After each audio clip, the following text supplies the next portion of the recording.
Thank you for coming to Then Radio. Please like, subscribe, or click the link below to join our Patreon. Thanks again. The Adventures of Sam Spade, Detective. Brought to you by Wild Root Cream Oil Hair Tonic, the non-alcoholic hair tonic that contains lanolin. Wild Root Cream Oil. Again and again, the choice of men who put good grooming first.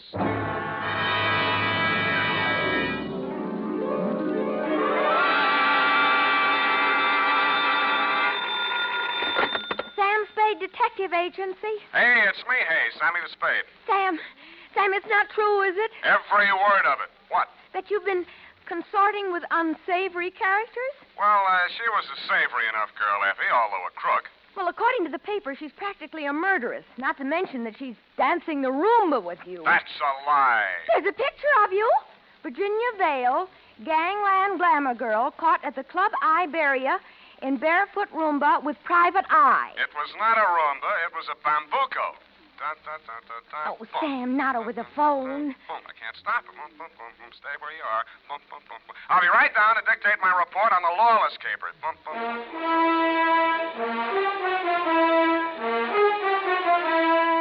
Dashiell Hammett, America's leading detective fiction writer and creator of Sam Spade, the hard-boiled private eye, and William Spear, radio's outstanding producer-director of mystery and crime drama, join their talents to make your hair stand on end with the adventures of Sam Spade. Presented by the makers of Wild Root Cream Oil for the hair. Say, have you gotten acquainted with Wild Root Cream Oil yet? Tell you what, mister, if you haven't, even if you don't use any hair tonic at all, why not ask at your drug or toilet goods counter tonight or tomorrow for the brand new 25-cent Get Acquainted bottle of Wild Root Cream Oil. You like the way Wild Root Cream Oil grooms your hair neatly and naturally, relieves dryness, and removes loose dandruff. You never dreamed one hair tonic could do so much. So give it a try.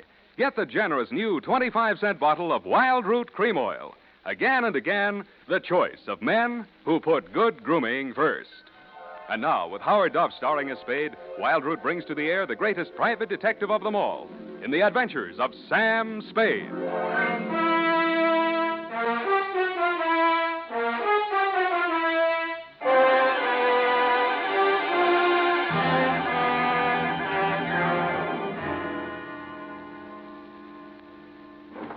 I think I'm getting it now. You even lost your shoes. Ready, sweetheart? Yes, Sam. No questions? No, Sam. That picture in the paper doesn't mean a thing, Effie. There was nothing between Virginia and me. Just wasn't room. Well, that bambuco, you know, that's the way we dance it. Authentic. Sam, I troubled to call my girlfriend, Edna Mae Schwartz, who is an instructor at Arthur Murray's. Mm-hmm. I quote, "The partners exchange graceful nods in the center of the dance floor and then separate. Well, As a senorita provocatively leads a pursuing caballero through a series of gay whirls, turns, and figures." There, you see, provocative. But he never catches her, Sam. Well, I had my shoes off. That gave me the advantage. You know best, Sam. Well, that clears that up. Date? August 29th. I will give the date. Fill it in. That still doesn't explain your operating on the wrong side of the law. Down, Effie. This goes to John M. Lawless. A known gangster. What else? From Samuel Spade, license number 137596. Boom. Thank you, Effie. Subject, Joe Morales. Dear Johnny, you hired me yesterday morning, but the real start of it was back in 45. Flashback. San Francisco was just recovering from VJ Day, and crime was practically at a standstill because your number one competitor in the West Coast mobs had just been rubbed out, and you were on trial for same. Nothing about the trial made any sense. The tea-time chatter in the better pool rooms was that you were taking the rap for your worst enemy, Joe Morales. What made even less sense, the lawyer defending you was Joe's brother. So I wasn't a bit surprised to receive your check for $25, together with an invitation to be in the third row of the courtroom when the jury returned the verdict. I was. The defendant will please rise. Step forward, please. Have you anything to say why judgment of this court should not be passed upon you? Yeah. It's a bad beef. The judgment of this court is that you, John Lawless, for the crime of manslaughter having feloniously run down, run over, and killed with a certain automobile the deceased person named in the indictment, and having subsequently departed the scene in violation of the hit-and-run statute, are hereby sentenced to a term of 3 to 10 years in the state prison of the state of California, San Quentin. You didn't even look at the judge while he was dishing it out.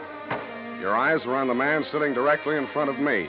The man you were supposed to be taking the rap for. The man you deliberately planted me behind, Joe Morales. I wondered what that meant.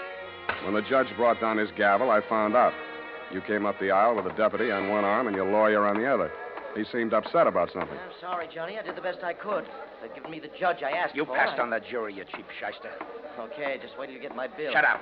Wait a minute, Sheriff. I want to speak to a friend. Okay, Johnny, hurry up. We got a train to catch. Hey, you, Joe. Yeah, Johnny? I got just this to say to you. I'm going up, but I'm not staying, see? If I'm not paroled out in 3, I'll break out. Either way, I'll get you, even if it means a murder rap. Oh, now listen, Johnny. You heard me, Spade? Yeah, Johnny, I wish I hadn't. Come on, Johnny, we gotta go. Okay. Don't forget what I said, Joe. So long, Sam.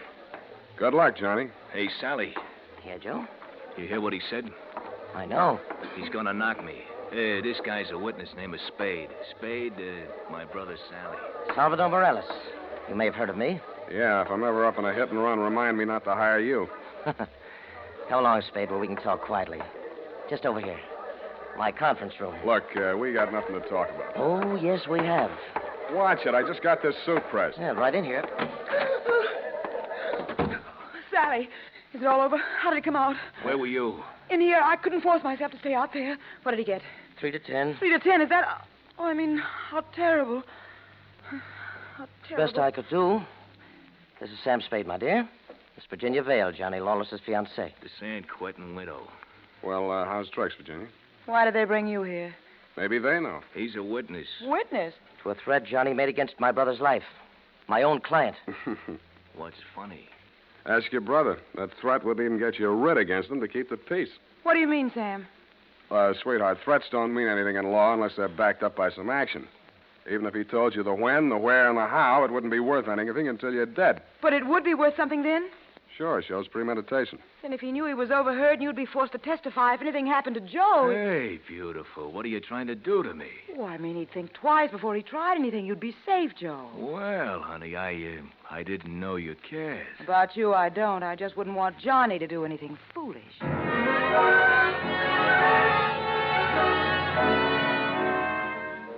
End of flashback. That was 3 years ago.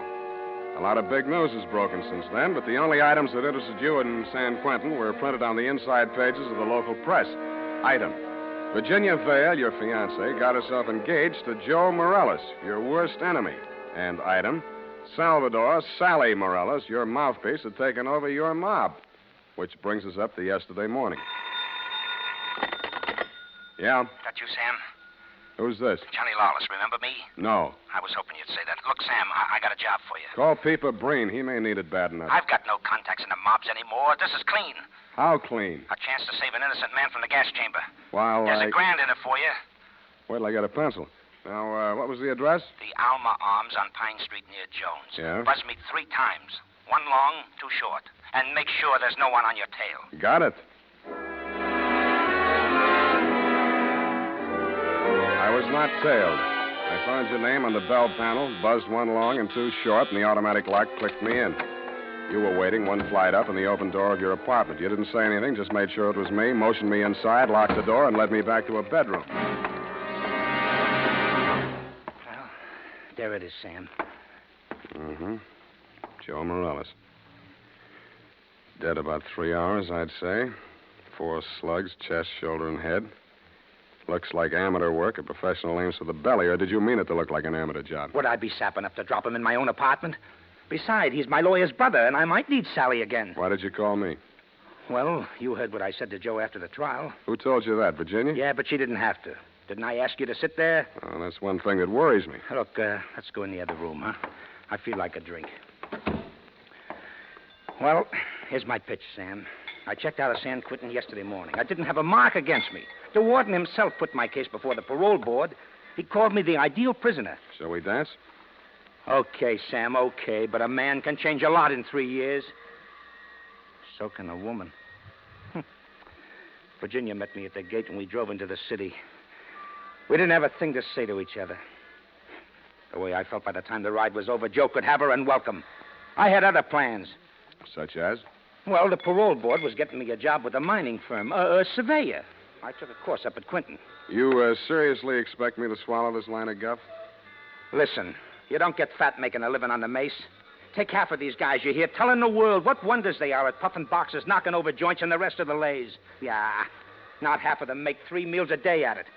Then what chance has a guy without a regular racket? And, brother, that's me. I'll buy that for now. Let's talk about that dead body. All right. Well, I called Joe on the phone this morning, see, and I told him to meet me here at 3 this afternoon. I wanted to tell him, forget about what I said about how I was going to get him. Not that I wanted to write off that rap I took for him. But if he was scared, he might come gunning for me. I might have to break parole to defend myself. About Virginia, like I told you, we got nothing to talk about. Yeah, it was beautiful while it lasted. So he was due here at 3, huh? Huh? Yeah. I was held up. As a matter of fact, I was with my lawyer at the time. Sally? Yeah, I phoned the building and told the superintendent to let Joe in, and then I got here about 4:15. But I didn't find him till just before 6 when I called you, Sam. How come? Well, I just didn't look in the bedroom. I figured he got tired waiting and left, you know. Yeah. Mm-hmm. Well, look, Johnny, assuming your story is true, and if it isn't, you ought to be ashamed of yourself, who do you think did it? Well, that depends on why. If it was somebody gunning for him, it would depend on what's going in the mob since I've been in Quinton. You know more about that than I do. If it was somebody trying to frame me... What do you mean, trying? Hey, wait a minute. I got a phone homicide. You must have known that when you called me. Yeah, that's why I ripped the wires out. That's cute. That's very cute. Oh, that makes you look real good. Look, Sam, look. I'm not asking you to do anything extracurricular. Sure, you have to yell cop, but you'll do it over a pay station downstairs. And by the time anybody can get back up here, that stiff will be out. It will. Well, how's that going to be done? I got a friend in the undertaking business. Met him up at Quinton. He just installed a new crematorium. You should have called him first. I did, but I can call him off. You're stir-happy. Look, Sam, how about it, huh? So the cops come in tonight, tomorrow. Who cares? Not Joe, the weather he'll keep. What do you say, Sam? What do you say? I say you're probably bluffing, that you got no way of getting rid of the stiff, but on the outside chance that you might not be bluffing, I'll string along with you for a couple of hours. If I don't turn up anything by then, the deal is off. Okay, that's fair enough. Yeah, but this isn't... Hey! Sorry, I gotta do it. No! Oh.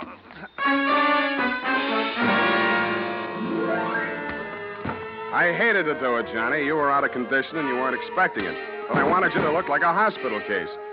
After you went down and out, I transferred my fee from your wallet to mine, examined your wounds, and decided you were good for 2 hours at St. Agnes Hospital, where I know the head nurse. Incidentally, that reminds me. So without further delay, I toted you downstairs, threw you into a taxi, and delivered you to the ambulance entrance. That's when I remembered that I had forgotten one thing. I hadn't given you a chance to call off your alleged undertaker friend. I was sure that part of your story was bluff, but just to make sure, I rushed back to your apartment in less time than it takes the average undertaker to back his hearse out of the garage, I thought. When I got there, I wasn't so sure. The apartment had been tidied up, ashtrays emptied, glasses put away. They'd even vacuumed the rug. The blood-stained bedspread had been removed, and with it, the corpus delicti. I found myself humming an old tune. I ain't got no body.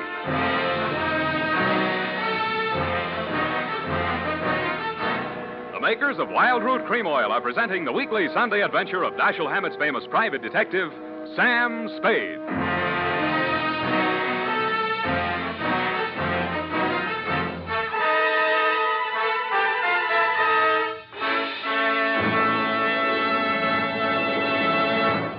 Now, here's important news on good grooming. If you want the well-groomed look that helps you get ahead, socially and on the job, listen. Recently, thousands of people from coast to coast who bought Wild Root Cream Oil for the first time were asked, how does Wild Root Cream Oil compare with the hair tonic you previously used? The results were amazing. Better than 4 out of 5 who replied said they preferred Wild Root Cream Oil. Remember, non-alcoholic Wild Root Cream Oil contains lanolin. It grooms the hair naturally, relieves dryness, and removes loose, ugly dandruff. So if you want your hair to be more attractive than ever before, get the generous new 25-cent size of Wild Root Cream Oil, America's leading hair tonic, on sale at all drug and toilet goods counters. It's also available in larger economy bottles and a handy new tube. Get Wild Root Cream Oil. Again and again, the choice of men who put good grooming first. By the way, smart girls use Wild Root Cream Oil, too, and mothers say it's grand for training children's hair.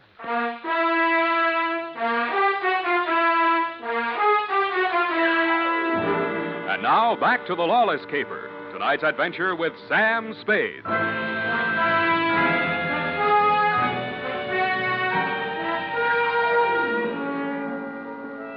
In most murder cases, there are too many suspects, too many motives, and too many clues from the very beginning.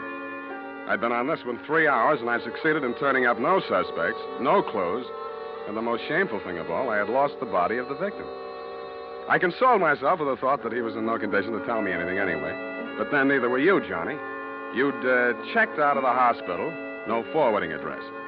But in a gin mill down in the Mission, I found a character with the unlikely name of Porky Grout.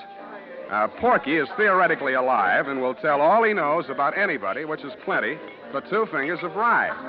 I gave him a handful. Easy. Joe Morales mob, Yeah, huh?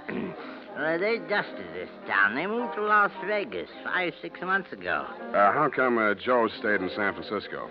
Oh, him and his brother had a beef with each other. That's Sally Morales, the lawyer? Yeah, the mouthpiece. Not too close. What was it all about? Oh, that dame, Virginia Vale.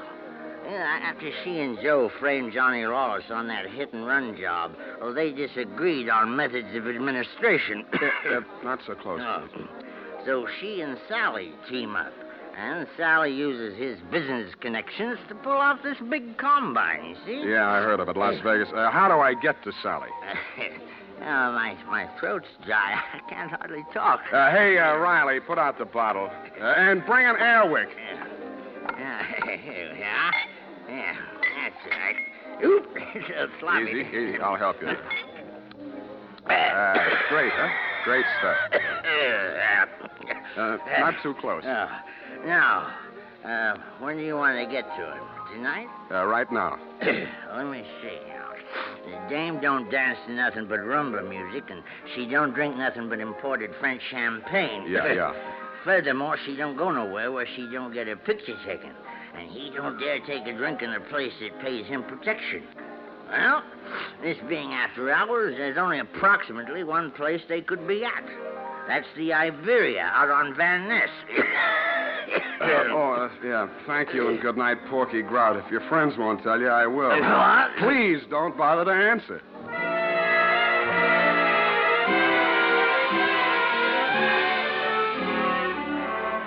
I didn't have any trouble picking out their table. Virginia spotted me at about the same time, grabbed up her purse, muttered an excuse to her escort, and edged around the dance floor. She caught me in the middle of a bambuco, a combination of a rumba, a samba, and guaracha, and whirled me lightly out onto the floor. I followed as best I could. Listen, you shouldn't have come here. How did I know our first dance would be a bambuco? Oh, you danced divinely. Oh. But you must leave at once.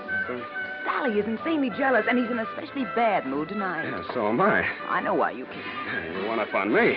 Johnny Lawless has been in touch with you, hasn't he? You talked to him since yesterday morning? No. He was bound to get in touch with you. Yeah. I don't know what story he's told you, but don't believe a word of it. He only wants to get you out of the way so he can get back at Joe. Still thinks Joe framed him into San Quentin. No, you can stop worrying about Joe. Huh? Sam, what are you... He's dead, if that's news to you. I think you'd better talk to Sally after all. Come on. Well, I was just getting the hang of it.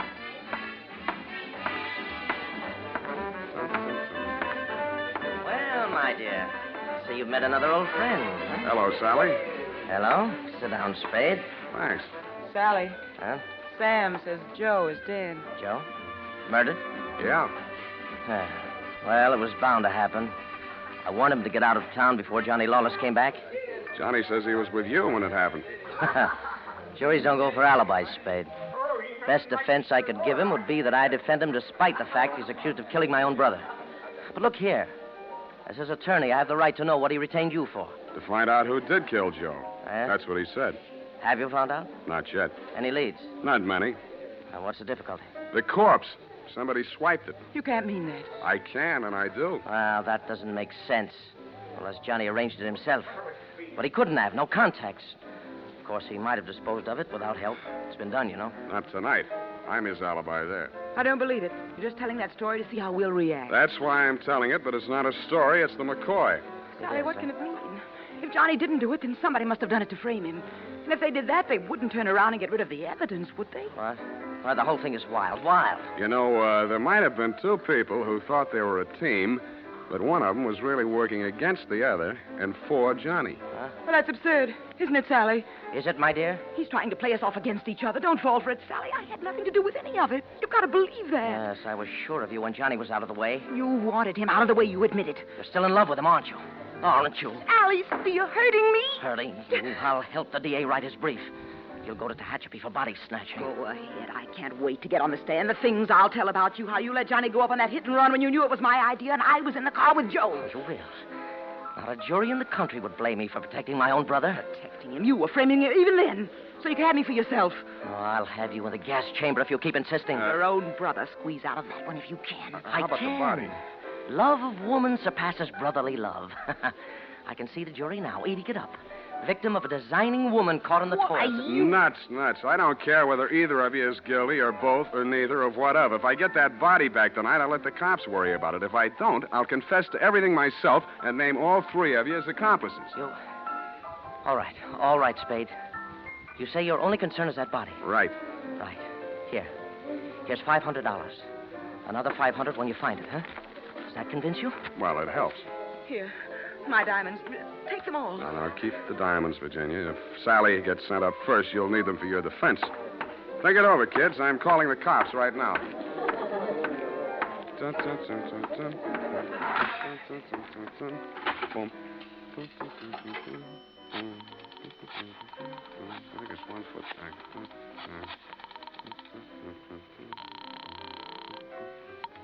Homicide, Lieutenant Garrett. Roy, Sam Spade. Where's Dundee? Oh, he's asleep. Sam, I've been trying to reach you. Yeah, but do you know why? Why, sure, about Johnny Lawless. Is there something we don't know, Sam? Well, I'll come down and give you a statement. It's about Joe Morales. Well, what about him? Well, he got knocked off, and somebody lifted the corpse. Oh, Sam, nobody lifted it. Then who did? We picked it up, Sam, right after you called us. Right after Oh, yeah. Yeah, what time was that? Let's see, I got it here. 20 minutes past 6. Lose your watch? That ain't all. What's that, Sam? Call you back. What's up, Sally? Come on. Come out of there. Well, I wasn't planning to spend the night in a phone booth. Why the heater? It's for you, Sam. You must be nuts pulling a gun in a crowded joint like this. Hey, stop looking at it. Come on. Up those stairs. Now, look, Sally. In there. Easy. Where's your girlfriend? Well, I sent her home, Sam. She can't stand the sight of blood. You clown. Oh. You were pretty funny, too, when you made that phone call. I didn't believe you'd go through with it. What makes you think I'm interested in that old rap? Johnny's already done the time for it. Joe can't talk, and I don't want to. I don't care what you want. It's what I want. That's what counts. Does it? You wanted Virginia? You got her. Oh, not the point. Just doesn't sound good. Salvador Morales' sweetheart going up on a murder rap. Well, you trimmed it down to manslaughter for Johnny Lawless, and she's enough prettier to rate an acquittal, or are we talking about the same killing? You think Virginia killed Joe Morales, don't you? Why? Because she seems so anxious to pin it on Johnny Lawless. Well? Well, nothing. Only I've got a score to settle with Johnny Lawless myself, you see.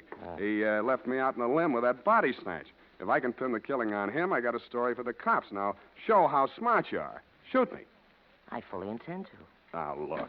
Well, hold it, Sally. Hello, Johnny. Hey, you can do it yourself, Johnny. I was going to do it for you, but you can do it yourself. I don't get it. He's trying to pin that murder on you, Johnny. Like you pinned that old hit and run on me? But it's not the same, Johnny. Joe's killing is worth life if you're lucky. I never had much luck. Let him have it, Johnny. What have you got to lose? Well, you want me to... No. Step back, Sally. Okay. He dead? Yeah. You planned it different, didn't you, Johnny? Yeah, but I might as well get 2 for the price of 1. Yeah, I planned it different, but I don't seem to care anymore. Well, then you won't need that. Huh? Sorry, Johnny. By the way, I'd like to thank you for keeping me in the clear. How come? That phone call you made the homicide using my name. Without that, I might be going up with you. How'd you figure it? Nobody but you had anything to gain by making that body seem to disappear. You knew I wouldn't check with the police till I'd made a try at locating it on my own. You knew I'd use the disappearance as a handle to shake what I could out of Sally and Virginia. You knew they'd suspect each other because I had you alibied for the time of the body snatch, and that would start them screaming accusations at each other. Did they say enough to send them up? Yeah, I don't know how much will stick, but enough. They both admit Joe did that hit-and-run job I was sent up for? He and Virginia together. So she was with him. 3 years ago, I wouldn't have wanted to know that. Now it sounds good.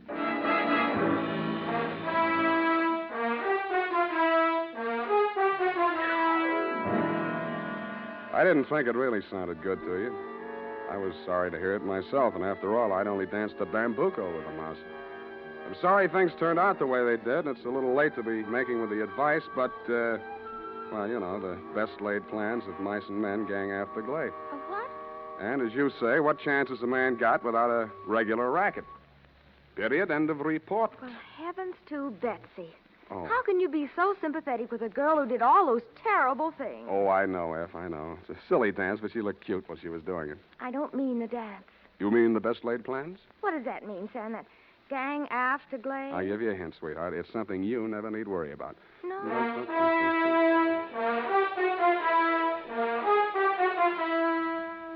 Here's why, men. Here's why Wild Root Cream Oil is again and again the choice of men who put good grooming first. Wild Root Cream Oil grooms the hair neatly and naturally without giving it that plastered down look. Wild Root Cream Oil relieves annoying dryness and removes that loose, ugly dandruff. So if you're not using it now, or if you're not using any hair tonic, get Wild Root Cream Oil at your drug or toilet goods counter in the new 25-cent Get Acquainted size bottle. Also, ask your barber for a professional application of Wild Root Cream Oil Hair Tonic. Again and again, the choice of men who put good grooming first. Well,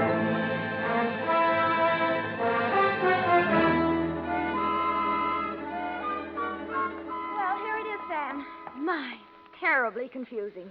I sensed that somehow. Who was that hit-and-run victim? Well, they named that dance after him, George L. Bambuco. I don't believe it. Sam, what does it mean? What does it mean? You know. Gang after glaive? Snafu. Oh, why didn't you say so? Dialects yet. Good night, Sam. Good night, sweetheart.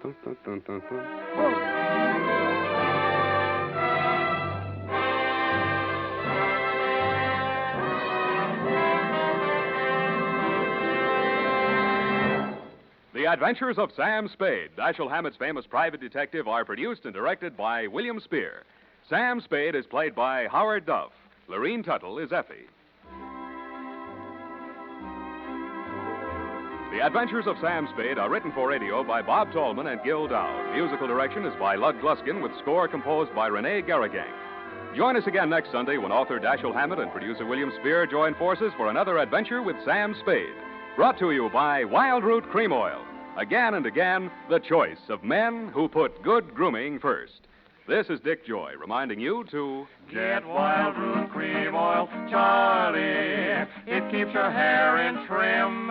You see, it's non-alcoholic, Charlie. It's made with soothing lanolin. You better get Wild Root Cream Oil, Charlie. Start using it today. You'll find that you will have a tough time, Charlie, keeping all the gals away. Hiya, Baldy. Get Wild Root right away.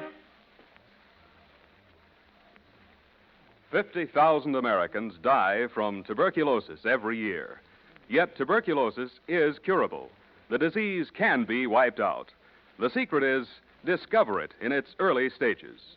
Why not be sure you and your family don't have tuberculosis by getting a chest X-ray right away? This is CBS, the Columbia Broadcasting System.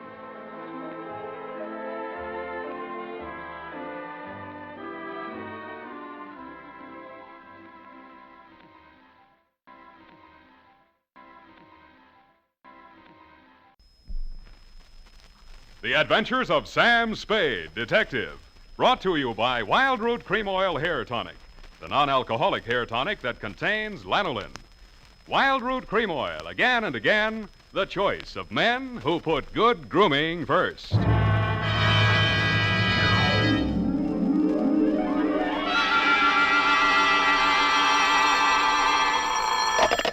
Spade Detective Agency? It's me, sweetheart. Back from resisting arrest. Oh, Sam. Oh, Sam, you better not talk. The homicide people may be tapping our wire. Let them tap, Effie. I can take my medicine. Perhaps it's better this way. I'm strangely content. I'll walk down that last mile with dignity and a plum. A plum? You'll even be eating while you're going to your left? Why not, Effie? Why not? If this caper was to be my last, then so be it. It brought me everything a woman's passionate love. The smell of salt air clean in my nostrils, But and... you struck Lieutenant Dundee. That was the best part. An officer of San Francisco's police people. It was glorious, glorious. Now calm yourself, Effie. Take a fortitude pill. Pull down the shade. Speak to no one. I shall skulk down alleys and secret byways as I come to you to dictate my report on the Starr Caper.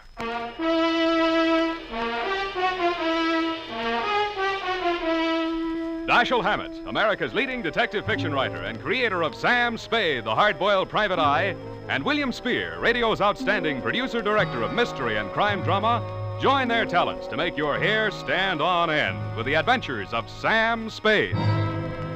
Presented by the makers of Wild Root Cream Oil for the hair. Mom, don't look now, but school days are just around the corner. So I'd like to suggest that every day before the children leave for school, you remind them to get that neat, well-groomed look with Wild Root Cream Oil Hair Tonic. Wild Root Cream Oil not only grooms the hair neatly and naturally, it also relieves dryness and removes loose dandruff.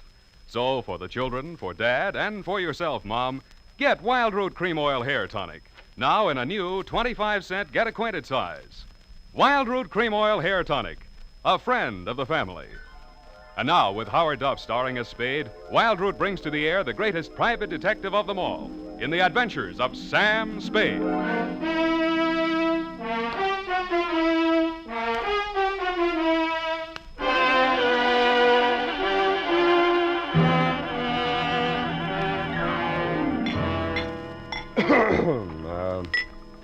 Date, September 5, 1948. To Mrs. Stella Starr, aboard the Stella Starr, Marina Yacht Basin, San Francisco. From Samuel Spade, license number 127596. Subject, the Stella Starr murders. Murder? But Sam, if she's dead.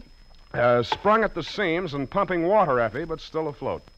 Sam, what kind of talk is that? Salty talk. Shall we continue on a course? On a course. I mean, of course, Sam. Dear Stella, if anybody had told me that the man who walked into my office had a wife like you, I would have believed it. Because he was obviously a very wealthy man.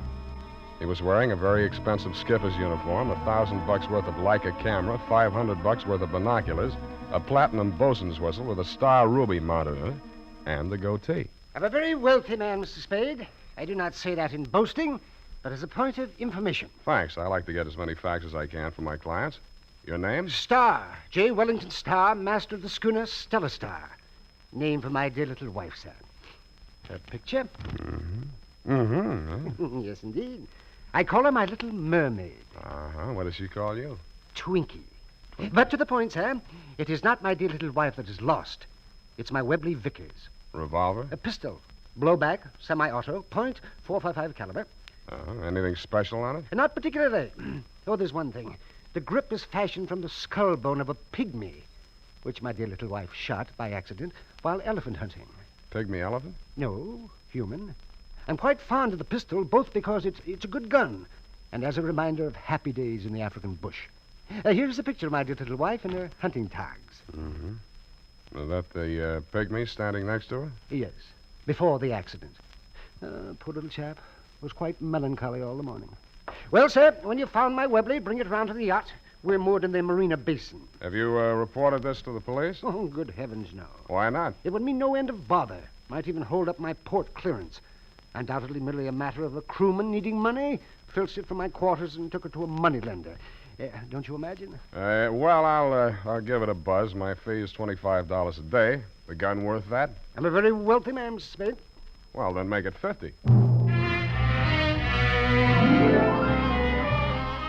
We settled for 35, and he left. After a leisurely lunch at the Blue Bottle Bar and Grill, I asked myself if I were a seaman who wanted to unload a hot gun, where would I take it? Well, that narrowed the field to about a half a dozen friendly waterfront pawn shops. It took me about an hour and a half to check Friendly Sam, Friendly Rufus, Friendly Tom, Dick, and Harry, and Joe Friendly's place. If your husband's story was true, I was sure I'd find the missing gun in one of these places. But I did. Yes? Something? Got a Webley pistol in here lately? Foreign gun, bone grip? Oh, I got all kinds of guns. Foreign, domestic, Japanese. All types handles. Bone, ivory, plastic, take your pick, choose it what you like it. Let me see that one there. That I can't sell. The ship ain't sailed yet. I got news for you, Joe. This one's hot. A living newspaper he is. How do you think I keep this place so warm with the fogs rolling in all the time? Who pledged it? Nah. Funny thing, I forgot to write it down. What's your interest? What's your name? Spade. Sam Spade. Private eye detective. The very same. Take it. An honor to be in cooperation with you. You'll sign my guest book. A pleasure. Thank you, Joe. Well, Sam Spade. Good night, sweetheart.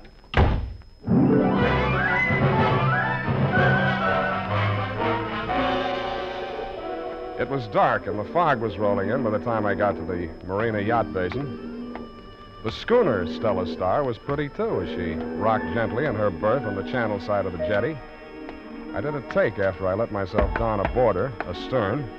I could have sworn that it was none other than Lieutenant Dundee of Homicide standing on the forward deck, but it was. I took the Webley pistol out of my overcoat pocket and sniffed the barrel. The unmistakable odor of freshly detonated cordite assailed my nostrils. It had been fired at least once since you knocked off that pygmy. I peeked into the deck house. Your husband's yacht was brightly lighted, and it was through a porthole that I first saw you. I didn't have a bit of trouble identifying you. You were the only blonde there wearing lipstick and an off-the-shoulder gown, which was beautiful, what I could see of it, which was the off part. About then was when I was collared by who later turned out to be Mike McGinnis, chief mate of the Stella Starr. All right, turn around. Lieutenant! Well, look, I'm not a... Yeah. Hey, what's this? Lieutenant! All right, come on, you. Who's that? Mike McGinnis, Lieutenant. Found this guy hiding on that cruiser to our starboard. Good work, McGinnis. Have a gun on him, huh? Yeah, a Webley Vickers. That's it. Well, now, what's your name? Huh? Yeah, Dundee, it's me. Who are you working for, Sam? Well, you know I can't tell you that, Dundee, but I'll give you a hint. The name he gave me was J. Wellington Starr. Where'd you get this gun? Starr hired me to recover it. It was stolen from him. I found it in a hock shop. That's all I know. Is he dead? That's right. The stiff's in the cabin. Come on.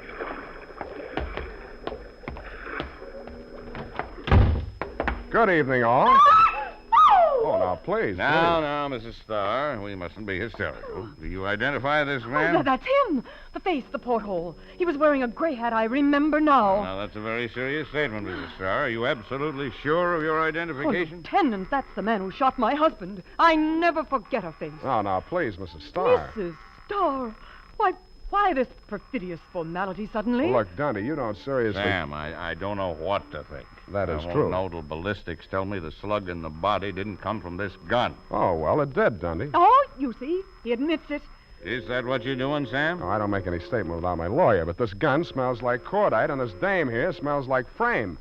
What's she got against you? I don't know. I never saw her before in my entire V. Oh, Sam, how can you say that? After all we've been to each other, the promises you made. We're in this together, darling. You shot him. All right, but because I inflamed your passions. But I'll stand by you. That's the only You're decent a fine, brave little woman. Now, Mrs. Starr, I'd like you to make that statement again. This time we'll write it down. Oh, must I, with poor Twinkie's body lying there so... Sergeant, pull out. Get this stiff. Take it away. Oh, I got the head again. Quiet. Now, Mrs. Starr, you say you went ashore early this afternoon. Huh? Yes, Lieutenant. I wanted to see Sam. I wanted to talk to him. I wanted to tell him that it was all madness and could never be. But I disagreed. We met at a little restaurant off the beaten track where we often meet. What restaurant was that, Mrs. Starr? Well, just a little Italian place near his apartment. No, just a small place. It just says pizza. And they draw the curtains across the booth. Iron curtain, Dundee, and I always arrived in disguise wearing an iron mask. Oh, Sam. Continue. When you left the boat, you took something with you. Yes, the gun. That gun. Twinkie was so upset. Over Sam, that is.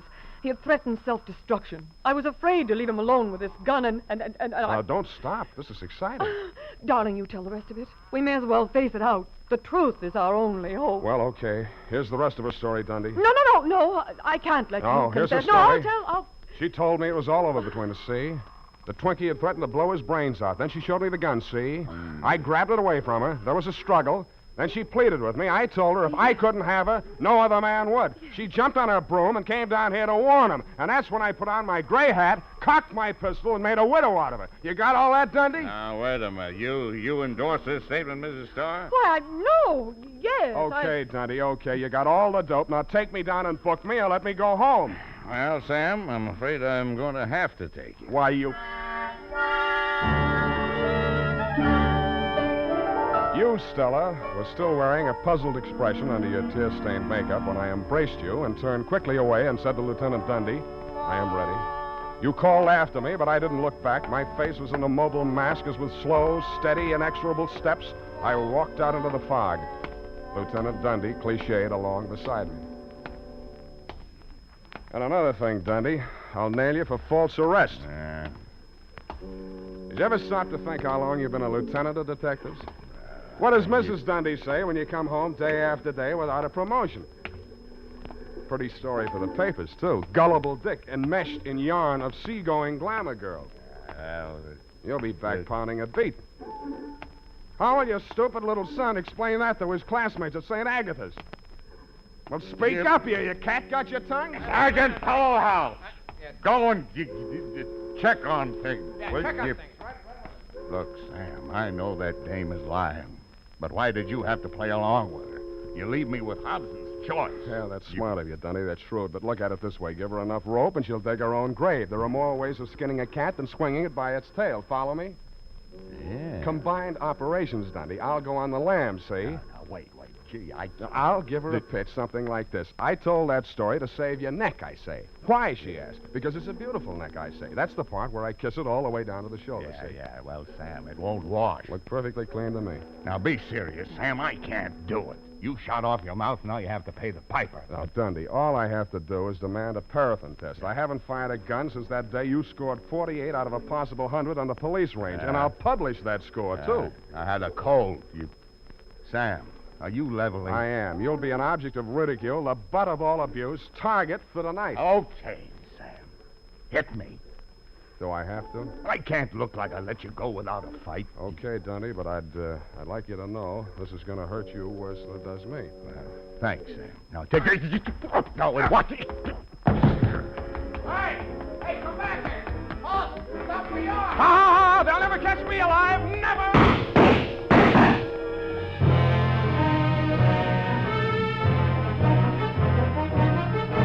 The makers of Wild Root Cream Oil are presenting the weekly Sunday adventure of Dashiell Hammett's famous private detective, Sam Spade.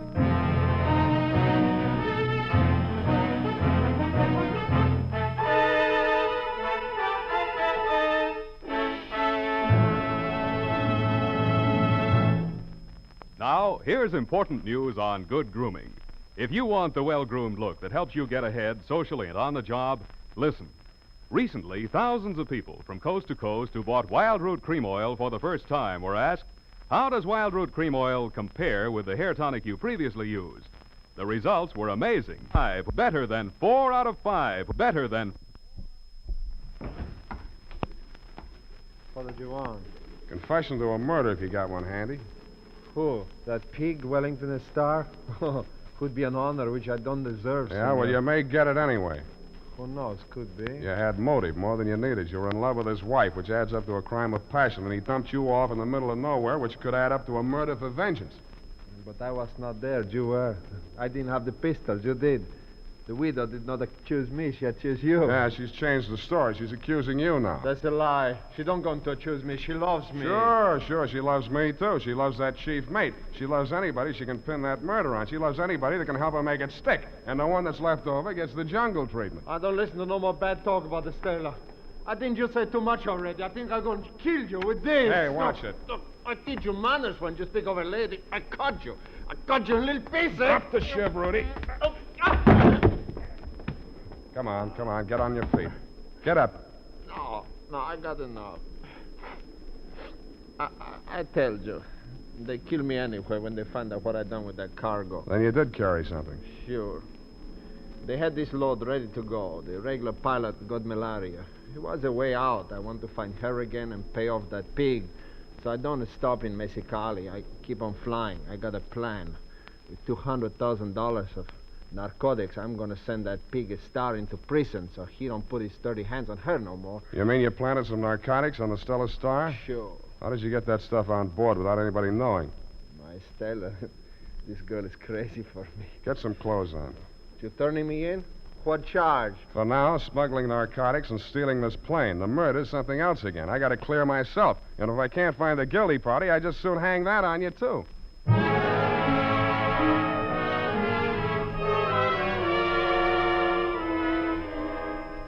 I hope the guilty party wasn't you, Stella dear. Because if it was, your Latin torchbearer was not the man to help me put the torch to you. It was 3:30 in the a.m. when we arrived aboard the Stella Starr. I had brought along with me for the occasion none other than Lieutenant Dundee, who, except for the adhesive tape over his inscrutable chin, was wearing dark glasses. I could have sworn I saw your lovely puss framed in the cabin porthole as we made our way up the jetty.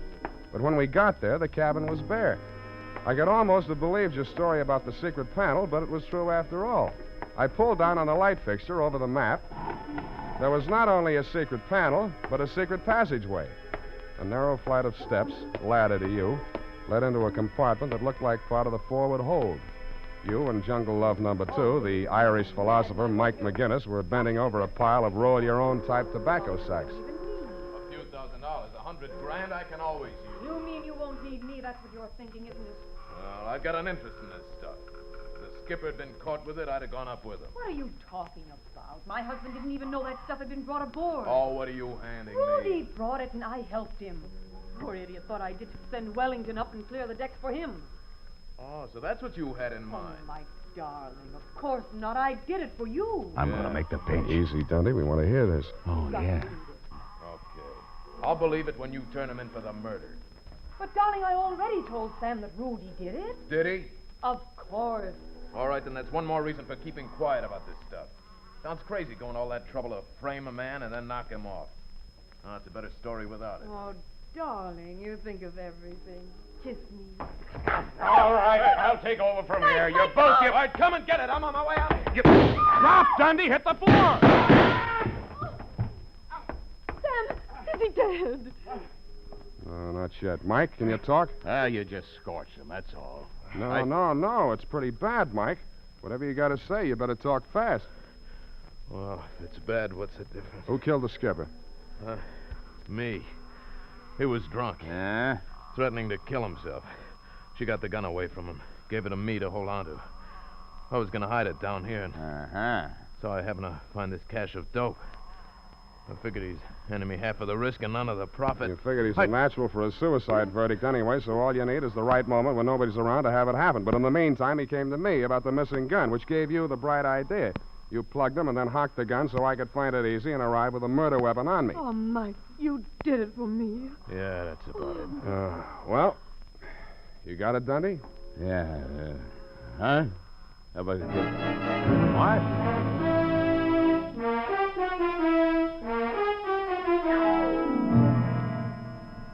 Lieutenant Dundee explained the caper to me as we sat over a lukewarm cup of chicory in his hideous apartment. And once again was I struck with the well-nigh indescribable thought processes of this otherwise simple man.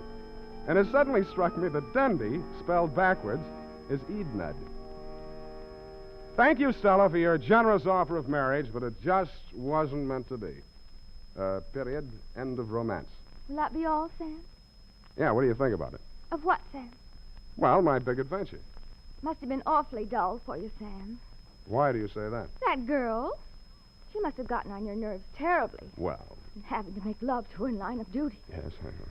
You're practically the male Mata Hari. Hey, now, wait a minute. I think you owe me an explanation. Oh, really? I thought it was self-explanatory. Excuse me, Sam. I really must type this up. Not a hurry yet. If you're particular about your appearance, then be particular about your hair tonic.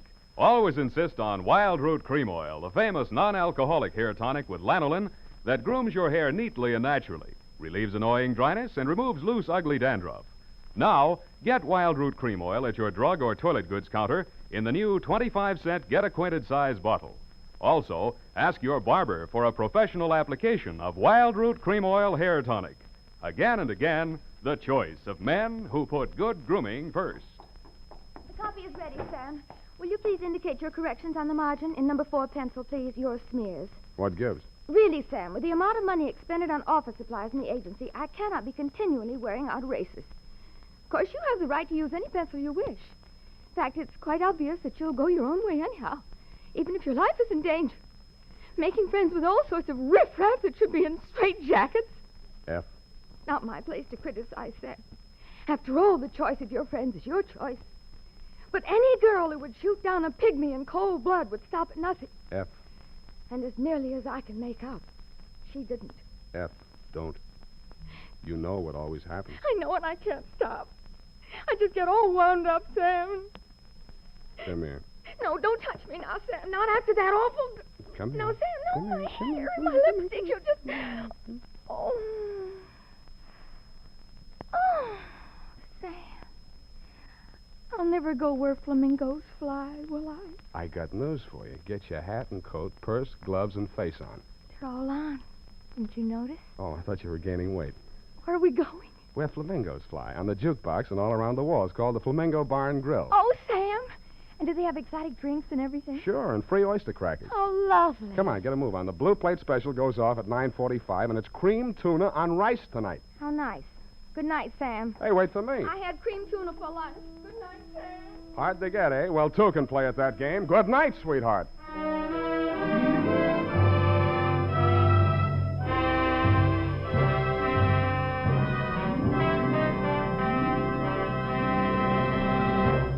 The Adventures of Sam Spade, Dashiell Hammett's famous private detective, are produced and directed by William Spear. Sam Spade is played by Howard Duff. Lorene Tuttle is Effie. The Adventures of Sam Spade are written for radio by Bob Tallman and Gil Dowd. Musical direction by Lud Gluskin, with score composed by Renee Garrigang. Join us again next Sunday when author Dashiell Hammett and producer William Spear join forces for another adventure with Sam Spade. Brought to you by Wild Root Cream Oil. Again and again, the choice of men who put good grooming first. This is Dick Joy reminding you to... Get Wild Root Cream Oil, Charlie. It keeps your hair in trim. You see, it's non-alcoholic, Charlie. It's made with soothing lanolin. You better get Wild Root Cream Oil, Charlie. Start using it today. You'll find that you will have a tough time, Charlie, keeping all the gals away. Hiya, Baldy. Get Wild Root right away.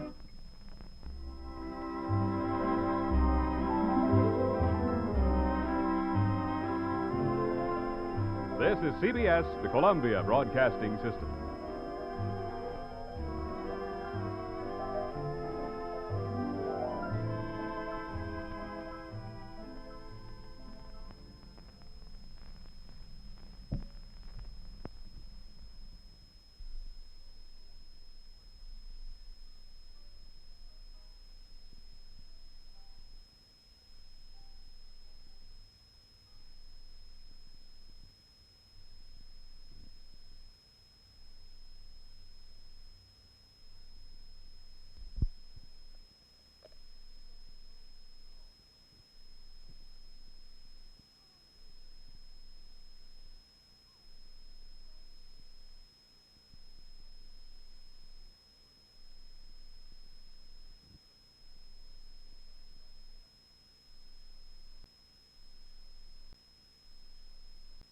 The Adventures of Sam Spade, Detective. Brought to you by Wild Root Cream Oil Hair Tonic, the non-alcoholic hair tonic that contains lanolin. Wild Root Cream Oil. Again and again, the choice of men who put good grooming first. Sam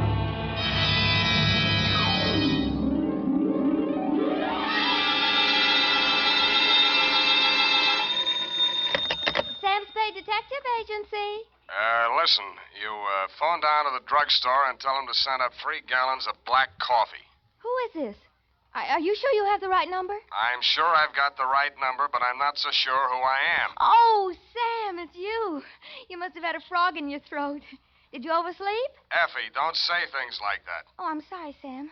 Oh, you poor dear, you've been working. You're tired, that's it. Tired? I've only just brought Lazarus back from the dead. Well, then you better get some rest, Sam. You can dictate your report tomorrow. That's what you think. Now stay where you are. If I'm asleep when I get there, wake me up. I'll be right down to dictate my report on the Lazarus Caper.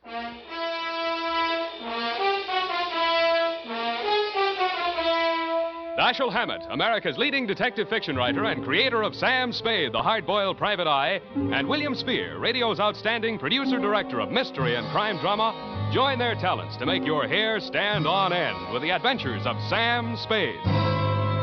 Presented by the makers of Wild Root Cream Oil for the hair. Next time you buy hair tonic, be sure you buy Wild Root Cream Oil. For you see, Wild Root Cream Oil gives you these advantages. It grooms your hair neatly and naturally, relieves annoying dryness, removes loose, ugly dandruff. Wild Root Cream Oil is non-alcoholic and contains soothing lanolin, so much like the natural oil of your skin. Yes, friends, next time you buy hair tonic, look for that famous name, Wild Root. Get Wild Root Cream Oil Hair Tonic. Again and again, the choice of men who put good grooming first. And now, with Howard Duff starring as Spade, Wild Root brings to the air the greatest private detective of them all in the adventures of Sam Spade.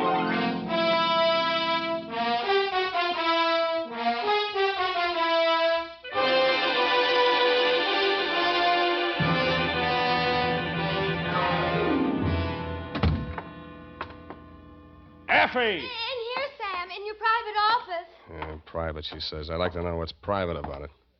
I have everything ready for you, Sam. What's this? Ovaltine, to relax. I don't want to relax. I don't dare. Oh, there you go again, Sam. Going on nerves. How long do you think you can keep it up? With your help, I'll be in a coma inside 3 minutes. Thank you, Sam. Now, you just lie down here on the couch, and I'll take your shoes off. Now, look, And I can take dictation while you relax. Nuts. Where's that black coffee? Sam, you're angry with me. Your eyes. Please don't glare at me like that, Sam. I can't bear it when you... I am not glaring. I'm trying to keep them open. Now, sit down. I got to keep moving around. Oh, you moving shouldn't around. drive yourself like this, Sam. Please, Effie, please. Date, fill it in. Well, it's your life. Go on. Burn yourself at both ends. Let's see. A.J. Tatspaw, claims manager, All Risk Insurance Company, Tide Building, San Francisco. From Samuel Spade, license number 137596. Dear Sir, the following is an accounting of my services to your company in connection with a claim of Emma R. Lazarus on the life of the assured Timothy R. Lazarus. The latter called at my office yesterday at approximately 11:30 a.m. He was tall, bald, gray-faced, and dusty. He looked as if he'd been buried and dug up several times. This may sound like a poor sort of jest, Mr. Spade, but my name is Lazarus, and I want you to bring me back from the dead. Well, sounds interesting. Why did you die? When did you die? And how did you die? I was declared dead by the appellate court of the state of California, August 28th last year, by reason of 7 years' absence. Who took it to court? My wife, Emma. Insurance? Yes. My wife and I agreed between ourselves to insure my life in the amount of $100,000 that she would collect on legal presumption of death after my disappearance and continued absence for 7 years. That's the law, Mr. Spade. Yeah, it's been tried a lot of times. What went wrong in your case? Wife double-cross you? If that's your attitude, I'm afraid I've come to the wrong man. Uh-huh. You're still in love with her. Well, that makes it tough. You know they'll nail her for perjury if you prove you're still alive? But that's why I didn't go to the police. Even though we'd planned the deception together, she had reason to believe that I was actually dead. Suppose you cover the whole thing from the beginning, Mr. Lazarus. Yes. I married her back in 1940. And for a while we were happy. And then she became restless. You mean you were not able to support her in the manner to which she was accustomed? She was young, lovely. You wanted her to have nice things, but on your meager salary, it was impossible. Oh, I know it's an old story, but life is like that. Well, you said it. Yeah, well, there you are. I was assistant cashier at the Golden Gate Bank. Oh, no, not that. I started taking small sums at first, meaning to repay them later on. Look, let's not go through the whole script. How much did you embezzle? $20,000. Yeah, so you decided to take it on the lam before the auditors came in, and... I was going to give myself up, but Emma wouldn't let me. We made our plans that night, and I left for Mexico the following day. In Mexico City, I had plastic surgery done on my face, and then I settled down to wait the 7 long years until I would be declared legally dead. I suppose you might call it poetic justice, but just before the end of the 7th year, I contracted malaria. I was confined to a hospital for more than 11 months. You have had it. Oh, the doctors gave me up for dead and asked me to notify my next of kin. I gave them Emma's address. I never notified her to the contrary because it seemed to fit in so well with our plan. Too well, huh? Yes. I'd been to see her, and she refuses to believe that I am her husband. Oh, of course, my appearance is very much altered, but there must be some way to prove my identity. You worked in a bank. They must have taken your fingerprints. I removed them from the files and destroyed them. How are your teeth? My teeth? Teeth. Who was your dentist here in town? Dr. Smith, the Drake Professional Building. He'll still have your dental x-rays on file. They're as good as fingerprints.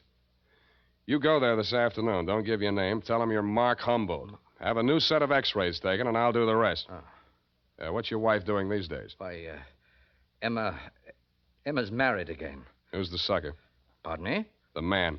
Oh, he's a doctor. Dr. Ernst Wilhelm. Wilhelm? He's quite well known, I believe. Yeah, and the cops would like to know more. Now, about my fee. Mr. Spade, I have no money. Oh, that's great. You have no money, and all you want is to hire a man to bring you back from the dead. And the more I succeed, the less chance I'll have of collecting. If I might make a suggestion, Mr. Spade, I don't know the ethics, but perhaps the insurance company? You would be doing them a great service. I think you're going to live, Mr. Lazarus. They can't keep a good man down. I'll collect from them.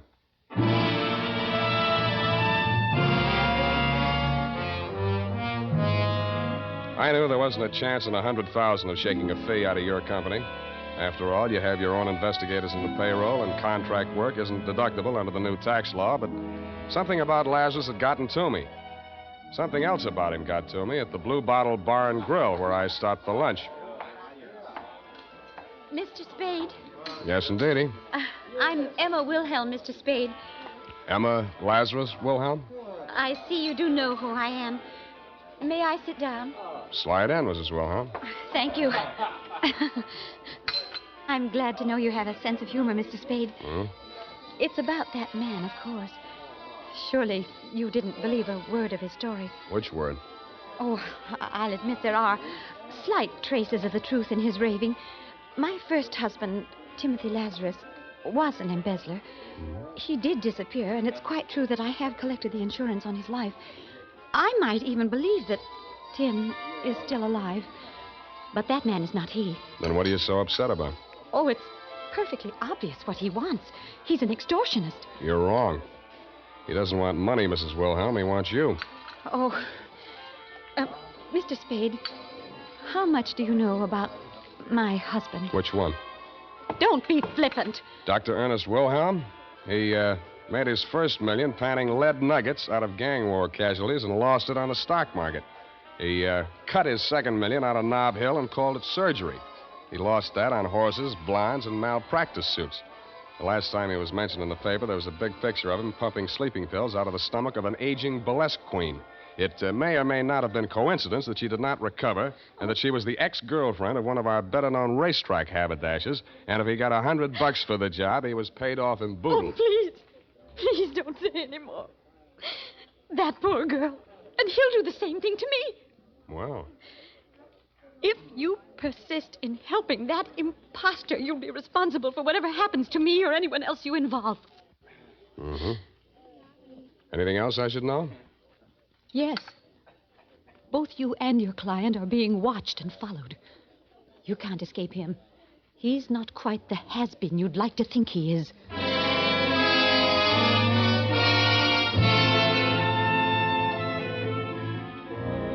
After she had gone, I scraped the tears off my butter, finished my lunch, washed my hands with a nationally advertised soap, and mushed over to the Drake Professional Building. I found my client's dentist in his lab polishing up a set of gold inlays.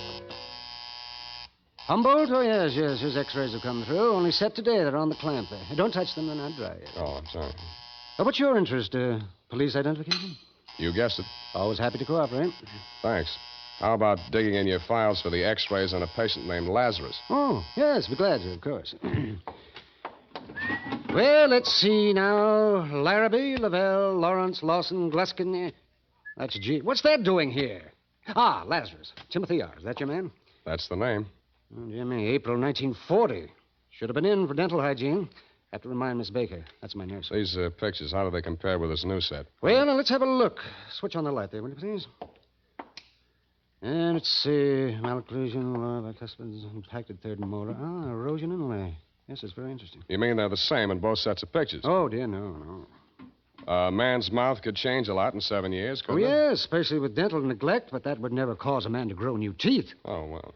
You see here, Humboldt has one more lower incisor and 2 more molars than Lazarus. And the whole character of the mouth is different. Well, these 2 men would not look even faintly alike. Well, could there have been some mistake in filing? Oh, dear, no. Miss Baker's been with me for 10 years. Never made a mistake yet. Mm-hmm. Could I talk to her? Not in today. Been out since Tuesday. Cold. Oh, say, by the way, you're a detective. How's this for a mystery? She phoned me this morning and thanked me for sending a doctor around to examine her. Now, this is the peculiar part. I have no recollection of having done so, and I'm not acquainted with the doctor she said I sent her. That wouldn't be a Dr. Ernst Wilhelm. Why, yes. Wilhelm. That was the name. Do her another favor, will you? Call a doctor you do know and tell him to get over there as fast as he can.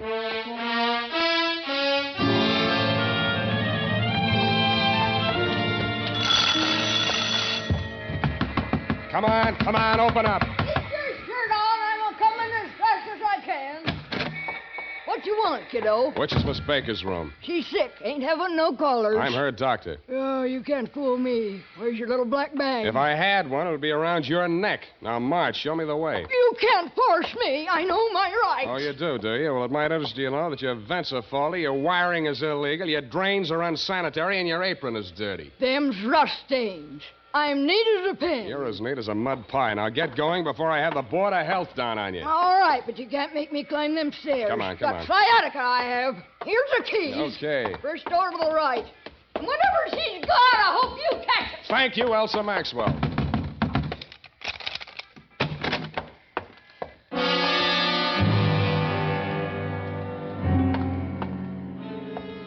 She was stretched out on a bed, her left arm twisted under her and her right dangling over the edge. On the floor beneath it was an empty pill bottle. A few red capsules were scattered near it, and some more were spilled out among the bedclothes. It was a standard sleeping pill suicide scene, but I didn't believe it. The body was still warm, but no pulse. I didn't waste time giving her the mirror test. Instead, I looked around for a phone. It was on a table near a window. I meant to dial the police number, Sutter 12020, but SU was as far as I got. It felt like a bee sting or a quick jab with a needle. I spun around and swung out blindly. The face that I missed was suntanned under a shock of iron gray hair. It was wearing the same white-toothed grin that Dr. Ernst Wilhelm always wore for newspaper photographers. I started towards him, and he backed away, still grinning. Come ahead, Spade. Come and get me, but hurry. You have only 20 seconds more. Shall I count them off? So far, you have 3, 4, 6, 7, 8, 9, 10.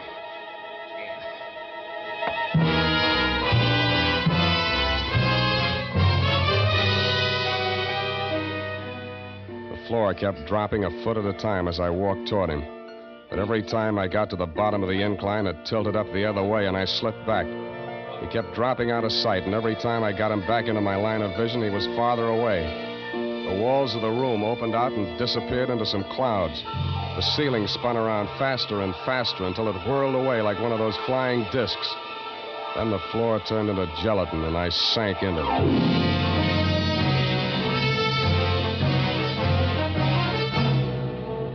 The makers of Wild Root Cream Oil are presenting the weekly Sunday adventure of Dashiell Hammett's famous private detective, Sam Spade.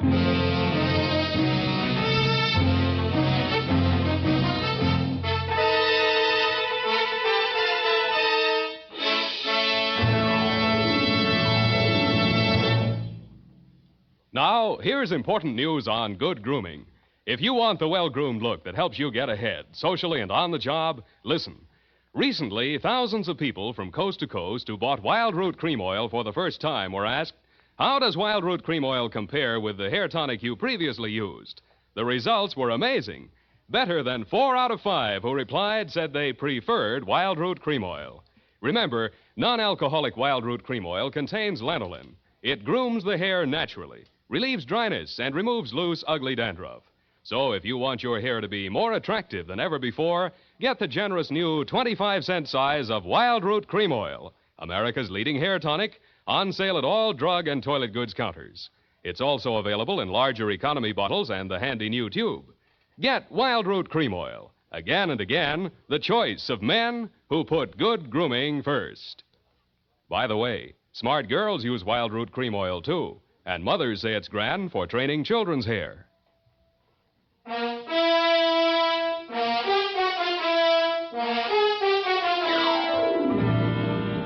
And now, back to the Lazarus Caper. Tonight's adventure with Sam Spade.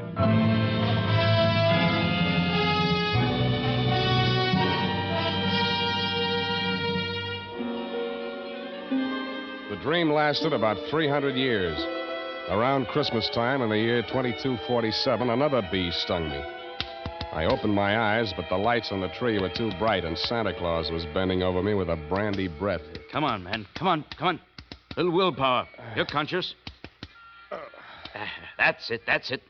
Sensation returning. Here, try and sit up. The girl. How about her? Too late. Did everything I could. Suicide pact? One of your brothers in Apollo was a little too handy with a needle. Here's the mark on my arm, and you'll find one on that stiff. Those sleeping capsules were a plant to make it look like suicide. You'll be feeling better soon. Now, come along. Up on your feet. Must keep moving. Restore circulation. Hip. There. Thanks. You the man Dr. Smith called? Yes. So you're a private detective. How do you feel now? I'm still dopey. You give me something to pick me up? I've given you as much stimulant as it's safe to administer. For the rest, you'll have to sleep it off. And you will. I advise you to hurry home. Get into bed before this wears off. How long have I got? Couple of hours if you keep moving, maybe 3. Yeah. But if I were you, I wouldn't stay out. Don't want to fall asleep in the middle of Market Street, get run over by a bus. Worst things can happen to you in your own bed. Look at her. Murder? Think you can prove it? I don't know. I couldn't. Not on her. And I've been an autopsy surgeon for 20 years. Well, cheer up, Doctor. If you miss on her, you may get a second chance. Huh? Yeah, me. Those eyes are looking better. I think you'll live.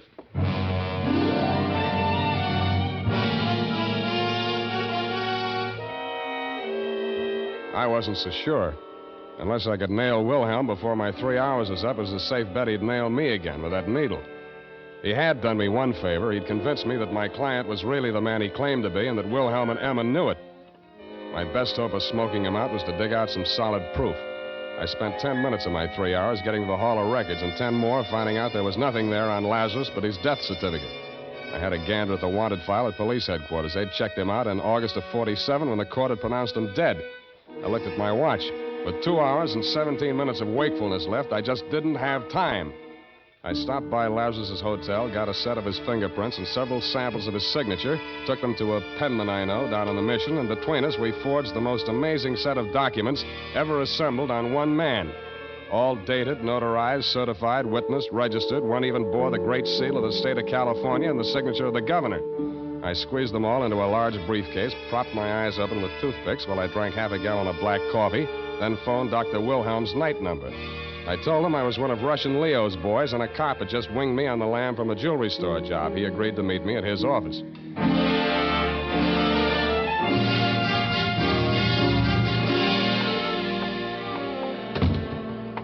Hello, Wilhelm. Yes? Is that all you got to say to the guy you knocked off an hour ago? I'm afraid I don't quite follow. Who are you? Look, I know that you know, and you know that I know. They even wrote a song about it, so let's get off the dime and don't reach for a needle. This gun is bigger and it shoots farther. Well, I can see you mean business. What do you want? First, I want to show you a few things. Here, take a look.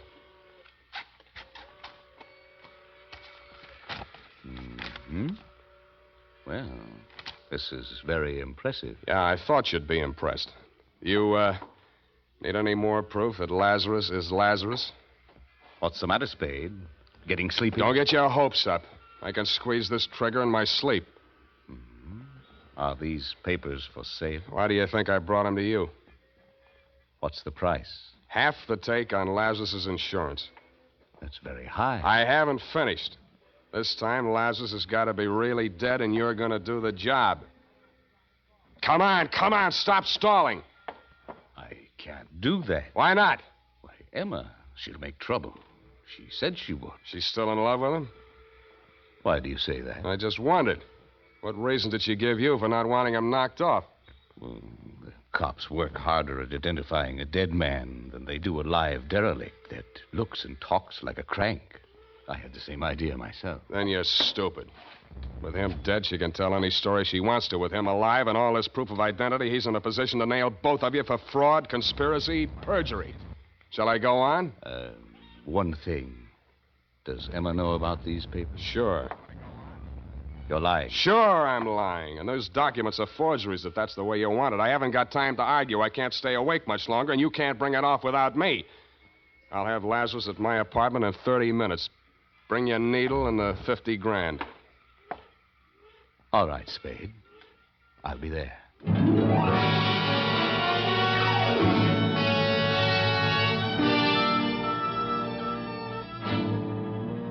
I made 2 phone calls on my way to pick up Lazarus, one to Emma and one to Lieutenant Erlinger of homicide.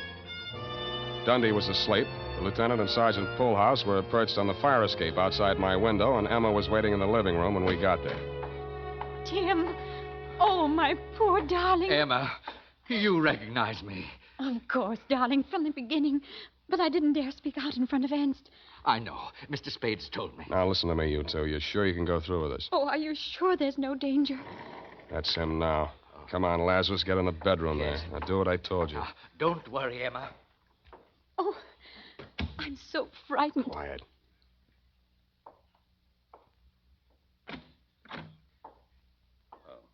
Hello, Spade. I got here just at...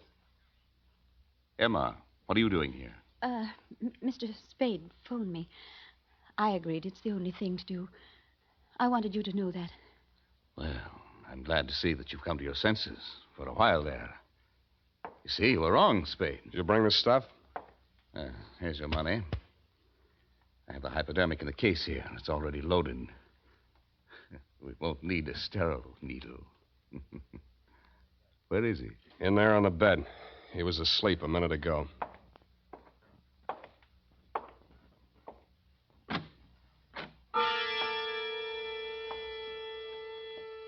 The grogginess that had kept coming back over me in waves for the last 2 hours swirled over me again as Wilhelm leaned over the bed where Lazarus lay, stretched out with his eyes closed. For a split second, I blanked out, and I was afraid it had already happened. But then I saw Wilhelm's hand coming down at an oblique angle toward Lazarus's forearm. Then my vision blurred again, and my arms felt too heavy to lift. It was Emma's scream that jolted me back. I clawed out blindly. Drop it. You let go of it. You get it in your own arm. Let go. Swine, you double-crossing... Now, here's a little sleeping medicine for you. Okay, boys. Come and get him. Good boy, Sam. Good boy. We won't forget this. Yeah, a likely story. All right, get that broken glass, Polehouse. Put it in the Dixie cup. Now, handle it careful. We want to analyze that medicine. You okay? Who are these people, Sam? Accomplices? Yeah, but not for homicide. What about Ernst? They won't let him go free, will they? Don't worry. He's out of circulation for good. Mr. Spade. Yeah, Lazarus. I don't know how to thank you. Yes. You don't know what this means to us. Oh, yes, I do. It probably means another long separation. The state prisons aren't co-ed. But If you insist on being alive, you have to take life as it comes.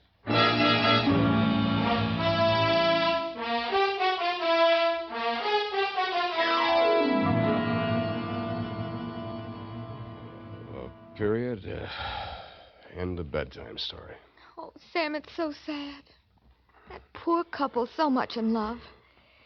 But you had to do your duty, didn't you, Sam? They had to pay their debt to society, of course. That's why you had to be so hard and unrelenting and not give in to your better nature. That's right. Never give in to the ship. Don't tread on me. It was Hobson's... what was it that Hobson... you may fire when ready? You know best, Sam. I'll just go type this up.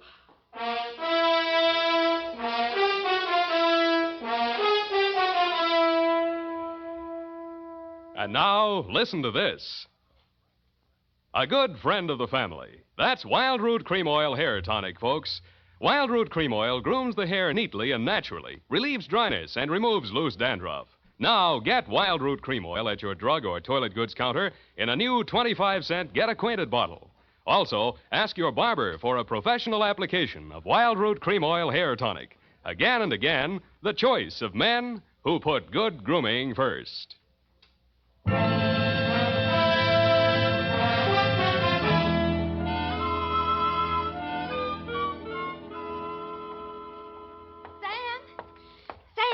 Sam, wake up. Well, go away. Your apron's dirty. Sam, I'm not wearing an apron. Then why don't you let me sleep? Sam, you've got to wake up. Your coffee's here. And tell them I'm in conference. No, Sam, no. The black coffee. You said to order 3 gallons. What? I couldn't carry it all. I'll make another trip. 24 cardboard containers. You'll have to drink it up fast now. They're leaking already. Abandon ship, all ye who enter here. Oh, Sam, what am I going to do with it? Open a restaurant. Good night. Oh, good night, Sam. Number 3 turret, open fire.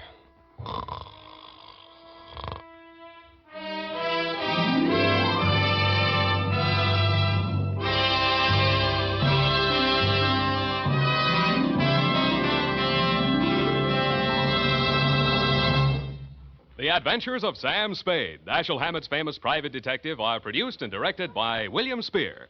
Sam Spade is played by Howard Duff. Lorene Tuttle is Effie.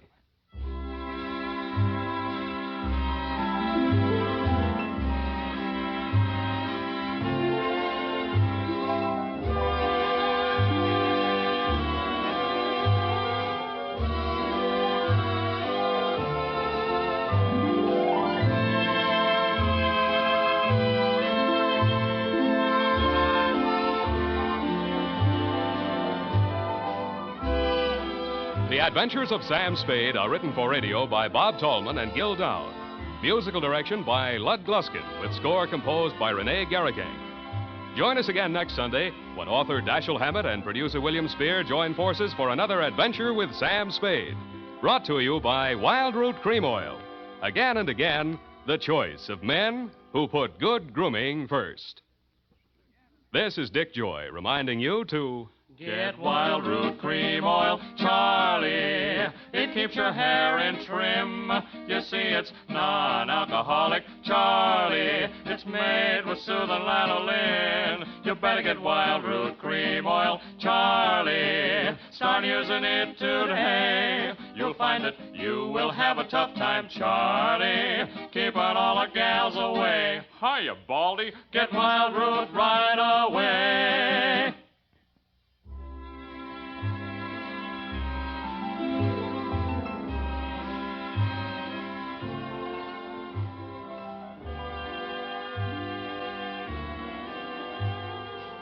This is CBS, the Columbia Broadcasting System.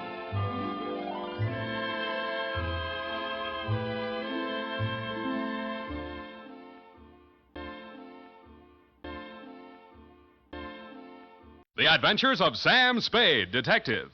Brought to you by Wild Root Cream Oil Hair Tonic, the non-alcoholic hair tonic that contains lanolin. Wild Root Cream Oil. Again and again, the choice of men who put good grooming first.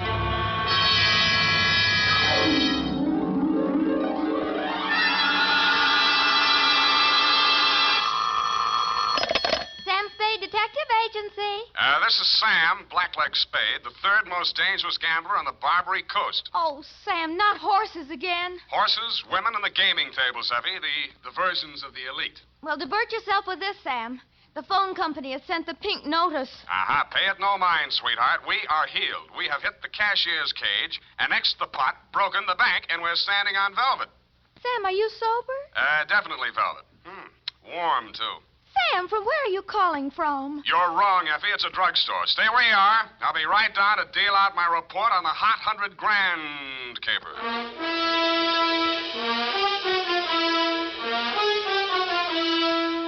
Dashiell Hammett, America's leading detective fiction writer and creator of Sam Spade, the hard-boiled private eye, and William Spear, radio's outstanding producer-director of mystery and crime drama, join their talents to make your hair stand on end with the adventures of Sam Spade. Presented by the makers of Wild Root Cream Oil for the hair. It's smart to buy things the whole family can use, isn't it? That's why I say it's smart to buy Wild Root Cream Oil Hair Tonic. To Mom, to Dad, to the children, Wild Root Cream Oil is really a friend indeed. Non-alcoholic Wild Root Cream Oil with lanolin grooms the hair neatly and naturally, relieves dryness, removes loose, ugly dandruff. I hope you have a big family-sized bottle of Wild Root Cream Oil in your home. Get Wild Root Cream Oil Hair Tonic. Again and again, the choice of men who put good grooming first. And now, with Howard Duff starring as Spade, Wild Root brings to the air the greatest private detective of them all in the adventures of Sam Spade.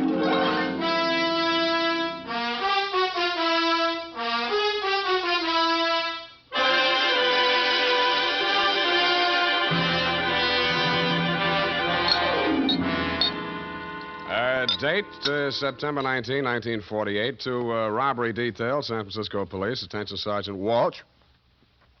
From Samuel Spade, license number 137596. Dear Joe, here's the rundown on that hot 100 grand.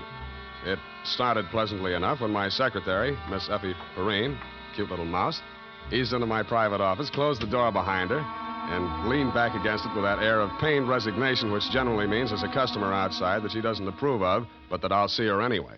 It's up to you, Sam. She's very well dressed, and I imagine she can afford you. How do you deduce that? Well, she dropped her purse. I didn't get time to count it all, but there was a $100 bill on top. Well, sure, in, Effie. Sam. Go ahead, say it. Oh, I don't know, Sam. Sometimes, well, there's just money. No, that's one of the reasons I hire you. What's the matter with it? Nothing. That's just it, Sam. She's very good-looking, cultivated, and very kind and considerate. And she seems sincerely troubled. You mean her act is a little too good? I felt that too, Sam. Thanks, Angel. I'll keep that in mind.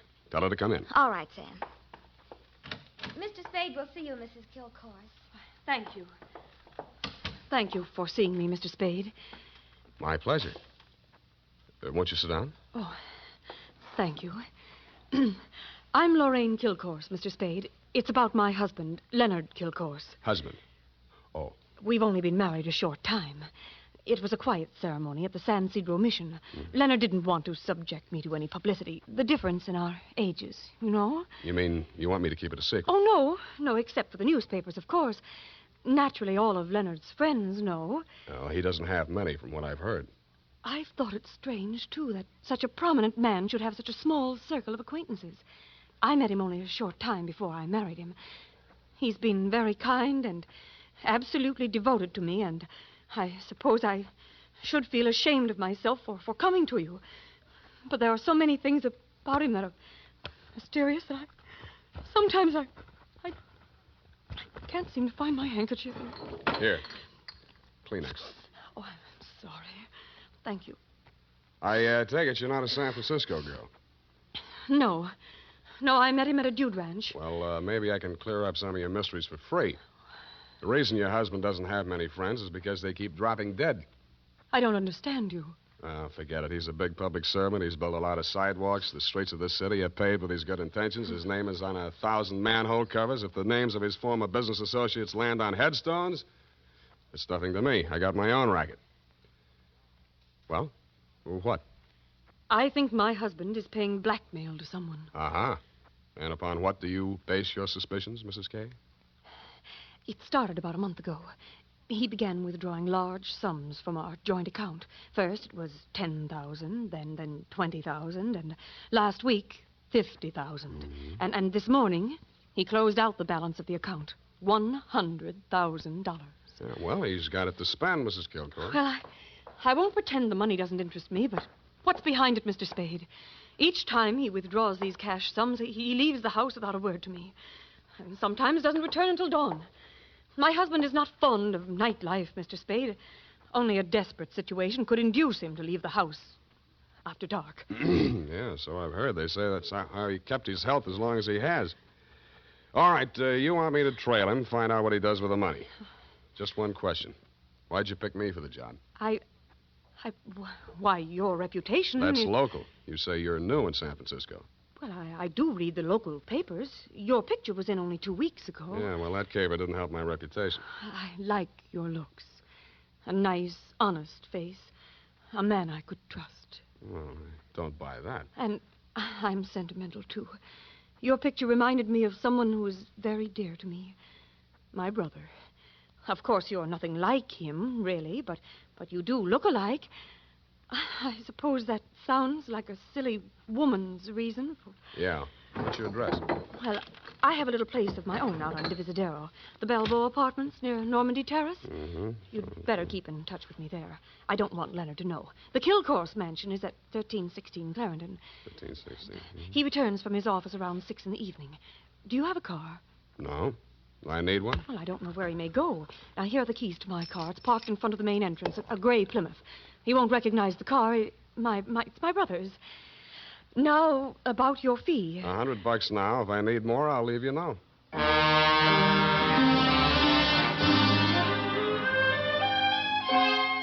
I had an uneasy feeling I would need more. The last detective that tried to follow Leonard Kilcourse had hospital insurance. I don't. But I'm a gambler at heart, so I parked Lorraine's Plymouth across the street from the Kilcourse mansion and waited. At 9 p.m., Mr. Kilcourse, much too old for her, came out the front door and flagged down a taxi. I made an illegal U-turn and followed.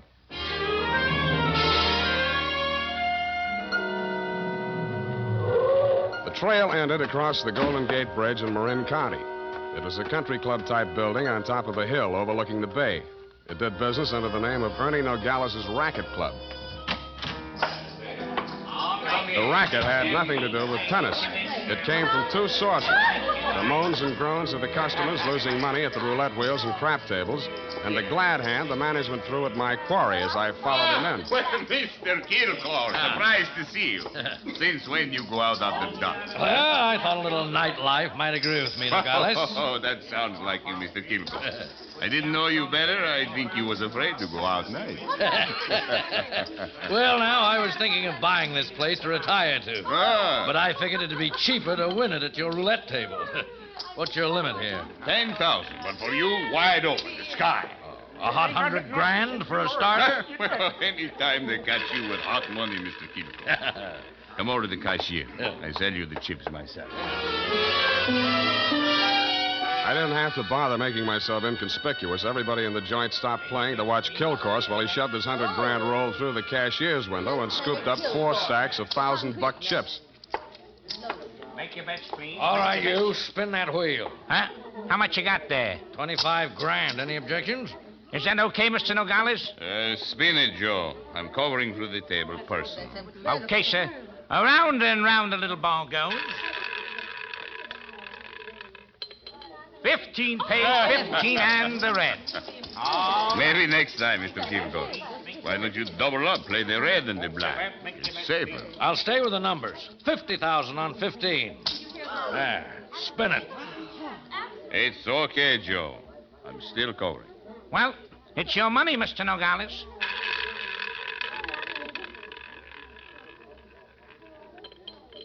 Number 4 pays. Number 4 and the red again. Well, $25,000 more on 15. Look, Mr. Kilcourse, go on, enjoy yourself. Take it off your income tax, but please spend those... Spread them out a little there, those chips, huh? It looks bad for the house. What kind of a joint is this? Can't you cover the bets? Okay, Joe. He asked for it. Okay, sir.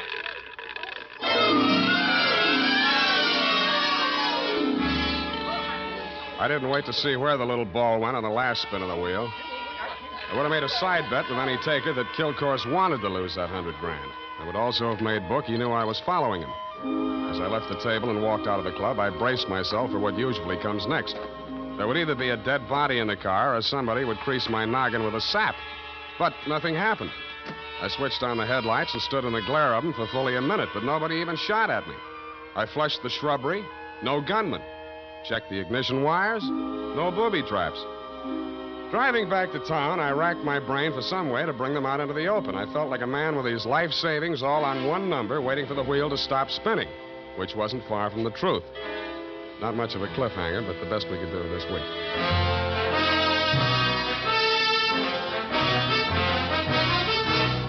The makers of Wild Root Cream Oil are presenting the weekly Sunday adventure of Dashiell Hammett's famous private detective, Sam Spade.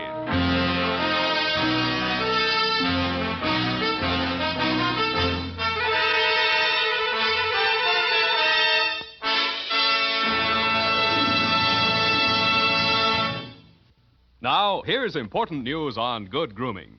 If you want the well-groomed look that helps you get ahead, socially and on the job, listen. Recently, thousands of people from coast to coast who bought Wild Root Cream Oil for the first time were asked, how does Wild Root Cream Oil compare with the hair tonic you previously used? The results were amazing. Better than 4 out of 5 who replied said they preferred Wild Root Cream Oil. Remember, non-alcoholic Wild Root Cream Oil contains lanolin. It grooms the hair naturally, relieves dryness, and removes loose, ugly dandruff. So if you want your hair to be more attractive than ever before, get the generous new 25-cent size of Wild Root Cream Oil, America's leading hair tonic, on sale at all drug and toilet goods counters. It's also available in larger economy bottles and the handy new tube. Get Wild Root Cream Oil, again and again, the choice of men who put good grooming first. By the way, smart girls use Wild Root Cream Oil, too, and mothers say it's grand for training children's hair.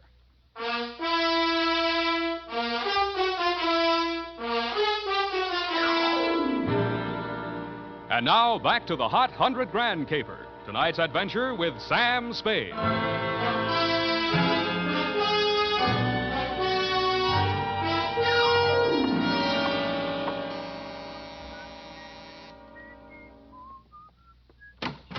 Yeah?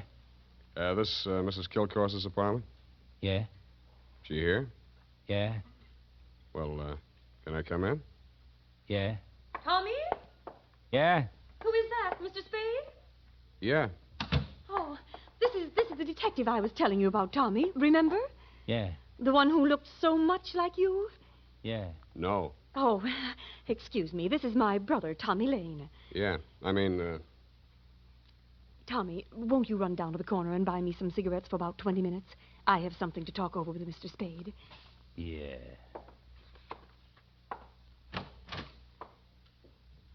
Nice boy, your brother. Small vocabulary, but big feet. Well, he's shy. Now, what did you find out about my husband, Mr. Spade? He dropped $100,000 in a gambling joint. Ernie Nogales' racket club. You know it? No, but I know Ernie Nogales. I knew him in Reno before I met Leonard. He lost his license there for running a crooked wheel. The way Kilcourse was playing tonight, that wheel didn't have to be crooked. He was trying to lose that $100,000. But why? Why would he do a thing like that? One of two reasons. Either he's paying off to Nogales or he's paying off to somebody else, and Nogales is the go-between. Well, I don't believe it. Ernie is a crooked gambler, but he doesn't touch blackmail. And your husband isn't stupid enough to drop $100,000 in 3 turns of a wheel. Anyway, I'm not tangled with him and or the Ernie Nogales mob for $100 of your money or anybody else's. Here, take it. Well, and here are your car keys. No, wait, please. You can't desert me now. Why not? Well, I haven't told you everything. I'd hoped I wouldn't have to. About your brother? How did you know? The only place you get a green suntan is in a pokey. Besides, he acts kind of stir-crazy. Spent a little time in solitary, didn't he? He won't talk about it. But that's it, Sam. That's why Leonard is paying that blackmail money to Nogales. You just said Nogales wouldn't touch blackmail. Any other corrections you'd like to make in your copy before we proceed? Yes.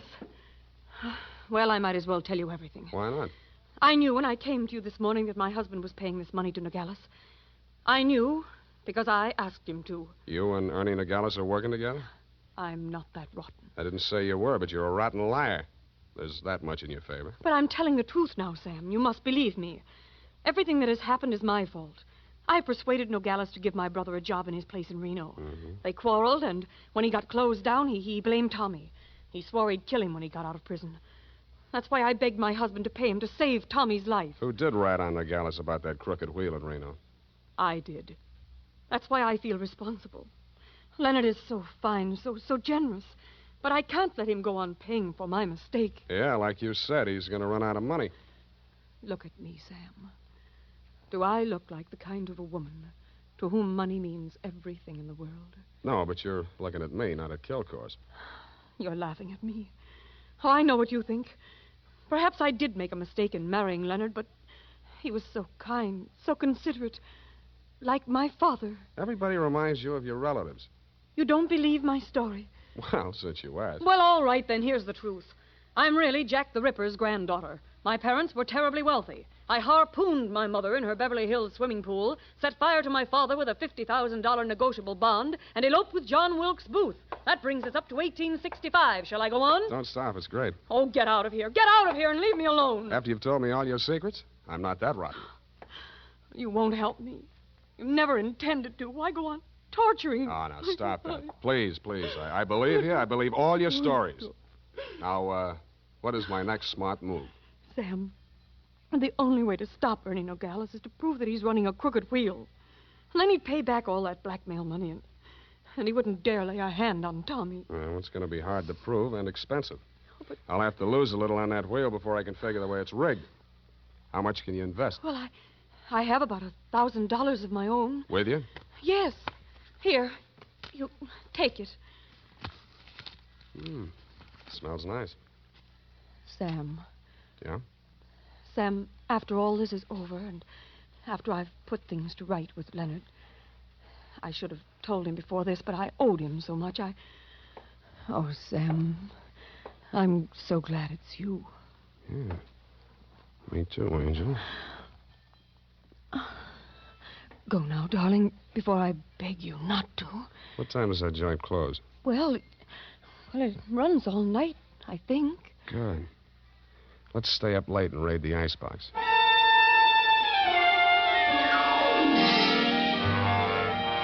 Around 2 a.m., when I low-geared the Plymouth up the long, steep driveway to Ernie Nogales' racket club, backed into the parking space nearest the road with the car headed downhill for a quick getaway, just in case, and I went in. The joint was still going full blast.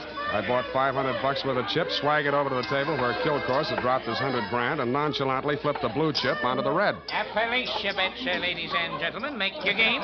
Okay, that's all. Around and round the little ball goes. I didn't look to see where the little ball went. Most of the money was on red, so it was bound to turn up black. A red pays. What? Number 15. Place your bets, please. Make your game, ladies and gentlemen. Around and round it goes. The chips were spread around more the next turn, so I stacked 100 at the bottom of the 1 to 34 column. With a crooked wheel, my 100 made it the best bet to lose. And 19, and the red wins again. Hey! I plunked 500 down on number 5 and raked in 17,500. I left my original bet on the table. When the little ball fell into the pocket, I was $35,000 to the good from my point of view, but not from my clients. I doubled my bet and looked apprehensively around. There were no surly characters edging up behind me. In fact, the only surly character in sight was Ernie Nogales, and he looked happy. That didn't make much sense. When my bankroll got to $105,000, I played a hunch. I threw $5,000 of it back on the table and lost it. That made a kind of sense. I cashed in the rest of my chips and squeezed the $100,000 U.S. currency into my inside pocket. If anybody aimed for my heart, it was thick enough to stop the slug, which was some comfort. But what I saw when I walked out to the parking lot was no comfort at all. I'd gotten just a glimpse of it through some trees. A sedan backed into a driveway halfway down the hill. It was blacked out except for 5 glowing cigar ends that showed through the windows. I could think of only one reason for 5 cigar smokers to be parked in that particular spot at that particular moment. The Plymouth was where I had parked it, pointing straight down the hill. I slammed the door but didn't get in. Then I listened. The car down the hill was getting ready, too. I cracked the door of the Plymouth wide enough to get my arm inside and pressed the starter with the heel of my hand. I switched on the lights, pushed the clutch with my left hand, used my right to shift it into low. Then I pulled the hand throttle out all the way and let it go.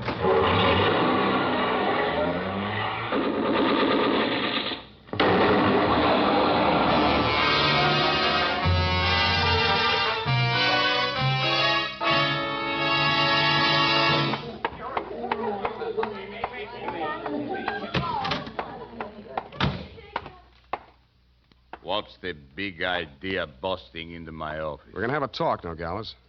Please, don't wave that heater at me. It makes me nervous. I don't like guns. I don't either. That's why I'm here. Put your hands on top of the desk and keep them there. All right. Give me back that roll. I give you clean money for it. It was a gamble, so I lost. Can you blame me? Where'd you get this money? I buy it. 50 cents on the dollar. I don't ask where it came from, but I read the papers. I figured it was that shipyard payroll job a few days back. Like it just fell in my lap. I figured it'd make 50 grand instead of Kilcore's 5.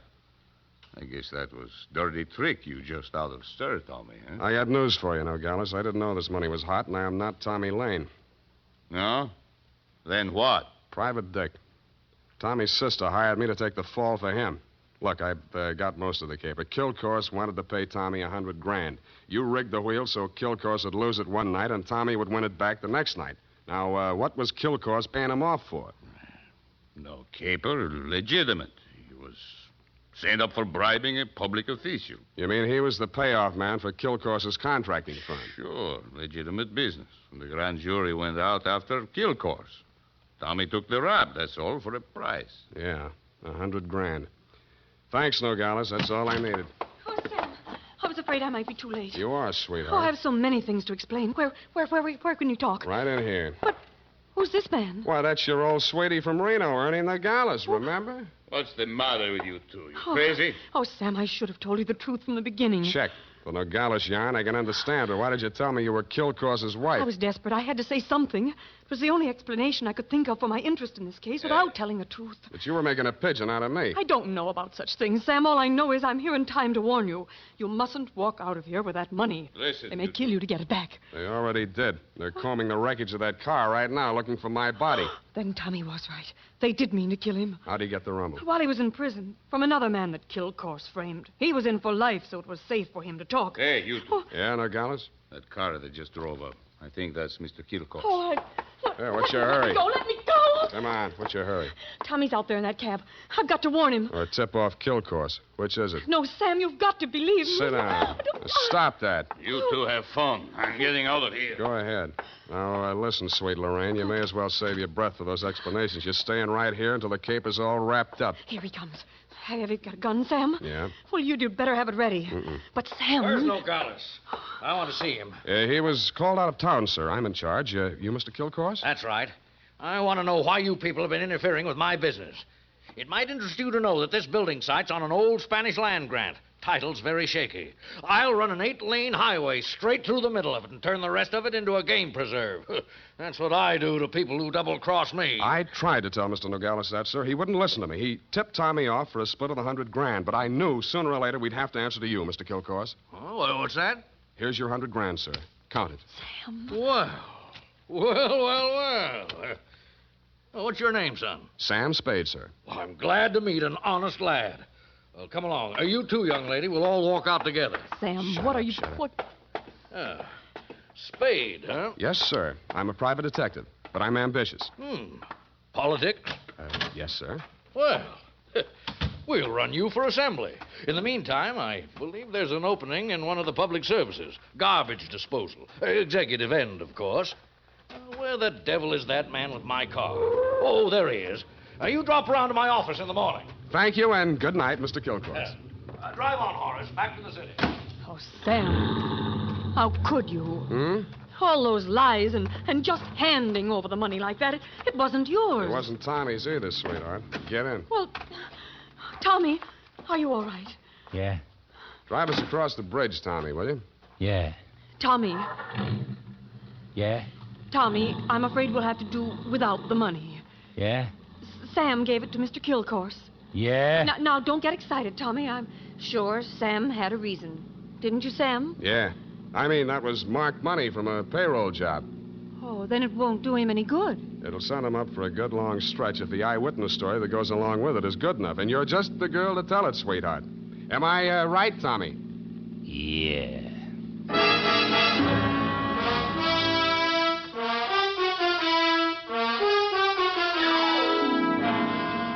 Period. End of report. Already? But, Sam. Yeah? What happened? Who were the 5 men in the car, the ones who shot at that Plymouth in the mistaken belief that you were in it? Their names are of little account, Effie. Suffice it to say that Kilcourse pointed his pudgy finger at them in the hopes of keeping the charge of attempted murder out of his indictment. But I was too clever. I identified them. But, Sam, you didn't see anything but their cigars glowing in the darkness. Have you never heard of Sherlock Holmes' monograph on the 49 varieties of tobacco ash, you fool? But, Sam, Sherlock Holmes is only the segment of someone's imagination. He's a fictional detective. Well? You mean... Oh, Sam, you're tired. Yes, I am. It's affected your mind, winning all that money. Now, you just sit here and rest. All right.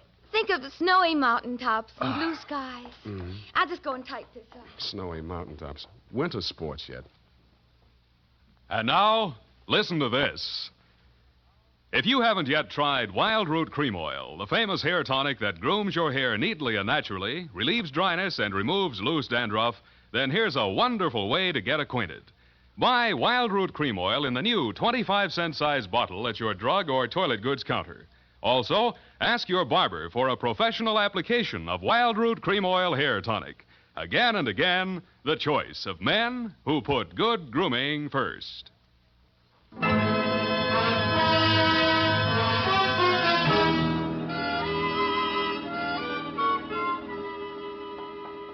here it is, Sam. And not that it made any difference, but how did you guess that she wasn't Mrs. Kilcourse? Simple. Kilcourse didn't recognize her. But, Sam, that was after you denounced her. I did no such thing. From the report, Sam, in black and white. Quote, why did you tell me you were Kilcourse's wife? Unquote. At that point, you assumed that she was not Mrs. Leonard Kilcourse. I did not. I merely wondered why she had told me. Well, with all the lies she told, you might have assumed anything she said was totally devoid of truth. And I did, sweetheart. I did. Oh, well, that's a relief. I was afraid for a while she'd taken you in. What's that got to do with the truth? Good night, Sam. Good night, sweetheart.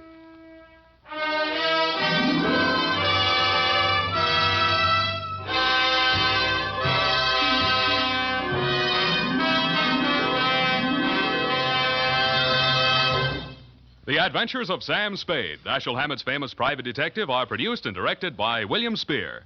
Sam Spade is played by Howard Duff. Lorene Tuttle is Effie.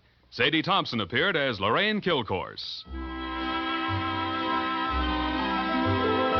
The Adventures of Sam Spade are written for radio by Bob Tallman and Gil Dowd. Musical direction by Lud Gluskin. Score composed by Renee Garrigang. Join us again next Sunday when author Dashiell Hammett and producer William Spear join forces for another adventure with Sam Spade. Brought to you by Wild Root Cream Oil. Again and again, the choice of men who put good grooming first. This is Dick Joy reminding you to... Get Wild Root Cream Oil, Charlie. It keeps your hair in trim. You see, it's non-alcoholic, Charlie. It's made with soothing lanolin. You better get Wild Root Cream Oil, Charlie. Start using it today. You'll find that you will have a tough time, Charlie. Keeping all the gals away. Hiya, Baldy. Get Wild Root right away. This is CBS, the Columbia Broadcasting System.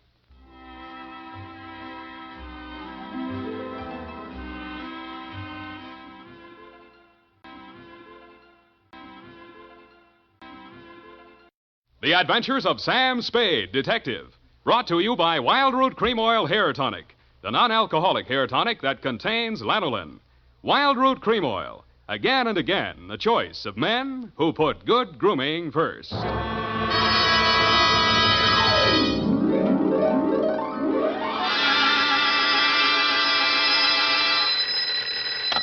Sam Spade Detective Agency. Sam, sweetheart. Any calls? Only one, Sam. Lieutenant Dundee of Homicide. He wants you to drop around so they can get your formal statement. No hurry, not now. He told me what happened, Sam. I'm sorry. Yeah, so am I. I guess he was one of your oldest friends, wasn't he? You don't make any friends in this business, Evie. You can write that in your book now, and I'll give you the rest of it when I get there. You sound tired, Sam. Wouldn't you rather just, What, baby? well, go home and, just put it off until tomorrow or... Yeah, maybe I... No. No, I'll get it off my chest tonight. Stay there, Effie. I'll come on down and dictate my report on the Dick Foley caper.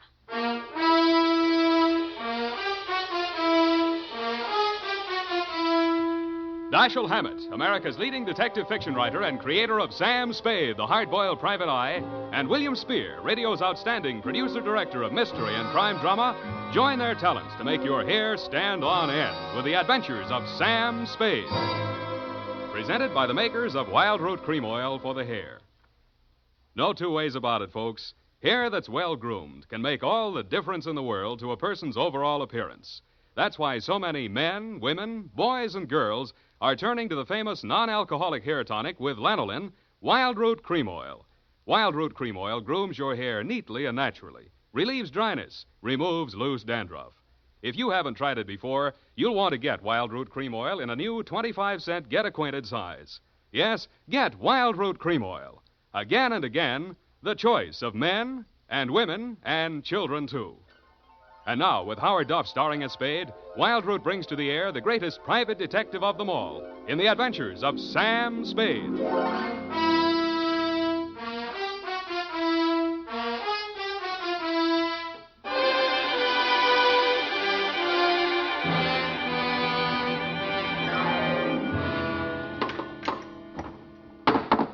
Nuts. Oh, here, Sam, let me. Am I that shaky? Say when. Just to the top of the glass. Now, that's enough. You'll spill it. Yeah. Sam, what you said over the phone about not making any friends in this business, you didn't really mean that, did you? Forget it.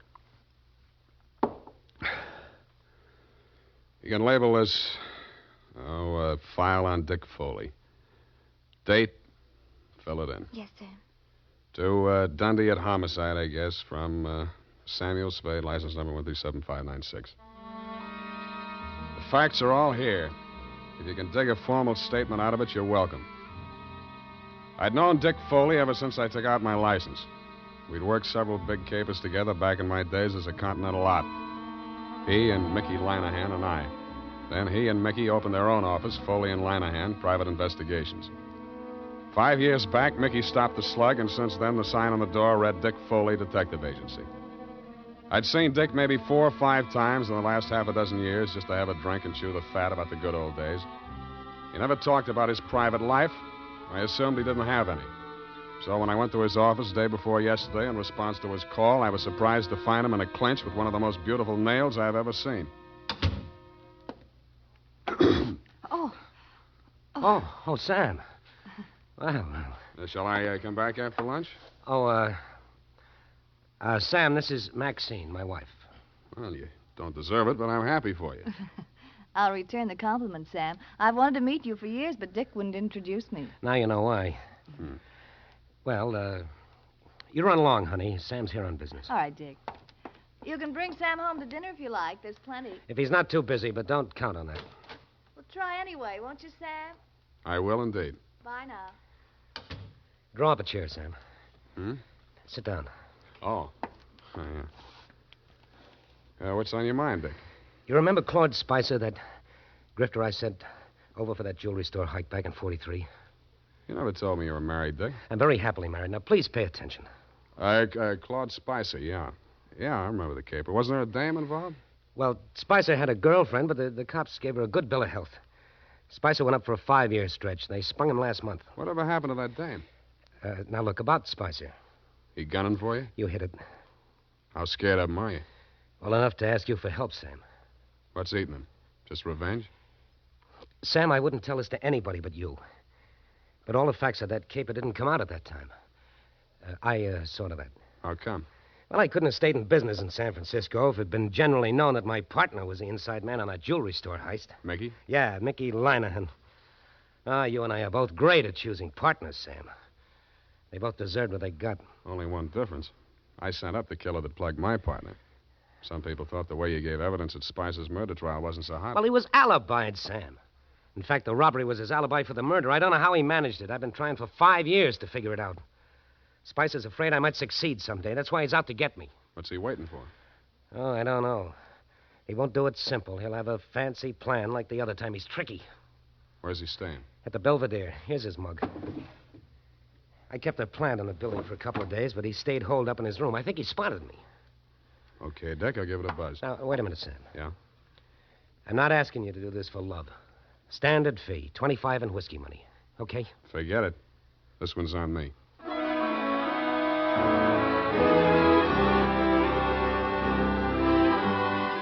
In the elevator on my way out, I studied a picture of Claude Spicer on the old police circular Dick had given me. But a picture in the back of my mind kept getting in the way. It was Dick Foley's wife, Maxine. When I hit the street, I still saw her face before me, and it was no picture, only pretty as. Sam, I waited for you. I've got to talk to you. My pleasure. Shall we confer in an adjacent cafe? Wherever you say. Only I don't want Dick to know. Then you shouldn't have married a detective. Please, Sam. How's this? Black watch. Yeah. Looks dark enough. Oh, that booth in the corner, it's secluded. Why not?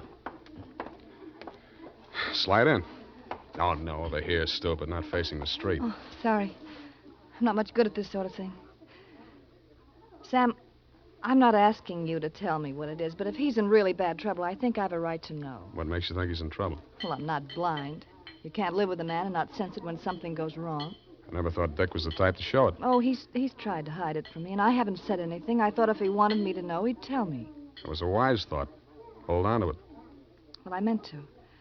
But then a terrible possibility crossed my mind. Sam, it isn't me, is it?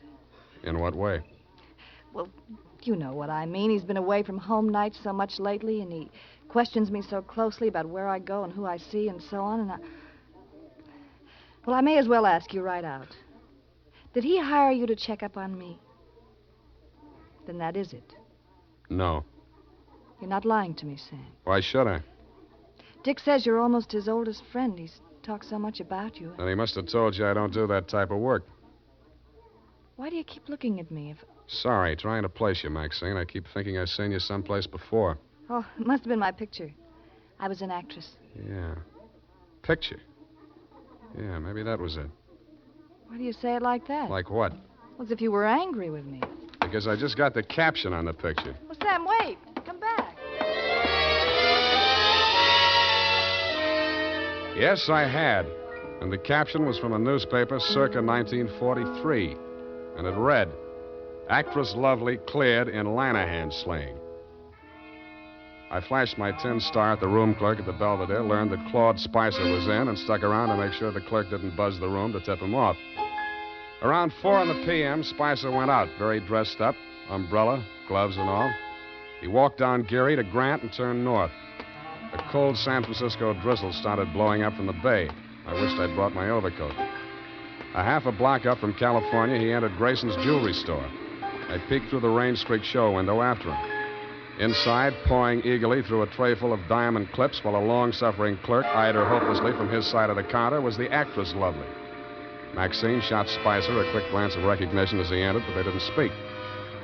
He took up a pose of gentlemanly patience, shrugged his eyebrows sympathetically at the clerk, and leaned elegantly on his umbrella while Maxine found fault with every piece of jewelry that was shoved in front of her. The bored expression left his face only once. That was when the clerk opened the vault and brought out some unset stones. Their act may have been fooling the clerk, but it was as plain as the nose on Spicer's face, a very plain nose it was, that they were sizing up the joint for a pushover. Maxine left first. He stayed long enough to buy a cigarette lighter and then followed her out. As I took out after him, I stopped to read the sticker on the inside of the glass door. It said, "These premises protected by Dick Foley Detective Agency."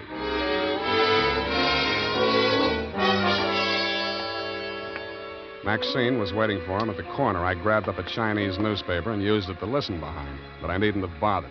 They didn't seem to care. Well, are you happy?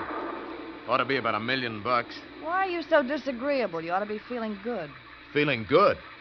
5-year stretch, I come out to find my girl married to the joker that sent me up. You didn't think it was such a bad idea at the time. Well, I do now.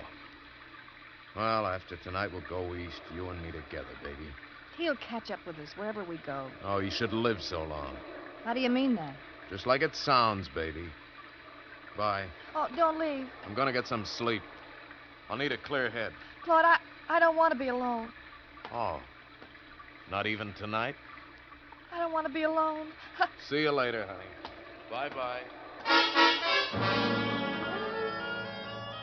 He went straight back to the Belvedere, no stops. Picked up his key at the desk, no messages, took the elevator to the 8th floor. Let himself into room 809, hung out the Do Not Disturb sign, closed and locked the door behind him. I kept a plan on it till around midnight.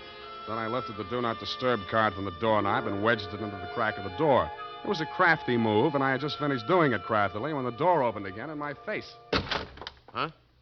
Who are you? What are you doing here? Nothing, sir. I'm making a survey. What? I'm from the Trotter Pole. Trotter Pole. It's like the Gallop Pole, but we're not in so much of a hurry. Yeah? Just kindly answer this question. As a Democrat, do you believe... Do we, huh? I picked up the Do Not Disturb card and wedged it back into the crack of his door. As any house dick knows, except, of course, Tiny Stover, the night peeper at the Belvedere, if anybody opens a door like that, the card will fall out, and somebody will always hang it on the knob. Another thing Tiny doesn't know is never to draw to an inside straight. We played 9 different kinds of poker until 5 a.m. when I thought I'd go up and have another look. All was quiet on the 8th floor. From the elevator bank, I could see room 809. The morning paper was shoved under his door, and my Do Not Disturb sign was apparently where I had planted it. I tiptoed up to make sure. Huh? Who are you? What do you want? Me? The paper boy, sir. Your morning paper. You get around. Well. Good news in the paper, sir? Interesting. Jewelry store heist up on Grant Avenue. Oh, yes, sir. Our paper only covers... What? I grabbed the paper from under 805. It was the headline I could have expected if Spicer had left his room without my knowing it. Grayson's Jewelry Store, the shop he and Maxine had cased that afternoon, had been taken for an estimated $1 million in uncut gems. But Spicer's door hadn't been opened, and there was no other exit. I sat down and thought. And what I thought of was that sticker on the front door of Grayson's said, "These premises protected by Dick Foley Detective Agency."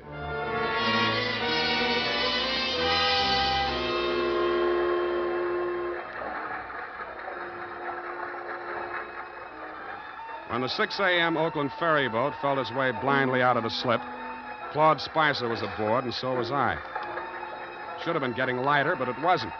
The fog was thickening over the harbor, and most of the passengers were inside drinking coffee. Spicer didn't go in. He climbed up to the boat deck and stood at the rail under the pilot's house. I planted between 2 wet paint signs and waited. Not for long. I couldn't make out any features on the man who came up and joined him. They stood face to face, not more than a foot apart, and talked in voices that couldn't get to me through the racket of the foghorns in the harbor. What spoke loud enough for me to hear was a gun.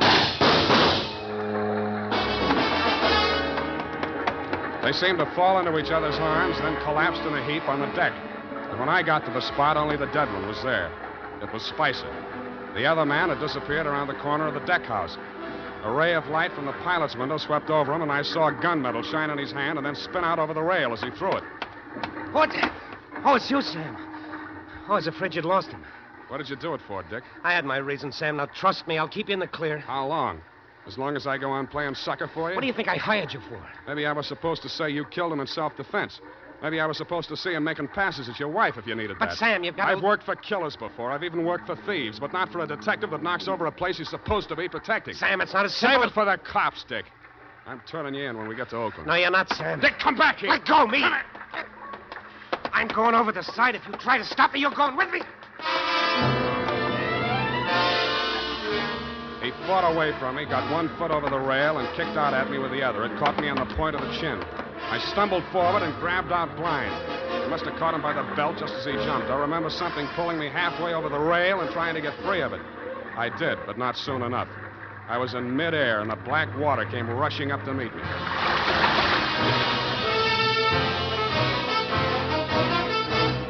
The makers of Wild Root Cream Oil are presenting the weekly Sunday adventure of Dashiell Hammett's famous private detective, Sam Spade.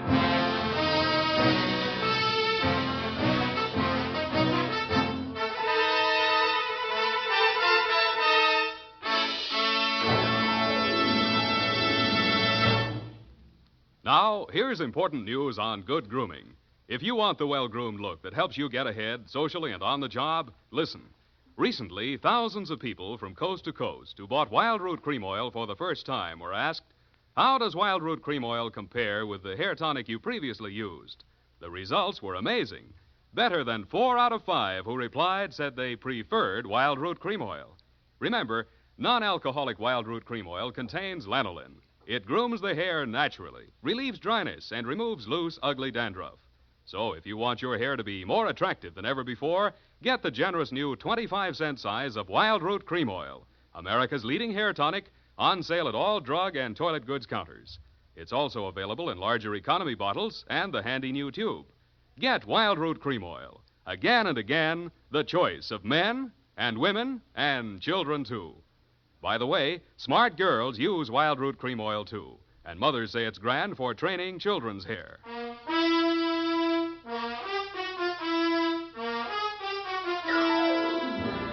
And now, back to the Dick Foley Caper. Tonight's adventure with Sam Spade.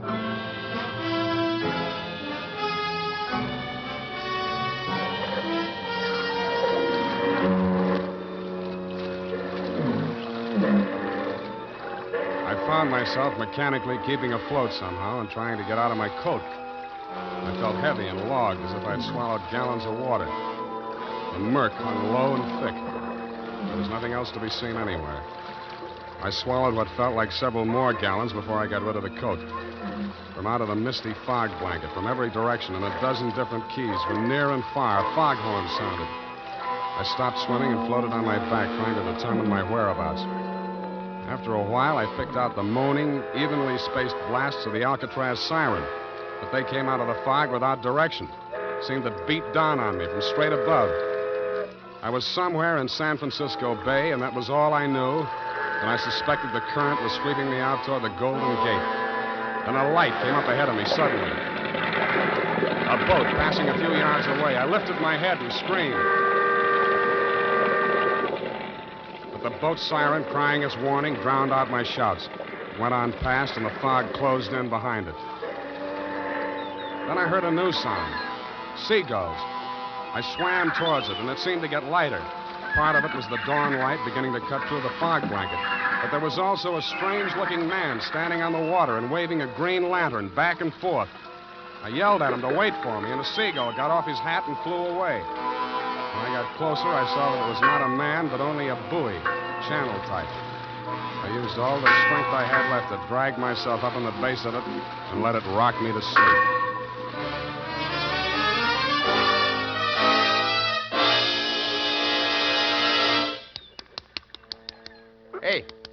Hey, mate. Pour some more of the brandy into him, Gus. Yeah. Here. Get some of this done.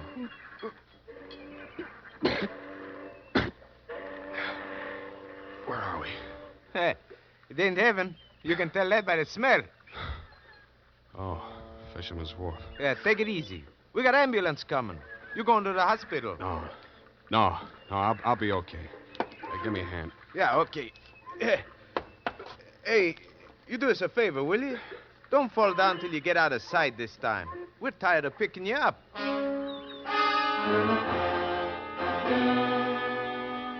I thanked the two kindly old fisher folk for their interest in my welfare, totted up the pier, fell into a taxi, and went home. While I soaked out some of my aches and pains and chills, I did some stewing about the caper so far and stewed up enough anger to carry me through to the finish. I checked the Coast Guard for news of Dick Foley. They told me his body hadn't been recovered yet. I got dressed and went over to his office. The cops hadn't been there. I went through the file cabinet. And what I found under Foley Private had me so interested that I didn't hear Maxine come in until she closed the door. What are you looking for? You, baby. I'm for you. Sam. Come here. Oh, Sam. Nice. Oh, you dirty... Now, don't be mad, Maxine. A gun makes a woman bulge in the wrong place. It's not my gun. We'll see. Sam, Shut up. Now, starting with the rap Spicer went up for, the same pattern. The way you worked this one tells me how you worked it the first time. You get something on a private detective. The first time, 5 years ago, it was Dick's partner, Mickey Linehan. Yeah. I don't know what Spicer had on him, but I do know he forced Dick to knock over Grayson's jewelry store last night. I won't listen to you. Okay, I'll talk to myself. I'm not saying you killed Mickey Linehan, but Dick did frame an alibi for you, didn't he? Didn't he? Oh, you're hurting me. Good. Try spending a night swimming around in circles in the middle of the harbor sometime. See how you like that. All right, it's true. Dick did help me out of that old jam. I'm not ashamed of it. I'm proud our love was that important to him. No, Spicer. That same old double-cross. Only this time, I'm standing where Dick did 5 years ago. Dick was set up as a patsy the same way Mickey Linehan was, but he got smart and pulled the trigger first. Stop it. Stop it. Where did that hurt? You fool. I loved Dick. Yeah. I loved him. That's something you can't understand. But it happens that way, no matter what people are. You sound as if you really mean that. But you're a little late, aren't you? He's not dead. I'm sure he isn't. If he's not, he's really in trouble. What do you mean by that? I found something here in the files that Dick left, just in case Spicer got to him first. What is it? A confession to Mickey Linehan's murder. That's impossible. Were you there? What are you going to do with it? Turn it over to the police. But if he's still alive... It still counts, unless he shows and revokes it, but I don't think he will. Why? Because I won't back up a self-defense plea on the Spicer shooting. But you were Dick's friend. You were his friend. I wouldn't ask him to do it for me. Then what can I do for him? I'll do anything at all. Well, if he stays away, he's as good as dead. If he comes back, you'll get a jury trial. And if there are more men than women in the panel, he'd probably be acquitted on your testimony alone. Do you really think he might have a chance? With a jury, there's always a chance. But where is he? How can I get word to him? Well, if he's not fish food by now, there's one sure way of smoking him out. Something I can do. Nobody else. Oh, please, tell me anything. Sign a confession of your own. Confession? Not Mickey Linehan's murder or anything they might nail you for. Swear that you shot Spicer. What? Well, you can always renege. Make both of you look good, sacrificing for each other. How about it? All right. Tell me what to write. I did. She signed it. I had Effie dispatch it to all the papers and news services, and then I brought it down to the hall. Naturally, you didn't believe a word of her confession, Dundee, but when I took you aside and explained my stratagem, you endorsed it heartily and had her booked. She pressed my hand and thanked me. The look of resignation on her face was so real it was hard to believe she was faking. When she turned her back to follow the matron down the corridor, I saw why. On the back of her coat, there was a smear of white paint. I remembered the wet paint signs on the Oakland ferry boat. Dick Foley gave himself up an hour after her confession hit the street. Screamed and yelled at everybody in homicide, trying to convince them that Maxine was innocent and he should take the full rap. But I'm afraid I queered that when we confronted him with the autopsy surgeon's report. He tried to bluff even then when he read it. Pellet A ended right side between third and fourth ribs, penetrated left lung. Pellet B, pleural membrane, side wound punctured. Well, so what, Sam? All three on the right side, angling up, you see? No! I don't know why. You even saw me on that boat. You saw me throw the gun over Oh, it. cut it out, Dick. What I saw was in the dark. But you two men were facing each other directly. If I were going to drop a man fast at close range, face to face like that, I would not put the gun in my left hand, twist it around, straining my wrist in the process, and pull the trigger with my thumb. Unless I were left-handed, double-jointed, and a trickier shot than you are. I'd blast him straight through the middle. All right. All right, yes, it was Maxine. Well, that's good. Maybe you can get cured now. Why don't you open up some more? Let me put it down like it was business. All right, sir. Number one, Maxine killed your partner, Mickey Linehan, 5 years ago. Probable motive to eliminate him and send Spicer up for it. Yeah, she didn't figure on Spicer being smart enough to confess to the robbery, and that alibied him for the murder. 2, you perjured yourself to clear Maxine of the murder. Motive? To prevent the truth about your partner from coming out, and Maxine. It was motive enough for anything. Cut it out, will you? Sorry. 3, Spicer forced you to team up with him in the jewelry heist. How? Well, he threatened to make a full confession as accessory to Mickey's killing. That would have put the whole works on Maxine and leave him in the clear. Yeah. Can't be tried twice for the same crime. 4, you decided to rub out Spicer whether you could beat the rap or not and clear the books once and for all. So you pretended to play along with him, told Maxine to do the same, and called me in as umpire. Yeah. Sam, I'm sorry. Why couldn't you lay off Maxine? Why did you have to... Oh, I thought you were my friend.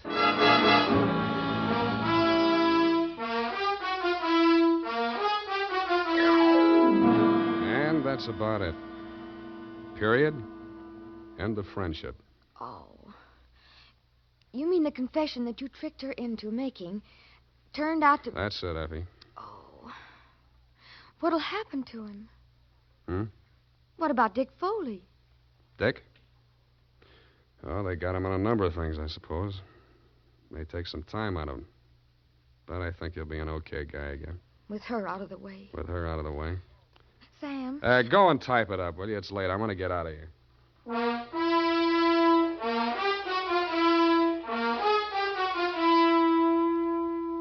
And now, listen to this. When it comes to hair tonics, the best friend of the family is Wild Root Cream Oil. Wild Root Cream Oil grooms the hair neatly and naturally, relieves dryness, removes loose dandruff. Now, you can get America's leading hair tonic in the new 25-cent Get Acquainted size. Also, ask your barber for a professional application of Wild Root Cream Oil Hair Tonic. Again and again, the choice of men and women and children, too. Well, here it is, Sam. I know how you must feel, so I won't... What's your hurry? Well, I thought, well, you know how you always feel. Look, sweetheart, Dick Foley was a private dick. So what? You mean you can bring yourself to talk about it? Sure. Go ahead, try me. Well, Sam, it seems terribly complicated. I suppose because Mr. Foley was in the profession and thinks like you do. Up to a point, Effie. What's bothering you? Well, why did he call you in? You, another private detective, and he knew how smart you are and all, and... Yeah. I don't know. Maybe he thought, well, if I turned up anything, I'd look the other way. Do you think that could ever happen to you, Sam? That's a clever phrase you dictated. He called me in as umpire. That's baseball. But if he was so clever, why didn't he win, Sam? His mistake, Effie, was trying a quadruple play which has never been heard of in the history of baseball or crime. All he wanted was to bat Maxine home safe. But it usually figures when 3 men are out, the side retires. Oh, well, I don't understand baseball, Sam. Well, that's all right. Football will be here soon anyway. Oh, but I don't... Good night, Levy. Good night, Sam. Good night, sweetheart.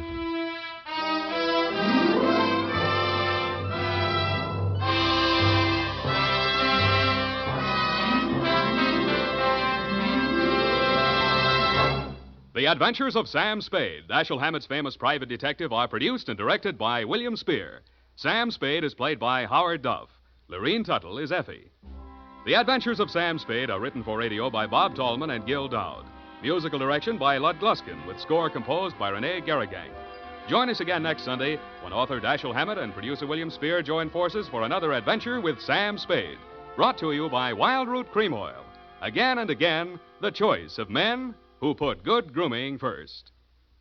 This is Dick Joy reminding you to... Get Wild Root Cream Oil, Charlie. It keeps your hair in trim.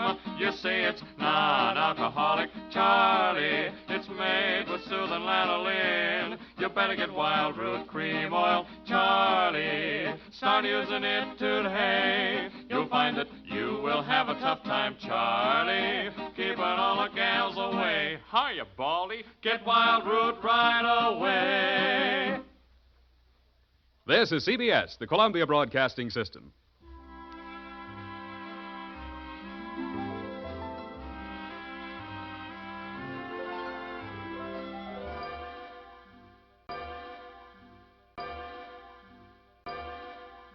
The Adventures of Sam Spade, Detective. Brought to you by Wild Root Cream Oil Hair Tonic, the non-alcoholic hair tonic that contains lanolin. Wild Root Cream Oil. Again and again, the choice of men who put good grooming first. Sam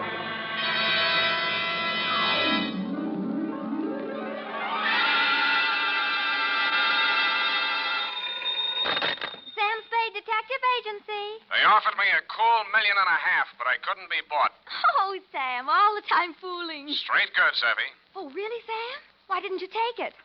Oh, but you couldn't, of course. That's right, Angel. Taxes. Oh, you mean it would put you in a bracket? The girl's name, in case you were going to ask, was Sugar Kane. Was she sweet?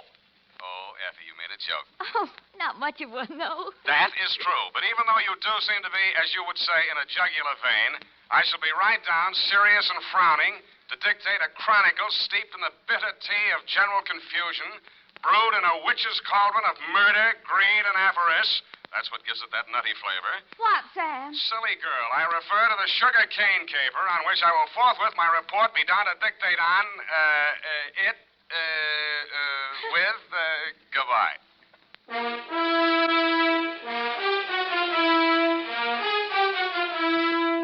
Dashiell Hammett, America's leading detective fiction writer and creator of Sam Spade, the hard-boiled private eye, and William Spear, radio's outstanding producer-director of mystery and crime drama, join their talents to make your hair stand on end with the adventures of Sam Spade.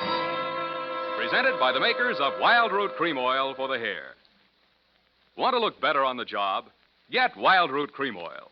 Want to look better to that gal of yours? Get Wild Root Cream Oil. Wild Root Cream Oil Hair Tonic improves your entire appearance by grooming your hair neatly and naturally, relieving dryness, removing loose dandruff. If your family hasn't yet enjoyed the benefits of America's leading hair tonic, here's what to do about it. Ask at your drug or toilet goods counter for the new 25-cent get-acquainted bottle of Wild Root Cream Oil Hair Tonic. Again and again, the choice of men and women and children, too. And now, with Howard Duff starring as Spade, Wild Root brings to the air the greatest private detective of them all in the adventures of Sam Spade.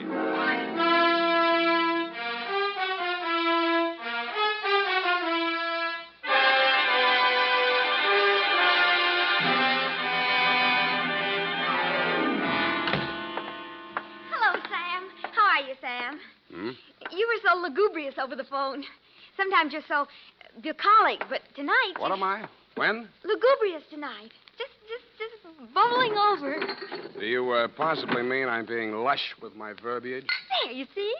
Well, that's because I've been at work in the environs of Snob Hill, where they never use one word if 12 will do. Are you ready for the dictation, I guess it is? I plan to be most amusing tonight. Already I am, yet.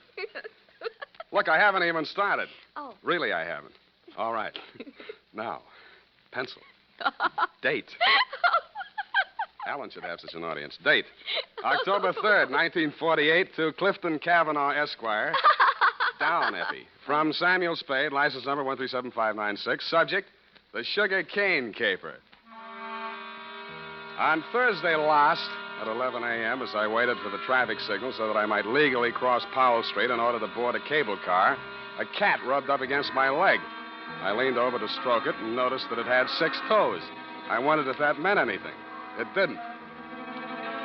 Most Nob Hill addresses don't mean much anymore, but yours still does. The house was big, hideous, and reassuring.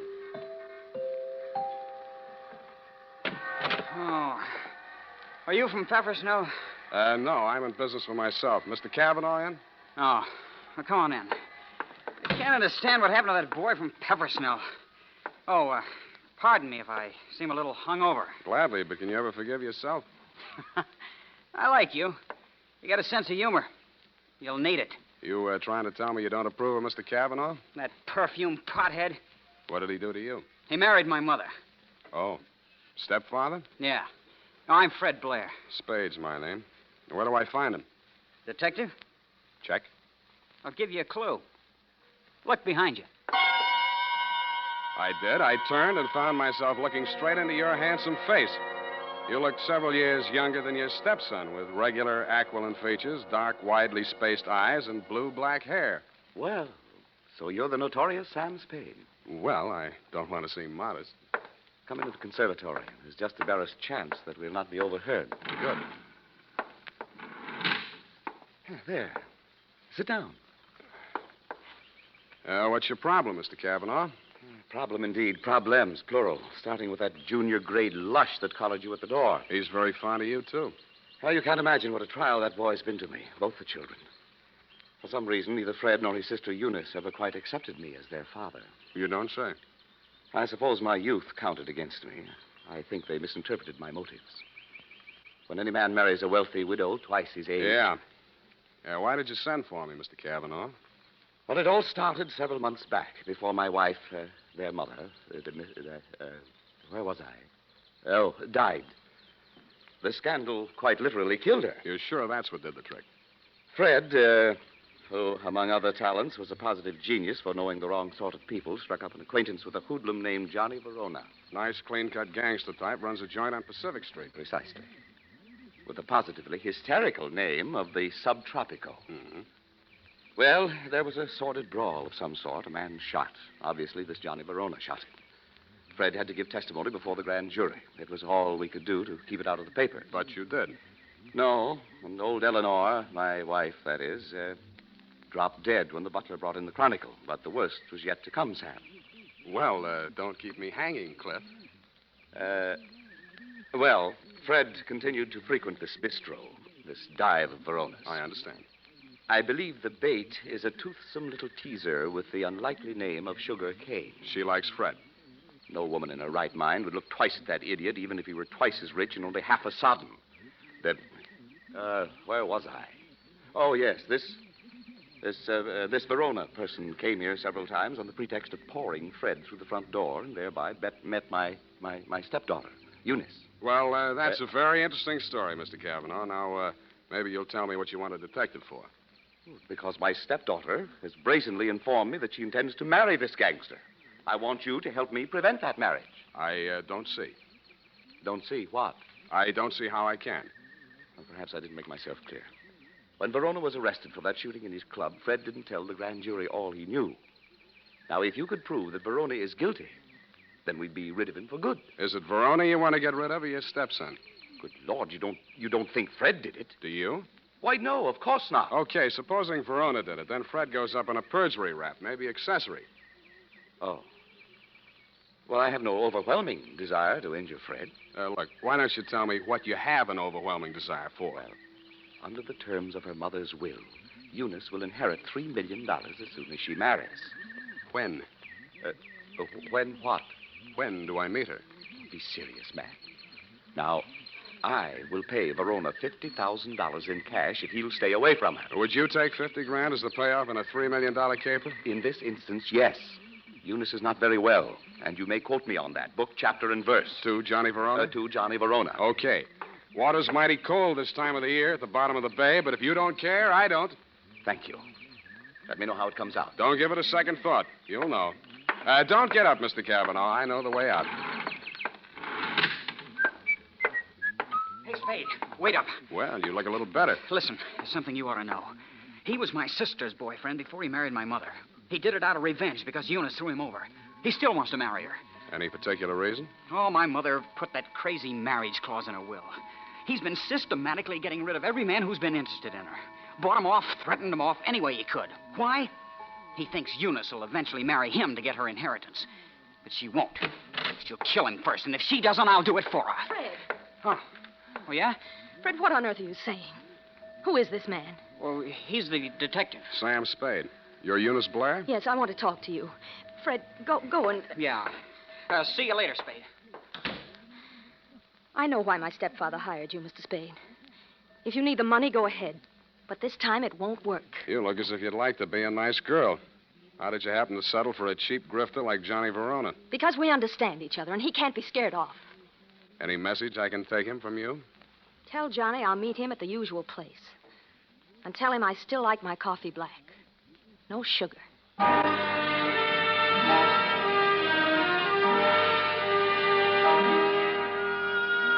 I didn't ask her what kind of sugar she didn't want any of. I thought I knew.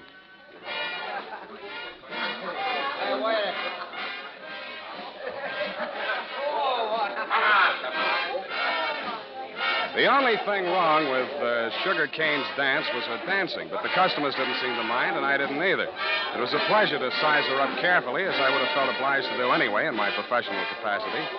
She was a black-haired number with aquiline features and widely spaced dark eyes. It was a beautiful combination, and I wondered where I'd seen it before quite recently. I decided to find out.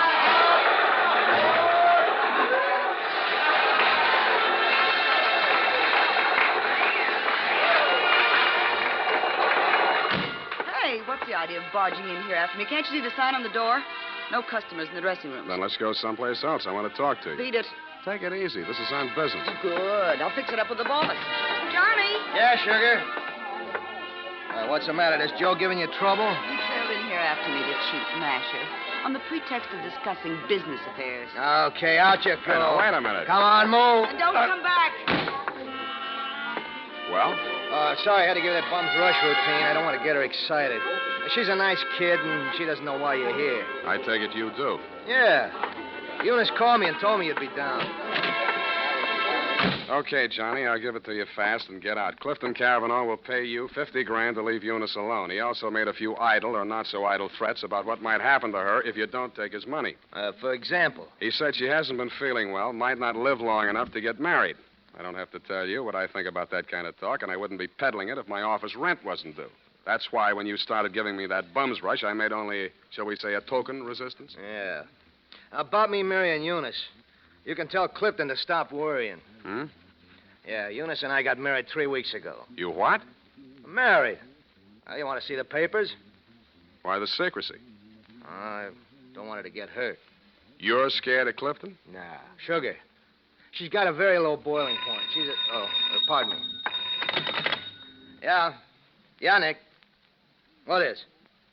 Go ahead. Yeah, I heard you. No, don't touch anything. Don't let anybody in. I'll be right over. Bad news? Yeah, Eunice. She's dead. How? One of my boys found her in my apartment. She was supposed to wait for me there. How did it happen? He's not sure. He thinks she took poison. I had to give Johnny Verona one thing. He didn't make any pretense about being grief-stricken. But after all, he just inherited $3 million. Sugar Kane took it standing up, too, but she just lost a rival and got her man back $3 million richer. I wasn't with you when you got the news, Mr. Cavanaugh. But the one I really wondered about was Eunice's brother, Fred. What brought that on was something I picked up in Johnny Verona's apartment where we found Eunice's body sprawled out over a tray of coffee things. It was a medicine bottle with a doctor's prescription number on the label. The name of the druggist that had put it up was Pfefferschnau. I remembered what Fred had said to me when he admitted me to your house that afternoon. Quote, "Are you the man from Pfefferschnau's?" I wondered if I'd answered yes, would Eunice still be alive?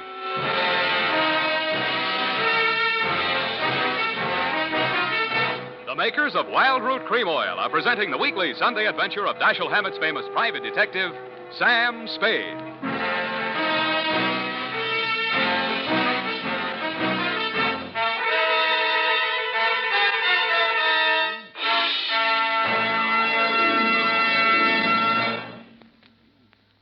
Now, here's important news on good grooming. If you want the well-groomed look that helps you get ahead, socially and on the job, listen. Recently, thousands of people from coast to coast who bought Wild Root Cream Oil for the first time were asked, how does Wild Root Cream Oil compare with the hair tonic you previously used? The results were amazing. Better than 4 out of 5 who replied said they preferred Wild Root Cream Oil. Remember, non-alcoholic Wild Root Cream Oil contains lanolin. It grooms the hair naturally, relieves dryness, and removes loose, ugly dandruff. So if you want your hair to be more attractive than ever before, get the generous new 25-cent size of Wild Root Cream Oil, America's leading hair tonic, on sale at all drug and toilet goods counters. It's also available in larger economy bottles and the handy new tube. Get Wild Root Cream Oil. Again and again, the choice of men who put good grooming first. By the way, smart girls use Wild Root Cream Oil, too, and mothers say it's grand for training children's hair.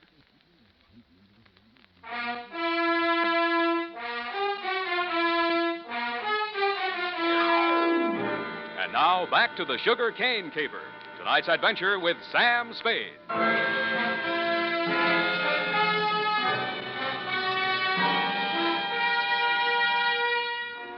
The morning papers didn't carry anything new on Eunice's death.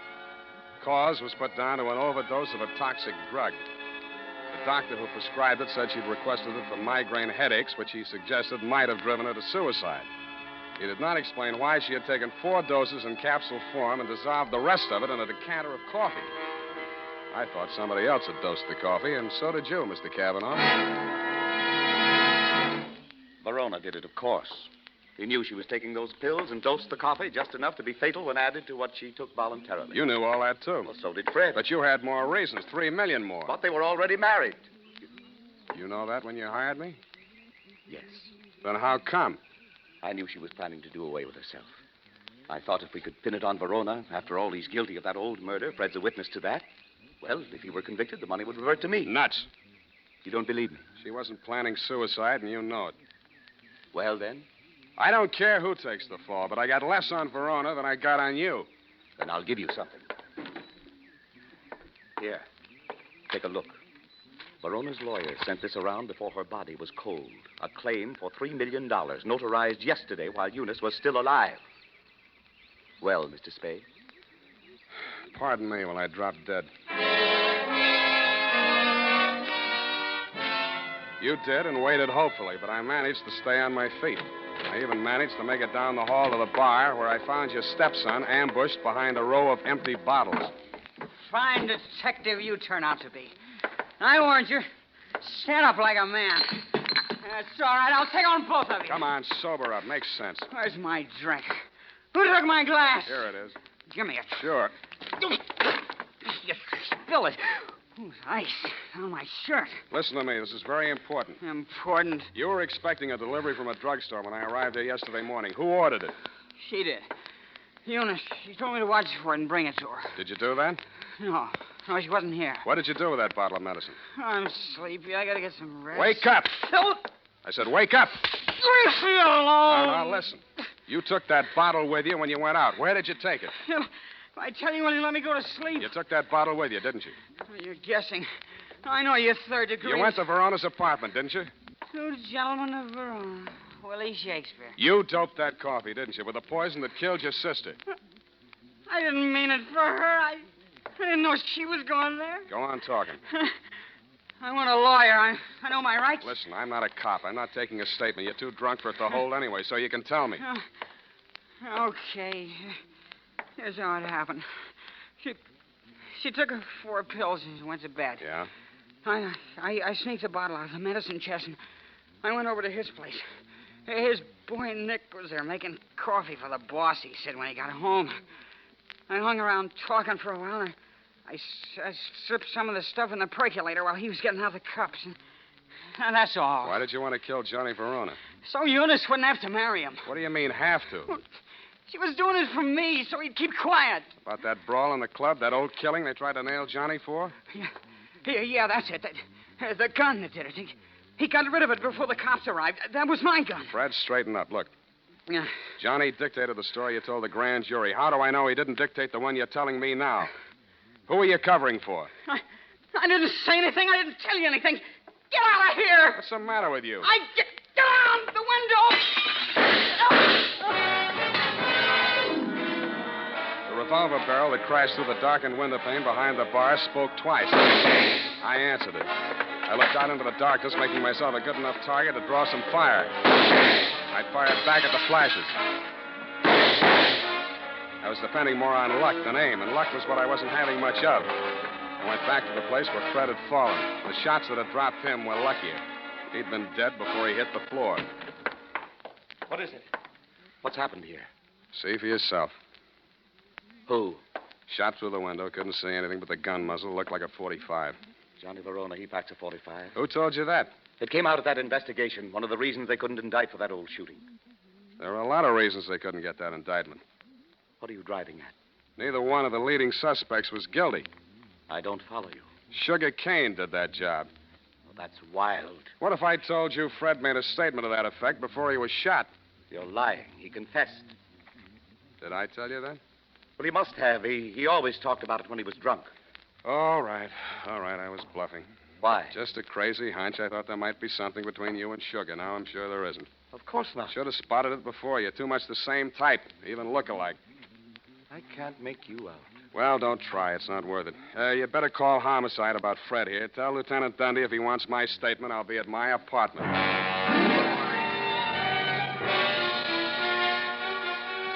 After I pretended to leave, I came back and did a little eavesdropping of my own. You didn't phone homicide, but you did spend an hour filing out the barrel of a .45 automatic. Then you went out. I tailed you to an address on Sloat Boulevard.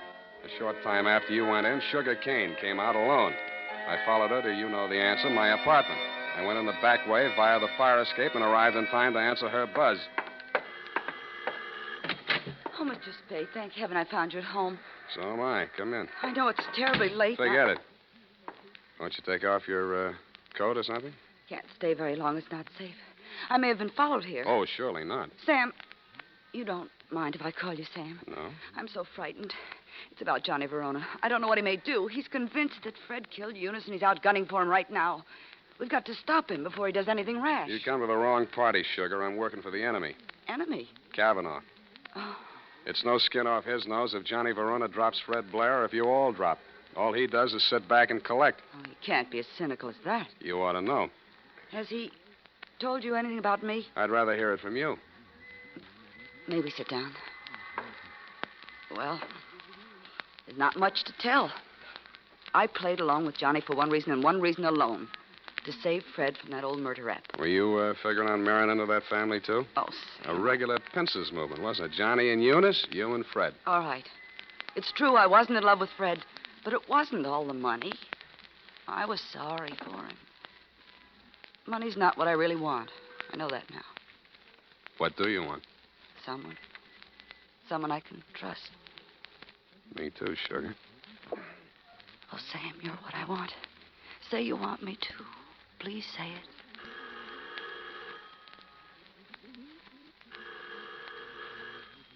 Don't answer it, Sam. Why not? Johnny may have followed me here. He's insanely jealous. Well, I gotta face it out with him sooner or later. Might as well be now. Sam, be careful. Stand out of the way, Sugar. No, Sam. No, please. Don't reach, Johnny. I'm not gunning for you, Spade. In that case, come on in. Well, Sugar. I didn't believe him that you were coming here. I had to, Johnny. He got some crazy confession out of Fred while he was drunk. I had to stall him till you and Cliff could talk to him. To save Fred, I mean. Oh, stop horsing around. We all know that we all know Fred is dead, and we all know that we all know who killed him. Then Cliff was leveling. You are trying to pin that on me. I don't need it, but if you want it, you can have it. There's $3 million in my part of it. I'll split down the middle with you. If you throw in with them, it's a three-way split. There's no split at all if you take the rap for Eunice's killing, and you will if you throw in with me. It's their word against mine. 2 witnesses against 1, and all I've got is a confession by a drunk who is now dead. Sam. Oh, Sam, I was sure for a moment you... Get away from me. Sam, Go on. Go to work on him. I should have given you a little more time. That wasn't fair, was it, Sugar? I hate you. I hate you both. I never want to see you again. Get back in that room, Sugar. Cliff. What happened, Sugar? Why were you running away? Johnny double-crossed us. Now Sam knows everything. What does he know? The whole caper. Part of it I wasn't quite sure of until I saw you and Sugar standing side by side. That blue-black hair, the same eyes, plus the fact that the bell on Sugar's apartment on Sloat Boulevard reads Kane, parenthesis, Kavanaugh. You took a crazy chance when you knocked off Fred with me right there in the room. The kind of a crazy chance a brother would take to keep his sister clear. I could have told you that. It would have helped a lot, Johnny, but you didn't. When a man lets his sister go on dancing in a joint like yours after he's in the chips and she goes on liking it, you can be sure they're both playing for big stakes and for nobody but themselves. Where do you think you were supposed to wind up, Johnny? I'll tell you. Drinking that poison coffee that Eunice got hold of by mistake. That isn't true, Johnny. I never told Fred a thing. He thought you really loved Eunice.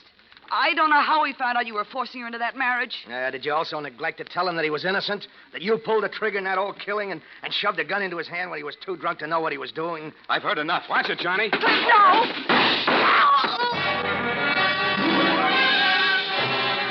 I winged you a split second before you fired. Your aim went wild. All I saw at first was that it missed Johnny. Then I saw him move forward in her direction. She was leaning against the wall, a puzzled expression on her face, her hand plucking nervously at a spot of red that was spreading against the white of her dress. He caught her as she pitched forward and carried her over to a couch. She didn't speak again. You and Johnny knelt beside her until the cops arrived. If you were aware of each other's presence, neither of you showed it. Period. End of report. That was a sad ending, Sam. Yes, it is. I'm sorry it ended so sadly. Well, it was bound to, one way or the other. There wasn't anybody in the whole gallery that thought about anybody but himself. Except poor Fred, I guess, and his only friends arrived in bottles and left in the ash can. All those millions and millions. We'll get the money now, Sam. I'm glad you asked that. It leaves me cold. Go type that up while I knit myself a sweater. And now, listen to this. It's the smart mother who sees to it that Wild Root Cream Oil is always kept handy around the house. For she knows that Wild Root Cream Oil grooms her family's hair neatly and naturally, relieves dryness, removes loose dandruff. Get acquainted by asking for the new 25-cent bottle. Also, ask your barber for a professional application of Wild Root Cream Oil Hair Tonic. Again and again, the choice of men and women and children, too.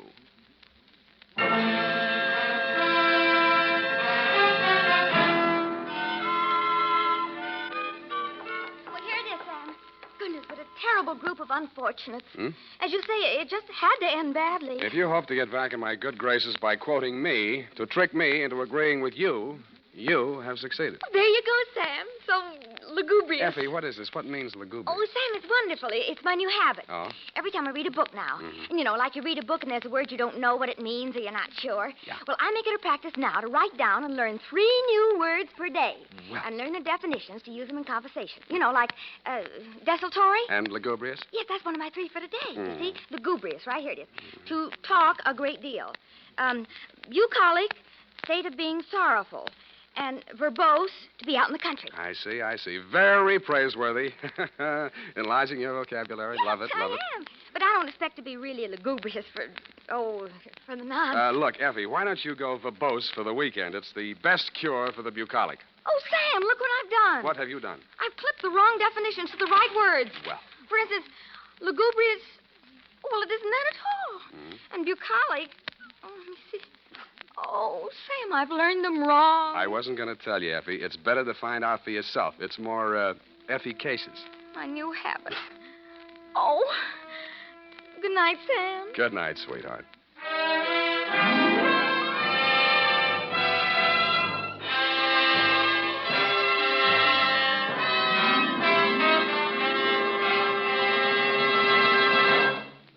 The Adventures of Sam Spade, Dashiell Hammett's famous private detective, are produced and directed by William Spear.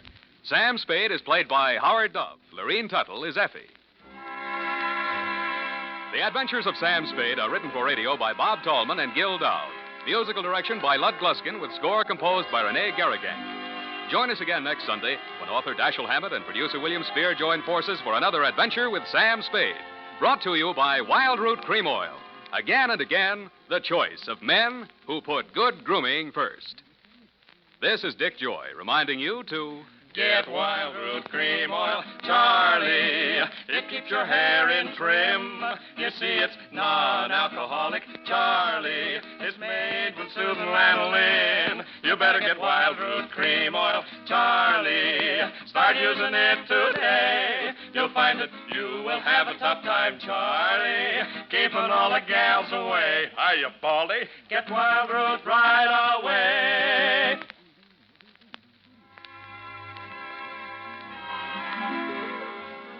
This is CBS, the Columbia Broadcasting System.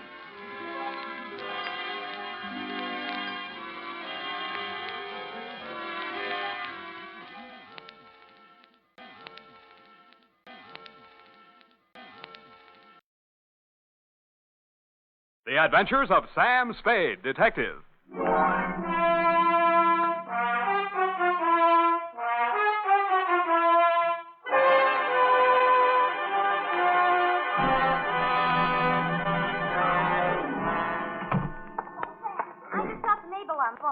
She works in the sleep shop, next to the knobby knit. Yeah. And she says they advise their nightmare customers to put a heating pad under the kidneys. Oh. And instead of milk toast, just a little beef broth and some warm wine.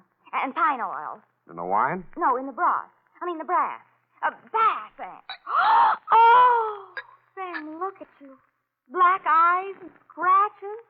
Your lips cut. You didn't go home at all. I did so. When you promised me you were going straight home for that much-needed rest. And all the time you knew you were going straight to some sordid bar and get into a brawl. I even bought these things from the sleep shop. Next door to the knobby net. To Detective Lieutenant Dundee, Homicide Detail, San Francisco Police. Medical authorities agree that lost sleep can never be made up. From Samuel Spade, license number... 17596. Fatigue is cumulative. Subject, the Insomnia Caper. Dear Dundee. Honest, Lieutenant, this is how I got into that mess last night. Honest. I've been feeling a little rocky for 2 or 3 days. There was nothing much wrong with me, but as my secretary, the ineffable Miss Perrine, said... Sam, what you need is a good night's sleep. Which, Lieutenant, is how I happen to be at home, in bed, at 10:30 in the p.m., wearing a sleep shade, earplugs, and quiet pajamas. At 10:45, my right arm went to sleep. I turned over. That's when one of the earplugs fell out. I tore off the sleep shade, dug the plug out of my other ear, stuck my head under the pillow, and was just beginning to drowse off, but...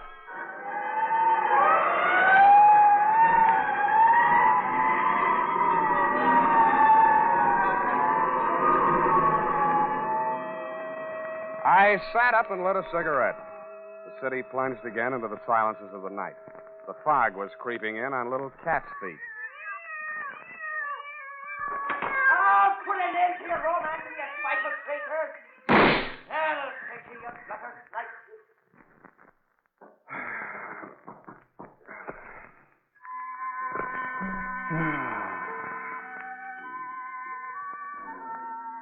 Then all was peace and quiet again in Post Street.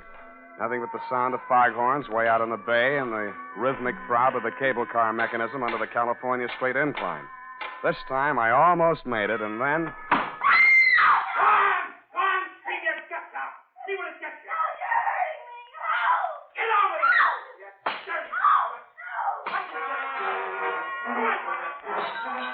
I went over to the window and peered out.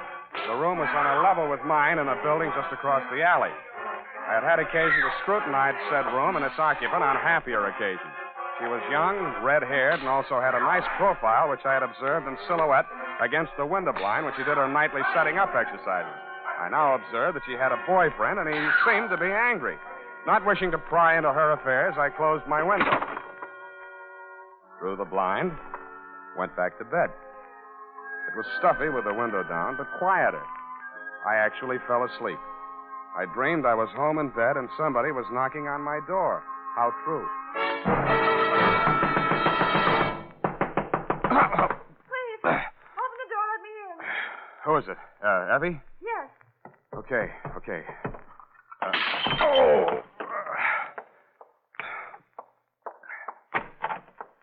What? Please, don't be angry. May I come in for a minute? You're in. Oh, thank you. I know this seems peculiar, a perfect stranger. I saw you in the window. That makes us even. I have the apartment across the alley. Yeah, I know. And you saw him strike me. No. Well, you must have heard. I heard a lot of stuff breaking. Well, my ship models, he threw them all over the room, broke them to bits. They weren't especially valuable, and besides, they were presents from him. So... Now I get it. Now, you came here to tell me all about your collection of ship models. I think that's real neighborly of you, Miss... Doreen Dubar. Yeah, well, it was nice meeting you. Drop in again sometime, and I'll show you my collection of trout flies. Please, don't send me away. I'm deathly afraid of him. His name's Dan McCrae. He's a merchant seaman. His boat just got in today, and... Yeah, but why me? Well, I've seen you in the window so many times, I somehow felt I knew you. That's foolish, I suppose.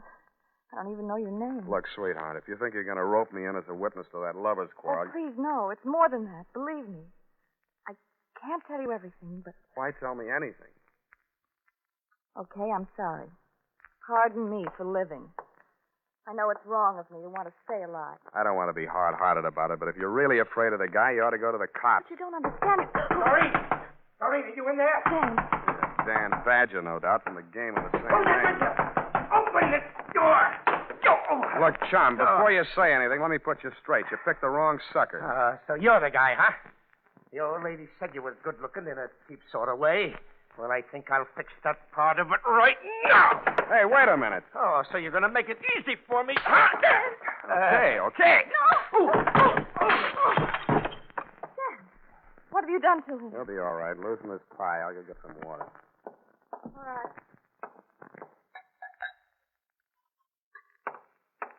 Is he coming around? Oh, where'd she go? Hey, Dan, wake up. Come on. Swallow it. What'd you hit me with?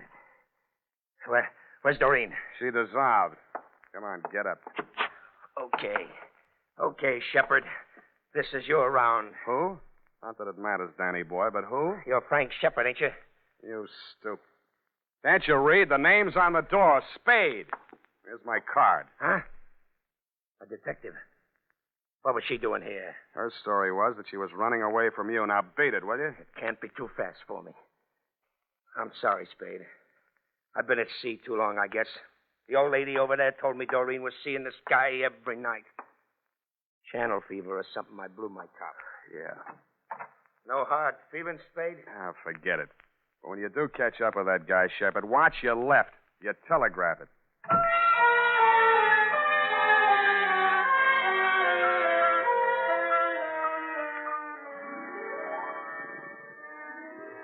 Homicide. Shepherd's Pie. Reach. Up to pick the halls of...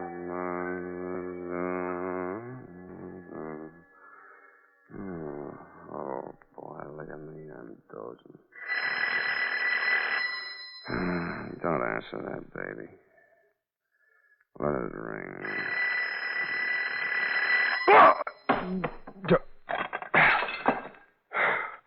Huh? Spade, this is Dan McCrae. Who? The guy you beat up on. Look, I just got to sleep. Call back tomorrow. Better yet, don't call. Listen, you gotta listen to me. I found Shepard. Not much of a fighter. I marked him up a little anyhow, just to scare him. Go on back to the bar. Have one for me. Listen, I'm okay now. I sobered up like a shot. I only came back here to phone. Makes sense, will you? When I got back to the ship, he was there in my cabin. What? He's dead. Who? Shepard? Yeah, he's dead.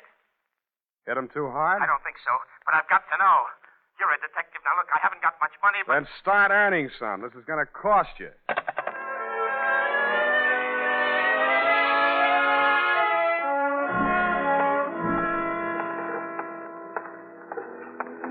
Hello, Dan. Well, you got here quick. I'm a real fast sleepwalker. This the ship? Yeah.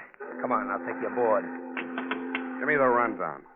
Shepard took your girl while you were away at sea. You slapped her around a little, broke her toy boats, and generally behaved like a bad boy. We'll skip that little exhibition match in my apartment.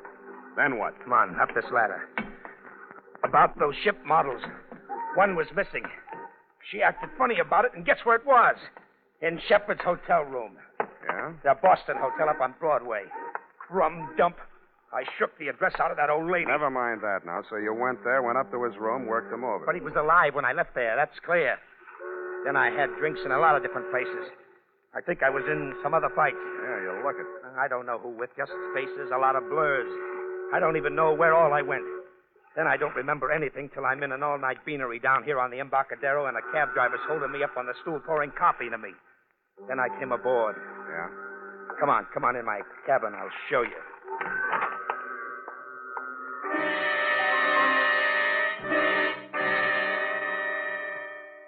There were a few bruises and ring marks on the face, but they'd been cleaned up and smeared with methiolate. I know you're not supposed to touch anything until homicide gets there, Lieutenant, but this one had obviously already been tampered with, so I didn't think you'd mind if I rolled him over just enough to peek at the back of his head. There was a tiny cut on his scalp near the base of the skull, not more than 1/4 of an inch long. It hardly bled. I frisked the pockets. In his wallet, $38, identification card, Frank R. Shepard, Boston Hotel, San Francisco, and a snapshot of Doreen sailing a model Chinese junk in a pond someplace. In his cigar case, cigars. Around his middle, a tooled leather belt with hammered silver buckle. It was a popular type Hickok belt, but something about the buckle didn't quite figure. The prong of the silver buckle wasn't silver. It was tempered steel. And instead of being pointed, the end was flattened out and ground to a sharp cutting edge. There were 2 notches on either side of it that didn't look like they'd been put there for decoration. I took the belt off, rolled it up, and put it in my coat pocket. Well, what do you make of it? You touch it? No. Why? A man falls forward, not back. The cops will say he was killed someplace else and brought here. Then I'm in the clear. Yeah, unless they form a theory that you brought the body down here to dispose of it. Then why didn't I? Maybe you lost your nerve. Maybe you sobered up. How? What killed him? I don't know. Maybe internal injuries, maybe a head injury, or both from that beating you gave him. Maybe he just dropped dead, heart attack. That's for the police medical examiner to find out. You mean you're going to call the police? I have to. But I called you to... I thought you could clear me before... Now, wait a minute. You told me yourself you drew a blank. You don't know where you were or what you were doing. What are you going to do? Call the police. No, wait. Yeah, I suppose you have to. I do. You first. Yeah. I must say you're taking it pretty well.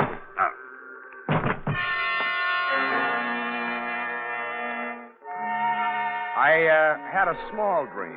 Abstractions, you know, cubes and circles. Nothing worth describing. But after I'd given Homicide the rumble and crawled home to my own trundle, I did better. I dreamed I was Wild Bill Hickok, the belt tycoon. I was working on a promotion scheme for a new combination belt buckle, toothpick, and murder weapon. Sam Spade, Sleepyhead.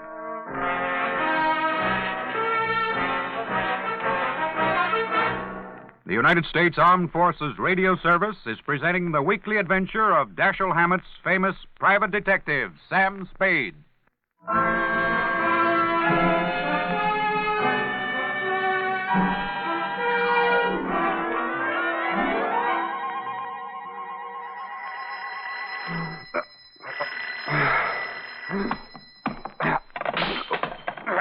Nuts.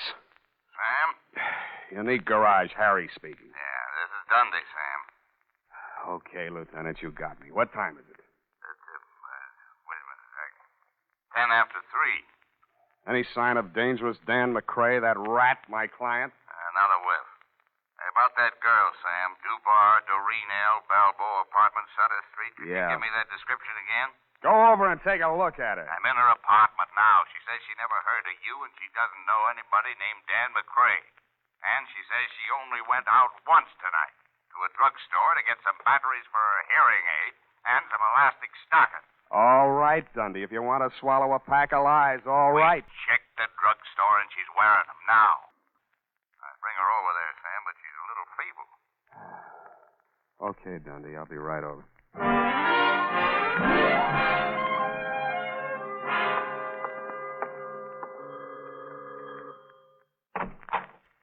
Hello, Dundee. Come in, Sam. I want you to make sure, Sam, this is the apartment. Yeah. That's my window just opposite. You can see the bed that I just got out of to come over here in response to your untimely call.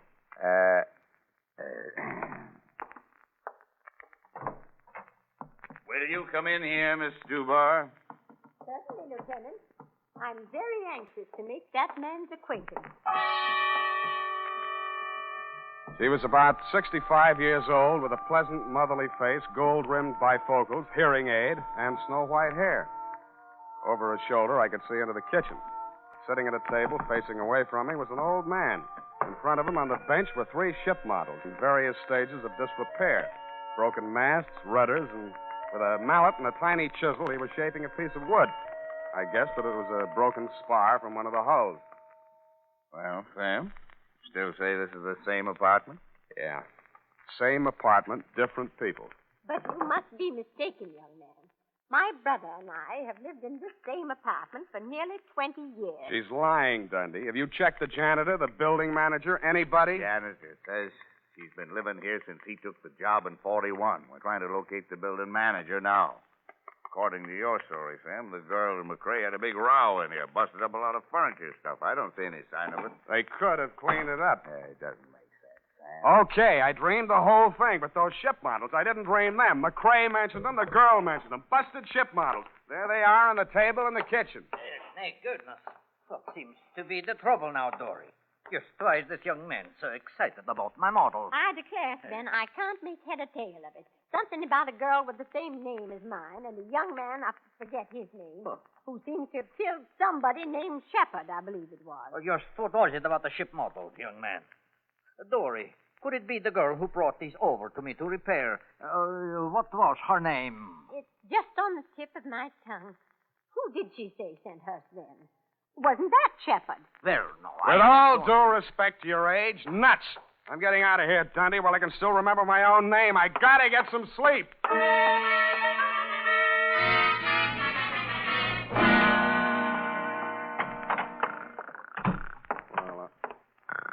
Hey, wake up. Oh, Sam. Get out of my bed.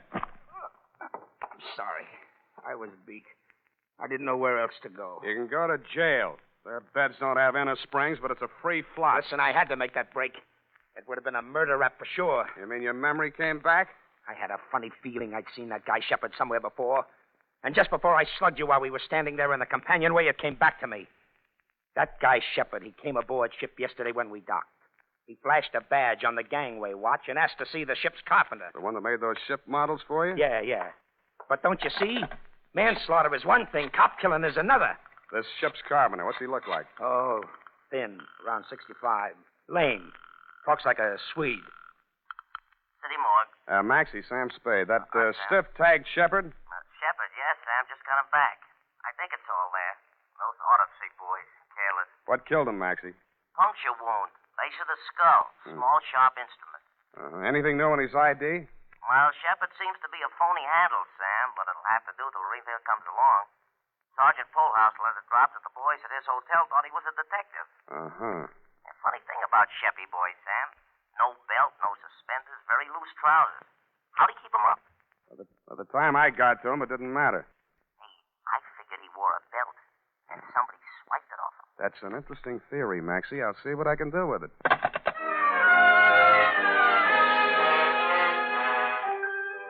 I tucked Danny boy back into my bed, locked him in, and gumshoed around the block to the Balboa apartment.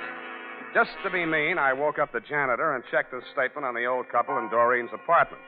He worked 3 buildings, was sure of the old woman, but backed down a little on the man, which is what I expected. Was sure of the floor, but not of the apartment number. Didn't know any tenants by name, which goes to show, Lieutenant, what police statements are sometimes worth. I thanked him, stole his passkey, and went upstairs. I didn't expect to find anybody home in Doreen's apartment. I was half right. Sven, the old carpenter, was sitting in a chair, staring straight ahead of me. He looked as though he were in a daze. I walked over to him. Even close up, he didn't look dead. But he was. Body still warm, no visible wounds. But he was wearing a tooled leather belt with a hammered silver buckle. The prong of the buckle was tempered steel and had the same peculiar shape as the one in my pocket, the one I had taken off a shepherd's body. The ship models were gone. What was left of them I found in the fireplace. And in the charred remnants of what had once been the hull of the toy Chinese junk, I found something that hadn't burned. It was a small metal cylinder with 2 pins projecting from it on either side, about the middle of it. It looked like a miniature lock mechanism, which it was exactly. The key, you guessed it, was the prong of that belt buckle. The cylinder was empty, except for a few white grains that looked like sugar. I tasted them. It was not sugar, but in the dope traffic, they sometimes call it that. About then, I heard footsteps outside in the hall. I ducked into the closet, leaving the door cracked enough to see out. Stand over there, Doreen. Don't try anything. I won't shoot you unless I'm forced to. No, you didn't shoot Frank Shepard, did you? Don't ever mention that name again. All right. Well, Sven, don't just sit there staring. We've just time to catch the boat. Then, answer me. I don't think he can answer you, Mrs. Brownrigg. Oh, what are you talking about? Sven! Sven! He's dead. He's dead! Oh, careful, she's got a gun. Hand it over. Hand it over, Grandma. You won't need it anymore. You killed him! Yes, I'm a desperate character. Hand it over. Come and get it.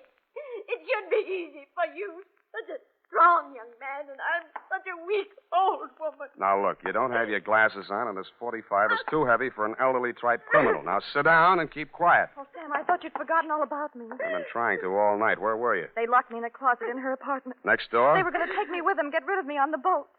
After what they did to Frank, they had to get out fast. Shepard. Who was Shepard, anyway? I can't tell you that. He was a federal narcotics agent, wasn't he? How did you know? You just told me. Now tell me the rest of it. Well, honestly, I didn't know anything about it till about a month ago.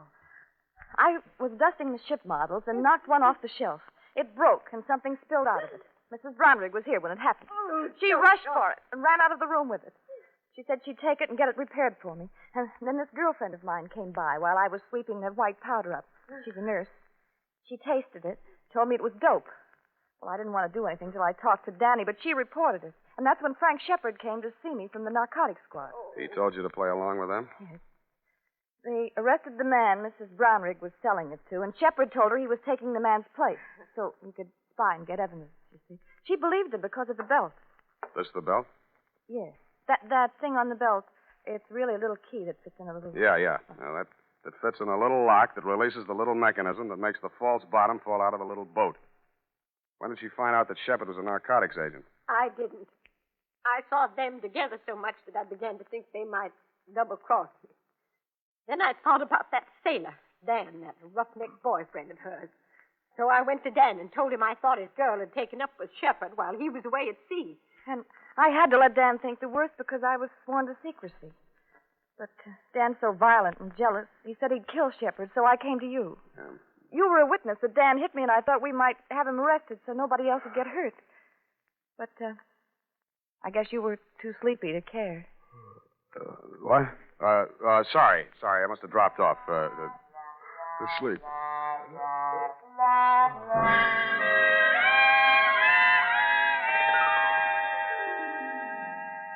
Period.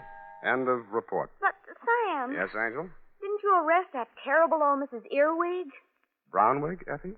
Wasn't it Brownwig, Sam? One of her aliases, no doubt. In reply to your previous question, yes.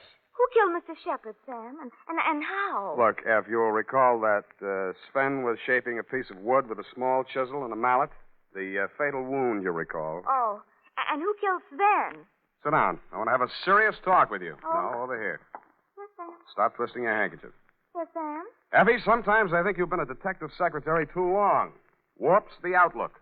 Sam, are you trying to tell me that my services are no longer required? See, that's what I mean. You jump to conclusions. As in the instance of the death of Sven. I only asked who killed him, Sam. Exactly. Did it ever occur to you that some people, especially old, feeble people, just die? Yes. Quietly?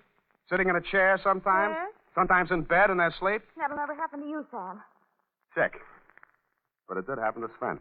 Perhaps the excitement of his criminous activities, fear of discovery, his impending flight were too much for his heart. On the other hand, it might have just been old age. Of course. The point is, Effie, it does happen. Yes. Never in detective stories, only in real life. Mm-hmm.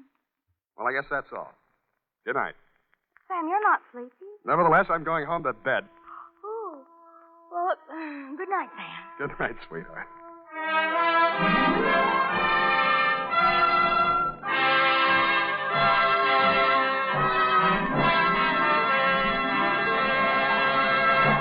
This is the United States Armed Forces Radio Service, the voice of information and education.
The Adventures of Sam Spade, Detective. Brought to you by Wild Root Cream Oil Hair Tonic, the non-alcoholic hair tonic that contains lanolin. Wild Root Cream Oil. Again and again, the choice of men and women and children, too.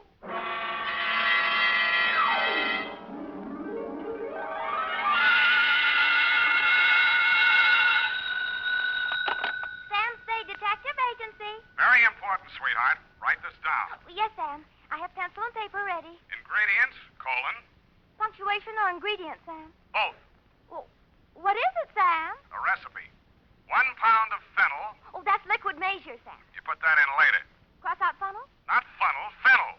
It is not liquid. It grows in Fairley pines. It's fairly what, Sam? 1 root of St. John's wort. Whose wart? Not wart, wort. Oh, what? Don't interrupt. Some newt size, a couple pounds ought to be enough. 1 ounce of bat's wool. 1 adder fork, that is not a utensil. 1 fillet of fenny snake. Some lizard's legs. 1 hemlock root digged in the dark. Directions. In the poisoned entrails throw toad that under cold stone days and nights hast 31. And if anyone drops in for trick-or-treat, Effie, leave 'em have it. Oh, Sam, now I get it. Halloween. It's a witch's brew. You were only fooling. That's what you think, sweetheart. Get out your cauldron, your poison pen, and your book of malefactions. I'll be right down to dictate my report on the Fairley-bright Caper, or I should have stood in bed and ducked for apples.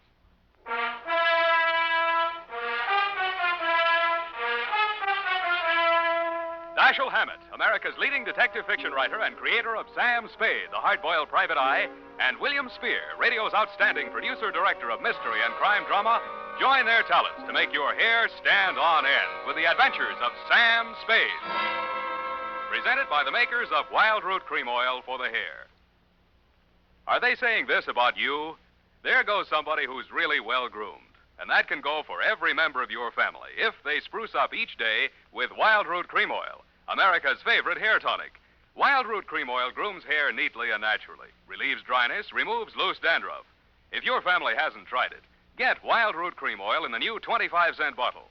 You'll see why Wild Root Cream Oil hair tonic is, again and again, the choice of men and women and children, too. And now, with Howard Duff starring as Spade, Wild Root brings to the air the greatest private detective of them all in the adventures of Sam Spade.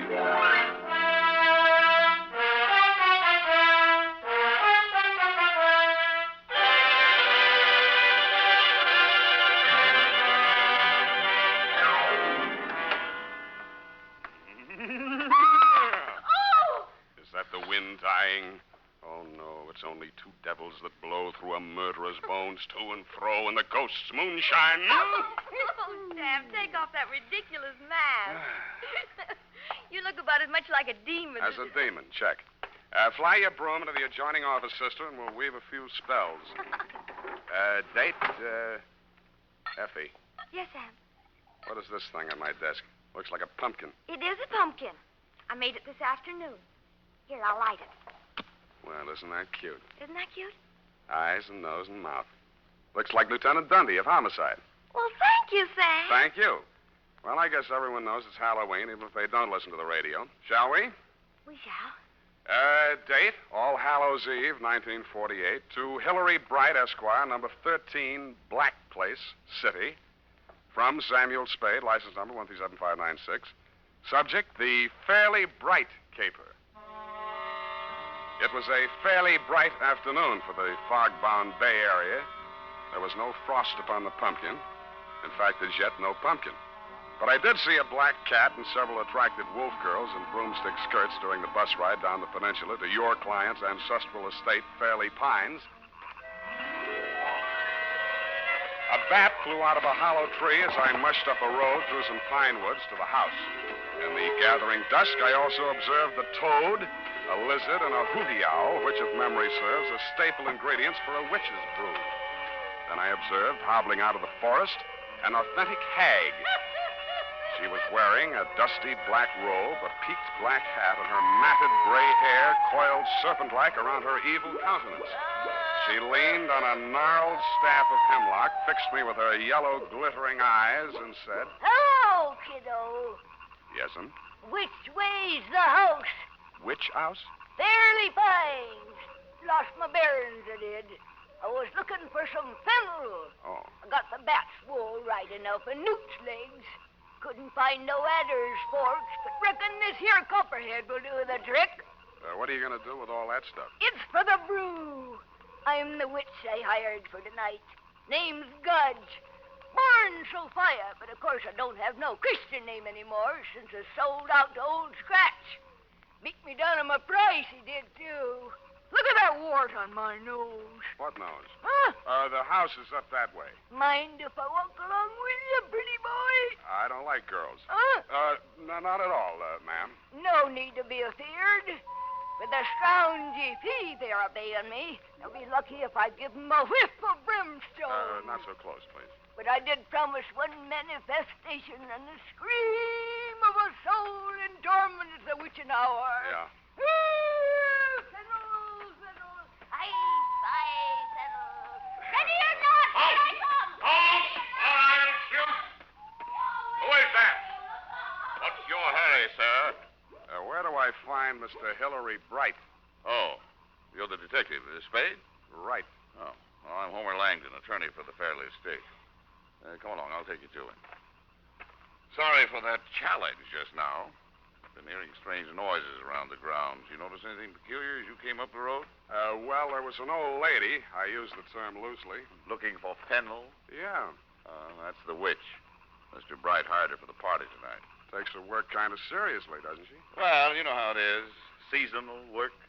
What does she do between Halloweens? Claims she hibernates. God, Ophelia. Mrs. Fairley, Spade. She's eccentric. Don't let her know. Check. Oh, here I am, Homer. What was it you wanted? Oh, it's the man from the caterer. No, Ophelia. This is Mr. Spade, the detective that Mr. Bright employed. Oh, well, about that recipe for the aspic. Cook says she's never heard of putting fennel and lizard's claws in a tomato aspic. And Mr. Bright says hemlock is poison. You've got it mixed up, Ophelia. That's the recipe for the witch's brew. Well, anyway, the grocer says he doesn't stock them, so you'll have to garnish it with parsley. Ophelia, he's not the caterer. He's the detective. Oh! Well, keep your eye on those pumpkins. Mice, you know. Mice? You know, mice. Pumpkins? Where is that witch? I've got to tell her about the parsley. Oh, witch? Mrs. Witch! Where are you? Sad case, but harmless. Shall we go in? Yeah. Now, watch his jawbone, Wilma. Oh, you've already broken his neck. Oh, why don't you hire an assistant? I don't like hanging him in the house anyway. We don't even know who he is. What are they up to now? Halloween comes but once a year. Oh, it's a skeleton, part of the decoration. Hillary. Oh, yes, Homer. I couldn't find the witch, but here's the detective. Oh, well, you can have the witch. I'll take him. Oh, watch what you're doing, Wilma. The ladder. Sorry. This just about completes the arrangements. Oh, this is Miss Wilma Fairley, for whom I'm managing this nauseous ball. Sam Spade. Hillary. Is that any way to speak about a girl's 5th engagement party? Forgive me if I'm guilty of understatement. Oh, fix that wire, Wilma. The top of Frankenstein's head's caving in. And look at that. The bolts are coming out of his neck already. Oh, well, come along, Spade. And I'll tell you how you fit into this mess. See you at the party, Sam. In here, Spade. Privacy. I don't think we're quite alone, are we? 99%. This is Fairley fiancé number 5, Ralph Cram by name. Oh, wake up, Ralph. Oh, don't bother. He started the party a little early? Before lunch. But can you blame him? If I weren't a teetotaler, I'd be out staggering around the woods with that witch. Uh-huh. Now, what exactly is my assignment, Mr. Bright? I want you to be present at this miserable party tonight and pretend to have a good time. Why didn't you hire an actor? This is a new kind of masquerade ball. Even I have a unique problem here. A Halloween party combined with a party announcing the engagement of a socially prominent young woman. Well, naturally, the press will be on hand. They always are at my parties. But I doubt if any of the invited guests will show up. That's where you come in. You're one of the uninvited guests. I don't get it. Well, it's very simply this. I have a reputation to maintain. I'm sure you have better things to do than read the society page, so I'll explain. I believe some ill-informed columnists have referred to me as the male Elsa Maxwell. That's not true. She is the male Hillary Bright. Female, that is.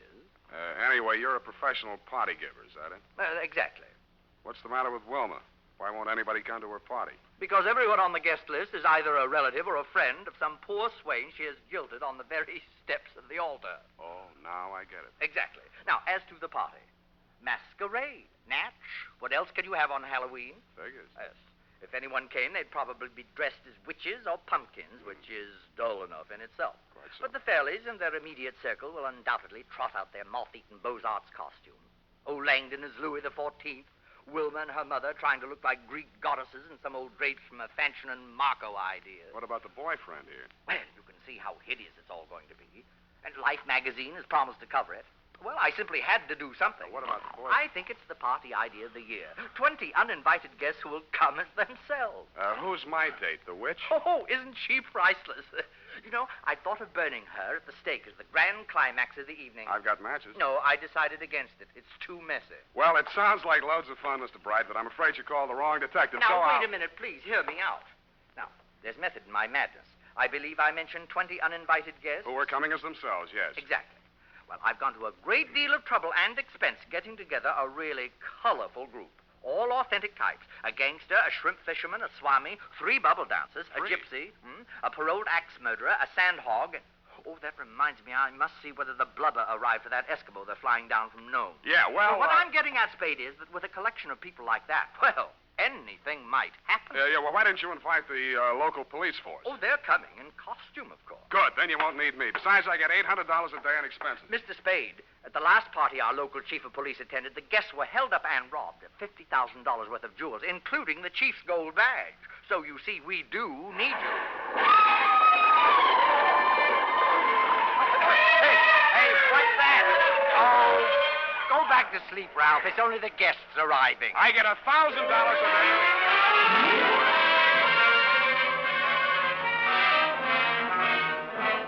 You were right. You did need a detective. In fact, you could have used several others. First, the pickpocket you'd invited lifted the police chief's wallet. The axe murderer chased the witch up a tree. And the gangster and the cowboy tried to shoot it out over one of the bubble dances. After I'd foiled a safecracker in the act of blowing the vault in the library, things quieted down, and everybody formed a circle around a bonfire. All right, quiet, please. Quiet, everyone. Quiet. Mrs. Fairley has a very important announcement to make. Ophelia? She was here just a few moments ago. Well, have you seen her around Langdon? A few minutes ago, she said she had a headache and went upstairs to get some aspirin. Sam, I'm worried about Mother. Would you mind going upstairs to see what she's up to? She's been behaving so strangely tonight. She's been behaving strangely. Sure, Wilma. I'll be right back. Come along, let's get on with it. A witch. Urgent! You stand over here. Here? No, bring your broom. That's it. And don't look so pleasant. You're supposed to be evil. Beware! Those not wearing toad bane is subject to warts. There's evil in this place tonight. Blood on the stone, blood in the cauldron.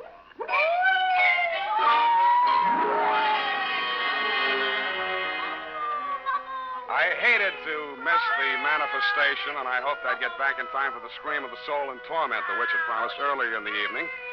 I cased the rooms on the second floor. Wilma's fiancé, Ralph Cram, was in one of them, asleep. Ophelia wasn't in any of them. But in one of the bedrooms, I found something that puzzled me. A rope made out of bed sheets dangled out of the window, but the window was closed. I walked over and opened it. The witch was still at it. I couldn't see the merry little group around the bonfire, but where the firelight glowed against the tree trunks at the edge of the woods, I saw a white-robed figure crouching in the shadows. Then I heard it.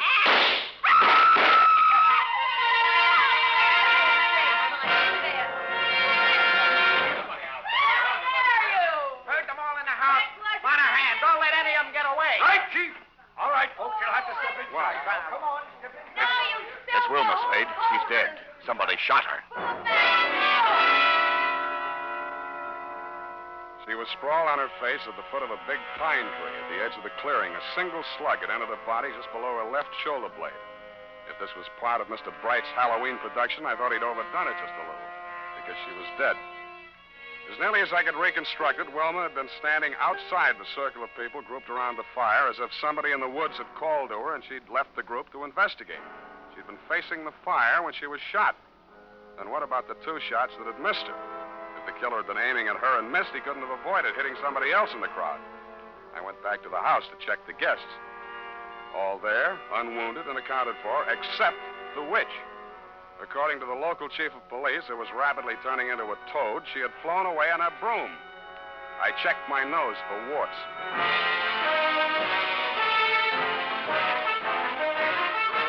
The makers of Wild Root Cream Oil are presenting the weekly Sunday adventure of Dashiell Hammett's famous private detective, Sam Spade.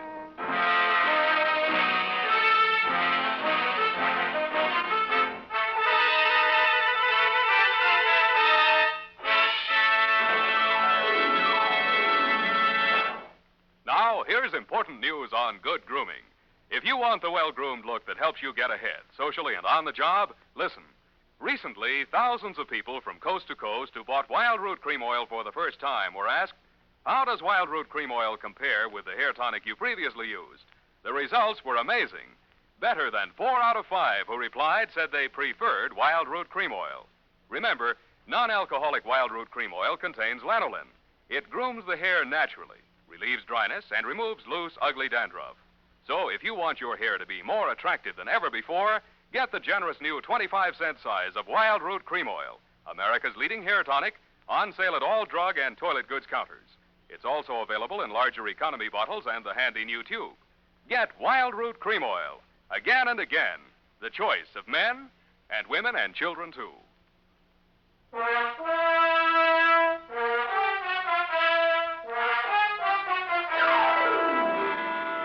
And now, back to the Fairly-bright Caper.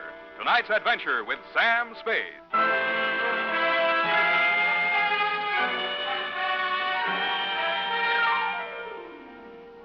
By dawn the next morning, Aloysius Becker, boy police chief, still hadn't sweated anything out of his 20-odd suspects but yawns. The family lawyer, Langdon, had an old gun permit, no gun. Then he canvassed the town for Wilma's 18 jilted suitors. They were all alibied by their wives and children, which knocked that angle out. She carried no insurance, nobody stood to gain anything financially by her death, and nobody but you, Mr. Bright, actively disliked her. About then, Chief Becker put Ophelia back on the griddle. Now, look here, Mrs. Fairley. You still aren't coming clean with us. Clean? Oh, the ashtrays. I'll call the maid. Come back here. Yes, Chief Becker. Now, sit down, Mrs. Fairley. Now, let's go over the part of your story where we found the bed sheets hanging out your window. Yes, Why did you tie the bed sheets together and hang them out the window? for a rope. So, you admit that you used that rope to sneak out. I did no such thing. I always go out that way at night. And you admit that... Oh, I give up. Mrs. Fairley. Oh, it's you, Mr. Spade. I want to thank you for guarding the pumpkin so well. I didn't see a mouse all evening. Thank you, Mrs. Fairley. I only did what... Oh, why is Chief Becker so angry? I think what's worrying him, Mrs. Fairley, is why you closed the window behind you when you went out on your rope. So no one would know. Wilma worries about me. You won't tell her? Ah, it's as plain as the nose on your face what she's doing. Working up to an insanity plea. Ingenious theory, Chief, but look, can I talk to you a minute outside? Yeah, could use a little air. Keep 'em all here, Monahan.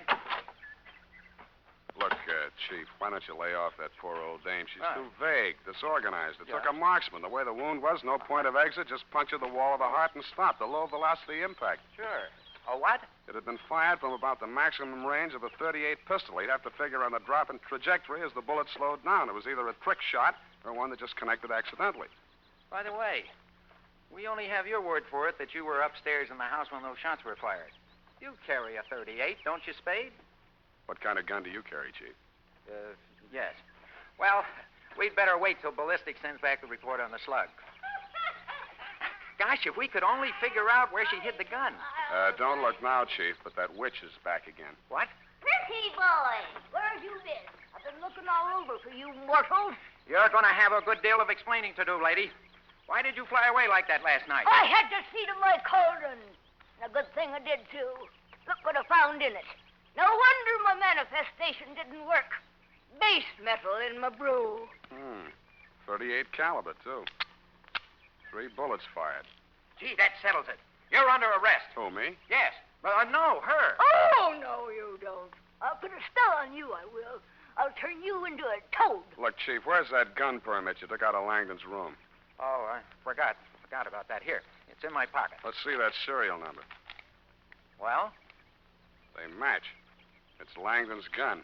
Boy, oh boy, then it's settled. That's what you think, boy, oh boy. Don't forget, he's a lawyer.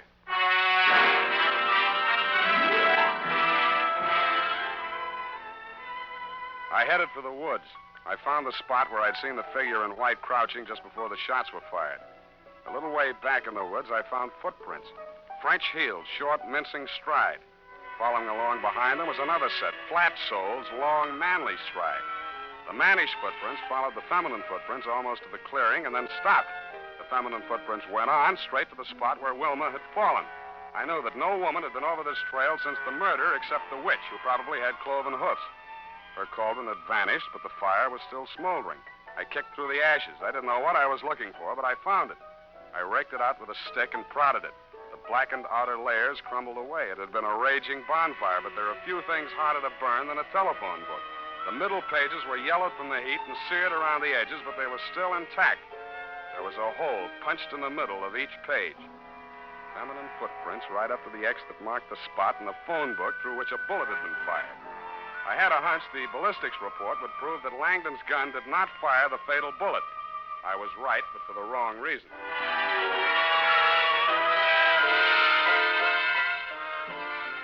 Yeah, you can't get around it, Chief. Ballistics don't lie. You can see here. You don't even need a magnifying glass. Take a look there. Don't have my glasses. Well, you ought to be able to feel it. 2 big ridges on the test slug. The other one's almost smooth. Rust pits wouldn't make a ridge like that, would they? No, we figure they must have used a faulty cutter at the factory when they rifled the barrel.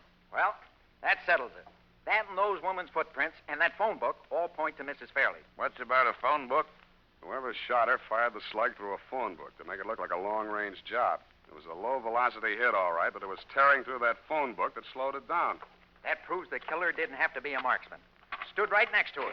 Hey, what's so funny? This picture in the morning paper, you and those bubble dancers, Chief. Let me see that. Why, that's libelous. It's more than that. Huh? They're in the background, Langdon and Mrs. Fairley. What about them? Their shoes. Langdon's dressed as Louis XIV, French heels. Mrs. Fairley in that Greek goddess getup, sandals, flat heels. It's Langdon's gun, then it's not Langdon's gun. It's a long-range shot, then it's through a seed catalog. Phone book. Now it's a man in woman's shoes. An attorney at that. Monahan, get me some fingerprints, something I can work with.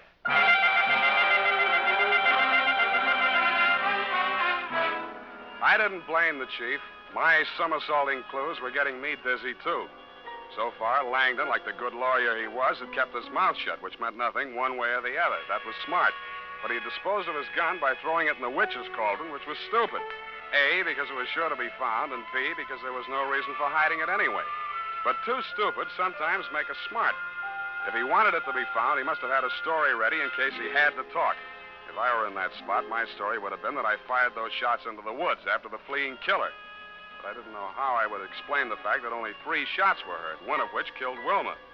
Then I thought of those 2 ridges on that test slug. 2 ridges, 2 shots into the woods. This time, I did know what I was looking for. They were buried deep in the soft trunk of a pine tree near the ground. I dropped to my knees and dug. I got the first one out and was looking at it. It was a misshapen hunk of worthless lead. Something embedded in the side of it glittered in the sun like a diamond. In fact, it was a diamond. Then it stopped glittering. Something behind me had come between it and the sun. I flopped on my side and rolled over. I grabbed his legs and tripped him. Then I saw his face. It was Langdon. I was halfway to my feet when his foot caught me where it hurt and my legs doubled up. I tried to keep moving and get my gun out at the same time. He was on his feet again before I was, so I fired without aiming from flat on my back. It only scorched his coat, but it stopped him a second. He swung his gun up, and I got ready to jump him. But I didn't have to. A pointed black hat rose up out of the brush behind him. Something flashed in the sun, and he collapsed. Put a spell on him, I did. With this here magic wand. Blunt instrument to you, sonny. Thank you, Mrs. Witch. Guards is the handle, son, which is my profession. Well, boy, that was a close call. Put the cuffs on him, Monahan. Hey, what are you doing? Oh, no, Monahan, not Spade. Langdon there. Been following him since I found out he was wearing women's shoes. Well, that settles it, eh, Spade? Yeah, but you'll need this. What is it? A jeweled bullet. A slug with a diamond set in it. Come on, hero. It's the master clue of this caper. Oh, yeah, the master clue. You better come along, too, lady, for questioning. Huh? We'll book her for vagrancy if we need it. Oh, no, you don't. I'll turn you into a toad. You don't believe me, do you? Hoppy toad, warty and green. Feel anything? Well, on second thought, I reckon she's harmless, poor old soul. Soul, indeed. Ain't got any. I sold out to old Scratch 30 years ago, come next Halloween. See you then, sonny. Go home and gargle.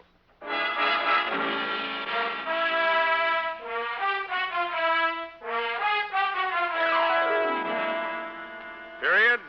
End of report. But, Sam, what was the significance of the jeweled bullet? Oh. Well, after he shot Wilma, Langdon fired 2 shots into the woods, remember? Yes. Those 2 bullets had diamond insets so placed that they would gouge the inside of the gun barrel. All bullets fired from the gun thereafter would have markings different from the one fired into Wilma's body. Oh. Well, he was wrong, of course, but it was noble of him to want to cover up for poor Mrs. Fairley. What for, Effie? Well, she killed her daughter, of course, because she was just out of patience with her, getting engaged and unengaged all the time till they hadn't a friend in the world. That's so. That was the motive, wasn't it, Sam? That's Fairly-bright, sweetheart, except that Mrs. Fairley did not kill her daughter. Langdon did. You mean she was his daughter, too, by a previous marriage? Go tighten that up, sweetheart, before I turn you into a toad.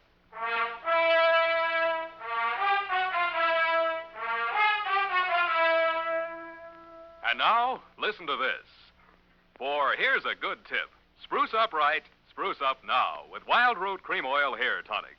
Wild Root Cream Oil grooms your hair neatly and naturally, relieves dryness, removes loose dandruff. Get the 25-cent Get Acquainted bottle or the large economy size. And ask your barber for a professional application of Wild Root Cream Oil Hair Tonic. Again and again, the choice of men and women and children, too. Well, here it is, Sam. Of course, you know best, but Mrs. Fairley was the only one with a motive. Unless Mr. Bright was secretly in love with her and wanted to marry her himself. So he killed her. That was Fairly-bright. Or her fiancé. What happened to him? He woke up and went home. Oh, well, I guess he didn't have a motive. Pay attention, sweetheart. Langdon, as trustee of the Fairley estate, had embezzled large sums of money, which he would have to account for under the community property law if she got married. She got married? He had already broken up many of her romances, but when the old lady went soft in the head, he decided to end the danger once and for all. He could explain matters any way he wanted to, and there'd be nobody to contradict him. Are you listening up? Sam, what does she do between Halloween? The witch? Mm-hmm. Oh, she's the squeak in the door on Inner Sanctum. Oh, Sam. You made the joke too small. Well, good night, Sam. Good night, sweetheart.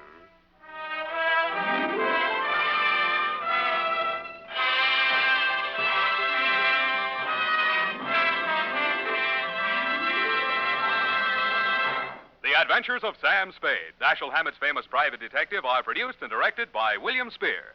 Sam Spade is played by Howard Duff. Lorene Tuttle is Effie. The Adventures of Sam Spade are written for radio by Bob Tallman and Gil Dowd. Musical direction by Lud Gluskin with score composed by Rene Garrigang. Join us again next Sunday when author Dashiell Hammett and producer William Spear join forces for another adventure with Sam Spade. Brought to you by Wild Root Cream Oil. Again and again, the choice of men and women and children, too. This is Dick Joy reminding you to... Get Wild Root Cream Oil, Charlie. It keeps your hair in trim. You see, it's non-alcoholic, Charlie. It's made with soothing lanolin. You better get Wild Root Cream Oil, Charlie. Start using it today. You'll find that you will have a tough time, Charlie. Keeping all the gals away. Hiya, Baldy. Get Wild Root right away. This is CBS, where 99 million people gather every week, the Columbia Broadcasting System.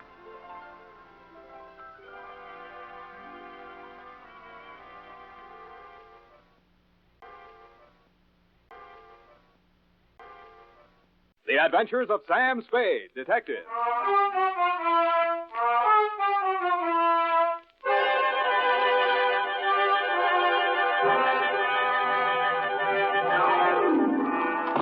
I'm looking over a four-way... Sam, I swept up the broken glass, but there's something terribly wrong with my typewriter.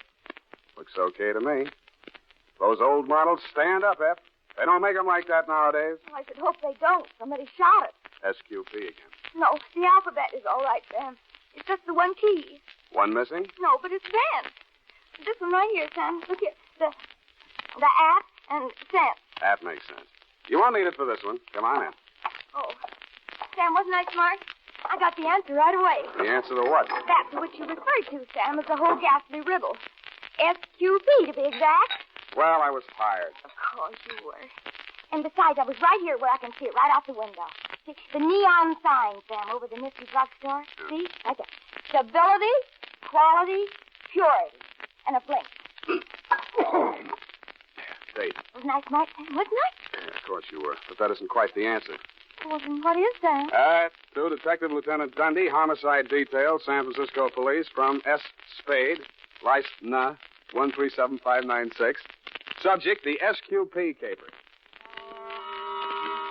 The minute she walked into my office, I smelled trouble. But it also smelled like $50 an ounce. She was small and brunette. Her eyes were large, appealing, and moist. But her pitch was disappointing. And now I realize that what he really came to San Francisco for was to be with her. This isn't the first time, Mr. Spade. There have been others. I don't know who this woman is, and I don't care. This time I intend to do something about it. They're registered at the Belvedere Hotel, and I want you to go with me and... Just a moment, Mrs. Pierce. Yes? I think I know what you're leading up to. You want a detective to go with you and be a witness so you'll have grounds for divorce. Is that it? Yes. I can't go on any longer with a man I can't trust. Oh, it's so humiliating. Now, Mrs. Pierce, please, I do sympathize with you. Honest, I do, but I can't take the job. After I poured out my heart to you, exposed myself. Oh, now, please, it's not as bad as that. It happens every day. It's just that I don't take divorce cases. But I do know a detective who might help you. You'll be much better off with him. But I'm sure I'd feel much better with you. Maybe after your divorce, Mrs. Patricia. My friends call me Pat. All right, Pat. I'll see what I can do. Belvedere Hotel, good afternoon. Tiny Stover on duty. Tell him Sam Spade. Just a moment. Who is he, Mr. Spade? Friend of mine. House detective at the Belvedere, but he likes to pick up an extra fee now and then. Sam? Tiny? Sam? Tiny? Sam? Roger. Who? Look, Tiny, I'll stop if you will. Oh, Sam. Yes! What's with you? Yeah, about a guest in your register. Pierce, Donald, Mr. and Mrs. Oh, yeah, sure. Clerk gave me the high sign on him. Pierce, yeah. Checked in alone, but registered for both, Sam. Said the wife would be along later, but it's okay. She finally got here. Yeah? Well, his wife is in my office now. Huh? She wants to crash the party. Oh, I get it. Want the job? Well, Sam, I can't take it for a private fee. It's against the house rules, you know. Oh, too bad. Oh, wait, Sam. I go off duty in half an hour. Maybe I could do it incommunicado, huh? Send her around, Sam. Okay, Tiny, will do. Will he help me, Mr. Spade? Yeah. Ask at the desk for Tiny. So sorry, but don't let that put you off. He's an all right guy. Oh, thank you, Mr. Spade. You've been very kind. Goodbye. Good luck. Sam, what happened? Why did you leave so quickly? For the same reason you shouldn't have let her in the first place, Effie. It was a divorce job. Oh, but Sam, she looked so refined and all. And being the first of the month, I thought you might take exception. I do. Of course, you know best, Sam. But it seems to me you might welcome a little change now and then. I know you feel it's underneath you, but it's such nice safe work, and between 9 and midnight alone you could... Effie, there are 2 words for that kind of work. What, Sam? Never mind.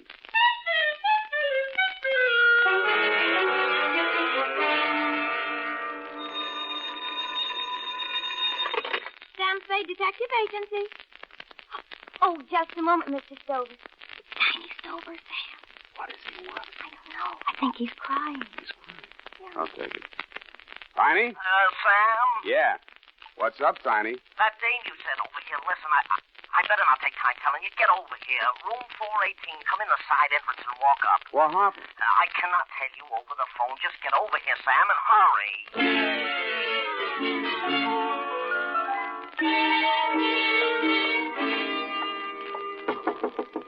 It's me, Tiny. Sam, open up.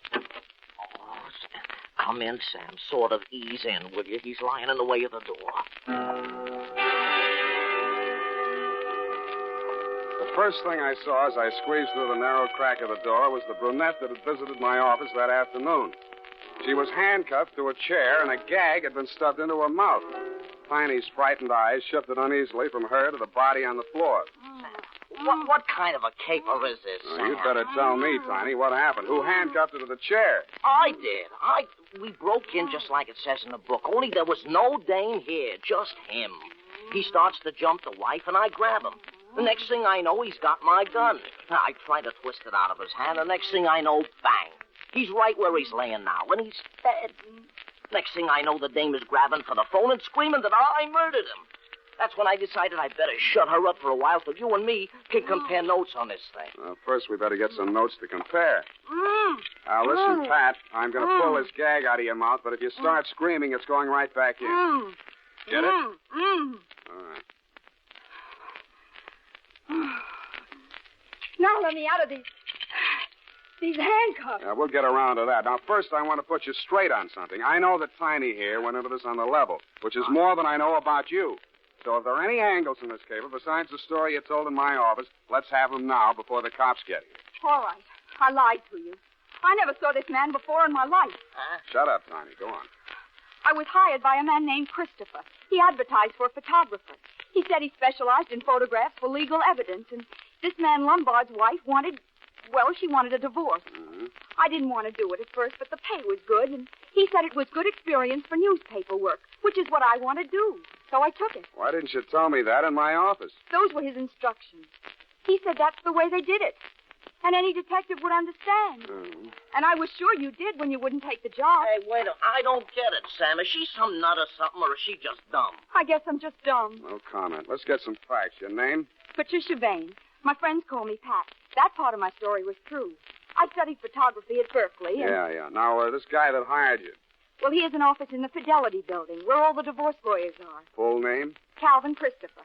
It says on his office door, Public Relations Counsel.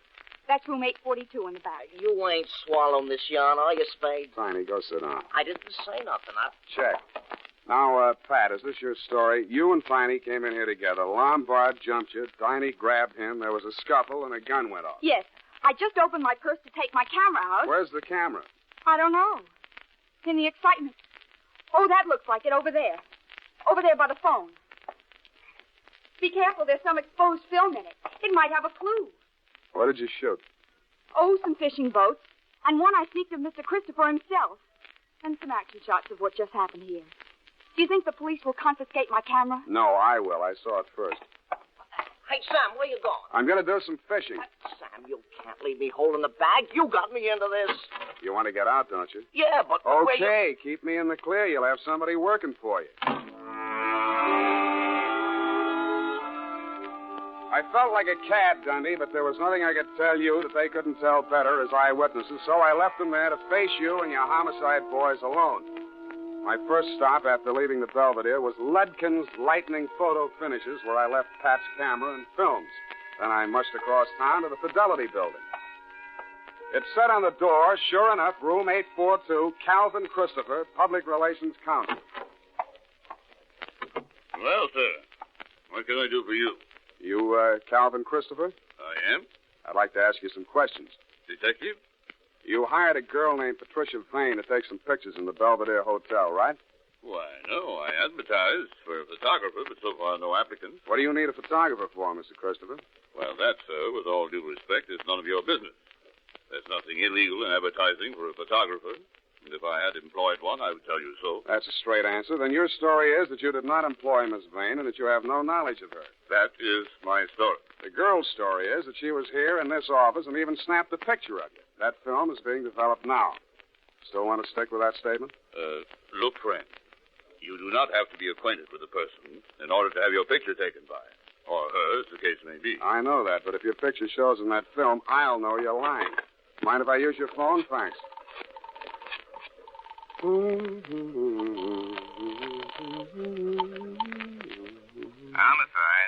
Lieutenant Dundee. Dundee, Sam Spade. That girl you're holding in the Pierce death, Hotel Belvedere? What girl, Sam? Who's Pierce? Tiny Stover gave you the rumble. He did, didn't he? Not yet, Sam. Well, you're getting it now, stiff in room 418. Gunshot. I'll meet you there.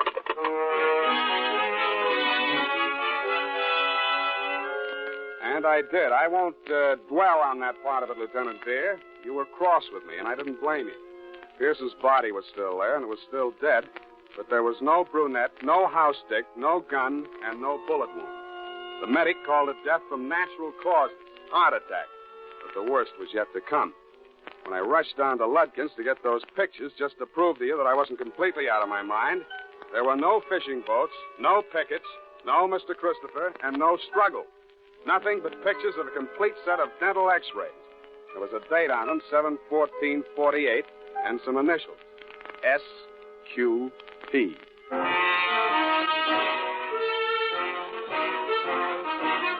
The United States Armed Forces Radio Service is presenting the weekly adventure of Dashiell Hammett's famous private detective, Sam Spade.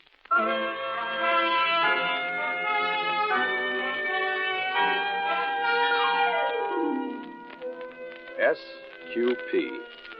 Seemed very familiar somehow. Society of Quail Prevention? Too neat. After you and your boys had cleared out, Dundee, I went back to room 418. I wondered who had fired the shot that both Piney and the brunette believed had killed Mr. Pierce. I didn't find out, but I did find a .38 slug in the floor under the rug pad. The fibrous material had been scuffed by somebody's foot to hide the bullet hole. Piney had been reaching for the phone as I left. According to the operator, there'd been no flash on her board from 418. That meant that whoever had stopped them had done so in a matter of seconds. I didn't know whether it had been done with a kiss, at gunpoint, or with a blunt instrument.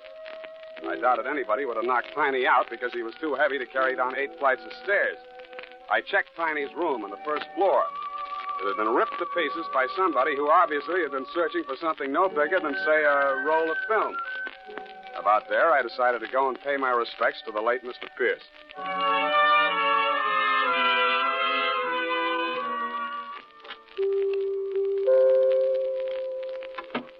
Good evening, sir. I'm Converse Etheridge. You never remember me, do you? Was it in connection with the columbarium? No, we decided against it. Oh? Which was your dear departed? Pierce. Donald Pierce. Late afternoon pickup at the Belvedere. Oh, dear, he's still on the slab. He's not quite ready to be viewed. Would you like to see the floral tributes? They're truly lovely. Who made the arrangements? Mrs. T. A truly lovely tribute. Small but perfect. A heart-shaped wreath with their initials intertwined. D.P. from F.P. P.S., that isn't Sqp. No, sir. The middle initial is usually omitted. That is, if desired, in the 3250 tribute. Of course, I'll coach it. By Jove, I do remember you. The detective, Mr. Spade. Good heavens. Foul play in regard to our Mr. P? I'm not sure, Mr. Etheridge, but maybe you can help. These x-rays, could you check and see if they're his? Why, surely. Oh, dental x-rays. Needn't spend the time. No use? No teeth. A completely dentured subject. For a good 10 years, I would say. Oh, pardon me. Something, madam. I'm Sandra Pierce. I've come to see Oh, about yes, the if you'll just wait. Do you know Mr. Spade? Oh, they told me at the hotel. Very fortunate that you're here, Mr. Spade. Well, I'll go and see how things are backstage. I'll see you later. Oh, these awful things that people must go through when death comes. No, it's not pleasant. Were you married long? 2 years. We were married in prison, you know.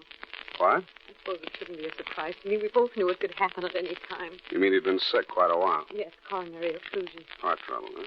Then you agree that's what killed him? I agree that... Do you have any reason to think otherwise, Mr. Spade? Well, I think you know more about it than I do. His physical condition? Let's start with yours. How are your teeth? I don't understand. These your x-rays? What? Oh, good heavens, no, this is a man's mouth. Where did you get these? What are they supposed to mean? I think they mean blackmail. Teeth and fingerprints are two of the best identity clinches. These initials, Sqp, could be Sandra something Pierce. They yours? No. Do the initials Sqp mean anything to you? Well, only I thought, of course, the prison. The what? San Quentin prison. San Quentin. Oh, I've been stupid. That's what you meant, married in prison. Of course, I thought you knew. Donald was head of the prison dental laboratory there for 11 years.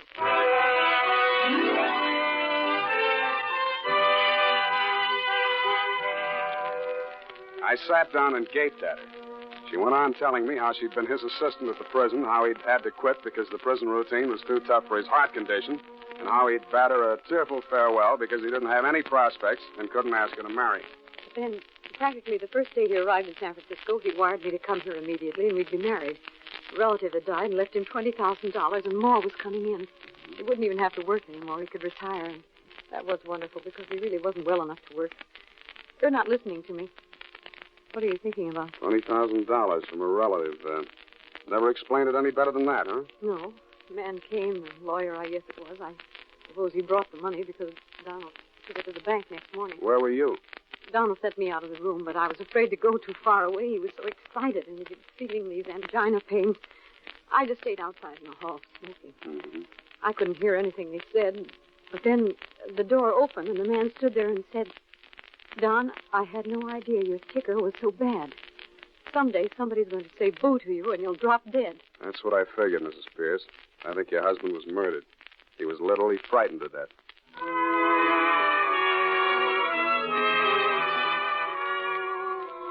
I had almost all of it now. Just a name and a number were missing, and I thought I might have them in my office under Sqp. There was a light showing in my outer office as I came down the hall. It went out as I turned the doorknob. Stop right where you are. I've got a gun. That you, Pat? Oh, it's you, Sam. You were so long, I thought you'd never... Hey, don't do that. Here. Come on, honey. Don't give up like that. Oh. Here. Drink this. What happened? Oh, I'm so tired. My ankle, I think I broke it. I jumped out of the car. Let's see. I think it's just a sprain. Christopher's car? We were in the back. He slowed down on the ramp. There was something stuffed in my mouth. I couldn't make a sound. What's funny? Oh, I'm sorry, baby, but you seem to have spent the entire day bound and gagged. I'm sorry. Go on. Oh, after you left us in that awful hotel room, he came in, and he was furious. Wanted to know why we had spoiled everything by letting the gun go off, even though Mr. Stover explained that it was only accidental. Yeah? And then he started laughing and said he was only fooling, and he would take charge. So Mr. Stover left. And then Mr. Christopher held a gun on me and took me down the hall to another room. He pushed me in there, and then he tied me to a chair and put the gag in me. I'm sorry, honey. So he let you cool off in there until it got dark enough and late enough to get you downstairs and in the car without attracting too much attention. You say he was heading over the bridge to Oakland, huh? Yeah. Why are you shouting so? I guess I'm just excited. And I was, but not over Pat's story. It was something I'd just seen. The shadow of a man against the frosted glass of my office door. I went on talking, I hoped loud enough for him to hear every word I said. Pat, I don't know how to tell you this. It's going to make you feel bad, but sooner or later you'll have to know about it. This guy named Calvin Christopher, that isn't his right name, and in just a minute I think I'll have that too. He gave you a phony pitch about a photography assignment to help somebody get a divorce. But what he had in mind from the beginning was to use you as a murder weapon. Me? A murder weapon? You and whichever detective happened to go there with you. You see, Pierce was a blackmailer. He'd been a dentist at San Quentin, and who did he run into one day here in San Francisco but an escaped con whose teeth he had worked on, and of whom, by happy chance, he had a complete set of dental x-rays. This con bought the x-rays from him for $20,000. He's still at large and thinks he's safe now that Pierce is dead. But what he doesn't know is that Pierce took snapshots of the x-rays before he turned the originals over. The cameras got switched, and I have the x-rays right here. Look at him, sweetheart. What are you... Get down, lie flat.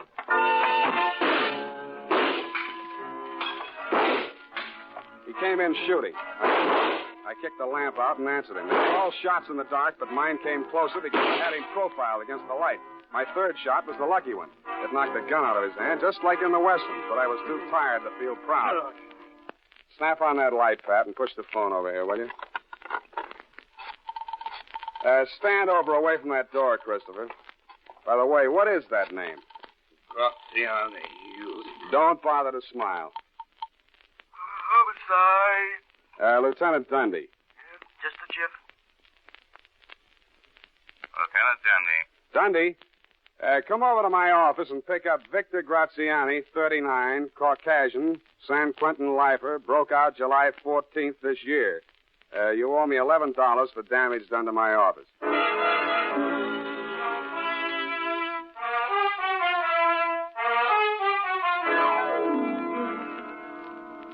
Period.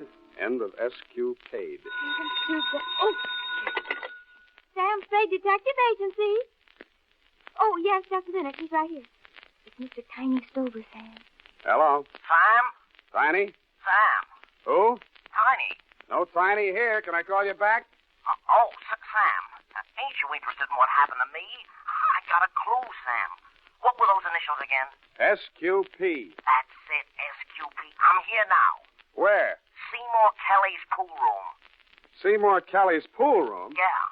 Look, Tiny, don't even you realize that Kelly isn't spelled with a Q? Since when, Sam? Kelly is without a Q. Oh, no, Sam. I think you must be wrong. He's chalking up now. His shot's coming up. Good night, Tiny. Sam? Tiny, I'd like to go around again with you, but this airtime costs plenty. As you'll know if you ever get your own radio show, which, if you did, would be sponsored by the makers of SP Stupid Pills. Hey, Sam, you should have seen it. Seymour just made a 3-cushion shot with the handcuffs on. You should have seen it. Sam? Good night, honestly, Tiny. Anything for me, Sam? Just go tight that up, sweetheart, and have it back in exactly 34 seconds.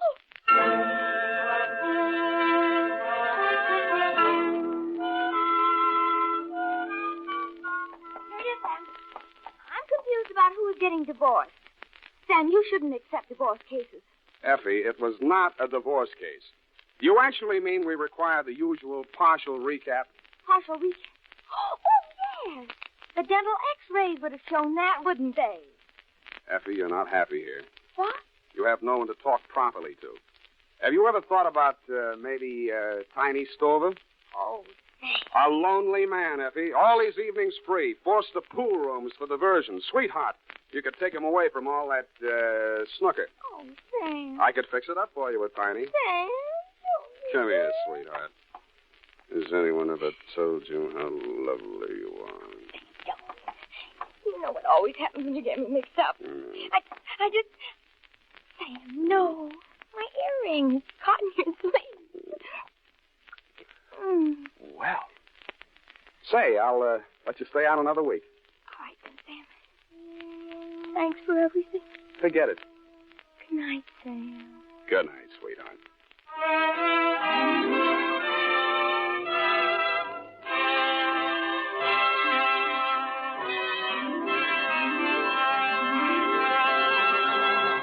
The Adventures of Sam Spade, Dashiell Hammett's famous private detective, are produced and directed by William Spear. Sam Spade is played by Howard Dove. Lorene Tuttle is Effie.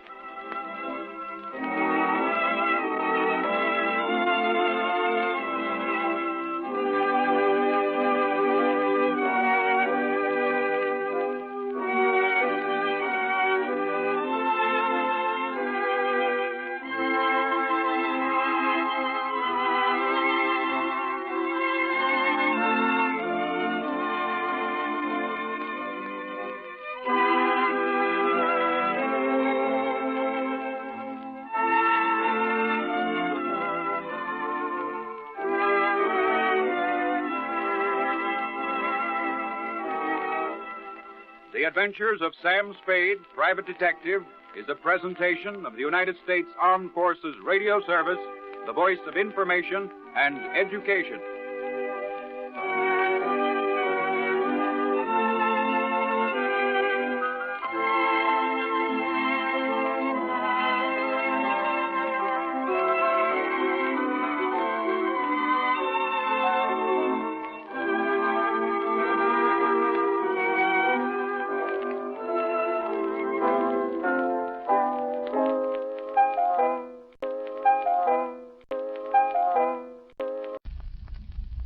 The Adventures of Sam Spade, Detective.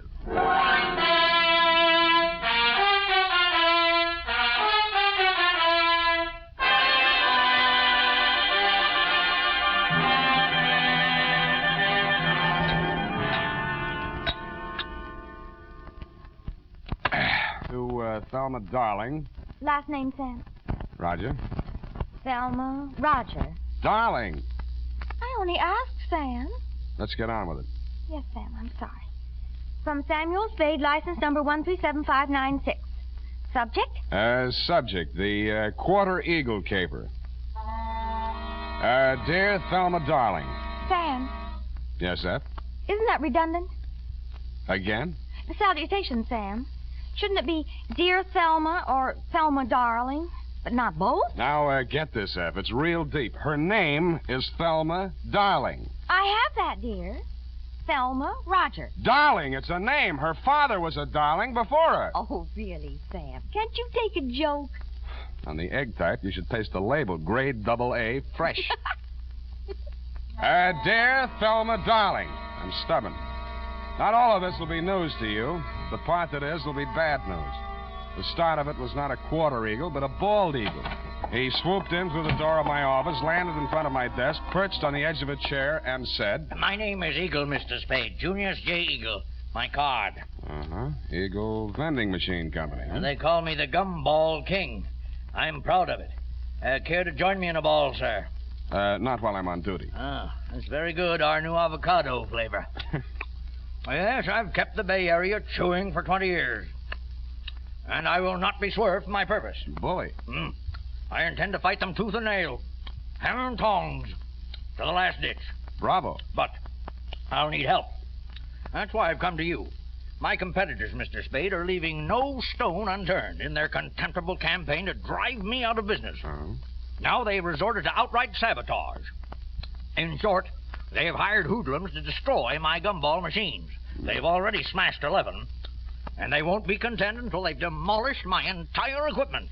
Sounds like a police case to me, Mr. Eagle. No, I've been to the police. No, they don't understand my problem. Gave me a lot of double talk about juvenile delinquents. Ha, my foot. Cutthroat competition. You're sure of that? Well, what would you think? If theft were their motive, they most certainly would steal the pennies from the machines, but what do they take? My gumballs. And why do they do that? I'll buy it. Oh, well, by all means. Oh, here, try this. It's our bestseller in Chinatown. We call it Subgum. Better not. I have to drive later. No, you don't.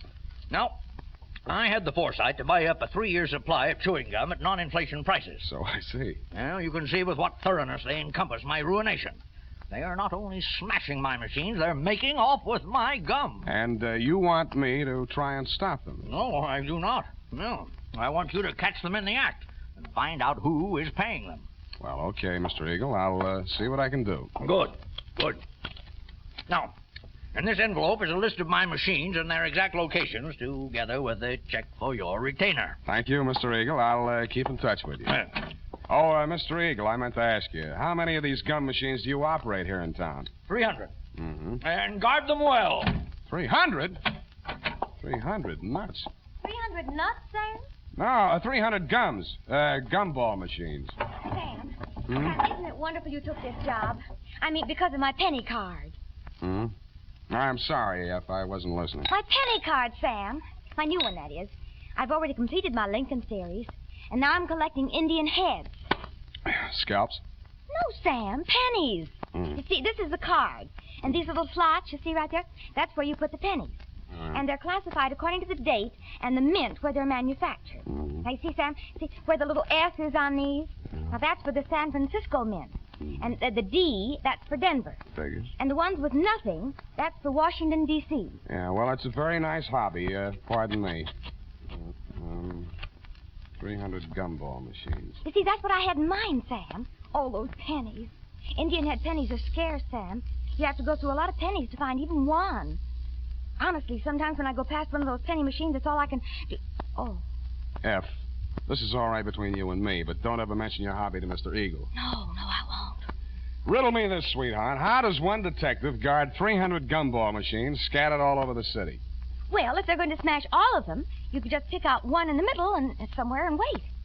No good. If it's an organized plan of sabotage, there might be some pattern. You seem to have given this some thought, though, Effie. How would you pick them? In the busy places where they'd have more pennies. But they're not after the pennies. They take the gum. Well, then maybe the quiet sections where they don't sell much gum. Well, they've knocked over 11 so far, here, there, and everywhere. Busy spots, dead spots. No pattern at all. You know, Effie, maybe I've bitten off more than I can chew.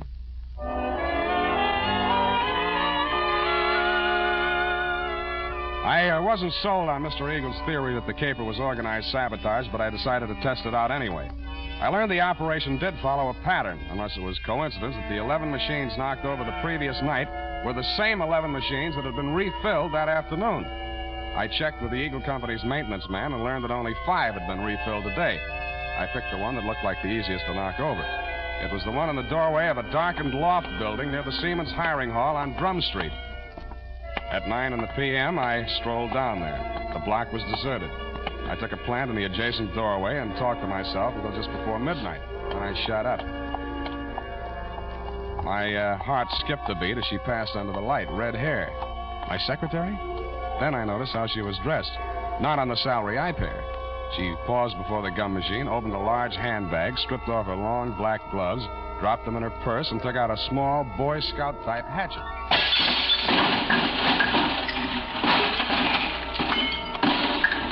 She went at it with the enthusiasm of Carrie Nation busting up a saloon. I edged around the doorway as she bent over the mess of pennies and gumballs at her feet. When she reached out her hand, I took one more step, and that was all. She was up on her feet, facing me, and I saw that hatchet sailing through the air straight at me. Hey!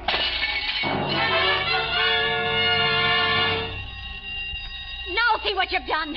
Yeah, I'm sorry. I won't let it happen again, I hope. Well, don't just stand there. Let's get out of here. That noise, it'll bring the police down on us. Yeah, you're right. No, not that way. The alley. And that's how I met you, Thelma, darling.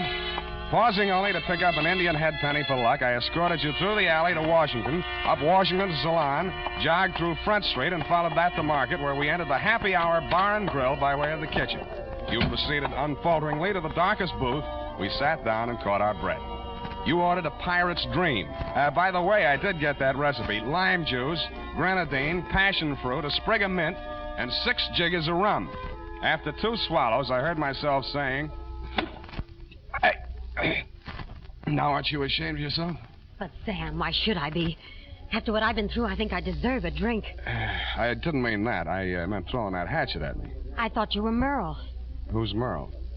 Why, he works for Mr. Chislehurst. Yeah, that figures. Now, tell me who Mr. Chislehurst is. Not who he works for, just who he is. He was acting as my agent for the sale of the pearl. Well, Natch. Look, please, don't make me say what pearl. It's called the Black Pearl of Galila Bay. My brother brought it back from the South Pacific when he was in the war. Oh, yes. When he went to prison, he gave it to me to keep for him. Uh-huh. So you decided to sell it? I had no choice. I needed the money desperately to finance his appeal. It comes up next week. Mm-hmm. If I don't get that pearl back, I don't know what I'll do. You've got to help me. What makes you think it's in a gumball machine? Mr. Chislehurst took the pearl to show to a man named Junius Eagle, and that's when it disappeared. Mr. Eagle decided not to buy. And when Mr. Chislehurst returned to the hotel... Eagle had found the pearl and substituted a ball of blackjack gum. Then what? Mr. Chislehurst had Merle follow him. Nothing happened the first 2 days. But day before yesterday, he followed him to his warehouse and saw him drop a single ball of gum into a barrel of them that was waiting to be loaded onto a truck. The pearl must have been hidden in it. Why else would he do a thing like that? Uh-huh. He would put a valuable pearl in a machine where anybody could buy it for a penny. I suppose it'd be safe for a few days. I don't know how these machines work. Well, now you know why I had to break those machines. Nuh-uh. You don't believe me? Mm-mm. Well, what are you going to do? Check the psycho wards and find out which one you escaped from.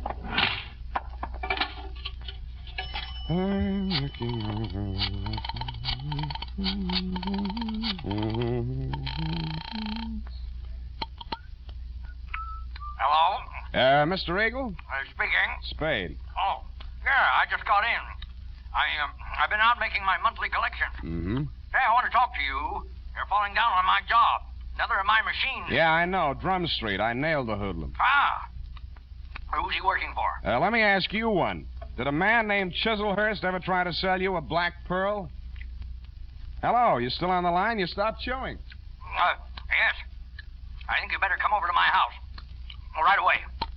Hello. Hello. Nuts.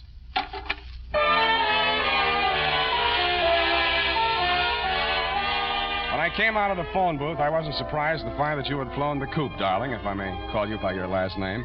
But I was surprised at what I found at my client's house.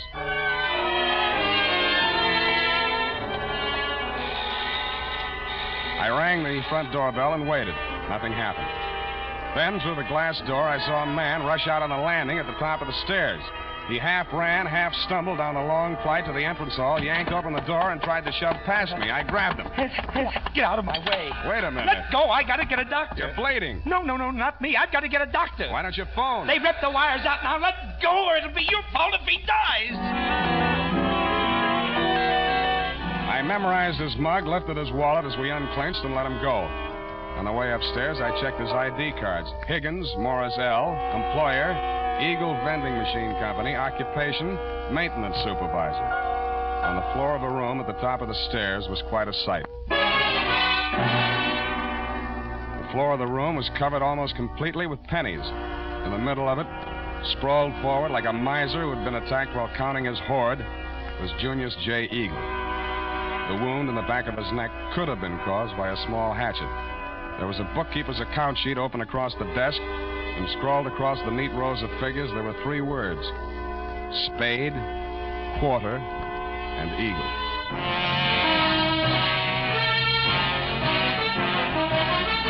The United States Armed Forces Radio Service is presenting the weekly adventure of Dashiell Hammett's famous private detective, Sam Spade.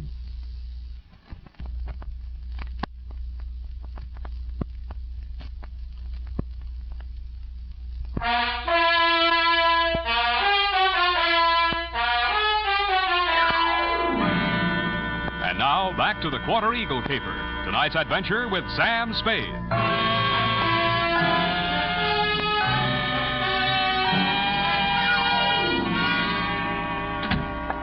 That you, Higgins? Yeah. Save yourself the trip upstairs. There's nothing you can do for him. Oh, dead, huh? Yeah. Well, I guess he won't need that doctor I called. We can use one anyway. Did you tell the Doc Eagle had been stabbed? Yeah, sure I did. Yeah, well, that means the law will come with him or ahead of him. But I don't get it.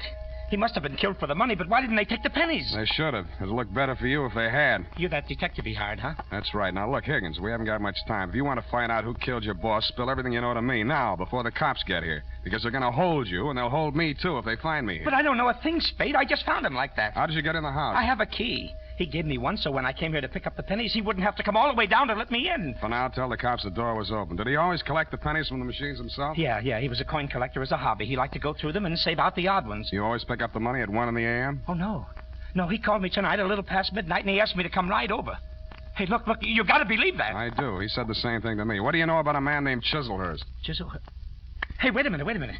That's the name of the guy that ran into my truck yesterday coming down the California incline near Grant. He slammed right into the rear of my truck. I tangled with his chauffeur, some punk kid. Named Merle?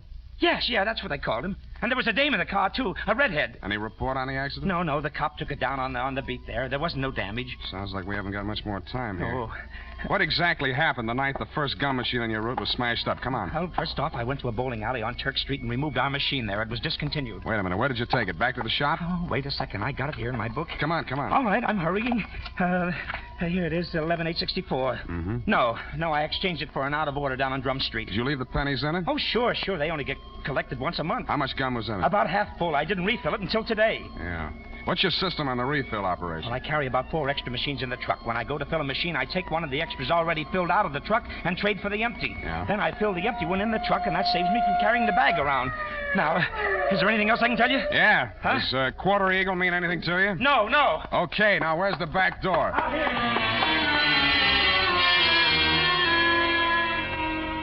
That Quarter Eagle. What was it? Was it a wrestling hole like the Half Nelson? I thought of asking Effie, but I was afraid she'd know. I was sure that if I could find Chislehurst, I could get all the answers at once. That collision between his car and the rear end of Higgins' truck was a good lead in more ways than one. It meant that at least part of your story, darling, was true. But you neglected to tell me that you, Chislehurst, and Merle had been tailing Higgins' appointed rounds of the gumball machines. I checked the police report on the accident. The car was registered in Great Britain. The report said transient, no local address, and so to bed. I dreamed it was next Thanksgiving, and I was eating a roast of Quarter Eagle. Then it turned into crow.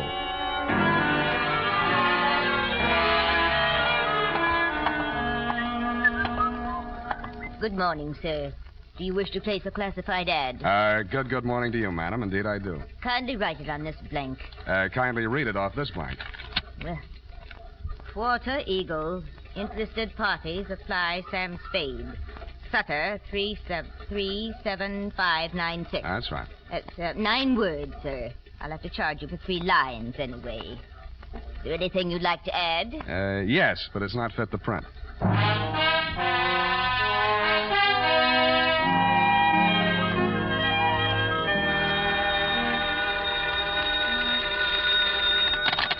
Barney's Beanery.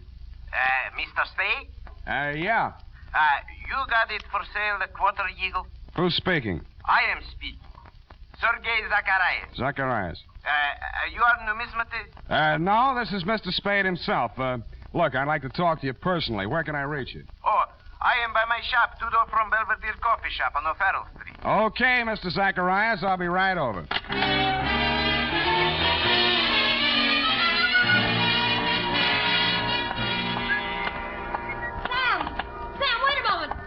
Talk to you. Why didn't you do more talking last night? My client might be alive if you had. Oh, it's terrible. But how could I have known? You knew about the Quarter Eagle. Why did you spin that yarn about the pearl? How did you find out about it?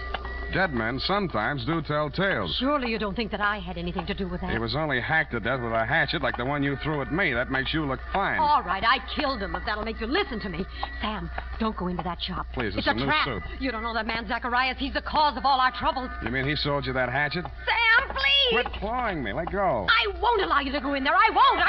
Wait a minute. What's going on here? What's the occasion of the squabble? Oh, well, no, it's Mr. Spade. Yeah, Clancy, this dame here just tried to pick my pocket. Ah, pickpocket, is it? Glory be, and such a pretty one, too. Never mind that, Clancy. Just have it locked up. I'll be down later to preferred charges. Come on.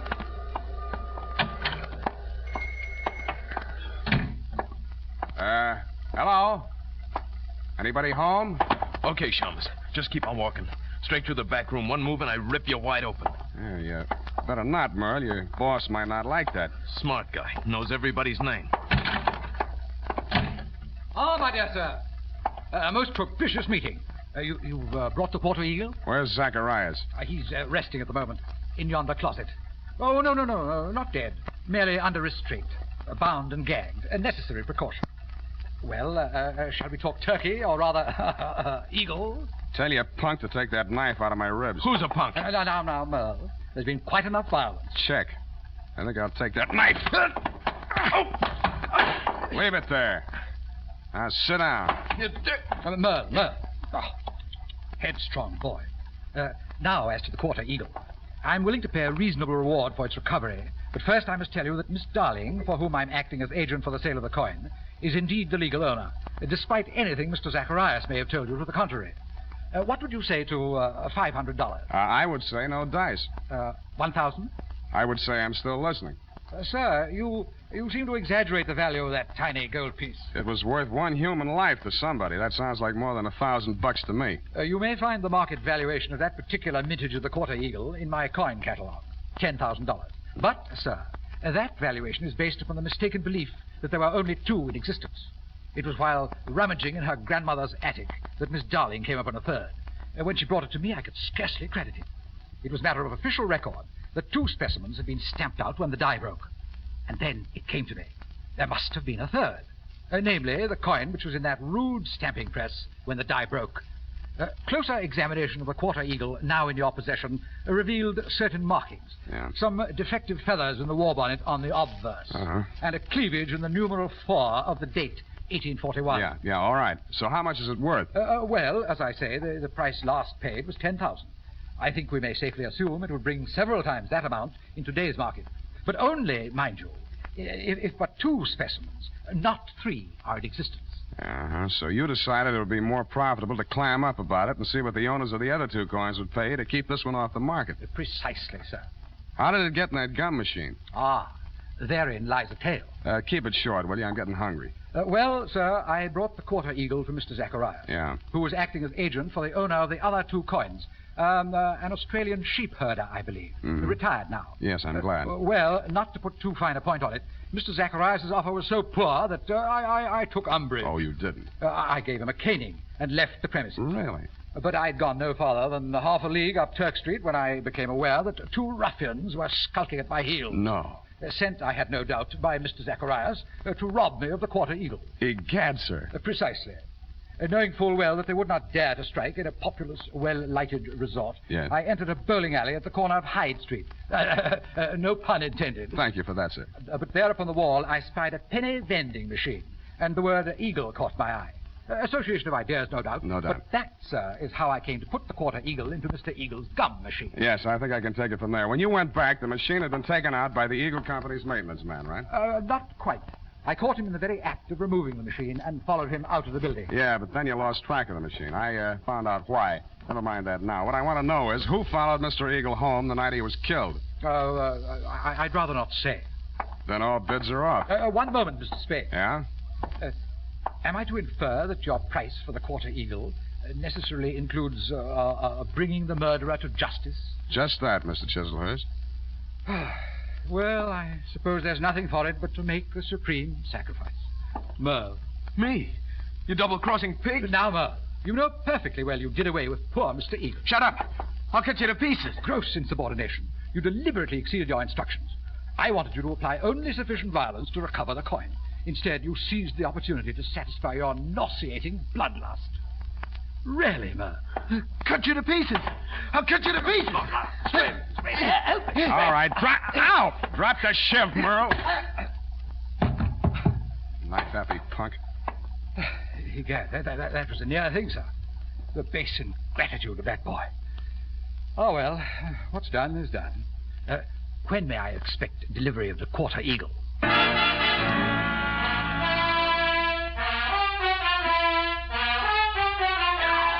I didn't answer him.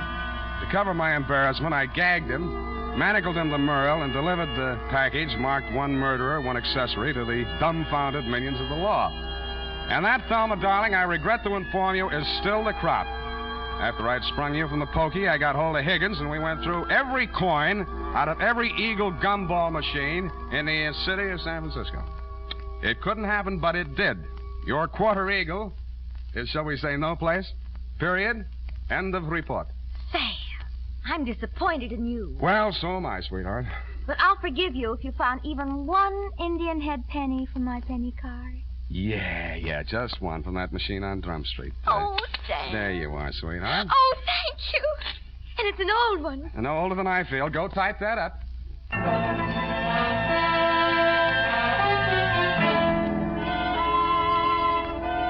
Sam, this money, it's counterfeit. Are you sure? It's joke money. It says $2.50. You see where it should say 1 cent? $2.50. Let me see that. $2.50. If an eagle is a $10 gold piece, what is a $2.50 gold piece? Oh, now, let me see. $5 would be half. Sam. Right. A quarter eagle. Yep, that's just dirt on it, see? It's gold, really. Oh, look at it shine. Like the stars in your eyes, sweetheart. Oh, you darling. Good night, Sam. Good night, sweetheart.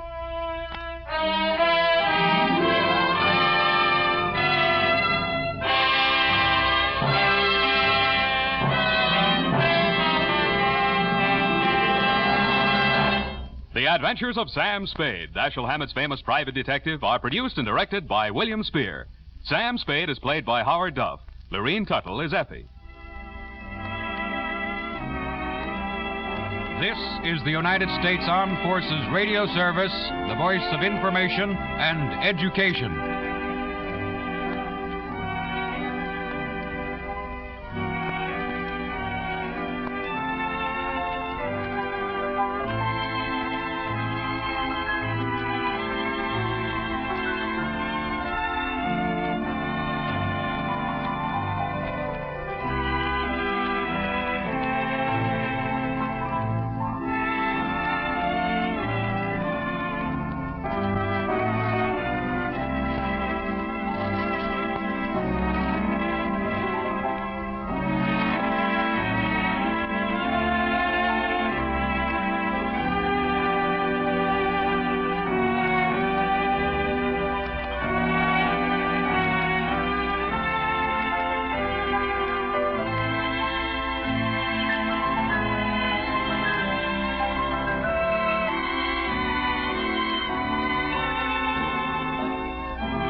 The Adventures of Sam Spade, Detective.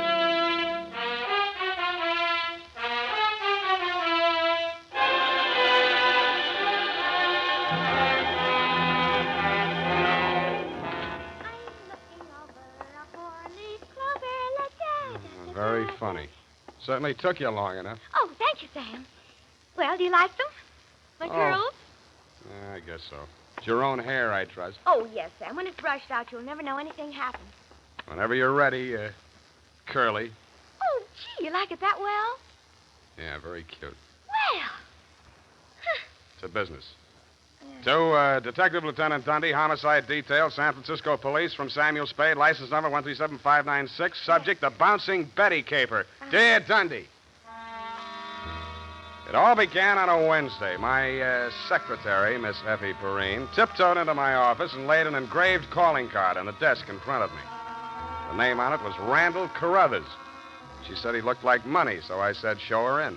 Or him in. She did. Good morning, sir. Do you wish the morning paper? Thanks. I've read it. Dear me. What's the matter? This ashtray, sir. Have you a silent butler? I don't even have a noisy one. Oh. In all my years of service, it has been my constant endeavor to keep things neat and tidy, down to the smallest detail. I see. Well, if it bothers you, just dump those butts into the wastebasket. Very well, sir.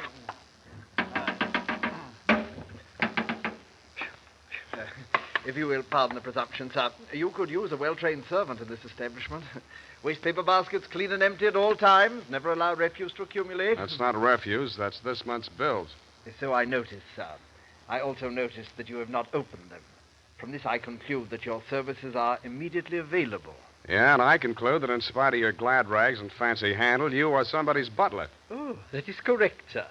I am first butler in the household of Dr. Mark McGraw. First? Yes. Bleak Cliff is the name of the estate. It's near the village of Squid Beach, some 50 miles in a southerly direction on the Pacific coast. You know, I think I'm going to like you as a client, Mr. Carruthers. I mean, it's refreshing to get a few accurate facts without, shall we say, priming the pump. Oh, thank you, sir. You're welcome. To continue, not counting the staff, there reside at Bleak Cliff 3 persons. Dr. McGraw, master of the house since the death of his wife, his stepson, Mr. Anthony McGraw, of whom more later, and Mr. Anthony's sister, Miss Cathy. It is on her behalf that I've come to you, sir. What is her problem, Mr. Carruthers? The correct form of address is Carruthers, sir, not Mr. Carruthers. Check. Yes, thank you, sir. Now, as to Miss Cathy's problem, sir, someone is attempting to murder her. Specifically, she has upon several occasions been shot at from ambush. Twice she has awakened in the night to feel the hands of an assailant closing about her throat. And only yesterday, she narrowly escaped death when her motor car went out of control owing to some blackguard tampering with the steering mechanism. And upon numerous other occasions... That's enough. You have convinced me that she indeed has a problem. What do the local police think? No one has been to the police, sir. Why not? It's a delicate situation, sir. Miss Cathy's brother, Mr. Tony, is undergoing treatment for nervous disorders. Mm-hmm. The family did not wish to place him in an institution, and since Dr. McGraw, his stepfather, is a psychiatrist, he is allowed to remain at home. I see. He's flipped, huh? Where do I fit in, Carruthers? Well, sir, if a reputable gentleman such as yourself were to come to Bleak Cliff and witness these persistent attempts upon that girl's life, perhaps they could be forced to put the boy away where he belongs. It's possible. I'm willing to try. For money. Oh, splendid, sir, splendid. I took the liberty of drawing, in your favor, a draft upon the First National Bank of Squid Bay, 1 week's remuneration in advance of your services to the Bleak Cliff estate in the capacity of chauffeur. Chauffeur? Yes, sir. I thought that might be a capital disguise. Have you a better suggestion, sir? Well, no, that's okay. This check. Yes, sir. $200. It's a pretty big weekly salary for a chauffeur, isn't it? Well, you will be allowed to shop for the vegetables, sir. Your cut has been added in.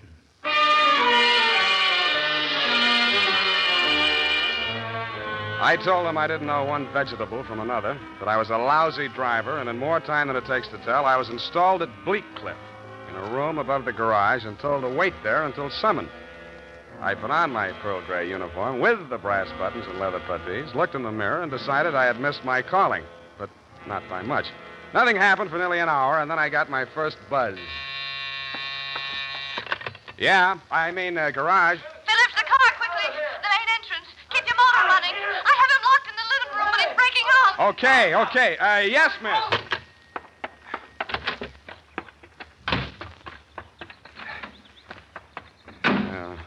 Let me see. Get that door open. Open that door. Why didn't you have the door open? I'm sorry, miss. Well, get going, please. Darn it, miss. Where's the spark on this? What's the matter with it? Well, it's flooded. The house, you know. He's got the meat cleaver again. Can't you get this started? Well, I'm trying. Get out, I tell you! Get out! Stop it! You're hurting him. No! Fine. All right. Put it down, kid. Put it down. Come on. Give it to me. What's going on? Don't. I say, who are you? Haven't you been instructed not to disturb my patient? I'm sorry. I'm new here. When I saw him coming at Miss McGraw with that meat cleaver, I naturally thought no harm done. Come along, Tony. Come along now. Come along, boy. We'll have a nice long talk. What shall I do with this now? We'll put it back. You all right? Oh, sure. I should be used to it by now.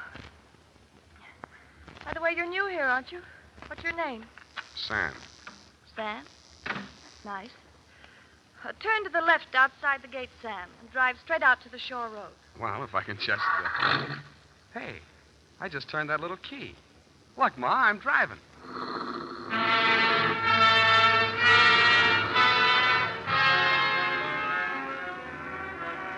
I adjusted the rear view mirror so that it showed more of her and less of the rear view. A mile from the house, she ordered me to stop, moved up to the front seat with me, and asked me to drive on. By the time we got to the shore road, she was driving, and I was resting my head on her shoulder. Where are we going? I've got a little hideaway down the coast. It's right on the beach, at the foot of a tall cliff. There's a fireplace, a little bar, some records. Got some bop? It's wonderful there with the surf pounding outside, hidden away from the world. You feel so safe. Don't stop. You'll like it there. You feel as if there's no one else on earth. Time standing still. Oh, if I could just be sure that Mother wouldn't worry about me. You're impossible. Okay, Kathy, I'll be serious. What's with that brother of yours? Tony? I'd rather not talk about that if you don't mind. Well, maybe I can talk about your stepfather. I really should know what kind of a man my boss is. I go for these drives to forget all that. Please don't spoil it for me. Okay, Kathy, okay. Please. The sharp turn into this driveway. Now, we get out here. Yes, ma'am. Down this path. Uh-oh. What's the matter? You afraid of high places? Yeah, you just pushed me off of one. Oh, Sam, don't be like that. You're pouting like a little boy. Come on, I want to show you my little house. What's so special about your little house? Oh, Sam, if you only knew what my life is like. You only knew what mine is like.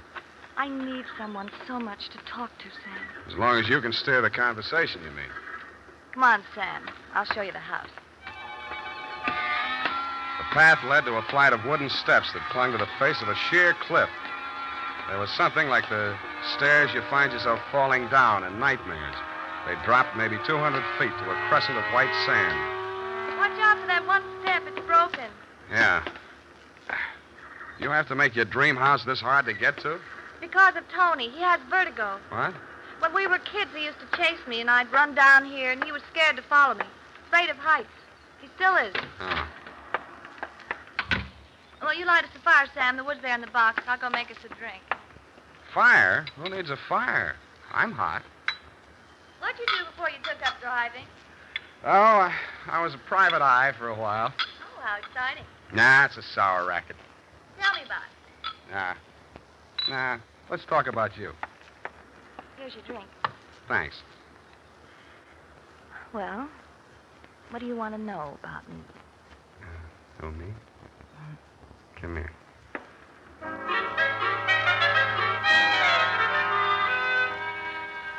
The scent she was wearing was 20 carat, but the story of her life was heavy melodrama. It seemed that Dr. McGraw, a handsome fortune hunter, was a folly of her mother's middle years, but she had come to her senses shortly before she died and cut him out of her will. But that was not the end of it.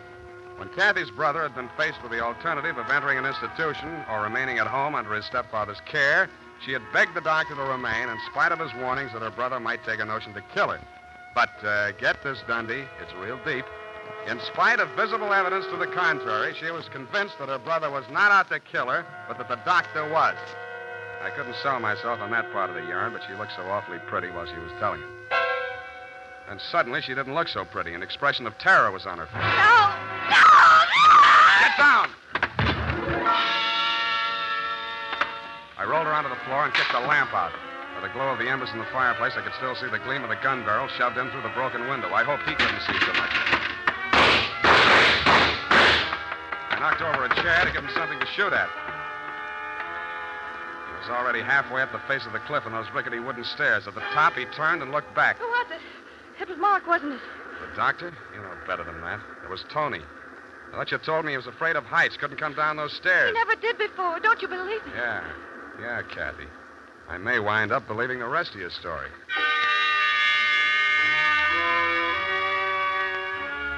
I took Kathy back to Bleakcliff and stashed her in my quarters over the garage. Then I went into the main house via the back stairs, found her room, and shook it down. In a cabinet, a bunch of war souvenirs, German helmets, grenades, rifles, and other lethal gadgets. In a desk drawer, I found a letter headed U.S. Army, Office of the Surgeon General. It certified that one Anthony McGraw was unfit for military service. Vertigo. Origin, childhood injury to middle ear. Downstairs in the library, I found a shelf of medical books. Vertigo. Vertigo was almost incurable, and there was certainly no quick cure. But some patients had lost their symptoms temporarily under hypnotism. Then it said, see narcosynthesis. I did.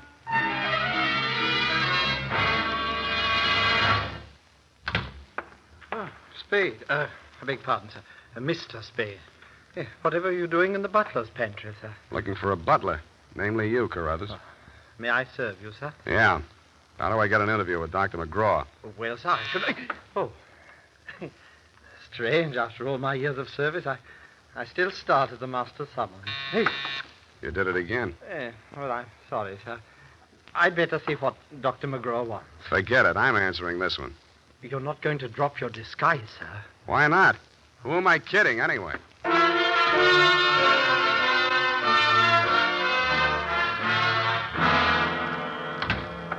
You rang, Dr. McGraw? Oh, I didn't ring for you. I rang for Carruthers. I ordered him to tidy up my office while I was at dinner. And look at it. Looks neat as a pin to me, Doctor. Oh, yes, you're new here. Chauffeur, eh? I'm only wearing his uniform. Here's my card. Oh, detective, eh? That's right, Doctor, and this one's just about ready to wrap up. Well, you interest me. Go on. I will. I think you've been trying to use that boy as a murder weapon against his sister. Oh, and you call yourself a detective? If you can call yourself a doctor, I guess I can. You've been treating him with narcosynthesis, haven't you? Yes, that's right. Hypnotic drug. While he's under it, you brief him on his activities for the day, and he follows through, including assaults with deadly weapons. That would be possible with certain very suggestible patients, but I'm afraid impossible to prove. I think I can prove it, Doctor. You shouldn't leave your textbooks lying around loose. I found out the only way Tony could have walked down that stairway to Kathy's beach house without falling would be temporary relief of his symptoms due to hypnotic suggestion. Unquote. I see. What do you intend to do about this theory of yours? What do you suggest? You see this row of buzzers here on my desk? Mm-hmm. This one is for my secretary. This is to summon Carruthers, and when I press this buzzer, two of the most hideous plug uglies you've ever seen will rush into this office, beat you to a pulp, and dump you outside the front gate. That's what I think of your theory. Buzz away, Doctor. I think I like them better than I do you. As you wish.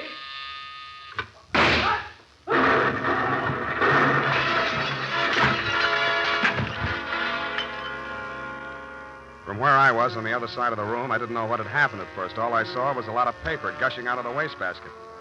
The doctor sure was dead. His midsection was perforated like a shower drain. And in the walls, fanning out around the end of the room, about a yard up from the baseboard, there was a straight line of holes. I dug into one. What I took out wasn't a bullet. It was a perfectly round steel ball.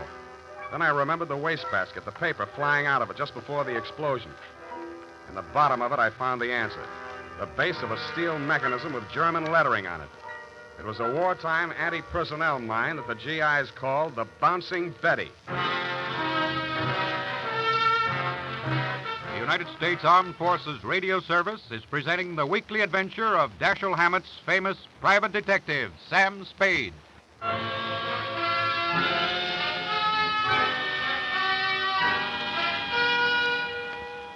I didn't wait for the Squid Beach law to arrive. Who could?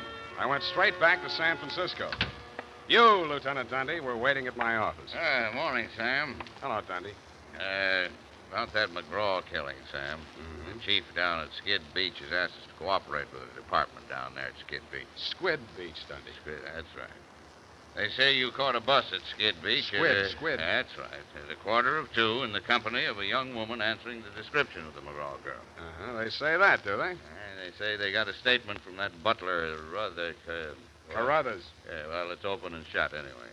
The butler hired you, the girl is wanted, and you're hiding her out. Why? Why not? Well, it's established that the girl hated the deceased and bickered with him constantly. The doctor and the boy were pals. That girl's guilty as... You've been able to place her in the murder room? Well, no, but here's an item. She worked with an Army ordnance during the war in research. Subject, Made a note of that. Enemy landmines, anti-personnel. One of the reports she helped put out was on the Bouncing Betty. Yeah? Definitely. Hey, where you going, Sam?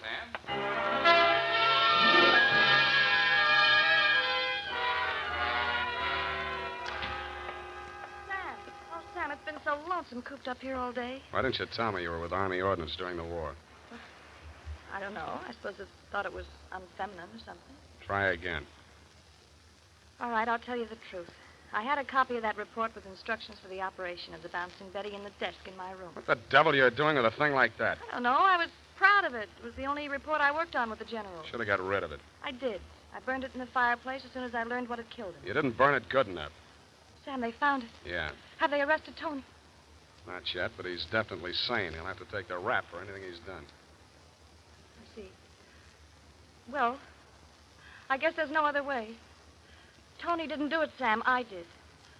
I want to make a confession. Not to me, please. Not to me. After what happened down at the beach when I knew I was no longer safe anywhere, I realized I had to do it. For Tony's sake as well as mine. When we arrived back at the house, I looked into the dining room and I saw Dr. McGraw eating dinner. I knew it was my chance to get into his office. Yeah? Then what? Well, the Bouncing Betty was in my room. There was some wire in the tool chest, and I knew that Carruthers always went to tidy up while the doctor was at dinner. So I waited until I saw him come out, and then I went in. And I looked around for a place to plant it, out of sight. Then I saw the wastebasket full of paper. It was the perfect hiding place. The whole thing didn't take more than 5 minutes. Well, say something. Go on, say you hate me. Say it. I don't. Wish I did. Oh, Sam. Help me. Help me. I'm sorry, baby. I am sorry.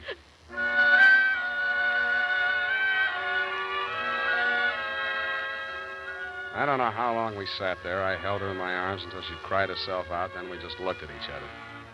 I knew if I put it off another minute, I wouldn't call you at all, Dundee. So, with my arms still around her, I reached for the phone. Homicide. Lieutenant Dundee, this is Sam Spade. Lieutenant Dundee. Hello? Hello? Give me that. Lieutenant, this is Catherine McGraw. I wish to make a full confession in the murder of my stepfather. I walked out while she was still talking to you, Dundee. I knew she'd wait for you, and I didn't want to be there when you took her away. As I walked over to my office, everything she'd said kept coming back to me. I could see her sneaking into her brother's room and getting a contraption out of the cabinet. I could see her hiding behind the door until Carruthers came out after tidying up McGraw's office, dumping ashtrays, emptying waste baskets. And that's as far as I got. I went back to my office to wait. And sure enough, 20 minutes after the papers hit the streets with Kathy's confession, the door opened and he came in. Well, sir, I believe it's turning a bit raw out of doors. Gardner was saying only this morning that we should order out some shrouds for the Sapiglosa am I discommoding you, sir? No, Carruthers, I've been waiting for you. With your permission, sir, the ashtray. Just dump it in the wastebasket. Well, I am gratified to note that your secretary has been looking after things and has emptied your waste paper basket. This is right and proper. Quite. Yes, sir. And, speaking of waste paper baskets... Allow me, Carruthers. You have come to apprise me of your part in the death of the late Dr. McGraw. Am I in error? You've already divined my purpose, sir. Yes, it was I who placed that infernal machine. In the wastebasket, Carruthers, yes, I know. It struck me as a bit of poetic justice that the buzzer, which that dreadful man used as the symbol of his despotism, should be the instrument of his own destruction. I'm sorry, Carruthers. I'll do all I can. No need, sir. No need. I'm aware that there is no final justification for taking the law into one's own hands. Every man is entitled to trial by jury of his peers. But where, Mr. Spade, where could be found 12 good men and true who would allow themselves to be called the peer of that monster, Dr. McGraw?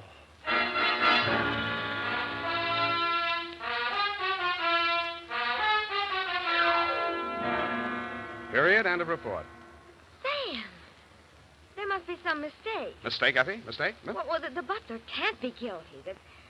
That's old-fashioned. He was an old-fashioned butler, sweetheart. Where today can you get help like that? Somebody who empties the ashtrays, keeps the waste paper baskets clean, tidies up around the place. Well, I'd be only too happy to do the same for you, Sam. I know you would, Doc. Considering what happened to Mr. Carruthers' employer, Effie, you mustn't allow your mind to dwell on such matters. It's wicked. Sam! Who emptied an ashtray in that wastebasket that I just finished cleaning out? Pay it no heed, sweetheart. I'll buy you a silent butler. I'll go type that up.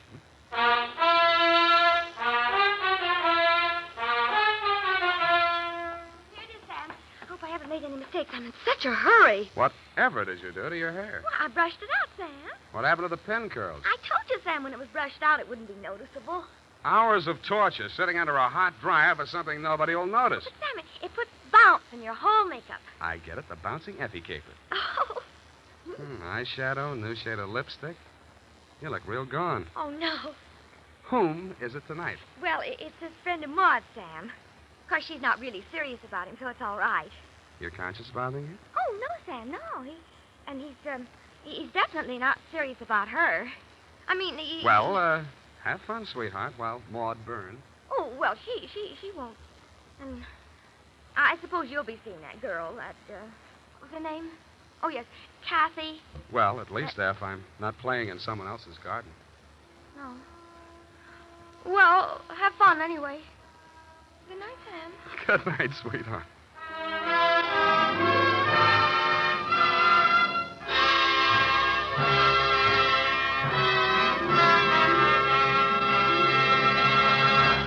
The Adventures of Sam Spade, Dashiell Hammett's famous private detective, are produced and directed by William Spear. Sam Spade is played by Howard Dove. Lorene Tuttle is Effie.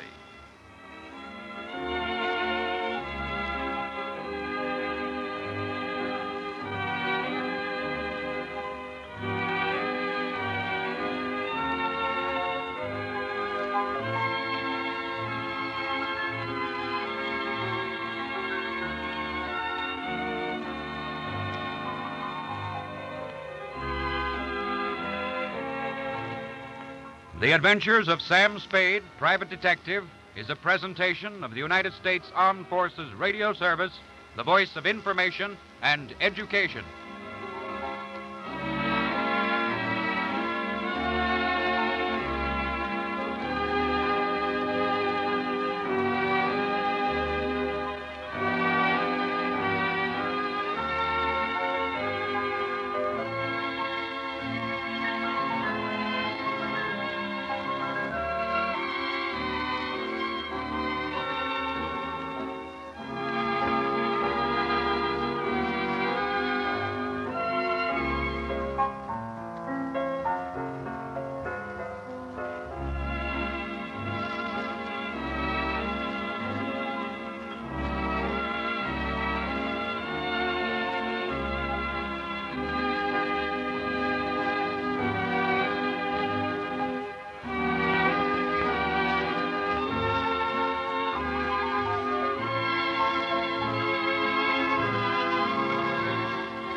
The Adventures of Sam Spade, Detective.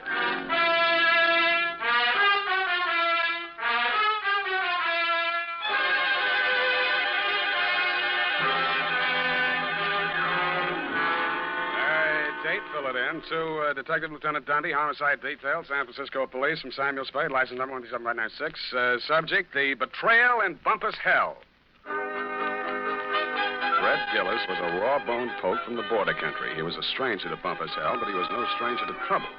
He jogged his Pinto down the narrow main street, not liking what he saw, and reined up in front of the sheriff's office. He dismounted and slapped the trail dust off his Levi's. Then he hitched up his gun belt and ambled inside. He looked at the heavy-shouldered, blue-jowled man behind the desk, and he didn't like what he saw. Neither did the sheriff, Rance Blaggett. State your business. I can do it better than that. State your business and get out, he snarled. Red smiled thinly and drawled, I'm looking for my brother. And what be your name outside of Red? Here, I can do that better than that. And what be your name outside of Red? Red Gillis's hand slid toward one of his six-shooters as silently as the sun coming up over the butte. Gillis, he sneered. Red Gillis from the Tonto Rim. That's pretty good. The sheriff's muscles tightened like steel springs and pulled him erect. Ain't no Tonto Rimmer welcome hereabouts in Bumpus hell, he cursed. That was real good. And then the slap of 4 hands on leather was followed by the simultaneous roar of 4 6-guns. Hey, wait a minute. The sheriff... I know they're in there. Well, who is it? The sheriff is just... Mr. Spade. Miss Kelly next door. Right in the most exciting part. Mr. Spade, now see here. I won't take no for an answer. It wouldn't be neighborly. What is it, Mrs. Kelsey? Never you mind. Come along. What are you up to here, anyway? Who, me? Oh, nothing. I'm just relaxing with an apple and a good book, I that's don't all. see no apple, and the only reading matter I see is some Western trash. Trash? Now, come on. There's trouble on the 3rd floor. Well, there's trouble in Bumpus hell. Don't you swear at me. I'm not... I know my duty, and I know your duty. Now, come on. Get moving. Ouch. Okay, let go my ear. And that, Dundee, so help me, is how it started. Effie had just read a book called How to Relax, and it said there that Western stories were relaxing, and that's how I happened to be at home at 10 p.m., writing herd on a copy of Sheriff and Outlaw, Rip-Roaring Adventures of the Old West. But Bumpus hell hath no fury like my neighbor, Mrs. Kelsey. I left Red Gillis and the sheriff face to face and vice versa, eyes flashing and guns ablaze, and followed her meekly up to the 3rd floor.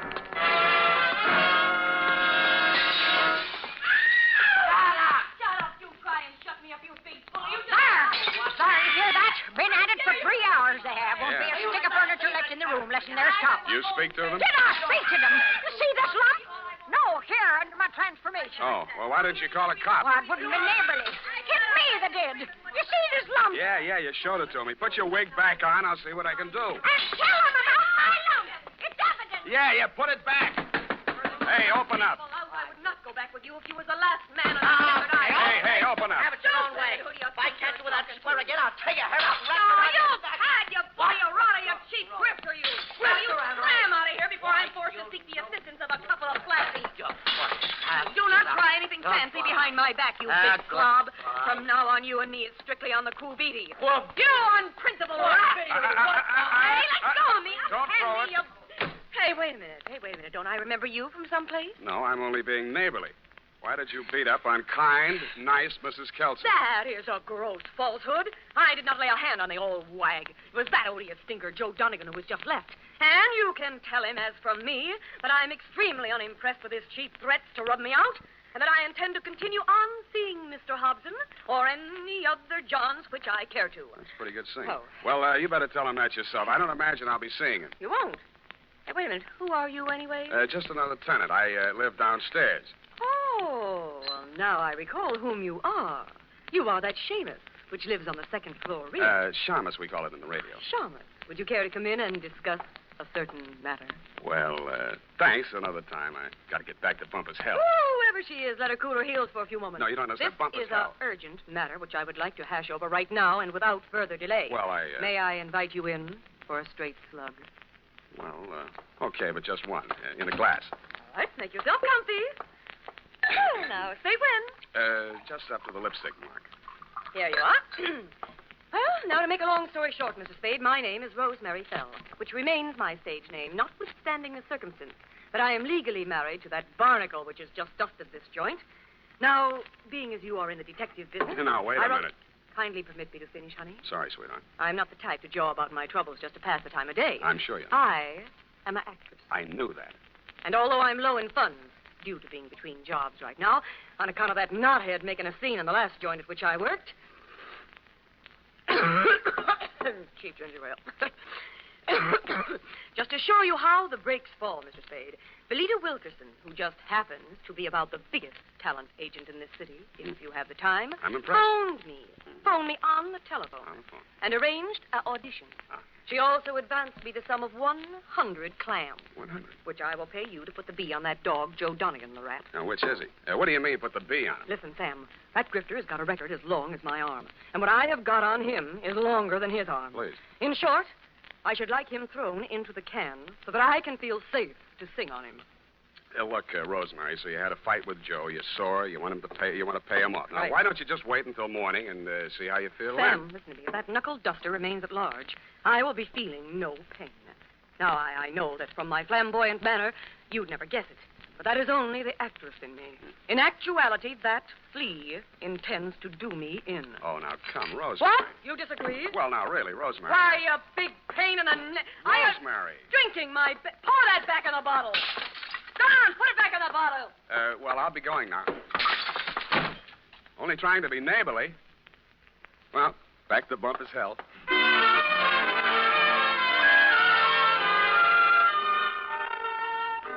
Rance Blaggett, the smoking Colt still gripped in his hairy fists, suddenly pitched forward like a fallen Joshua tree at Red Gillis's feet. Red leaned over with a thin smile playing at the corners of his mouth, not liking what he saw, and lifted the badge off of Blaggett's cowhide vest and pinned it on his own. Bumpus Hell had a new sheriff. Hey. Then I heard it. It sounded like a man sneaking up a fire escape. I went over to the window, raised it, and looked up. I didn't like what I saw. An overcoated figure reached the third-floor landing and stood silhouetted against the lighted window of Rosemary's apartment. He was about the height and weight of that rat, Joe Donegan. By the time I'd rolled out the window onto the fire escape, his right hand had come out of his coat pocket. Donegan! Donegan, watch it!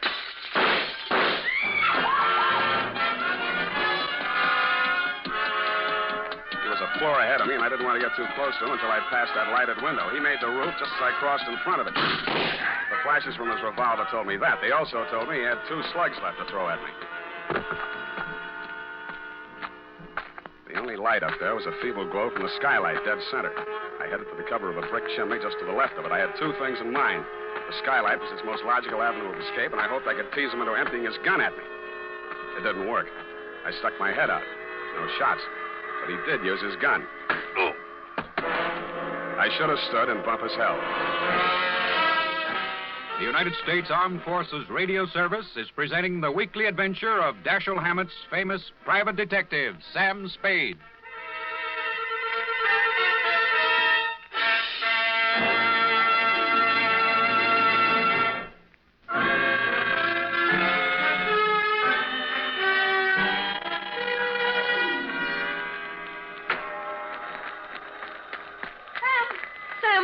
That rat do to you, the dog. Sam, speak to me. Here, come on now. Send an Indian to Sutter's Mill. Tell the governor the sheriff of Bumpus Hell is turning in his bag. Listen, honey, you've got to pull yourself together now. Come on. These delirious Trumans will get us no place now. Come on, Sam. Yeah, I guess you're right. Come on, now. Now, do not rush things, honey. That was quite a clip he gave you.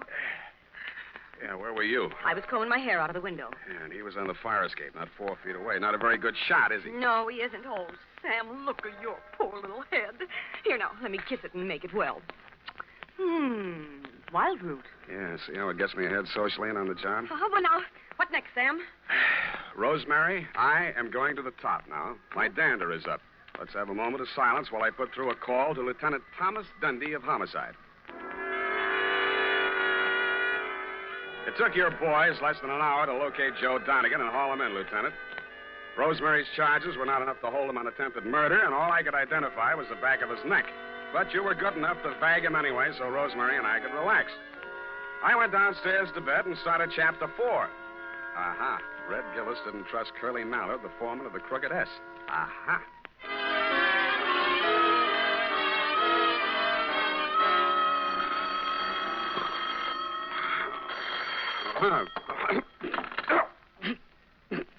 Unique Garage, Harry speaking.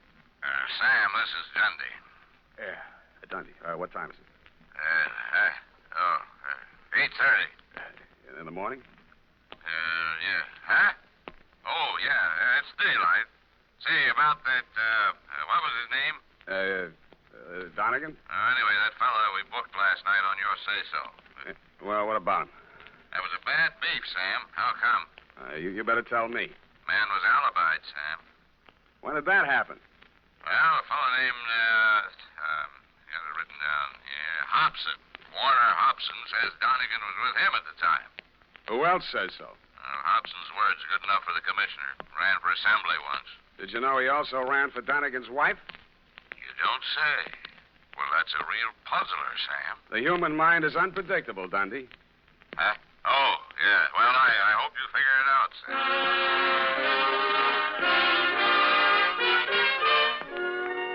While I was shaving, I thought and thought. I wondered what Red Gillis would have done if such a situation had cropped up in Bumpus' hell. A thin smile began to play around the corners of my mouth as I climbed the stairs to Rosemary's apartment. When I got there, I didn't like what I saw. It was a note pinned to the door. It said, "Dear Sam, I have been called to do another audition. If anything crops up, you can reach me at Greystone 34292.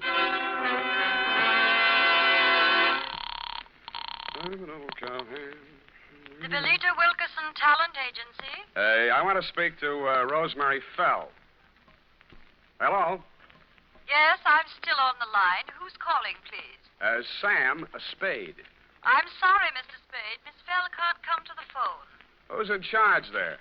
This is Miss Wilkerson speaking. Yeah, well, why can't she come to the phone?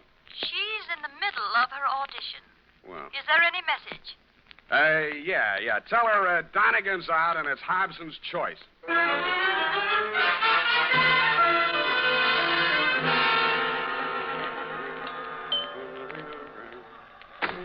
Yes? Mr. Hobson?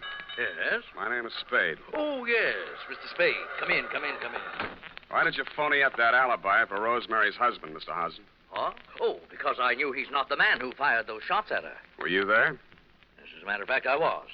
Would you like to hear about it? I would. Well, first, I'd better tell you a little about myself. Now, for the past year, I've been interested in politics. If I do say so myself. Yes, I know. You ran for assembly. Come to the point. Well, in a way, this is the point. My wife's a professional woman, and her own career keeps her busy a good deal of the time. Well, like the movie magazines say, a clash of careers and so on. That's how I happened to take up with Rosemary. I didn't know she was married, and of course, when I found out, I dropped her like a hot potato. Potato. And then she started blackmailing me. Did you know about that? I still don't. Well, I think I can convince you. Go ahead. Well, I received a series of threatening phone calls from Rosemary, and I finally decided to go to Donegan and tell him the whole story. Oh, he was as mad as a wet hen. Wet hen? Well, he said he'd stop her, and I believed he was the right man to do it. Mm-hmm. Well, last night he phoned me. He said he'd had a little caucus meeting with her and assured me I'd had no more trouble. But no sooner had I hung up that phone when she called again, making another outrageous demand. I decided then and there to take things into my own hands. So happens I'm a crack shot, and I knew that I could come close enough to frighten her without actually hurting her. You were laboring under a false impression. Huh? Oh, yes. Well, you believe me now? Up to a point. Well, I'm afraid that's all I have for you, Mr. Spade. Well, I have something for you. What's that? Look up here. You see this bruise in my head? Oh. Well, all in the game, you know. Touché. Now, hold it. I only... Lie still. I'll get it. Yeah? This is Rosemary again. Listen, now, I want to talk... Listen to me, you cheap ward healer. If you don't have that dough for me tonight, I will have no other recourse but to smear your fat puss all over the front page. Yeah, look, Rosemary... And I am just the individual to do that. You may think you are a wolf in sheep's clothing, but in my opinion, you are nothing but a worm. Yeah, well, look... Goodbye, you rat. And rat. Hey, Rosemary. Hello. Nuts. Oh, wait a minute, Spade. Well, what did she say? You're going to read it in my report, along with a bill for my services.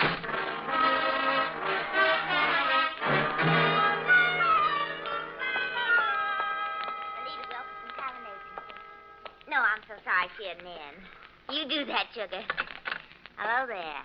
Likewise. Are you talent or just interested? I could be. In the meantime, is Rosemary Fell still here? Did she have an appointment today? Yes, honey. I called this morning. She was here then. You must be mistaken, No. darling. The office didn't open till noon today.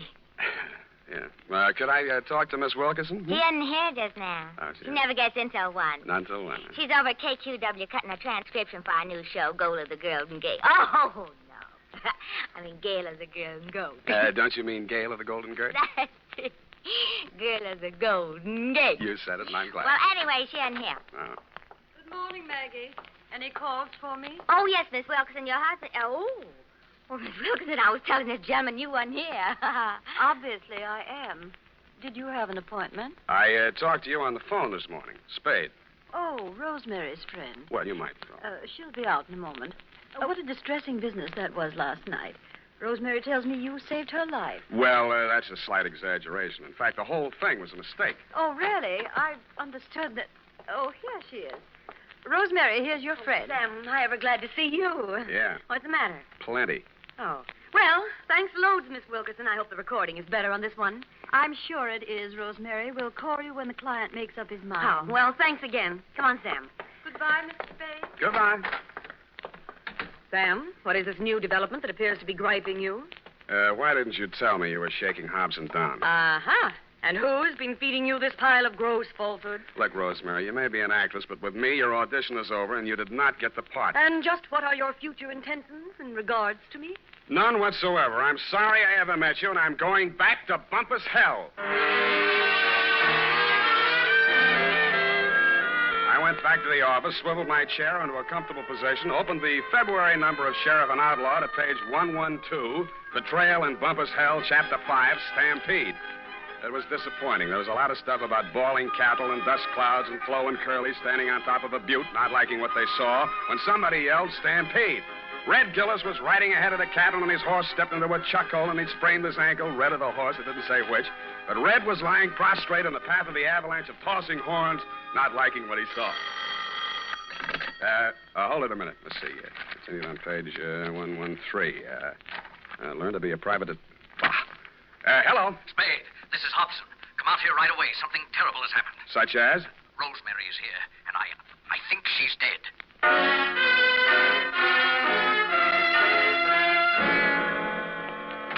Yes. In here, Spade. Oh, I don't know how she got in. Oh, yes, I do remember I must have left the door unlocked. Where were you? Why, I just stepped out to get some cigarettes. Did you prove it? Why, no, I'm afraid not. I got halfway and found I didn't have any money and came back. You came back, walked through this room, went in the bedroom, and didn't see the body until you started back? Well, yes, the lights were off. I stumbled over it. This is the gun? Yes. She did it with my own gun. Oh, I never dreamed her love for me would drive her to self-destruction. Of course, now it's clear what really lay behind her poor, clumsy effort to blackmail me. It was a desperate move to get me back. Oh, I'll never forgive myself for driving that poor girl to this. Don't worry about that, Hobson. This isn't suicide. Murder? Oh, great heavens. What will Belita say? Belita? Yes, my wife. Belita Wilkerson? Professional name, you know. I was explaining to you before that... Oh, that's my wife now. What in the world will I tell her? Never mind. I'll get it. Hello? This is Rosemary for the last time. Who? And I'm just calling to tell you that you have stalled around too long. I have talked to your wife and told her the whole sordid pitch. Why she wants you back, I will never know. But I sold you cheap, and you weren't worth a cent more. I am a girl who does not like to do things halfway, but you were just too late. Goodbye, you fathead. Yeah, Rosemary, I guess we were all too late.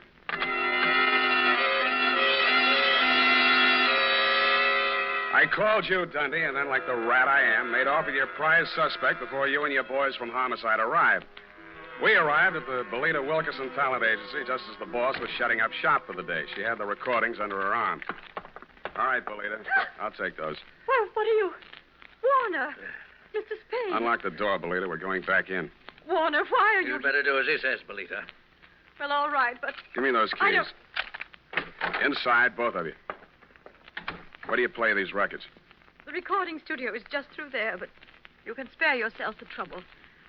I admit I tricked Rosemary into recording those blackmail speeches and then played them back over the phone to Warner.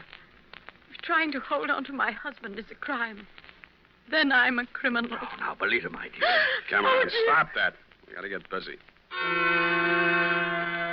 I phoned the Hobson house, and you were still there, Dundee.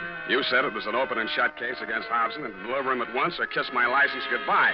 But when I told you my diabolically ingenious scheme, you said yes, you'd be glad to, because it was a sure way of getting rid of me once and for all. It took us nearly 2 hours to get things ready in Belita's recording studio. We took the parts of Rosemary's so-called audition records that we thought would fit the occasion and dubbed them onto a single side. We played it back once. Then I phoned you at headquarters. Homicide. Lieutenant Dundee. Spade, Dundee. Everything's ready here. Did you pick up Donegan? Oh, yeah. He's here. Donegan? Hold on. Okay, Belita. Start the record when I give you the nod. Yes, Mr. Spade. I didn't say it, Donegan. It's for you. Thanks. Yeah, who's this? This is Rosemary. Huh? I forgive you for everything, but there are some things I cannot forget. You Rosemary, love. it sounds like We have you. meant a lot to each other, but after what you have done to me, it is time you paid through the nose. Rosemary, I didn't mean it. When I followed you to his house and you went right in like you lived there, I just went What you have done nuts. to me, it is time you paid through the nose, you rat. I am a girl who does not like to do things halfway. Listen, honey, but you're not were going to just throw the too book late. at me, are you? And I am I'm just glad an to hear your individual, voice. I too. thought you were We dead. have meant a lot to Okay, each kill other. it. Rosemary, are you listening? Rosemary. Hey, no, she's still on the line. I want to talk to her. Take him, Full House. Wait a minute. Take him. Sam, Yeah, Dundee. congratulations. That was a brilliant piece of work. Hey, Sam, you still on the line? Yeah, I'll be all right, Dundee. I just fainted temporarily. Say it again, will you, pal? Yeah, as I was saying, congratulations on a brilliant piece of work. Well, But I have never in all my years on the force heard of such a wild, insane, illegal, unethical, and downright cruel method of extorting a confession. thank you, Dundee. I feel better already.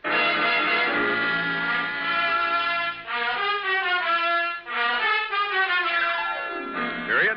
End of report. But Sam, what happened? Effie, I thought I had made that abundantly clear. No. In order to discredit her husband's paramour, Belita gave her a come-on about an audition and had her play the part of a blackmailer reading lines from a script which she, Belita, had prepared, and thereupon proceeded to play said records over the telephone, well knowing that her husband would erroneously believe Rosemary to be a blackmailer in fact and would drop her like a hot spud. No, Sam, no, I don't mean Don't that. interrupt. Oh. It was my inspiration, I, Sam Spade, to use Belita's fiendish device for a higher purpose. No, Sam, no, Yes. that is what I'm... No, Sam, I meant the Western story. Betrayal and Bumpus Creek. It is not crick, Effie. You can't say H over the radio, Sam. Oh, yes, you can. Bumpus Hell is the post office designation of a hamlet right here in California. It is? Mm-hmm. Well, anyway, what happened? Did Red Gillis ever find his brother? I didn't quite finish, Ev. Go type that up, and I shall.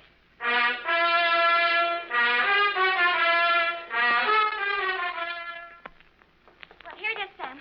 Oh, Sam, what's the matter? You don't look at all well. Can't be. It didn't happen. It's a misprint. That's what it is. What, Sam? What? Maybe the writer was tired. Oh, Sam, it's only a story. That's what you think. Well, did Red Gillis find his brother? I won't tell. Oh, no, Sam, now don't be childish. Oh, well, all right. Remember the sheriff he shot on page 1? What? Yeah, it turned out to be the new schoolmarm. Oh, how ornery. A woman, huh? Nice, Sam. Get off. Good night, sweetheart. This is the United States Armed Forces Radio Service, the voice of information and education.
The Adventures of Sam Spade, Detective.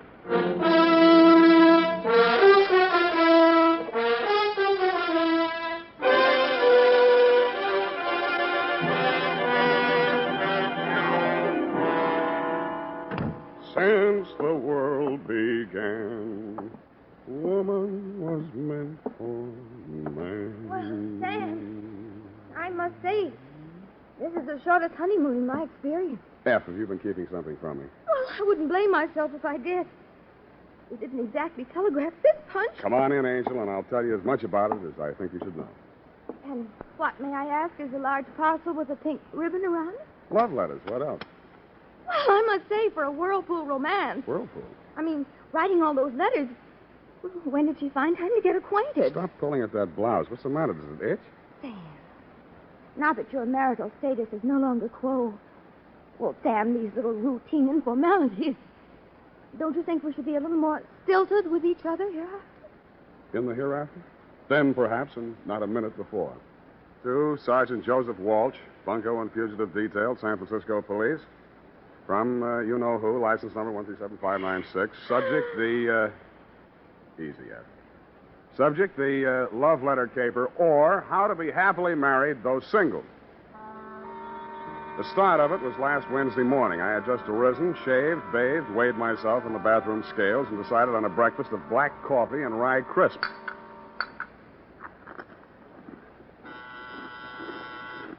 Noisy stuff. Oh. Special delivery. Sign here. Oh, now hold this, will you, Sonny? Yeah, what do you call this? Some kind of Italian soda cracker? Rye crisp, low in calories. Take a bite. Oh, you no, could lose thanks. a pound or two yourself. There you are. Eat the change. Thanks. I'll smoke it after dinner.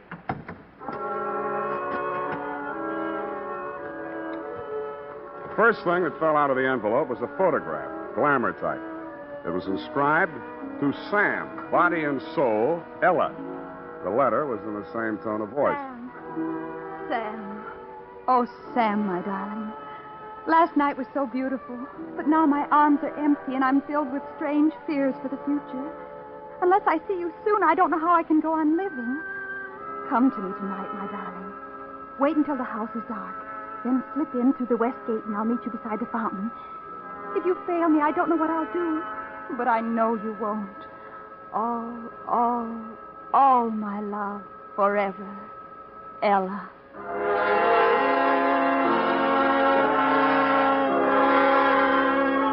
I read it over again, looked longingly at her picture, and shook my memory down. I couldn't even remember ever meeting a girl named Ella, but I did remember that last night was definitely not beautiful. In fact, I had dropped $35 in a blackjack game, not deductible. After I had tested the letter for invisible ink, codes, and ciphers, etc., with negative results, I decided it was either A, a crank letter, or B, bait, or C, a camouflage call for help from a damsel in distress. I took another look at said damsel's photograph and decided I would investigate her distress. I then phoned my secretary and told her to look up the night bus schedule to Atherton, the return address on the envelope containing said love letter.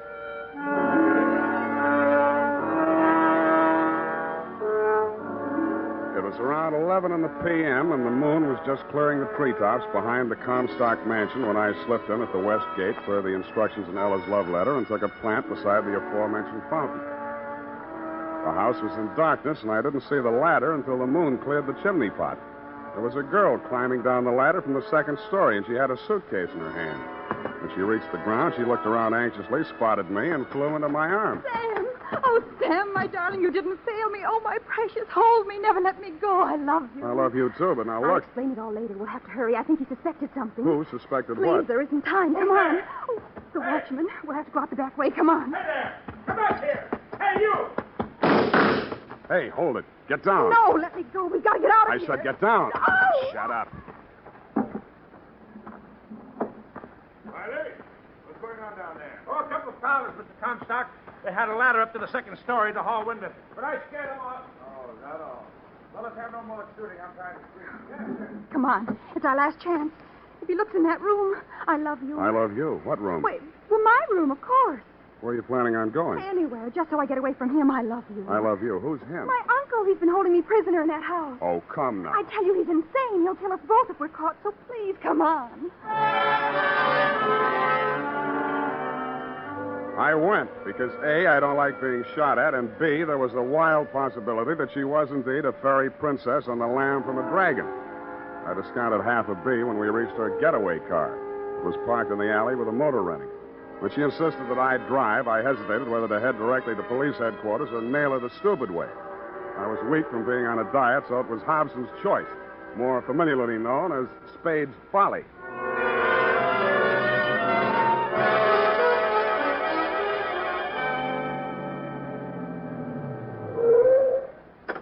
What is this place? It's where I live. You wouldn't lie to me. Not about that. Look at the address. Your love letter arrived here. Come on. Here, let me carry your bag. No, it's all right. I'll carry it. Come on. It's okay. No cops, no booby traps. Now, let's have a look in that suitcase. No, you mustn't. Come on. Give it to me. Oh, no, you can't. Why not? Because you'll get the wrong idea. Oh. Well. What have we here? I knew you'd get the wrong idea. The only thing you seem to have missed is the Hope diamond. That jewelry is mine, every piece of it. Uh-huh. It's all I have in the world. Poor kid. Let's see now. Diamond bracelet, not more than 10 grand. Emerald necklace, second-hand, of course. All told, I don't imagine this stuff will net you a penny more than $100,000. I know, but I'll just have to get along as best I can. I don't have any money of my own. Yeah, why did you write me that crazy love letter? Because my uncle reads all my mail. And I didn't want him to know I was hiring a detective. Why did you? I couldn't very well walk around with all these jewels without some protection, could I? Oh, my uncle. He's followed me here. Suppose it's the cops. Oh, no, it's he. I know it. Where can I hide? In here? Don't you have a bedroom? Yeah, but it has a window and a fire escape in here. Go on. But Go on.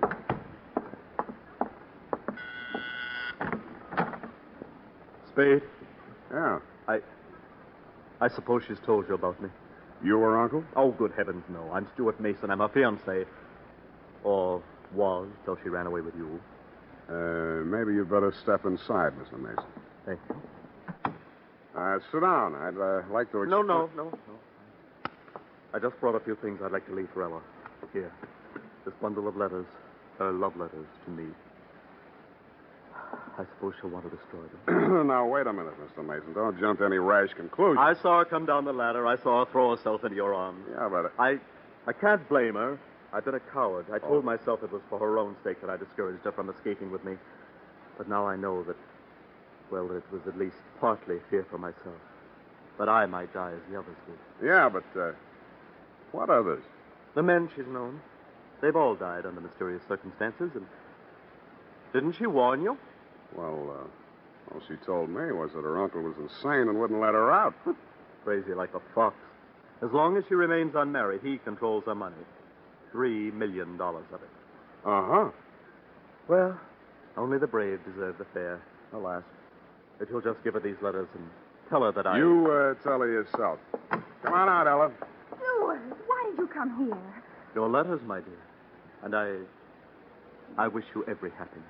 Stuart. You too, old man. Good night. Oh, Stuart, darling, I can explain everything. Don't try, my dear. Oh, Stuart, come back. Hey, Ella, your jewelry. Your love letters. Hey, we'll take care of those letters, Spade. Keep the gun on him, Riley. Inside, you. Over there, sweetheart. What do you want? Mr. Spade, I've been aware for some time that you've been carrying on a surreptitious love affair with my niece. Look, Mr. Comstock. What's him, Riley? Don't worry, Mr. Comstock. I advise you against trying to jump him, Spade. Why should I? You're both nuts, but not crazy enough to take a shot at me here. Try me and see. I wouldn't waste the energy. I haven't made a penny on this caper so far, and it doesn't look like I will. Ha! Not a penny, he says.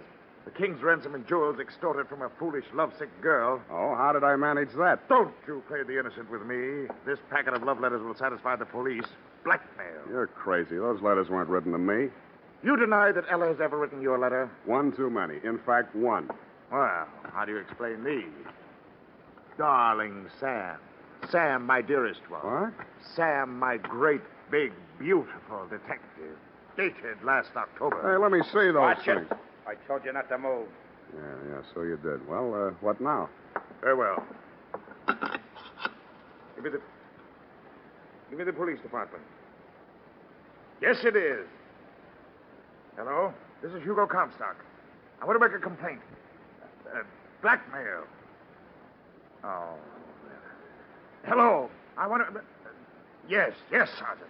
The name is Hugo Comstock, and I'm making this complaint on the behalf of my niece, Miss Ella Comstock.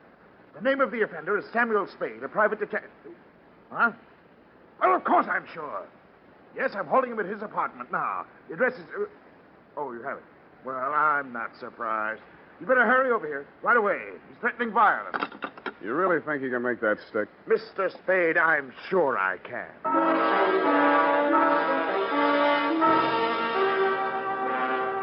Dirty words and foul imprecations were forming on my trembling lips. But he had letters from his niece to one Sam, a great, big, beautiful detective. And I had the jewels, and before the night was over, Sergeant Walsh, you had me. Booked, bothered, and bewildered. What bewildered me was how to raise the $2,500 bail. Sam Spade, innocent dupe.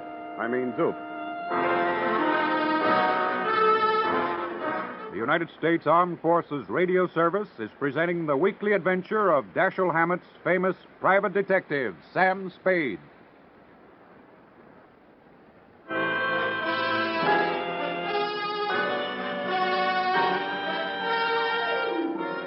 Up the times into my breakfast of rude prison fare. They didn't serve any rye crisp, but what they did serve was even less fattening. I thrust my emaciated arms through the bars of my cell and clawed at the lapels of a passing bondsman and begged him for succor. He says I didn't need any because I was it. I hurled him aside and sat down to think. About then, you, Sergeant Walsh, hove to in front of my cell. Okay, Sam, get moving. You're free. Gee, thanks. Who stood my bail? Great kidder, aren't you?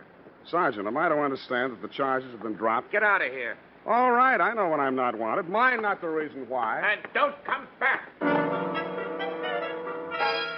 Your inhospitable words cut me to the quick, Sergeant, but I bit my lip, swallowed my pride, very low calorie, and strode bravely out into the sunlight, a free man, I thought, until I bought a newspaper. Right there on page 1, it said, Heiress reveals secret marriage to private detective. Blackmail charges against Sam Spade dropped. All a mistake, says Uncle. Next to the item was a picture of Ella leaning over a hot stove in my kitchen. It was captioned, Surprise bride prepares breakfast for incarcerated mate. We'll keep things hot for him, says Mrs. Spade. Sam, darling, your breakfast is ready. I'm on a diet. Take off that apron and sit down. I did it for your sake, Sam, darling. Wouldn't it have been simpler just to have dropped the charges? Oh, it wasn't difficult. The nicest man forged the license and the certificate for only $10. I know a guy who would have done it for $5 and thrown in some fingerprints for free, but that's not the point. But, darling, don't you see? If you'd just gone free without being married to me, Uncle Hugo might have done something worse to you. Like kill you. Nuts. Who are these ex-admirers of yours who were supposed to have been knocked off by your uncle? Name 3. Well, there was Ralph Bettinson. He died of vapor lock. Of what? It happened in the mountains. Something went wrong with his car, but they couldn't prove it because it blew up and burned after it went over the cliff. And then there was poor Freddie Push. They called him the piggy bank suicide. Why? They found $5 worth of pennies in his stomach. Oh. And then there was poor Nicky Nato. He was a ballet dancer. That's enough. Now about those letters. Why was your friend Mason returning love letters you'd written to some detective named Sam? Well, that was just coincidence. He always went by his initials, you know, like GBS for George Bernard Shaw. SAM is for Stuart Andrew Mason. Stuart Andrew is his pen name. He writes detective stories. And the rest of the coincidence was that love letter you inadvertently mailed to Sam Spade detective, thereby sending your uncle out gunning for Sam instead of SAM? What could I do after he read my diary and my confessions to myself about SAM and the references to his brilliant mind on criminal subjects? Well, you were a natural stand-in for SAM. Pronounced S-A-P. But I wasn't going through with it, Sam. Not after I met you. Why not? Because the moment I saw you, I knew that all those things I'd said in that love letter were really true. Really? Last night was so beautiful? I think I must have dreamed of you. You did. Oh, Sam, darling, I'm so lost and frightened. You mean? You don't know what my life has been. Oh, I can imagine. Boyfriends dropping dead right and left. You're the only one who can stop it. If Uncle Hugo thinks we're really married and he can't use my money anymore, then he'll stop having accidents happen to people. Won't you please be my husband, Sam? Is that so much to ask after what I did for you? Yeah. Go on. You spring me out of that blackmail frame so I can help you compound a felony. But, Sam, what am I going to do? You forged a marriage, go forge a divorce.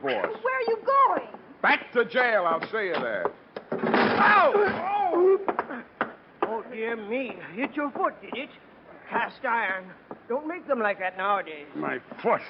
Your foot. I meant the strong box. Oh. Oopsie-day.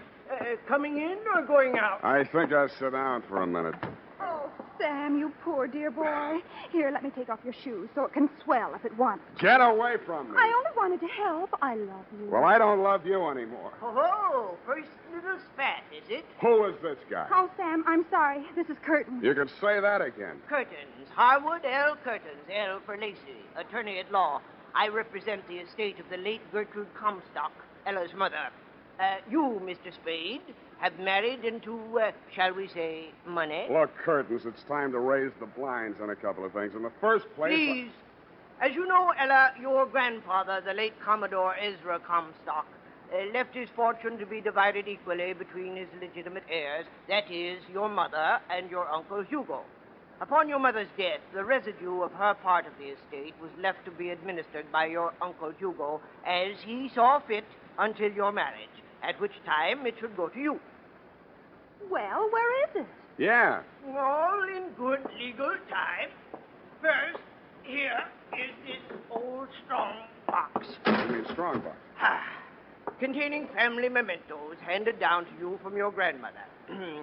It was your mother's wish that this be delivered into your hands upon this auspicious occasion. Here is the key, in addition to which I leave with you both my best wishes for your future happiness. Good day. Mr. Spade, I shall forward along to you the statement of my fees for services in this case. Wait a minute. Who's paying my fee? No more questions, please. Good day. Well, I guess we might as well open it. Oh, I'm sleepy. Oh, no. Let's see what's in here. All right, let's. It didn't take long to go through Grandma Comstock's mementos, and I got more and more wide awake as we went along. The strong box contained 4 items: a teapot, a bundle of letters, a photograph album, and a family skeleton. The letters were love letters from one Elmo Pinckney. There was a tin type that said Pinckney in the album. He was a dead ringer for Uncle Hugo, which might have been a coincidence, but wasn't. I started scanning through the love letters. Find any money yet? Huh? Well, there's a Confederate 10 spot. I'll let you know if I hit any pay dirt. Well, at least she left me a pot to make tea in. What? But if there wasn't any money, why wouldn't Uncle Hugo let me get married? Now, look, why don't you go and wash out that pot and make some tea, huh? Probably leaks. Oh, something in it. Hmm? No money. Just grandmother's marriage certificate and mother's and Uncle Hugo's birth certificate. Let's see those. Oh, it's cracked. I might have known. I wonder who that is. That will be your Uncle Hugo. Well, that doesn't need to worry us anymore, does it? Here, put these things back in the teapot and put the teapot on the mantelpiece. But it's cracked. So am I, so do it anyway. Come right in, Uncle Hugo. You too, Cousin Riley, you fool. Very funny. Now, don't be surly, Riley.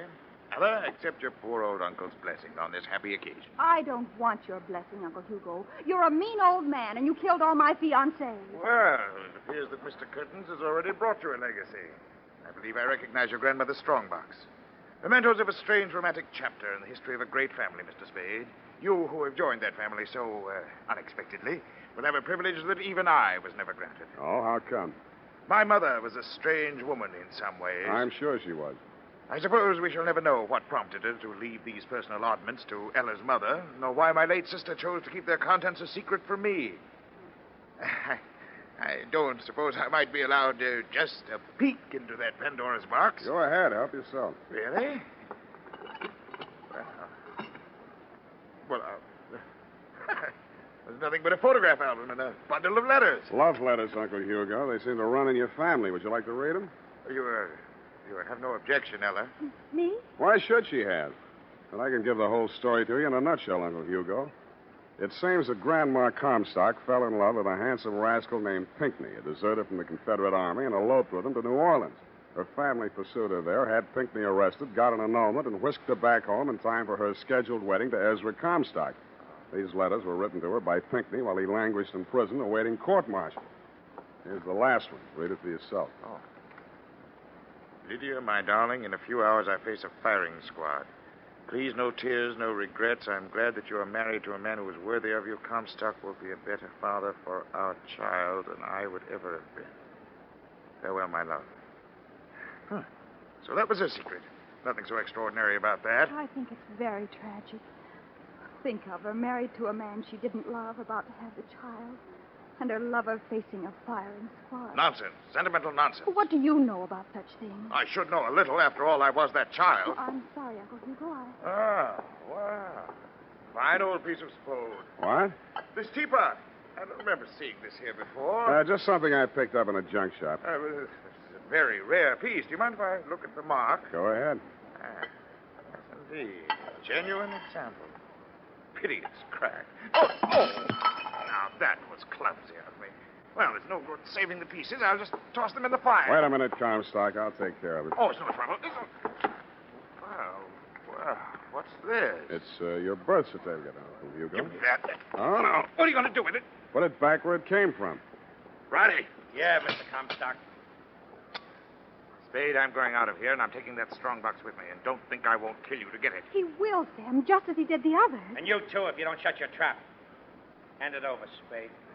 Sure. Come and get it.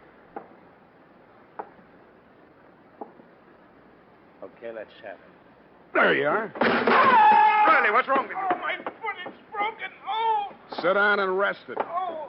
Hold it, Comstock. I've got the gun now. Well, Spade, seems you've won the day.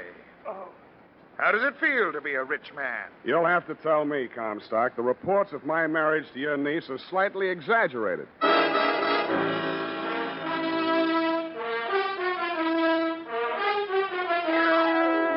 And that's about it, Sergeant. I'm sorry I can't furnish you with the forged papers Ella used to back up that phony story of her marriage to me. A fire broke out in the wastebasket, and I accidentally dropped them into it. As for Comstock and his Gunsel Riley, I will gladly press charges against them on the blackmail frame until homicide decides whether there's a case against him on the mysterious deaths of Ella's previous fiancés. Period. End of report. But, Sam, why? Why, what if? Did he want that old cracked teapot? Well, because grandmother's love letters plus the documents on that teapot prove that Hugo was not a Comstock, but a Pinckney, and hence not entitled to one red penny of the Comstock fortune, which was left, if you recall, to Grandpa's legitimate heir. Well, who was? Entitled, I mean. Ella. But if she never married, she'd never find out, you Well, see. she doesn't deserve it. Hmm? After making a pigeon out of you the way she did. I agree, sweetheart, but how else could she afford to pay my fee? Well, I certainly hope you so could. I fully intend to. Go type that up while I falsify an expense account.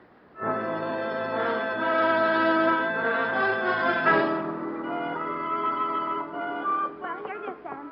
Did you finish yours? No, still a couple of fingers in there. Break out another glass. No, I meant the expense account. Oh, that. Well, it was nothing much, just bus fare. Free breakfast in the pokey? No, that would be the sign. Well, I took the liberty, Sam, of drawing up a statement. Did you look it over? Yeah. New letterhead. Well, it's only a sample I had done. Up? Pending your approval. Do you? Well, yes, very classy. I like the coat of arms, but I'm not quite sure about the motto. Oh, but Sam, you are the greatest private detective of them all. Well, you know best, Effie. And then, for an extra $100, we could have it printed in Rady ink. In what? Luminous ink, Sam. Shines in the dark. Even as you and I. Oh, Sam. I'm glad you're still a bachelor. Go home, all the same. Good night, Sam. Good night, sweetheart.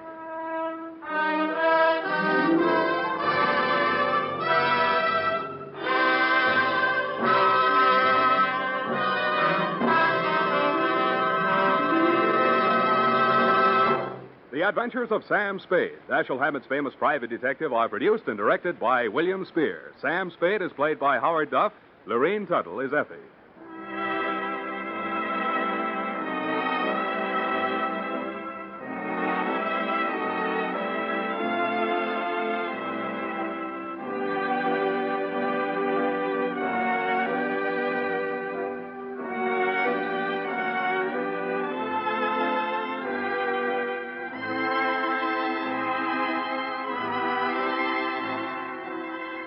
The Adventures of Sam Spade, Private Detective, is a presentation of the United States Armed Forces Radio Service, the voice of information and education.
The Adventures of Sam Spade, Detective.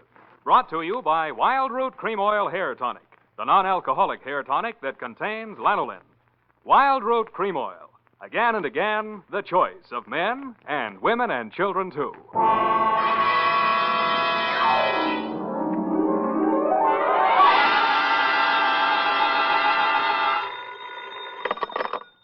Sam Spade Detective Agency. Quoth the raven, nevermore. Yes.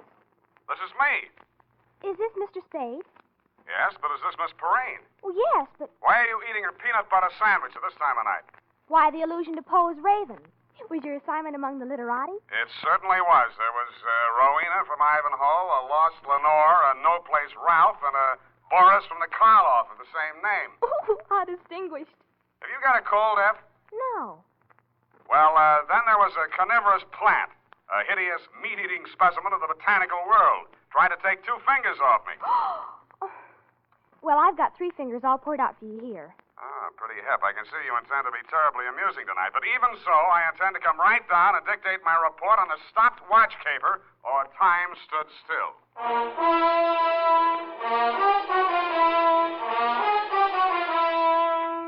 Dashiell Hammett, America's leading detective fiction writer and creator of Sam Spade, the hard-boiled private eye, and William Spear, radio's outstanding producer-director of mystery and crime drama, join their talents to make your hair stand on end with the adventures of Sam Spade. Presented by the makers of Wild Root Cream Oil for the hair. Well, in a few weeks, many of us will be going bareheaded now and then, meaning we'll have to pay more attention than ever to the appearance of our hair. The best way I know to always keep your hair in trim is to use Wild Root Cream Oil Hair Tonic. Wild Root Cream Oil grooms your hair neatly and naturally, removes loose dandruff, and relieves dryness, which may be even more prevalent when your hair is exposed directly to the wind and sun. So, right away, get the 25-cent get-acquainted bottle of Wild Root Cream Oil Hair Tonic. Again and again, the choice of men and women and children, too. And now, with Howard Duff starring as Spade, Wild Root brings to the air the greatest private detective of them all, in the adventures of Sam Spade.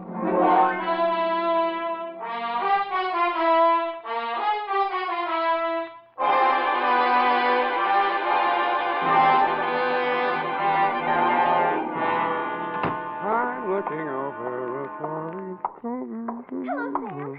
That's a mighty sharp routine you give a Perrine on the phone. Where's Effie? Who are you? Sam, don't you remember me? Buffy. Certainly not. I never saw... Buffy, wait a minute. Do I sense a certain family resemblance? No, you can't be Effie's little sister, Buffy. Yes. Big girl now. But thanks anyway for the tinker toys you sent me last Christmas. I'd kill myself. I intend to start having children of my own just as soon as it's practical. Where's F, Buff? She had to go to L.A. to visit a sick friend. A likely story. No, really. Chapter and verse, please. St. Joseph's Hospital in Burbank. They went to school together, and her name is Lorene Tuttle. She's an actress. Yes, I know her. A very fine actress. Is it serious? I hope not for Effie's sake. They're very close. Yeah. Well, what now? You take shorthand, Buff? Sort of. Spoken like a true Perrine. Come on in.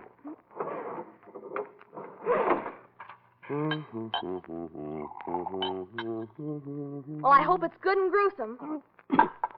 I take it back. I meant the caper, not what you're drinking. Okay, Buff, you win. Ready?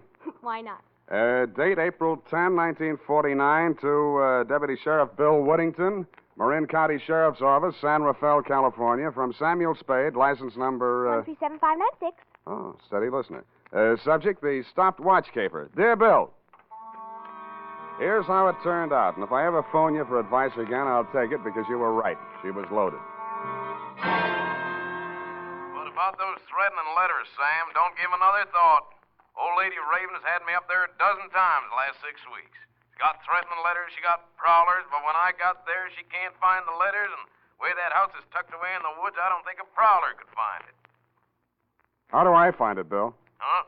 Well, the Gray Line bus goes right by the gate. Mount Tama Palides Road, about 3 miles this side of Rock Spring. Oh, that sounds pretty rugged. You, say she's a crank. But she's got money, Sam. Oh, the poor old soul. And she got a niece. Oh? Yeah, over 23, but she's stacked. The old lady's loaded, the niece is stacked. Who else lives there? Well, there's a butler. Somebody flattened his head when he was young, and he wears bangs to call attention to it. Sort of shuffles around the house. You ought to see him out in the woods chasing them old ground squirrels. quick as a deer hound. Yeah, and Never mind. You sold me. All these marvels I have got to see.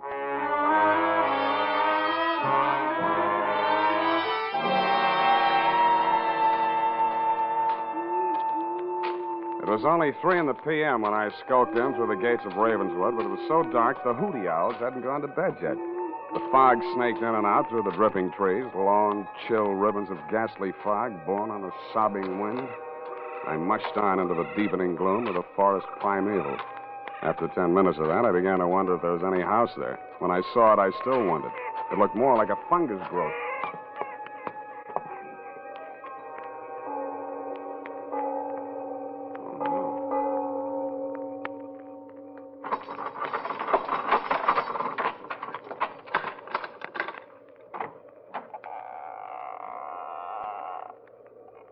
Yes? Speak of the English? It is chilly, isn't it, sir? Won't you come in? Sure, why not? Yes, I expected that. If you'll be so kind as to wait here, sir, I'll inform Miss Rowena of your arrival. Thank you, Jimmy Stewart. Boris? Who's out there? Is it the man with the hemlock? Answer me, you brute! Oh. Where is it? Did you say hemlock? Oh, you must be my aunt's detective. Spade, was it? It is, right. I'm Ralph Raven. Come along with me, Spade. I have something interesting to show you.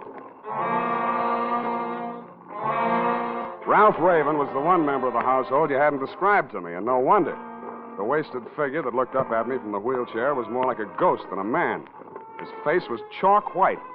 So white it seemed almost luminous, and the skin clung so close to his skull there seemed to be no flesh beneath it. And his wide, staring eyes looked like 2 cups of black coffee on a snow-white tablecloth. I followed him into a glass-enclosed room only slightly larger than the garden court at the plaza. The humidity was several points higher than the dripping woods, and the temperature was several degrees lower.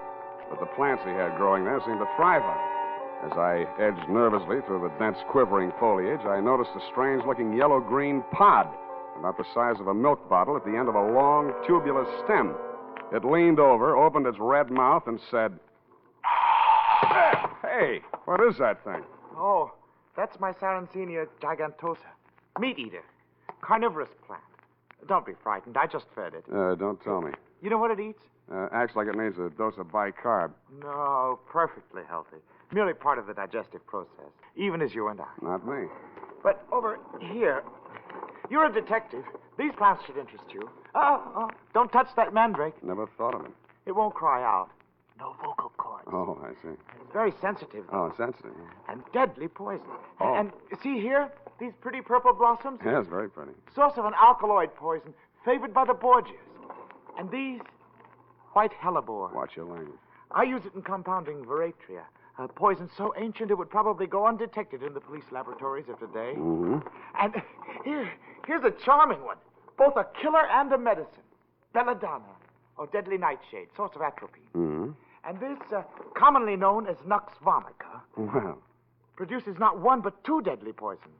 The well-known strychnine and the rare and not easily detectable brucine. yeah, well, it's quite a hobby, Mr. Raven. Boy, it's not a mere hobby, Mr. Spade. It's a practical science. All the plants in this conservatory have their fatal properties, and all have played a role in the great crimes of history. Did my aunt get another threatening letter? So she says. Odd that she should fear death at her age, and odd that she should hire a bodyguard. How does she know how it'll come? It might be poison.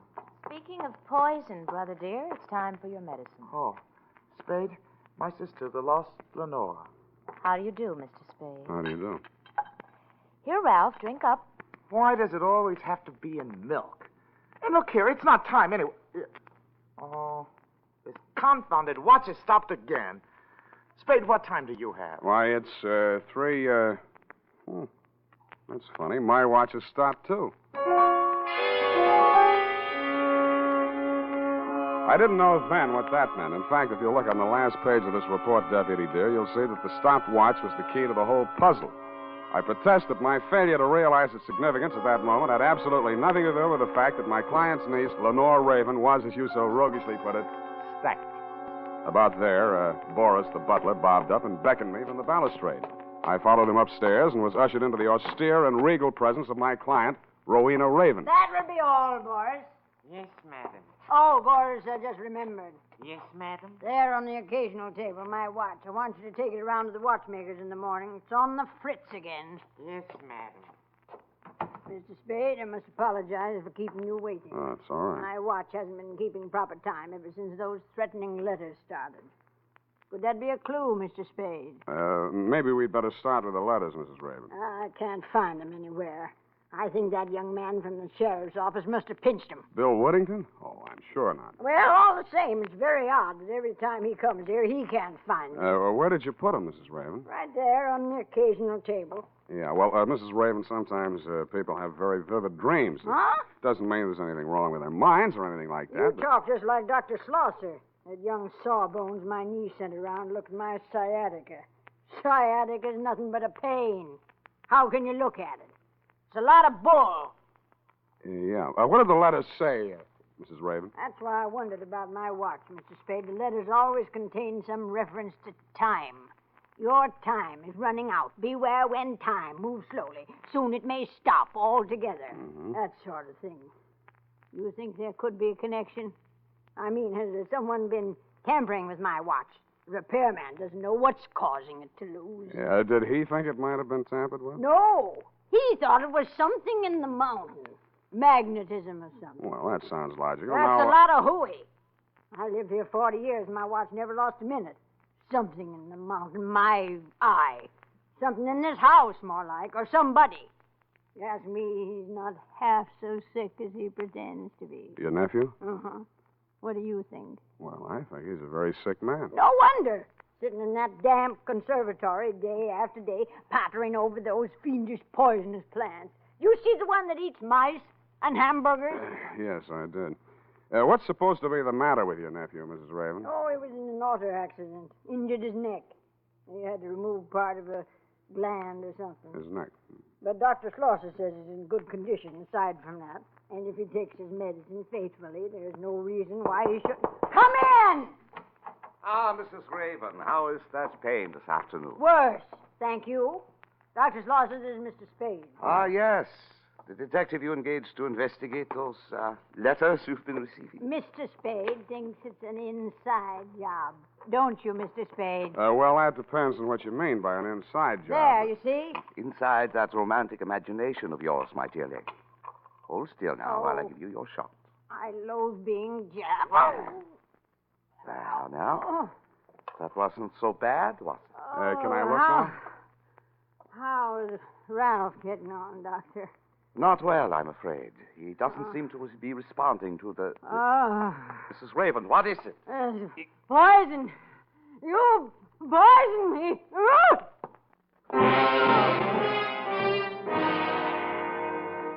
The cry she uttered was only half as terrible as the expression on her pain-contorted face. She pitched forward in her chair with both fists clenched and shaking as if in anger at the doctor standing before her. He put down the empty hypodermic on the occasional table. Yeah. Help me carry her to the couch. Yeah, sure. Take away that pillow. She must lie perfectly flat. There. That's better now. She's relaxing. I'm dying. There was poison in that needle. Please, Mrs. Raven, it was only sedative to make you sleep. Sleep. Sleep. The time is running out. Poor woman. Malignant condition. Only a matter of time. Does she know? That she has only a short time to live? Oh, yes. Well, I have another call. Do you have the time my watch seems to have stopped? Another one. I beg your pardon? Nothing. I left my watch at home. Oh. Well, Ludwig, something terrible has happened. Your aunt is sleeping.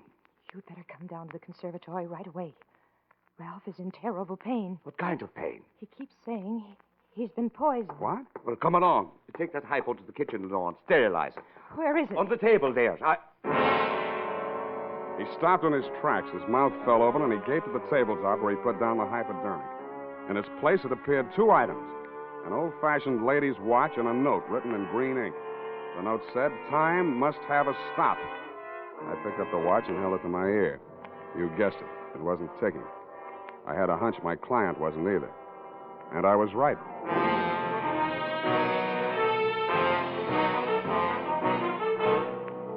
The makers of Wild Root Cream Oil are presenting the weekly Sunday adventure of Dashiell Hammett's famous private detective, Sam Spade.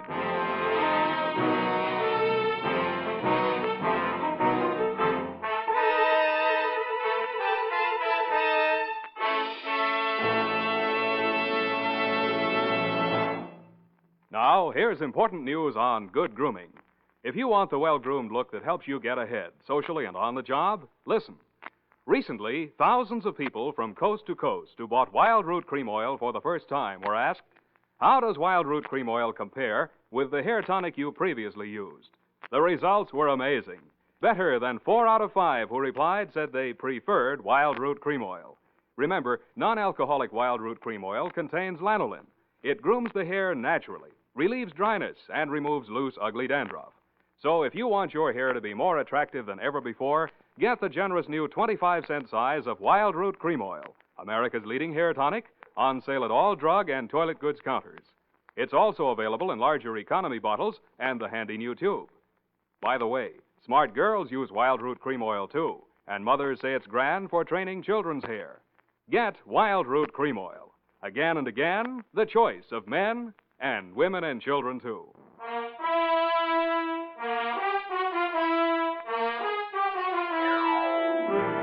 And now, back to the Stopwatch Caper, tonight's adventure with Sam Spade.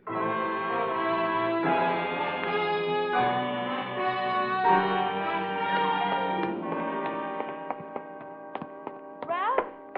Ralph, where are you? Where did you leave him? Hey, wait. Over here. Oh, Spade. Keep them away from me. Ralph, I came as soon as I could. Tell me your symptoms. No.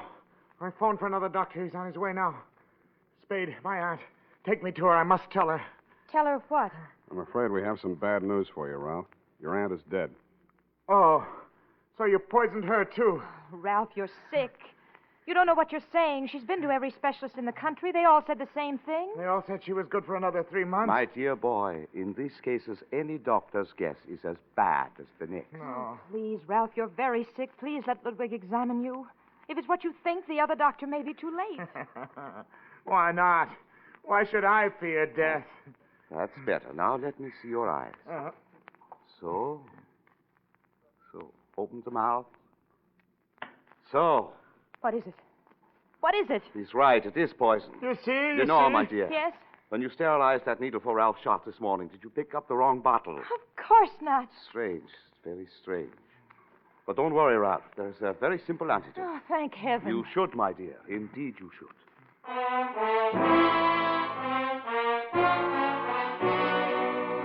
And that was that, Deputy dear. 2 doctors and the county coroner took one look at my late client's medical history and decided on death due to natural causes. I didn't think so, and neither did you. So there really were threatening letters. I saw one. You sure now, Sam? Sure, I'm sure. Where'd you say it was? On the occasional table. Yeah.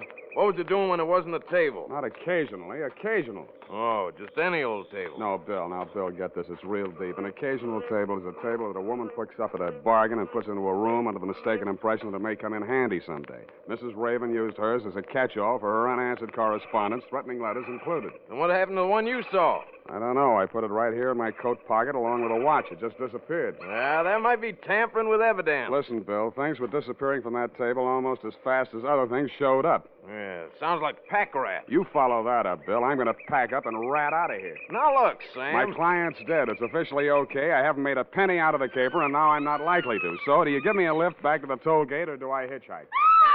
There's your answer. Come on.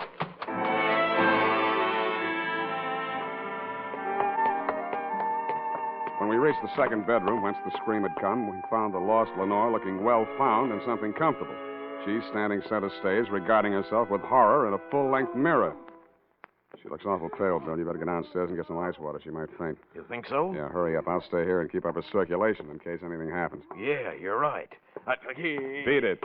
Oh, it's you, Sam. I thought... You thought what? Look, I found these on my pillow. One watch, one threatening letter. Whose watch? Mine. I left it on the dressing table when I went in to cream my face. I came out, somebody had slipped this under it. On the dressing table? No, under my pillow. You said on your pillow. I meant under. I mean on. I don't know what I mean. What are you trying to do to me? Just trying to get things straight. But the note. Look at it. It's exactly the same as the one he left in my aunt's room. Why do you say he? Oh, I don't know. Yes, I do. It's because I don't trust Ludwig. Dr. Schlosser. That figures. He doesn't trust you either. When he pretended to think I might have picked up the wrong bottle. Hmm? Oh, he was acting. Couldn't you see? You're not doing a bad job yourself. I'm not acting, not anymore. Listen to me. Listen. He's acted strangely ever since I foolishly said I'd marry him. I would myself. Oh, Sam, darling, don't joke. I don't mean like that. How did you meet him? He got me out of a jam once. The accident, when my brother was hurt. I went for a doctor, and he happened to be the nearest one. Well, I'd been drinking, and he took over, and he sent me home before the police arrived at the scene. Didn't Ralph know? He blanked out. He doesn't know to this day. But Ludwig never forgot. He forced me to recommend him to my aunt. He got into her good graces, practically moved into the house. Then he pretended to make love to me. Pretended? He didn't care about me till he found out about my aunt didn't have long to live. He knew half her money would come to me. Sam, do you think he poisoned my aunt? Officially, she died from natural causes. But you said she spoke about being poisoned. And Ralph, too. What's that medicine you give him in milk? I don't know. It's a prescription, just some drops that come in a metal container. Where do you keep those drops? Here in my room. I have to hide them. They make Ralph feel so much better. He used to overdose when the doctor trusted him to dose himself. Let me see that medicine. It's just here in this cabinet. Here it is. It's Don't tell me. It's empty. There was a glass bottle inside the container. Small but heavy. Lead yet. Hey, what are you doing with that gadget? The thing with the dials and the speedometer. Oh, that's something medical. I have to make a test on Ralph every day to see how he's getting along. You know what that actually is? Yes, I do. It detects anemia. Well, I wouldn't know about that, but a Geiger counter is generally used to detect something else. Well, what are you going to do with it? I'm going prospecting for that missing medicine. Ah, there you are. I've been looking everywhere for you. I'm afraid I have bad news for you, Lenore. Ralph? My diagnosis was correct. Pernicious anemia. Dead. What is that you are carrying, Mr. Spade? Oh, nothing special, Doctor. Just an old Geiger counter. Lenore, did you let him take it?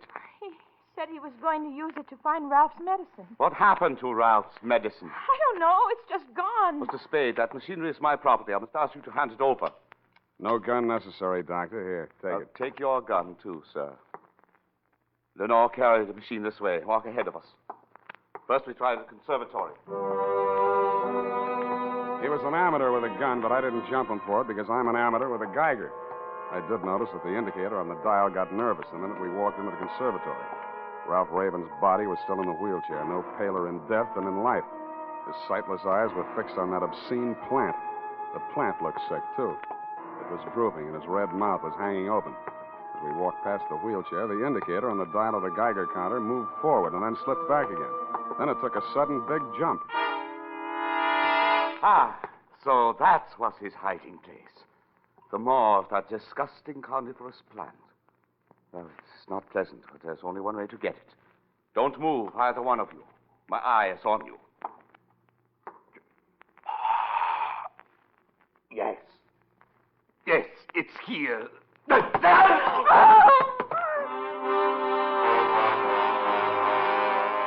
first, I thought the plant had bitten him. But then he pulled his hand out, and I saw what had happened. There was a hypodermic outfit stuck in the heel of his hand. It surprised him no end, but he still managed to hold on to that gun. He swung it away from me and was holding it on Lenore. You knew? No, I didn't. You must have. Ralph knew. He must have told you. No, I swear he didn't. What do you think I did this for? To die and leave you behind? To enjoy the money I got for you? No, you will come with me. Oh, no, you don't know what you're doing. There's someone right... Shut up. What are you looking at? What's behind me? Don't bother to rush him, Sam. I've got it. Hold it, Bill. Yeah. How's that for shooting, Sam? Yeah. You find a bullet hole in him, Bill, and I'll call it good.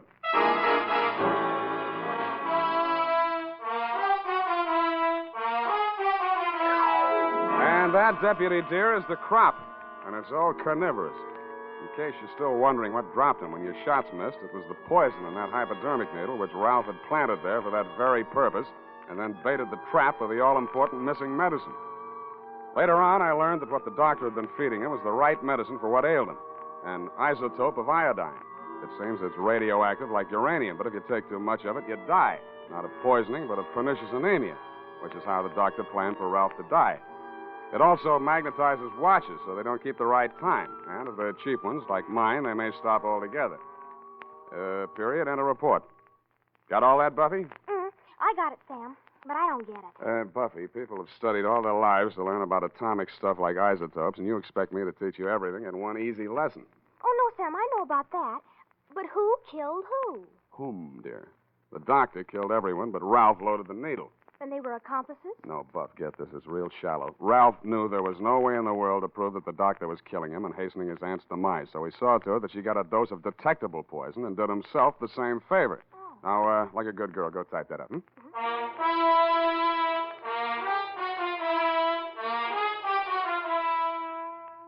And now, listen to this. More and more millions agree every day. Wild Root Cream Oil has become America's favorite hair tonic because of the neat, natural way it grooms the hair. Because of the quick, easy way it relieves dryness and removes loose dandruff. Get non-alcoholic Wild Root Cream Oil with lanolin right away. And ask your barber for a professional application of Wild Root Cream Oil Hair Tonic. Again and again, the choice of men and women and children, too.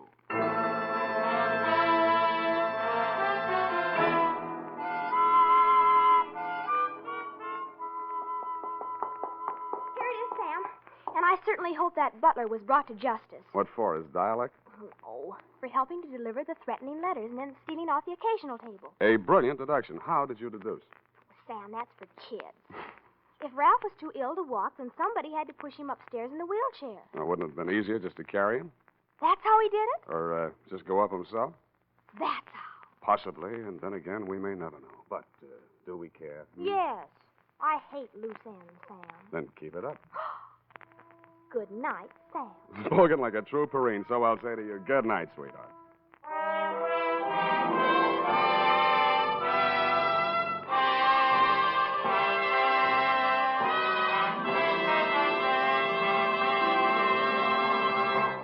The Adventures of Sam Spade, Dashiell Hammett's famous private detective, are produced and directed by William Spear. Sam Spade is played by Howard Duff.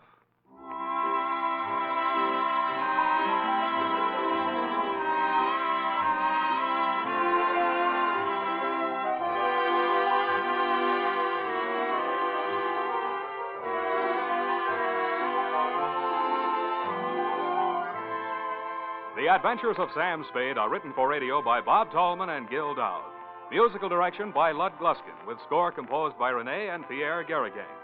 Join us again next Sunday when author Dashiell Hammett and producer William Spear join forces for another adventure with Sam Spade. Brought to you by Wild Root Cream Oil. Again and again, the choice of men and women and children, too.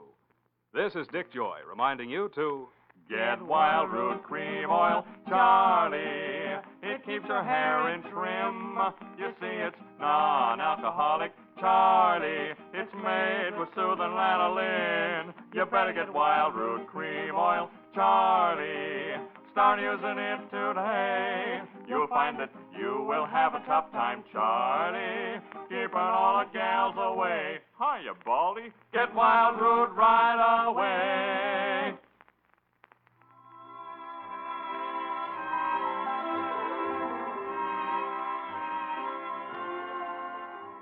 This is CBS, the Columbia Broadcasting System.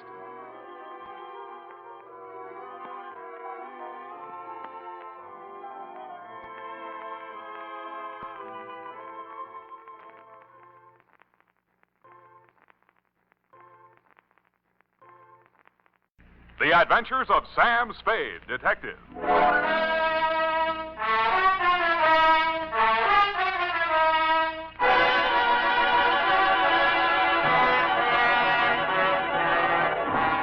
To Dr. Ludwig Zoya, 1241 Leavenworth, San Francisco, from Samuel Spade, license number 137596. Subject, Edith Hamilton. No caper? No caper. Dear Doctor, if I owe you an apology for not keeping you informed on the progress of the assignment and for letting it drag on as long as it has, then I'll have to go on owing you, which makes us even because you don't owe me anything. The start of it was a month ago. 32 days, 8 hours, 3 minutes, and 45 seconds, to be exact. Ah, Mr. Spade. Dr. Zoya? Good to see you. Let me think. How long is it? 3 years since I visited your office. That was when you were my leading suspect in the Denov case. Ah, yes, poor Denov. It was he who pointed out that we psychoanalysts are not unlike you detectives. Uh-huh. We probe, we question, we follow up clues in order to find out what is the dark secret which has nervously disturbed the human mind. But we are limited. We have only our patients' words and our interpretations. Sometimes that is not enough. And that is why I need your help in this particular case. What case is that, Dr. Sawyer? Please do not interrupt the free flow of my thoughts. Pardon me. Naturally, my ego feels a certain resentment against my id for asking you for your help. What makes me think I need a detective? Well, my id was just asking my ego the very same question. Oh, you too feel resentment. We must analyze that later. Bring me your dream material. I But will. now to the case. Oh, yes, okay. This woman was referred to me by her physician. She has suffered a complete nervous collapse because she thought she recognized a certain person crossing a street. A person she had not seen for years. Who was that? My patient's son died under mysterious circumstances 3 years ago, and the woman she thought she saw was her daughter-in-law. Mm-hmm. It was widely reported in the newspapers at the time. Perhaps you remember it. Carter Hamilton. Carter Hamilton. Oh, Roanoke, Virginia, 1946. The mother accused her son's wife of murdering him. Daughter-in-law was hauled up before the grand jury, but not indicted. Dropped right out of sight afterwards. Good, you know that case. Well, actually, my patient is suffering from an agonizing sense of guilt. Unconsciously, she thinks that she herself murdered her son. Did she? Well, there may be something tangible at the bottom of so profound a feeling of guilt. You mean you want me to help you convince her that she really is guilty? No. That is for me. But first, we must find out. What we must find out is somebody else, whether they are guilty. What? Go all the way to Virginia, solve a crime that's been off the books for 3 years? No. The daughter-in-law is actually here in San Francisco.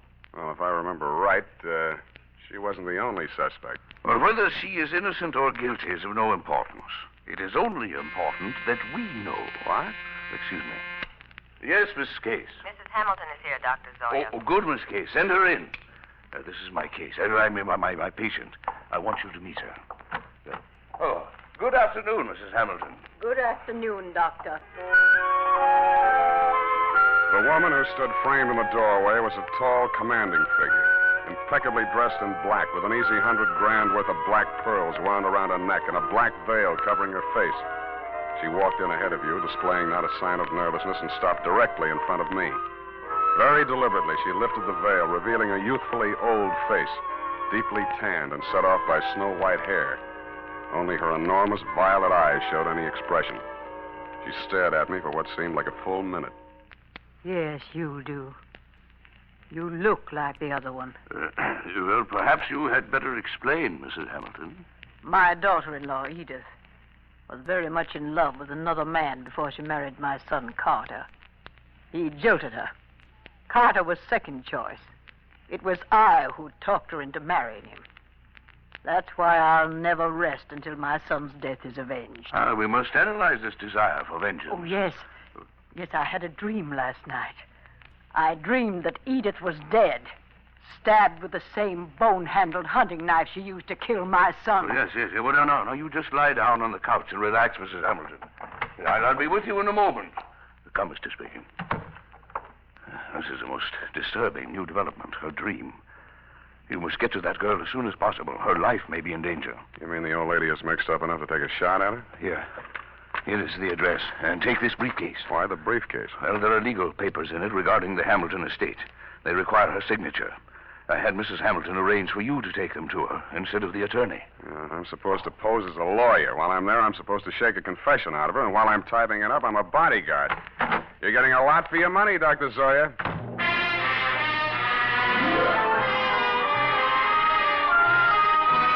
I spent the next hour or so in a newspaper morgue briefing myself on the old Hamilton case. The victim, Carter Hamilton, was the 28-year-old tail end of an old Virginia family whose blood was as rich as it was blue. The accounts of the killing were sketchy. At the old plantation, Carter Hamilton had been found one morning by his mother dead in bed of a stab wound. The knife was never turned up. Somebody had wiped everything in the room clean of fingerprints, which sounded like robbery until it was established that nothing was missing. The state was counting heavily on Mrs. Hamilton Sr.'s testimony in their case against the daughter-in-law, but an odd angle I'd forgotten. The old lady had clammed up in front of the grand jury, and the case was dropped for lack of evidence. Then there was a picture. She was the kind of a girl who looks her best in a riding outfit with her freckles showing, and then surprises you by looking even better in full makeup with her shoulders showing. Candid is the word that best describes her features. Large, widely spaced eyes, a generous mouth, and an expression of unaffected sincerity. It was with a certain reluctant eagerness that I kicked myself up Stockton Street to Pine, across Pine to Bush, and up 3 flights of stairs.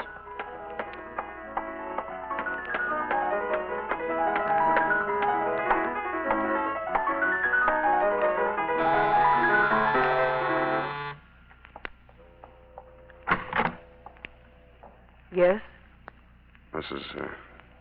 Mrs. Edith Hamilton? Yes. You must be from the attorneys. They wired me you were coming. Come in. Thank you. Not that I'm in hiding, but I'm curious as to how they got my address. Would you like a drink? Well, not right now. Can I fix you one? In about 20 minutes, maybe. I'm still wondering how they located you? I think the elder Mrs. Hamilton saw you on the streets. Oh. Is she here in San Francisco? Yes. Is that so surprising? No, it's a large city. What is surprising is her staying on after learning that I was in town. She's not very well. In fact, I think she's had some kind of a nervous breakdown. I'm sorry to hear that. I'm very fond of her, you know, in spite of everything. No, I didn't know. Maybe I should explain. I'm a private detective local. I was hired here in San Francisco to bring these papers to you. Oh, you found me. I seem to be a little slow introducing myself. I'm sorry. Sam Spade. Well, if it had to be a detective, I'm glad it's you. But I can't help wondering why they didn't send a lawyer. Lawyers cost $50 an hour. I only cost 10. Oh. In the private eye stories, it's always $25 a day and expenses. I wish those writers would get abreast of the times. I'm sure they'll catch up. But if you're being paid by the hour, perhaps I can keep you here a little longer. I'm glad you said that. You remind me of someone. Pleasantly, I hope. Yes. Oh, yes. And sadly, too. Your husband? If you don't know about that, I hope you'll never find out. I'll leave that up to you. His hair was like yours. He was thinner. And his eyes were blue. Maybe we shouldn't wait till 5 o'clock for that drink. It was a funny kind of a drink. I'd never been hit by one before, black velvet. After 2 of them, I even began to hate myself a little less. And after the third, I decided there was some mystical connection between the drink and the color of her eyes. Black velvet.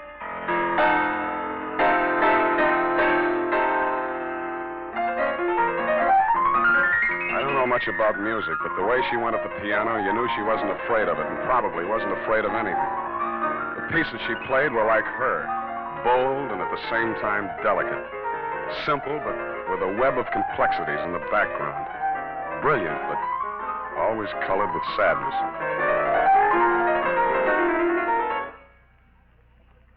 What's the matter? I want you to take me someplace. Where? Any place. Dinner. I don't care. I just want to go someplace with you. With you. Hey. What is it, Sam? I thought we were going out.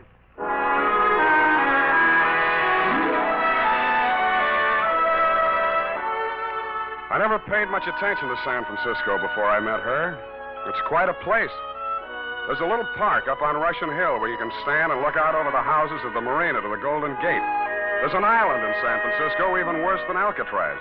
It's in the middle of the lake at Flashacker Zoo, and instead of gorillas, the population is nothing but monkeys. There are only 2 laundries in Chinatown. And out at Golden Gate Park, they have a band concert every Sunday afternoon. Maybe it was just the bright weather, but everything looked clean and shiny, as if somebody had taken a scrubbing brush to all the buildings. We even fed seagulls. At first, she never went any further into her past than the day before yesterday.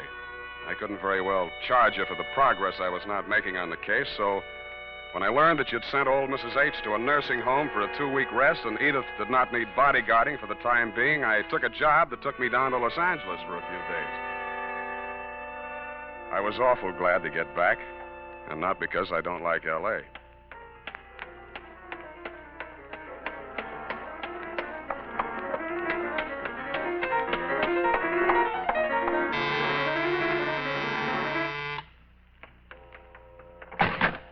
Oh, Sam.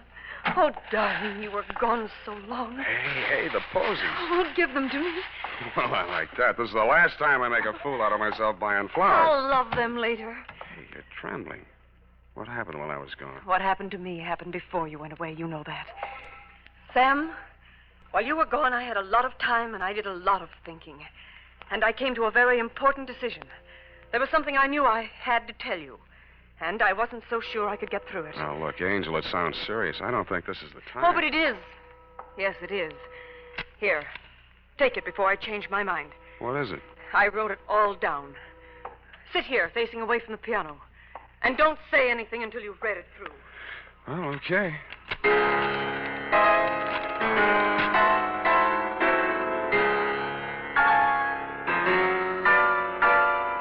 The opening sentence hit me straight between the eyes. It said, I, Edith Hamilton, of my own free will, make the following confession. It was addressed to the District Attorney of Roanoke, Virginia.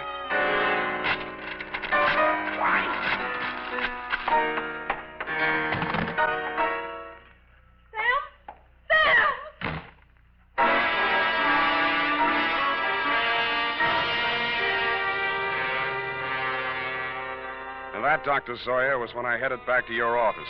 Not to have my head examined, it was too late for that, but to tell you that I was resigning this caper. On the way, I placed 2 ads in the classified sections of 3 papers.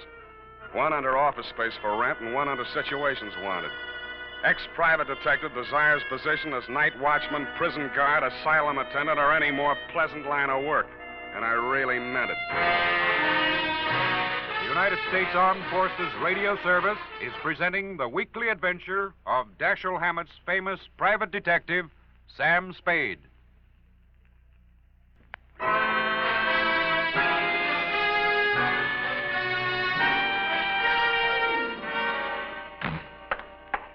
Mr. Spade, what is it? You're disturbed. Disturbed is not the word, Mr. Zoya. Is it because you've been with her a week and a half and as yet no progress?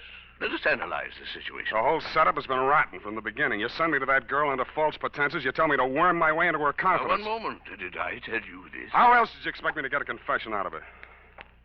Should have got the play when that old lady said I looked like a man Edith was once in love with. You thought she'd fall for me, didn't you? You thought I'd take advantage of it, didn't you? Well, you could hire somebody else to make love to her. I'm a detective, not a gigolo. So she did make a confession to you. Why do you say that? When a patient comes to a psychoanalyst for help, a situation develops which we call transference. Now, this means that the doctor represents to the patient someone in whom he can confide, to whom he can unburden himself, such as a parent or a loved one. Well, then let's not go on with it. No. Well, at the moment, that is, what you feel toward me at the moment is what we call negative transference. You wish to continue to make love to her, but you feel guilty about it, so you blame me. Well, what then? What are you driving at? In this love affair of yours, we have a similar situation. But what she feels for you only resembles love. It is transference. You resemble a former lover. Yeah. And that is why it only took a week and a half for her to reveal everything. Oh, sometimes I think I am too ethical, or too old. Come now, why don't you tell me? You'll feel better. There's nothing to tell. She had it written down. I didn't read past the word confession. Well, what did you do with it? I destroyed it. I see. Well, now Miss what? Case. Miss Case, what is it? Mrs. Hamilton, she's...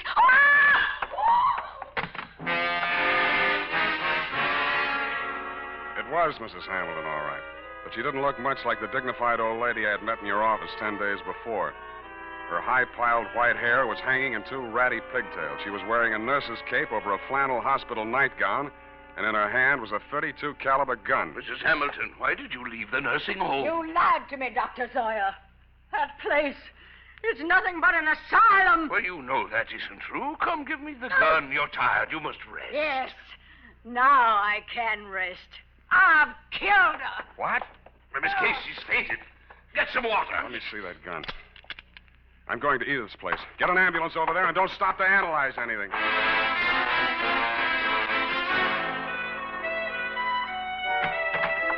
Edith was slumped forward over the piano keyboard. She was barely breathing. The old lady wasn't much of a hand with a gun. 4 of the slugs had punctured the big studio window. 1 had torn a flesh wound in her shoulder. The other had penetrated the right side, just below the rib cage, and there was not much bleeding at the wound of exit. Her face was pale and the skin cold to the touch. I gambled on a hunch she was suffering mainly from shock, moved her over to a couch, threw a blanket over her, and poured hot coffee into her. After a bit, her color started coming back. Then she opened her eyes. Oh, I thought you went away. I must have dreamed it. Lie still, Angel. Don't try to talk. Oh, that's the... Please, don't let them know what happened. Don't... Take it easy. It's only the ambulance. I've got to save Mother Hamilton, you see. I've got to get rid of that knife, and I can't let it...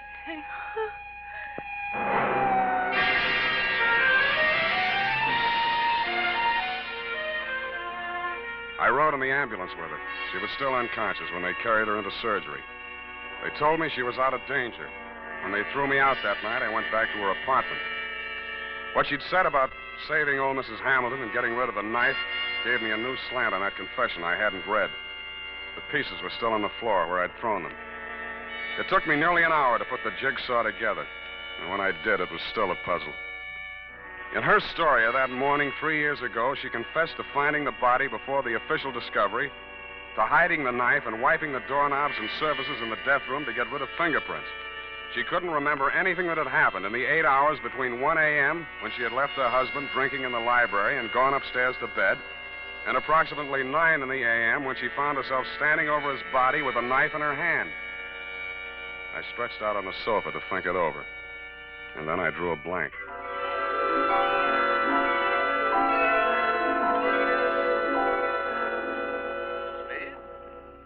Spade, wake up. What? How did you get in here? Well, I've been reading that so-called confession. Very interesting. We must analyze it. You analyze it. I'm going to call the hospital. I've just come from there. How is she? Physically, nothing serious. Mentally, she's not so good. She keeps asking for you. Yeah? She thinks you can help her. It's definitely there, the delusion that she's in love with you. What makes you so sure it's a delusion? Don't answer that. When can I see her? Well, it's best that you wait until she comes home. That will be next Tuesday. Look, you're supposed to be a first-class head doctor. Can't you cure this amnesia of Edith's? I thought I explained to you last night when we were discussing transference. Please, Dr. Zoya, please. I know you mean well, but don't. I beg of you. Well, it's not important. When she gets to know you better, she will realize that her love for you is irrational. And then she will remember everything.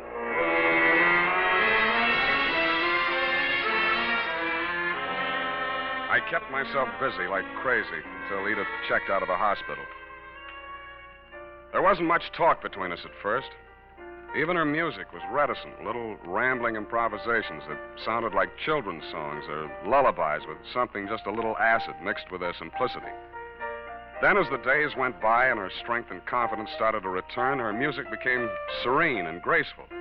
It became like her as she sat there at the piano in front of the big window with its afternoon sun streaming down on the San Francisco hilltops, while at the same time the April fog bank started its nightly prowl in through the Golden Gate. And that was like her, too, and like her music. Brilliant, but with a touch of melancholy. And then one day it was all warmth and brilliance, and she was smiling.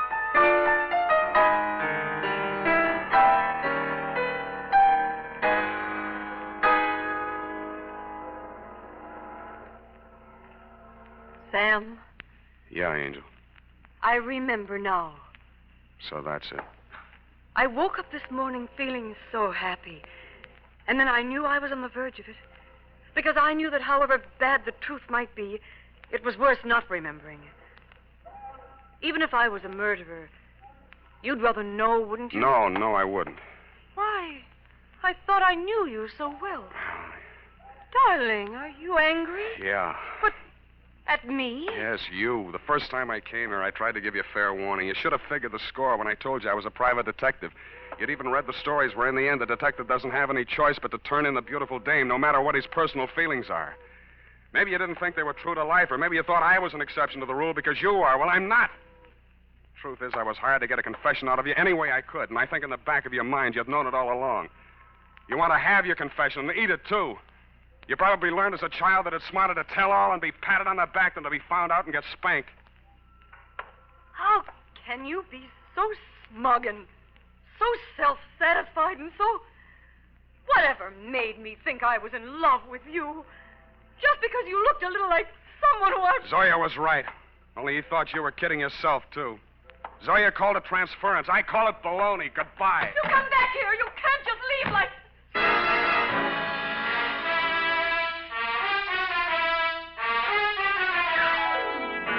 And that, Dr. Zoya, is why I never heard her confession. It turned into a lover's quarrel. But I understand she paid $25 an hour to rattle it off to you. I have before me your telephonic message. I haven't had time to analyze it, but at first glance I take it to mean that Edith was innocent of everything except destroying evidence. Motive, to spare her mother-in-law the anguish of knowing that her son was a suicide. I'm sorry, now that I know what her story was, that I didn't stay to hear her tell it.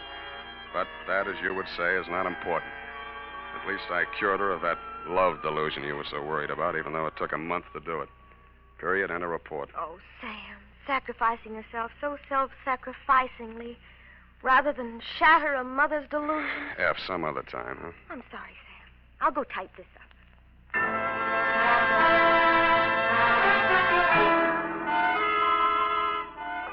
Well, here it is, Sam. Sam! Where did he go? Sam Spade Detective Agency. It's me, sweetheart. Sam, where did you go? I'm downstairs in the bar. Sam, there's so much noise on the line, I can't... I'm drowning my sorrows. Well, you don't need to shout. Oh, hold the line a minute. Yes? May I help you? Oh, no, I'm sorry. I was hoping I might find Mr. Spade in. Hello? Would you like to leave a message? Well, tell him Edith Hamilton called. Oh. Oh! F, are you still on the phone? Who? Oh, pardon me. Yes, dear? What happened? Are you taking a bath? Nothing at all. One moment, please. Miss Hamilton, I have him on the line. He's downstairs in the bar. And if you'll hurry, you can just catch him, I'm sure. Oh, downstairs. Well, I will hurry. Thank you. You're welcome. Sam, are you still on the line? What's the matter with you? Nothing. Just go ahead and drown your sorrows. But don't get loaded. Good night, Sam. Well, good night, sweetheart. I'm going to take piano lessons.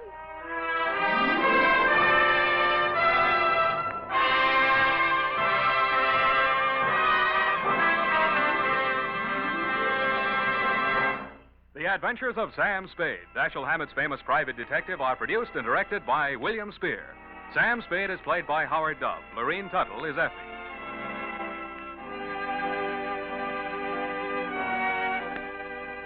This is the United States Armed Forces Radio Service, the voice of information and education.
The Adventures of Sam Spade, Detective.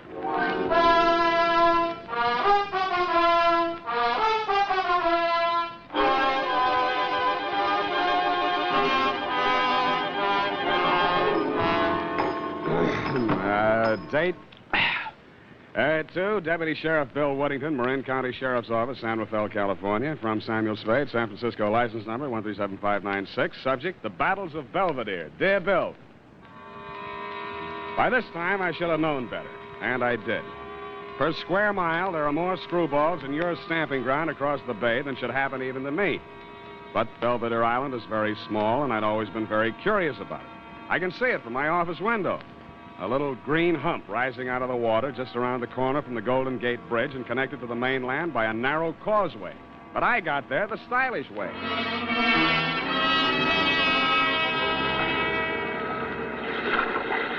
The sign on the dock we made for said Battle Landing. I thought I knew what that meant because my client's name was Jonathan Battle. But I was not quite prepared for the beautiful welcome I got. Golden is the word that best describes her. From the gold sheen of her complexion to the gold sandals on her delicate little feet and the heavy Oriental-type gold jewelry gleaming from her ankles, arms, throat, and earlobes. Her jet-black hair was partially covered with a gold-embroidered sari, and as she came nearer, I saw that her eyes, with their slight Oriental cast, were not green, as they looked from a distance, but blue, with flecks of gold in them.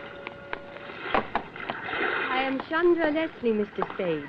Welcome to Belvedere Island. Thanks. I think I'll like it here. If you will accompany me, I will take you up to the house. Thank you. I am sorry my foster father could not be here to greet you. But he is an artist, you know. Oh. You're Jonathan Battle's foster daughter? Yes. He was my father's closest friend. When I was left alone in the world, he came out to India after me and brought me here. I see. How do you like San Francisco? I've never crossed over to the city. I wish I could. Well, why can't you? I am only a woman. I must do as I am told. I see. I wasn't told not to go down to the landing to meet you, but perhaps it would be just as well if you did not mention it. Mum's the word. That is his studio down that path. I'd better not go any farther. Hey, wait. Will I see you again? That is for you to say. With that, she vanished. I wasn't surprised. She was much too beautiful to be true anyway. What did surprise me was what I saw through the big studio window at the end of the path. A man stood with his back to me, daubing paint on a big canvas. Across the room from him, two models were posing. They both looked familiar. I couldn't remember then who the dark-skinned, beturbaned male giant squatting with a rifle between his knees resembled. But the feminine one in the Oriental dancing girl-type pose was a dead ringer for Chandra Leslie, the girl who had just left me going in the opposite direction. I couldn't figure how she could have gotten in there so quickly. And if she was too good to be true, how could she be two? The answer proved to be absurdly simple. Interruptions, nothing but interruptions. If I ever finish this picture, it will be a miracle, even if I live to finish it. Just look what I'm forced to use for models. Wax dummies. That one is a good likeness. That girl, where is she? I can never find her when I want her. Always out chasing birds somewhere. And that dark-skinned fellow just disappeared. Had to copy him from memory. Yeah, he looks familiar, Mr. Battle. Who was he? I never asked him. Just came wandering out of the woods one day, soliciting odd jobs, and there he was, exactly what I needed for the figure of the Sikh soldier in my painting. Sikh soldier? You mean he wasn't well? Oh, no, Mr. Spade. Sikh, man.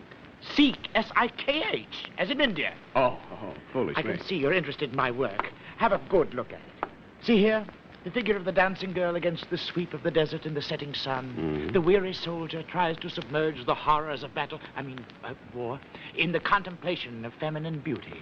But the sun's rays, refracted in that crystal, focus themselves upon the weapon in his hand. And he is reminded that he must revel while he can, for as surely as the sun rises on the morrow, he must answer the call to arms. Great conception, isn't it? My son's idea. Mm-hmm, yes. Well, exactly why did you ask me to come over, Mr. Battle? Mr. Spade, supposing you knew a man who had committed the crime of murder in order to realize a reward beyond the wildest imaginings of the Occidental mind. Well, Suppose, then, that just as he had that dream within his grasp, you had snatched it away from him. Me? Suppose, further, that your enemy had then devoted his life and his fortune to searching you out. And you suddenly learned that he had caught up with you at last and was actually living a stone's throw away from you. What would you think? I think I'd move. Where? To a crowded city where he or his hirelings could be lurking for you around any corner? Well? I think not, Mr. Spade. I think I would stay right here on this island and hire myself a detective. Bully for you. And I would send that detective to warn him that his presence is known and his designs anticipated. Who is this sinister character, and where is he ambushed? It's the property adjoining this one on the north. The name on the mailbox is Patterson, but don't you... Oh, good Lord! It's 12:47. It's time. Go. The sun is approaching the proper angle. I've only these few moments, you understand, each day. When the sun's rays fall directly on that crystal from the clerestory window up there, perhaps today I will capture it with brush and canvas. He hurried back to his place before the easel and started messing with his palette, squinting intently at the wax models in front of him. There were still a lot of questions I wanted to ask him, but this was obviously not the time. I left quietly and closed the door behind me. Quietly. Hey, you. Wait a minute. Yeah? I think you're a detective. You don't like detectives? Hard-boiled type, huh? James Kane, Raymond Chandler. Dashiell Hammett, please. Who are you? I'm Bob. Oh, Bob. Son of battle, of course. Yeah, but if you think I haven't heard that gag before... Good, then it shouldn't bother you. Oh, I don't mind. What kind of crazy line did the old boy hand you? How crazy is it? He's been acting half batty ever since he started painting that picture. It's nothing but an excuse for not finishing it. And why? Why? Because it's too lousy to show. Oh, I didn't think it was that bad. He does. If you ask me, he's leading up to some kind of a publicity stunt, hoping that'll sell it. He's just making a sucker out of you. That's okay with me, as long as he pays for it. Well, you'll get a few days out of it. Well, if you need anything, let me know. All right, Sonny. Right now, I could use the telephone. It's up there in the main house. Help yourself. Oh, but if you're hoping to run into my beautiful stepsister, save yourself the climb. She went over to the next-door neighbors for lunch. Uh-huh. Your father mentioned them. Who are they? Somebody she knew in India named Sherry. Yeah, well, not Captain Sherry. Yeah, retired. Captain Theophilus Sherry. Captain Theophilus Sherry. Twice before in my wild, unpredictable career, I had crossed the path of and swords with Captain Sherry, and we had both lived to regret it. I wondered which one of us the third time would charm. I knew one thing for certain. With Captain Sherry on Belvedere Island, it would be a good idea for the natives to apply immediately for more life insurance. Not that he was any great criminal mastermind, but people just had a way of dying while he was in the vicinity. This time, instead of waiting for the mountain to come to Muhammad, I decided to move Muhammad off Belvedere Island, altitude 352 feet. But I didn't even make it as far as the mailbox before something stopped me.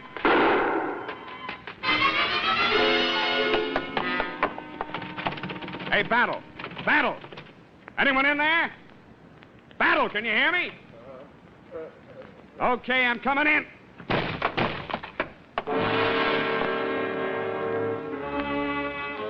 He was dead before I got to him. The front of his artist's smock was so gouged up with paint it was hard to tell which red was which. I finally located the wound. A large caliber slug had torn through him after entering just below the breastbone. It was a locked room puzzle. The one door bolted from the inside, the windows locked and unbroken, no marks of tampering. In fact, no possible way for the killer to have made his escape. I didn't know it then, but he hadn't.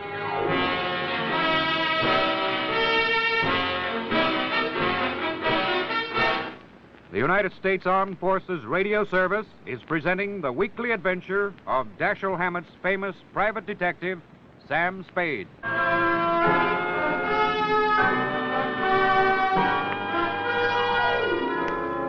After I'd phoned you, Deputy dear, I went back to the studio to pit my wits against that locked room puzzle. I was glad I hadn't brought my stupid toes with me, because when I got there, the mystery was not quite as deep, or so it seemed. The first time around, I'd made very sure the room had been just as I left it, up to and including the two wax dummies. But I hadn't given them the fingernail test. And now I blushed to say that one of them, namely the giant-sized, dark-skinned, beturban Sikh that had been squatting with a rifle between his knees both before and after the murder, was now resting under a studio couch. His turban and the rest of his costume had been hastily stuffed behind a cushion. That's when I remembered why that dummy had looked so familiar to me. I thought I knew where to find the original.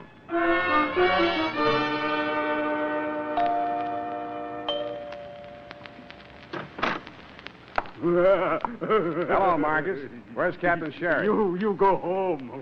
Thanks. I won't. Out of my way. Master will not allow. You will have to hurt me. Okay, Marcus. I always do. Let's get that part of it out of the way. Oh, delight. Very delight. Now I break you back, I think. Hey! Oh, now, stop kidding. Hey, Sherry, where are you? Call him off. It's out there. Oh, Marcus, stop being naughty. Put him down. Not that way. I said put him down, not drop him. I say, old fellow, I'm frightfully sorry my man here. What? Oh, it's you, Spade. Yeah, Sherry. Here, let me help you up. I wish you'd phoned ahead. I'd have had Marcus prepare tea. Oh, tea. Very delight. Rose petal, orange blossom. Oh, how many lumps? Thanks. I've had mine. Hush, Marcus. Yes, shut up, Marcus. Oh, imagine a man nearly 8 foot tall acting like a little child. Yeah, like a child. Come on out on the terrace. The view is extraordinary. The agent informed me that this is one of the few spots in the San Francisco area which commands the view of both Alcatraz and San Quentin. Yeah, well, you'd better enjoy it while you can, Captain, because when you're in either, you can only see the other one. I once spent a fortnight in the brig out in India, and I can tell you the prison life is not for me. Then why don't you stay away from people who get killed? I say, you mean old battle? Has it happened so soon? Okay, what's your alibi this time? I'm sure you have one. Oh, drat it, man. Why do you always commence by taking such a dim view of my activities? However, I will not allow you to goad me into letting you make a fool of yourself. As always, I shall place my cards upon the table. Face down, as always. Well, you've only to turn them up. I'll be brief.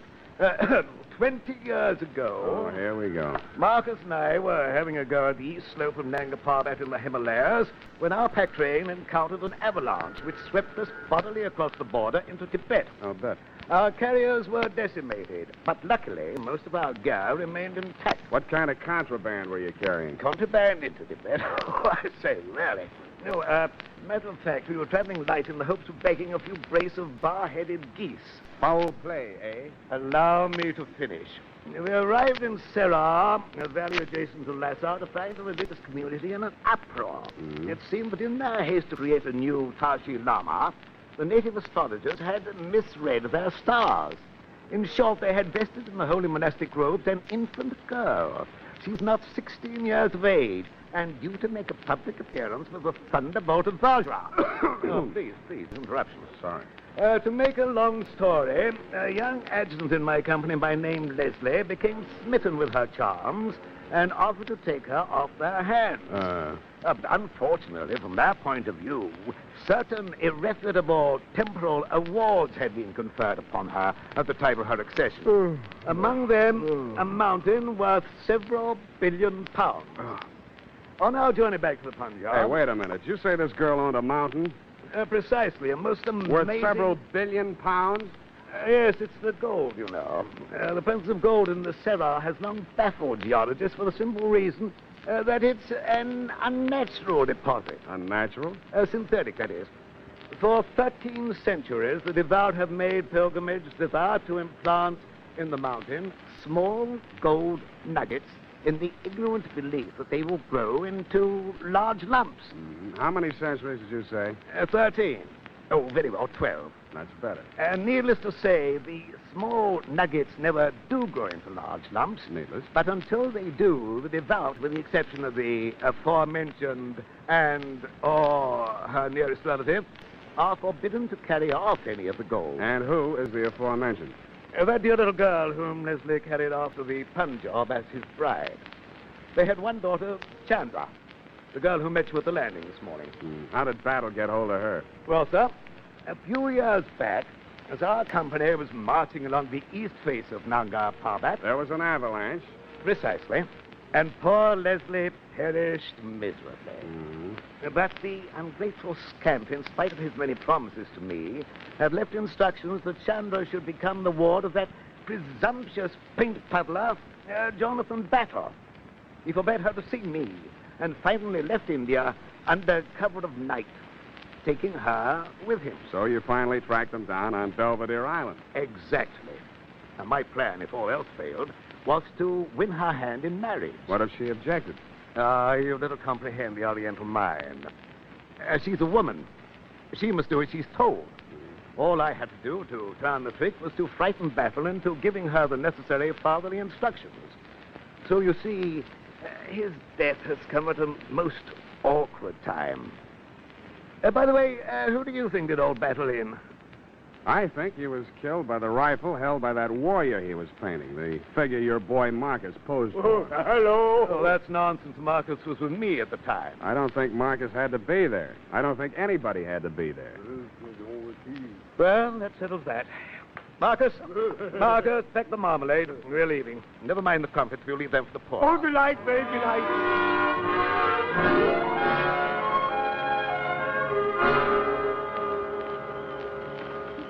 Where have you been? Oh. The police are here, and I have been all alone in the house. Where did Bob go? They took him away. They arrested him. What for? They found a pistol hidden in his room. They say it is the weapon that killed his father. Pistol? Please, you are not going to leave me alone. I'm so frightened, being alone with my conscience. Conscience? But how could I have known what my foster father had in mind? Just what did he have in mind? Suicide? Oh, please, do not say that. Even if it were true, I cannot bear the thought that I had made him so unhappy. I did not want to disobey him, but I could not. Oh, I could not. Oh, come on, Chandra, don't do that. We Orientals are supposed to be without feelings. But you see, it is not true. Of course not. Please, take me to the house. Sure. And you will not leave. You will stay with me. Sure I will. You do not think I am a wicked girl to refuse to marry the man of my father's choice? If it was Captain Sherry... Oh, no. I thought you knew. He wanted me to marry his son.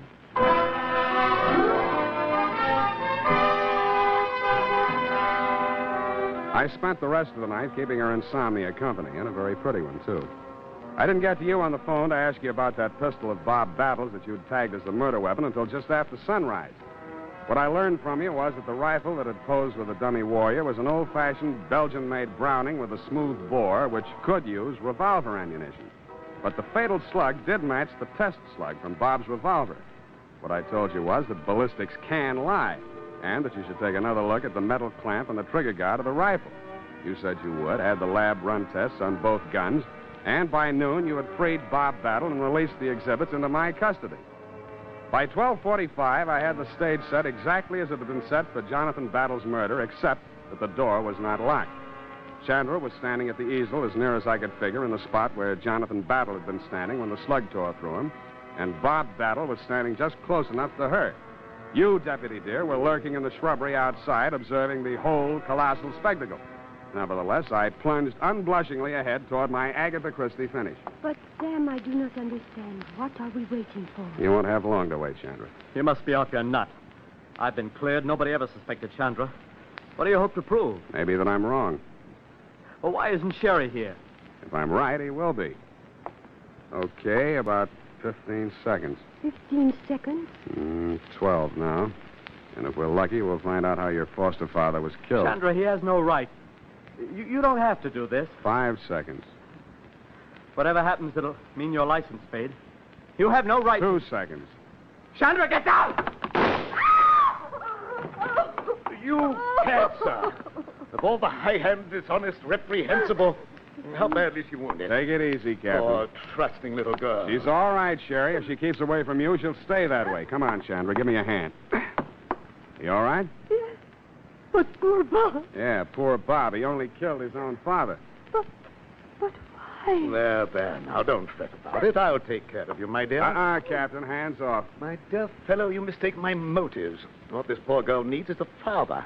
And what better guardian than myself, and my vast knowledge of the Orient, and my deep understanding of the Eastern mind. Nuts. Well, Sam, I sure got to hand it to you. It worked. I guess this just about cleans up this caper. Thanks, Sam. Thank you, too, Captain. You've been a great help. Oh, thanks, Washington. Pleasure knowing you. Why, you dumb bunny. Who, me?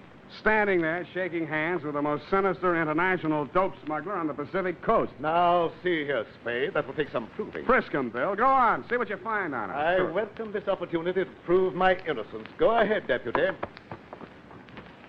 Well, What do you know? A hypodermic kit. See? But this is an outrage.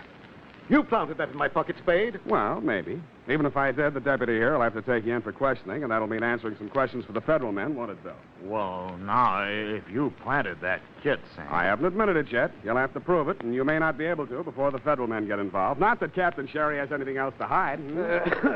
Well, sir, never let it be said that a royal fusilier didn't know when to blow retreat. Marcus? Master, yes. Pack the marmalade again. We're off. This time to Africa.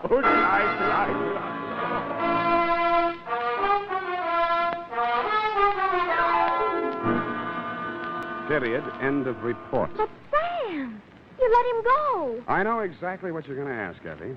It worked like this. At a certain time of day, the sun rays were refracted through the crystal directly on the spring metal clamp and the trigger guard of that rifle.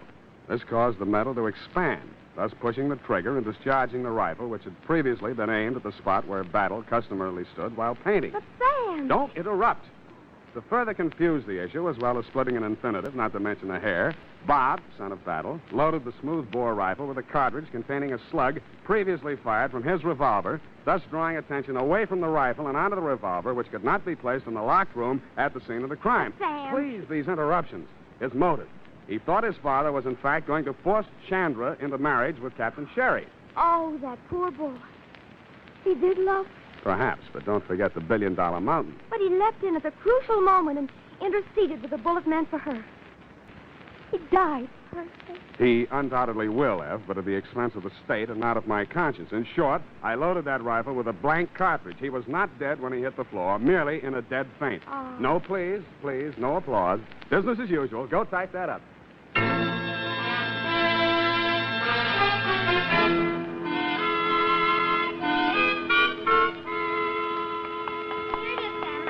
One question. Whatever's going to become of that poor, bewildered girl? Yeah, poor little thing. Nothing to fall back on but a billion-dollar gold mountain. I can't help it, Sam. You know, east is east and never the twain. You're wrong. She's starting a twaining course tomorrow as a salesgirl in the jade department at Gump's. Doesn't that make you green? Oh, really, Sam, you're jaded humor. And so, Tibet. Oh, now, Sam, now stop. I mean, really. Murder, eh? Good night, sweetheart.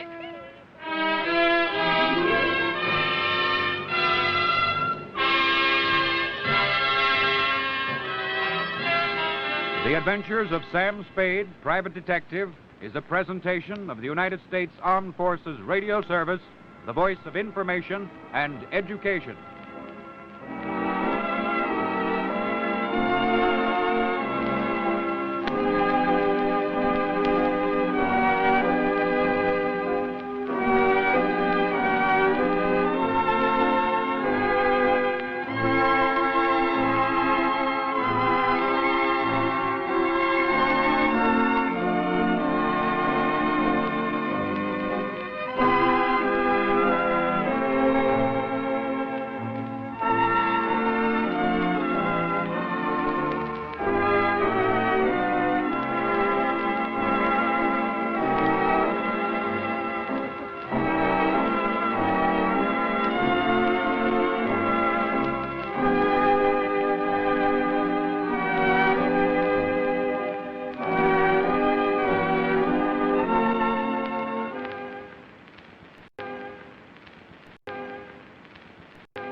The Adventures of Sam Spade, Detective. Brought to you transcribed by Wild Root Cream Oil Hair Tonic, the non-alcoholic hair tonic that contains lanolin. Wild Root Cream Oil. Again and again, the choice of men and women and children, too.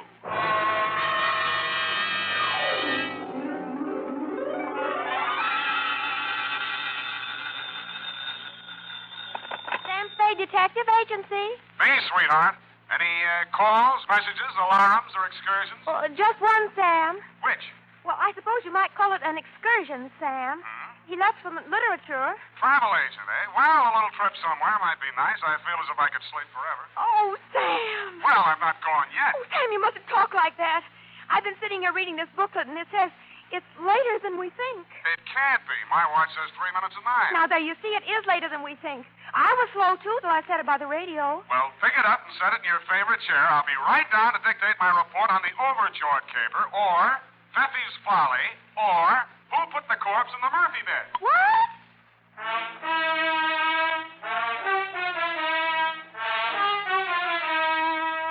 Dashiell Hammett, America's leading detective fiction writer and creator of Sam Spade, the hard-boiled private eye, and William Spear, radio's outstanding producer and director of mystery and crime drama, join their talents to make your hair stand on end with the adventures of Sam Spade.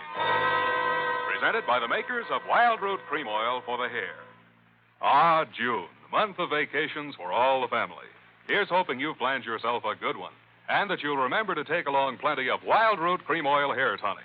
In spite of heat and winds, Wild Root Cream Oil grooms your hair neatly and naturally, relieves annoying dryness, removes loose, ugly dandruff. Ask for it in the big, economical family-size bottle and handy tube that's easy to pack in your suitcase. Be sure to ask for it by name. Wild Root Cream Oil Hair Tonic.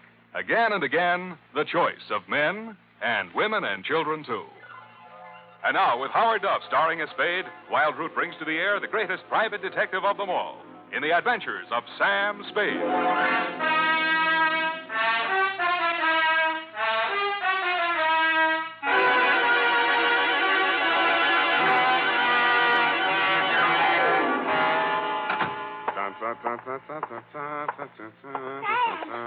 Oh, Sam, you poor darling. Don't say that word again, Effie. I didn't mean in a financial sense, you darling.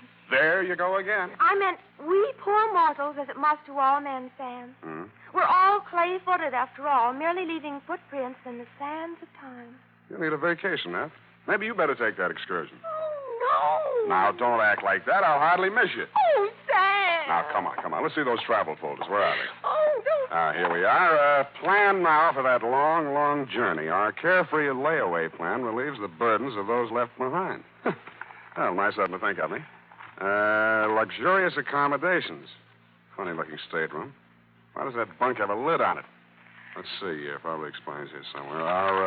Our special nylon-tufted, couch-type model with chrome-plated magnesium handles and lightweight alloy liner has been called by many satisfied customers the pallbearer's friend. Well, of all the... Well, who brought this into my office? His name was Converse Etheridge. What? He's with the Dardanella Mortuary. Don't mention his name in my presence. That man has no live friends. Now, Sam, don't be too rash on him. After all, it's his living. He is a worm in the apple of contentment, a roadblock in the highway of life, a meter in the taxicab of happiness. Are you ready, Sam? No! I already have the date, Sam. To whom is this addressed to? To Mrs. Joy Overjord. No, you better make that George Overjoyed, Mrs. Oh, make up your mind, Sam. I said Mrs. Yes, Sam. But is it Boy Overboard? Joy Overgeorge? Or is it, It is Judge Overboard. Now, wait a minute. Just let me get this straight, Sam. I have Judge George. Mrs. Oh. Well, to avoid any further confusion, Sam, wouldn't it be just as clear to address it as Mrs. O.G. Judge? The name is not Judge, F. It's Overgorge. George. Now, wait a minute, Sam. Now, wait a minute. Just let's be very, very quiet for just a minute. Now, look here. I won't have you putting the blame on... Shh, now, wait. All right.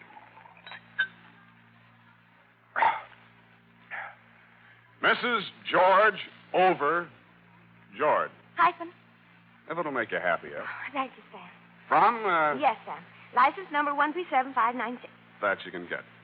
Subject, your jewelry. Dear Mrs. Overjord. Enclosed, you will find my statement for services rendered, which you will no doubt be as surprised to receive as I am to be sending it. It started, as such things often do, with that curse of civilization, that broken spring in the couch of privacy, the telephone. Yes? Mr. Spade? Speaking? This is Mrs. George Overjord. That's Overjord. I have it. I'm staying at the Hotel Belvedere, Mr. Spade. Mr. Stover, the house detective, was good enough to recommend you. Oh, then he's good for something. I beg your pardon? Good friend of mine, Mr. Stover. And what was it you had in mind, Mrs. Overjoyed? George. But you're warm. That's my first name. I beg your pardon. Joy. Oh, I got it wrong. When you spelled it out, I thought... I think you better come over here right away, Mr. Spade. I have a rather serious problem to place before you. These little details can wait. Of course. And come right up. I'm in room 315.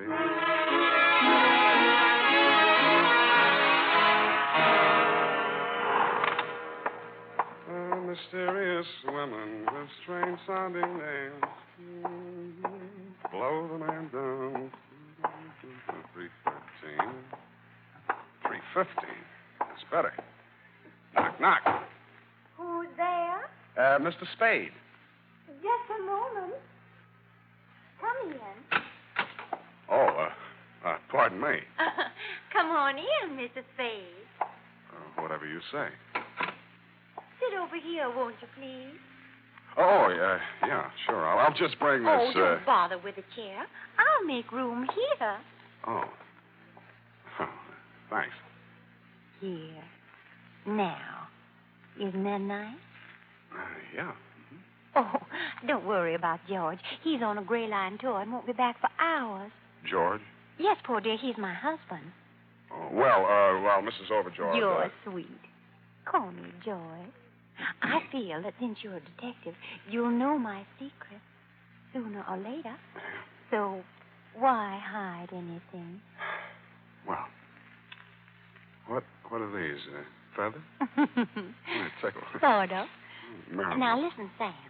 To begin with, my husband must never know. Yeah, well, all right then, yeah. About the jewels. Oh. You see, he gave me the money for a floater policy on the necklace, and I was naughty. You were. I sank it in a wild mink. Sam, are you listening? Yeah. Mm-hmm. Sure, yeah, you sank somebody's mink. Tell me, what did you want to do with it? No, Sam. I sank the floater. So now it isn't insured, and it's gone. Ran away, huh? Not the mink, Sam, the necklace. What shall I do? Yeah. It's worth $30,000. At least. But what about your husband? He'll be awfully angry. He's an absolute bog on insurance. And he'd be very upset if he knew I was not fully covered. What time did you say that Gray Line bus gets back? Sam, we just can't while away precious hours. We've got to find that necklace. My husband... Oh, darling, you're not comfy. My husband... Who? What? But, darling, George Overjord is the richest man in the state of Wisconsin. He'd be very hard to replace. You're absolutely right. Husbands should be kept in their places.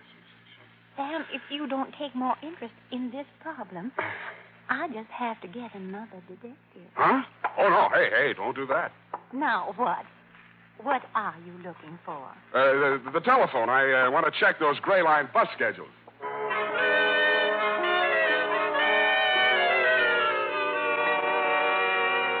Around 5 in the p.m., after we phoned room service with some sandwiches and a pitcher of martinis, I got my assignment. It seemed that the hotel thief who had made off with the necklace had been surprised red-handed and had dropped the rest of the swag, valued at around $100,000, while making his getaway. My problem was to recover the necklace before, quote, George, unquote, tried to put in a claim on it and found out it hadn't been insured. I agreed that it might be smart to put the rest of the jewels in the hotel safe under my name. This I did. About then, somebody breathed down my neck and said, Hello, darling. Hello. I froze. A second ticked by before I even had courage to turn around and face him. It couldn't be, but it was Fefi Valeriu Eminescu, a con merchant so slick that he finally swindled most of his competitors out of business and even succeeded in selling himself in the oldest con game of them all, the Spanish prisoner game. The last time I had locked horns with him, yellow diamonds were turning white faster than the hair of the policeman he was suing for false arrest. Fefi's hair was still very black and very oily, and the big smile he wore was very white and very oily. Sam, darling, do not look so shameful. I am angry on you. You're not angry on me. You can fool with part of the people some other time, but you can't fool Fefi for long. You did a trick on me to lure me out from San Francisco. A gold mine, you promised me. A gold brick mine. But you see, I am humorous. I don't hate you. In fact, I am contrary. You are. And just to prove that I have no harbor of hard foolings with you, listen. What do you think of this one? Never mind. We buy a printing press. And what are we pressing? Your luck. No. Tickets. Vouchers on the Romanian National Lottery. Vouchers. With the Iron Curtain, darling, who could see through it? Pfeffy, darling, where are you staying temporarily? I am a guest on this hotel. I'm sure of that. May I inquire which room the management is losing money on this time? I think I changed it. The neighbors have got noises. 317? Also the plumbing. 313? Stop beating around these bushes. What have you caught me doing? Come on, let's have a look at your room.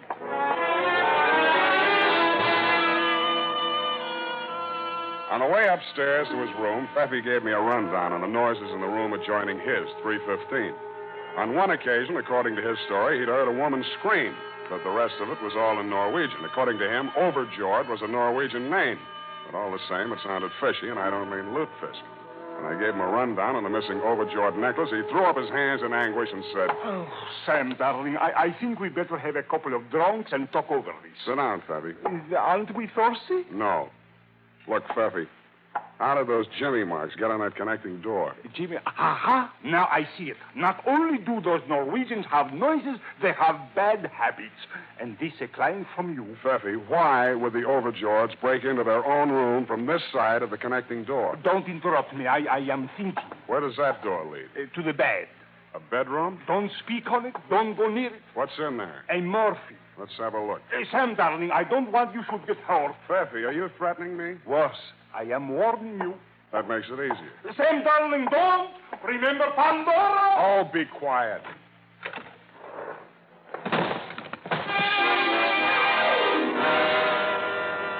And that, Mrs. Overjord, is when if I had to live over, I wouldn't have taken the case for all the fish in Norway.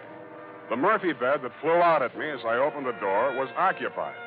The occupant was wearing a dark blue suit, a conservative tie, a small white chrysanthemum in his lapel, and a peaceful expression on his face. He had a very healthy color for a dead man.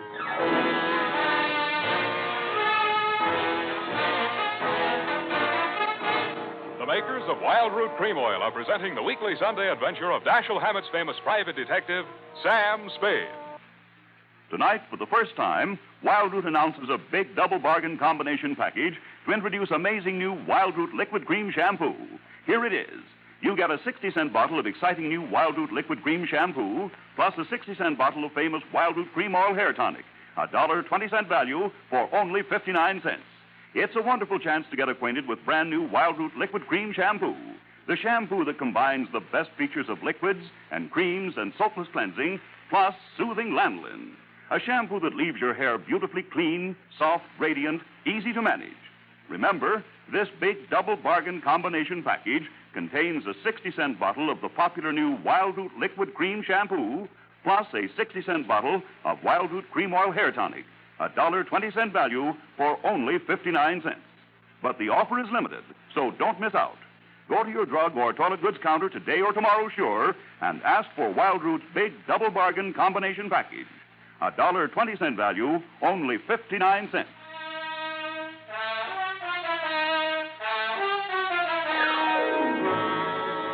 And now, back to the Overjord Caper, or the corpse in the Murphy bed. Tonight's adventure with Sam Spade.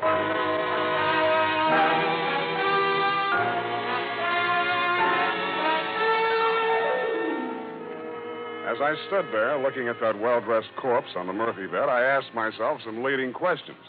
Who was he, for a start? Had my client's husband returned from his gray line bus tour and stumbled into the wrong room? And then what was really my client's problem? To recover an uninsured necklace or get rid of an insured husband? And what was the function of Pfeffy? Was he an accomplice, a goat, or a body snatcher? At that moment, he was in no condition to tell me because he had fainted dead away. When I had revived him... Where are I? In a bad spot, Pfeffy. Now stop clowning and try to make sense. Make sense? Why not? You never saw a man so sensitive. But frankly, I am discouraged.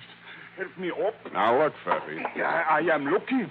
You realize what means that joker who's finally resting on my morphine? I will be deported to Bucharest. You should be so lucky. Lucky? A Romanian in Romania? At the mercies of thieves, gypsies, and Hungarians? Okay, Feffy, you don't want to go home. I do. The ticket for both of us is my client's missing necklace. Did you swipe it? Necklace? Who necklace? Darling, talk about him and I listen. Don't worry about that stiff. He'll keep. What about I? He is comfortable, but where will I sleep? In another city, if you're smart. Now, don't bother to check out. Just drop your bags out the window, hang the Do Not Disturb sign on the door, and dissolve. That should give you about a 24 hours head start. But that would be dishonest. I know, but it's a sacrifice you have to make. Okay. Here. Take the necklace. That's better. And you'd better take my advice, Febby. Start packing. Like I told you, that corpse is in good shape, but you're not.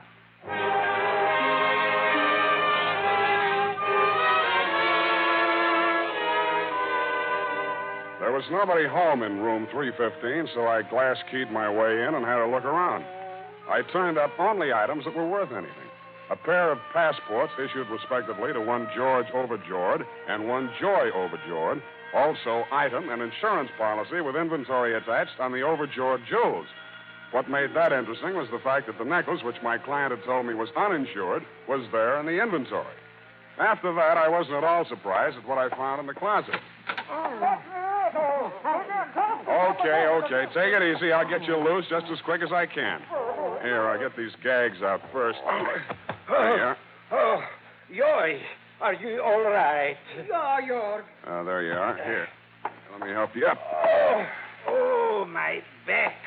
4 hours in that place. Those villains. Who did this to you? We don't know. They jumped on us when we were coming home backwards. What? Yoy, look at the time. Our boat sails in an hour. If we don't hurry, we will miss it. Yeah, I will pack. You go now, young man. Thank you. Yeah, goodbye. Well, just a minute. I want to get a few things straight. You are Mr. and Mrs. Overjoy? Yeah. But we don't worry. Insurance will take care of all. Goodbye. I'm sorry if I'm annoying you, but I'm just not quite ready to leave. Now, if what you had in mind was picking up a little ready cash from the insurance company, I'm afraid I've bollocksed up your caper. Bollocks? Again? In other words, I'm a detective, and I have your jewels. Yeah? You're here? Yeah, that is good. Just leave them on the table. Yeah, good. Well, it's not quite as good as all that. Before I can hand them over to you, I've got to clear a few things up between you and my client and another guy with a dead man in his room. We don't know any dead man. Not in California. We are from old country, Wisconsin. Oh, well, that's different. Is that everything yours? Yeah, York. Call the bellboy. Don't be in such a hurry. Well, why not? The ship don't wait. Now, look, this will only take a few seconds. I'll have to make a report on this, you see. So I have to know exactly how it happened. Now, you say you just come into that room. Now, you must have been standing about here, Mr. Overjoy? Not so close to the closet. Well, that's near enough. Now, you just stay where you are. Will you step over this way, Mrs. Overjoy? Oh, yeah. Hurry, please. Just a little to the left. There. There.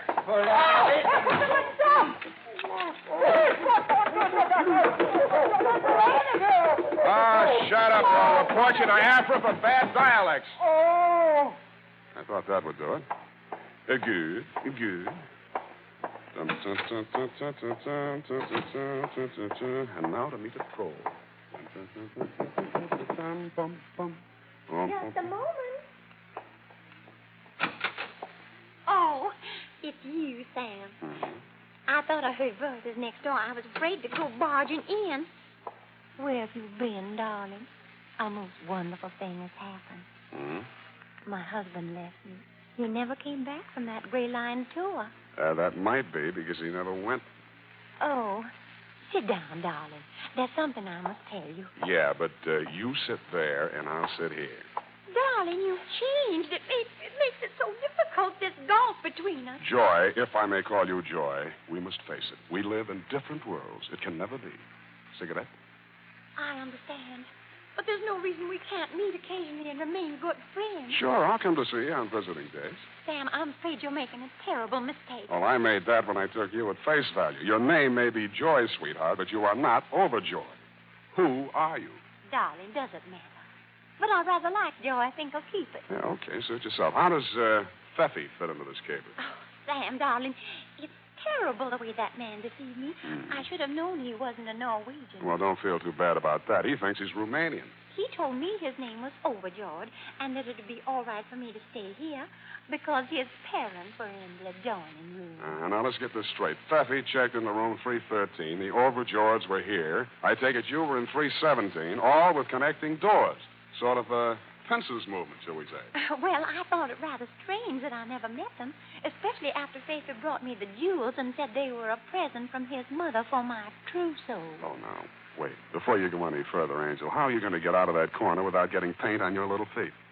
Well, he finally told me everything. And that I was as deep in it as he was. That's when I called you. Why? I was panic-stricken. I had to get out from under. And, baby, look at you now. Well, Sam, you will have to admit that I could have done worse. Unless I misjudged you. We do have a jewel. Yeah, that part of it's all right, but what about that corpse? Oh, that was in case Pfeffy got rid of that necklace before he was caught with it. The police would have something else to hold him on so you and I could get out of the country with the jewel. How'd you get him up here? Piggyback? A bellboy helped me.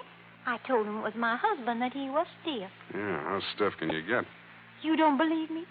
Nope. Oh, I love you. Stop that. All right. Go ahead. Torture me. Why don't you hit me with your fist? You're a big, strong man. I'm only a woman. What have you got to lose? Look, all I want to know is who put that corpse in the Murphy bed. How dare you? How dare you make love to me and then insult me and push me around like an old shoe? Oh, I did not. I don't have to put up with it, and I'm not going to. I'm going back to Pfeffy. He's a crook, but he loves me. I hate you. Hate you. Hate you. Hey, my ear. So, you're choking me? I am not. I can't breathe. Darling, what are they doing to you? You deduce this poor girl to her condition? I guess so. I don't know how. Sam, darling, we are no longer friends. Our relations are shortened, nil and void. But you, my love, I forgive you. Come away with me. We will start life anew with a better scheme. But, Bessie, dear, aren't you forgetting something? Those jewels? That old man and that old woman lied to us. They are not overjoyed. They are crooks and robbers. Bessie, no. Sam. I think he's right. But how did you... I found them in there and untied them. Instead of phoning the police, they started packing. So you see, darling, we couldn't take the jewels anywhere. But why not? The M&S to motto inscribed on our family crest. Honor among thieves, except for gypsies and Hungarians. But, Pfeffy, dear, I tried to steal them from you. That was another horse car, my darling. Between you and I is a technical difference. This is known as a double cross. That is expectorate for my woman. But from you, Sam, darling, I am aghast. I am appalling. You have behaved without charm. I don't hate you, but it is all I can do to forgive you. Come, my love. Now, wait a minute. For what? You have the jewels. You can prove nothing. There's still that corpse. Sam, darling, come, I show you.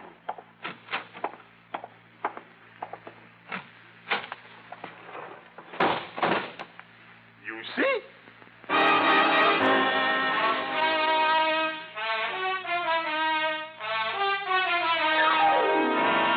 I didn't.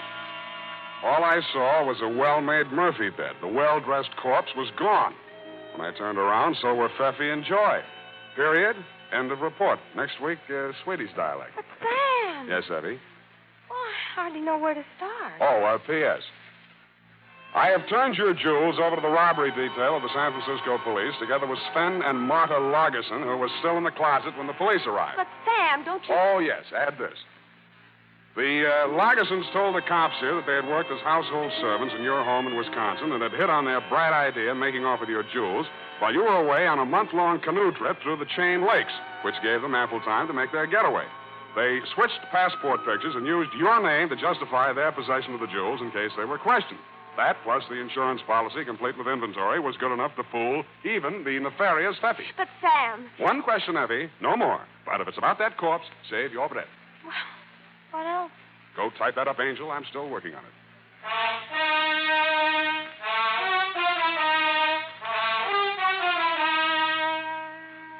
And now, listen to this. Don't delay. Get your Wildroot Cream Oil now, the nation's leading hair tonic with Wildroot's big bargain combination package. For a limited time, you can get a 60-cent bottle of Wildroot Cream Oil hair tonic, plus a 60-cent bottle of Wildroot's sensational new liquid cream shampoo, a $1.20 value, both for only 59 cents. Get it today for the whole family.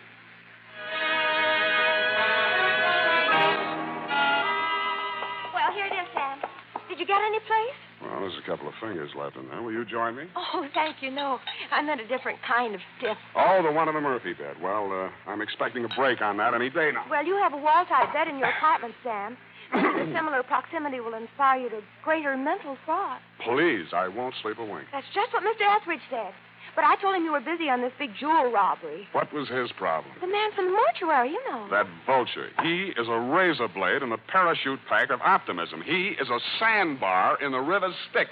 As I said, Sam, it's his living. But I promised to give you the message.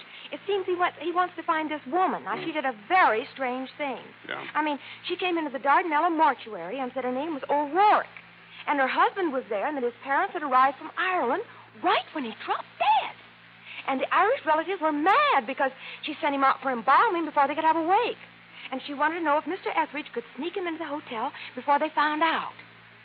Why didn't you tell me this before? Well, Sam, I didn't want to clutter up your mind when you were busy on a big jewel caper. And besides, he learned that she was a practical joker and got his body... Sam. Yes, Eph. Sam, could it... the one in the Murphy bed, I mean. Is it the short arm of coincidence, Sam? Yeah, probably is. You know, everything that happens in hotels doesn't get in the papers. Hardly a day goes by that some joker doesn't plant an embalmed body in a Murphy bed. If it isn't that, it's frogs or salamanders, or sometimes it used to be crackers when so many of them were on the American plan, you know. Crackers? Oh, good night, Sam. Good night, sweetheart.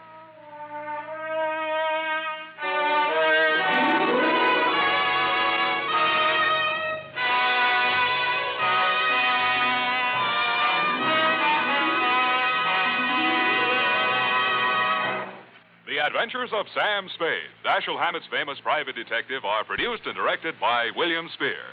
Sam Spade is played by Howard Duff. Lorene Tuttle is Effie. The Adventures of Sam Spade are written for radio by Bob Tallman and Gil Dowd. Musical direction by Lud Gluskin, with score composed by Renee and Pierre Garrigank. Join us again next Sunday when author Dashiell Hammett and producer William Spear join forces for another adventure with Sam Spade. Brought to you transcribed by Wildroot Cream Oil. Again and again, the choice of men and women and children, too.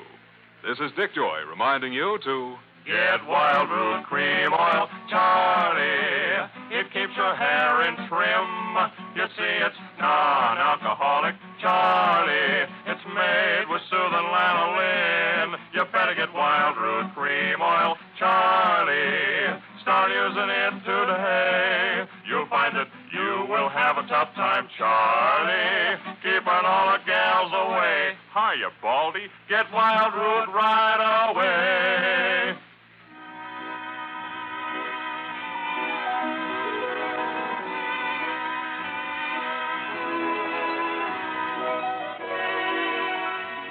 This is CBS, the Columbia Broadcasting System. WTRY, WTRI-FM, Troy, New York.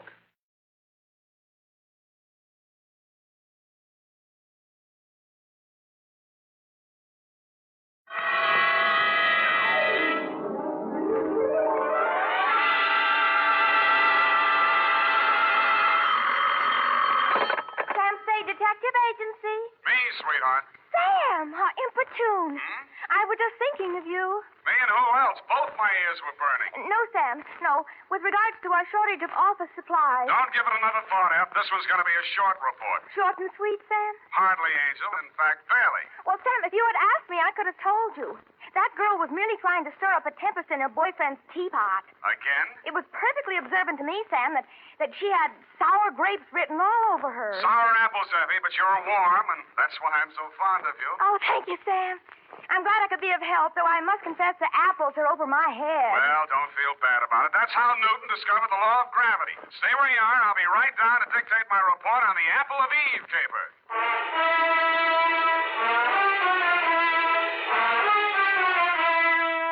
Dashiell Hammett, America's leading detective fiction writer and creator of Sam Spade, the hard-boiled private eye, and William Spear, radio's outstanding producer-director of mystery and crime drama, join their talents to make your hair stand on end with the adventures of Sam Spade.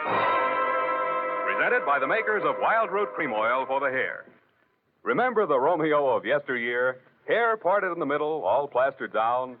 Man, what a difference today. Today, all a guy has to do to impress a gal is use Wild Root Cream Oil Hair Tonic. Wild Root Cream Oil grooms the hair neatly and naturally, relieves dryness, and removes loose dandruff. If you're still using old-fashioned hair tonics or none at all, then for her sake, spruce up today with Wild Root Cream Oil Hair Tonic.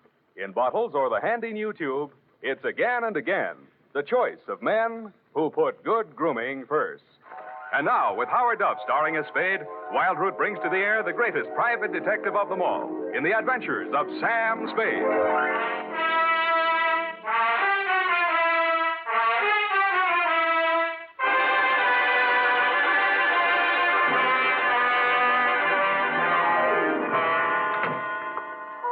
Oh, Sam. Come right in. Sure. Why are you so nervous? Oh, nothing, really. I'm just glad to see you, dear. Oh, I'm glad to see you. That's all.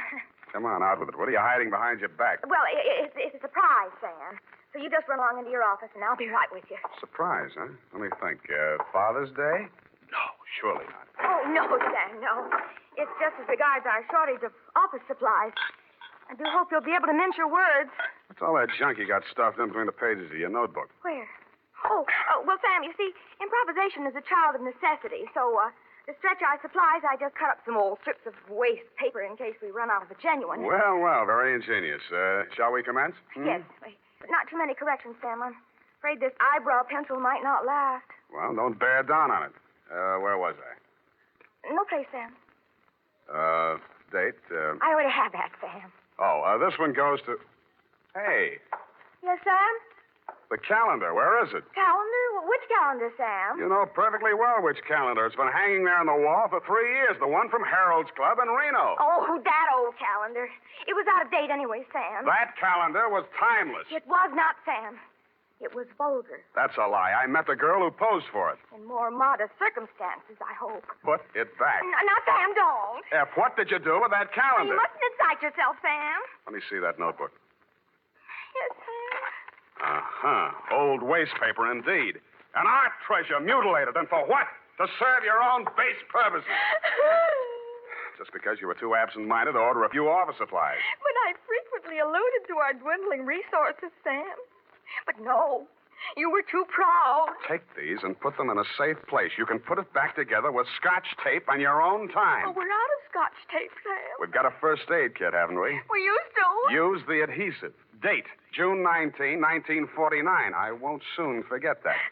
2, Detective Lieutenant Dundee, Homicide Detail, San Francisco Police, from Samuel Spade, license number 137596. Subject, the Apple of Eve Caper. Dear Dundee. The start of it was yesterday when Eve Adams first walked into my office. She was angry and she was terribly, terribly hurt. In fact, she had a shiner, a swollen jaw, and somebody had bitten her on the arm. And furthermore, she had the audacity to suggest that there was something shady between I and Mr. Hagen, when it is an item of public information that her and Gorse Hagen was washed up practically before they started.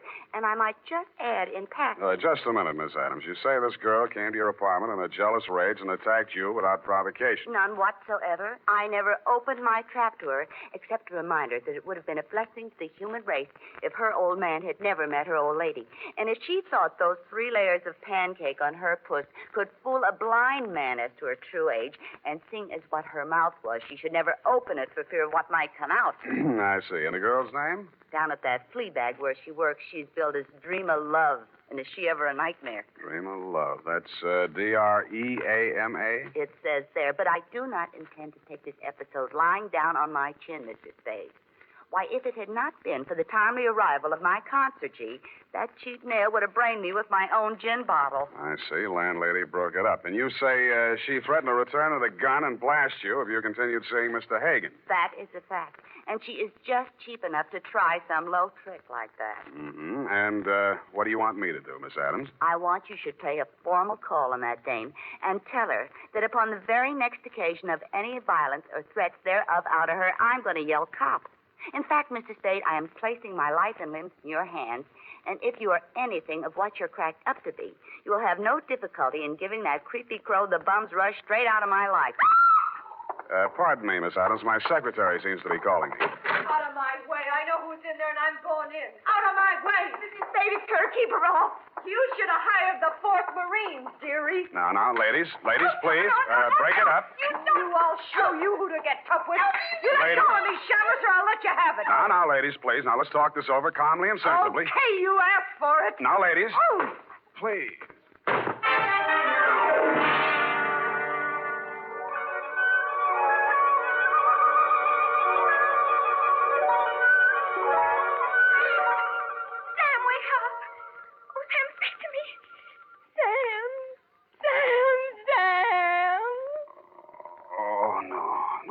Don't hit me again. Now, you can have the jewels.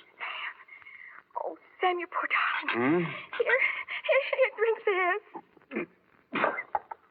What is it? Tastes awful. Water, Sam. Oh. Where'd they go? Well, they chased each other down the hall. I thought you'd gone out. I did. What did she hit me with? Well, she took a sap out of her purse and let fly before I could prevent it. Yeah. But you were still on your feet when you told me to close the door. Fine thing. Help me up. Yes, Sam. Easy. Oh, when I think of you lying in here unconscious all that time while I went out to lunch. What?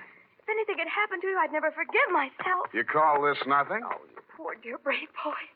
Now, you just sit down and relax. Now, the ambulance should be here any minute. Ambulance?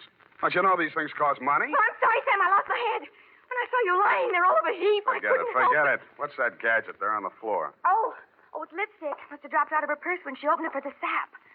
Huh. Apple of Eve. It's a ghost color, Sam. Apple of Eve. Unique Garage, Harry speaking. Spade, this is Dream of Love. Keep your distance. Look, you left your lipstick, but don't bother to come after it. I'll mail it to you. What kind is it? Apple of Eve. Sorry, I've never used it. Good, then I won't give you another thought. Oh, but you got to. She's dead. Eve Adams? Yeah. She jumped into a taxi in front of your building. I went straight after her. But I got caught in traffic where they're tearing up Market Street. That could be anywhere between the Embarcadero and Twin Peaks. Fine alibi. What comes next? Well, I'm at her apartment now, and she's dead. Sam! Hold on. Yaffee? There's your ambulance. Shall I send him away? What shall I do Well, with it's him? $10 now anyhow. I'll use it for a taxi. Hello, Miss Love? Yeah? Stay there and don't touch a thing. I'll be right over.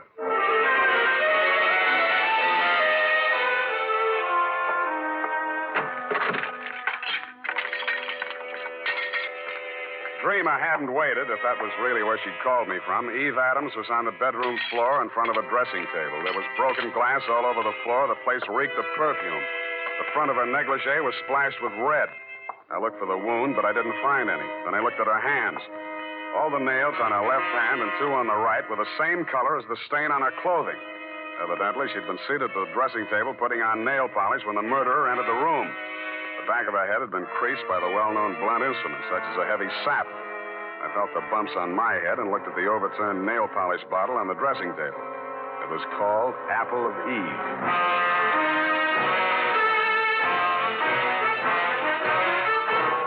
The makers of Wild Root Cream Oil are presenting the weekly Sunday adventure of Dashiell Hammett's famous private detective, Sam Spade.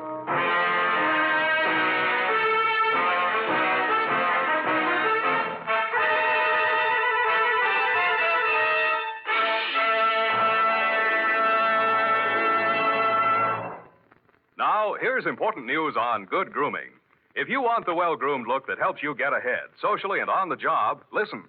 Recently, thousands of people from coast to coast who bought Wild Root Cream Oil for the first time were asked, how does Wild Root Cream Oil compare with the hair tonic you previously used? The results were amazing. Better than 4 out of 5 who replied said they preferred Wild Root Cream Oil. Remember, non-alcoholic Wild Root Cream Oil contains lanolin. It grooms the hair naturally, relieves dryness, and removes loose, ugly dandruff. So if you want your hair to be more attractive than ever before, get the generous new 25-cent size of Wild Root Cream Oil, America's leading hair tonic, on sale at all drug and toilet goods counters. It's also available in larger economy bottles and the handy new tube. By the way, smart girls use Wild Root Cream Oil, too, and mothers say it's grand for training children's hair. Get Wild Root Cream Oil. Again and again, the choice of men and women and children, too.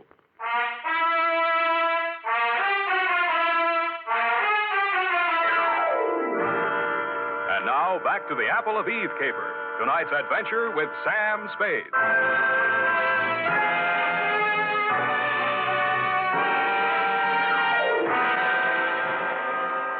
Second time around the murder apartment, I noticed something I hadn't caught the first time.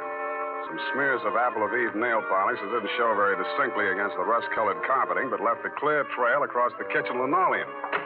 When I opened the back door, I smelled burning cloth. There was an incinerator just outside, and from it I fished a man's shirt, partially burned. The initials in the pocket were still intact, so were the red stains under them. The initials were G.H. The stains were, you guessed it, Lieutenant Deere, Apple of Eve.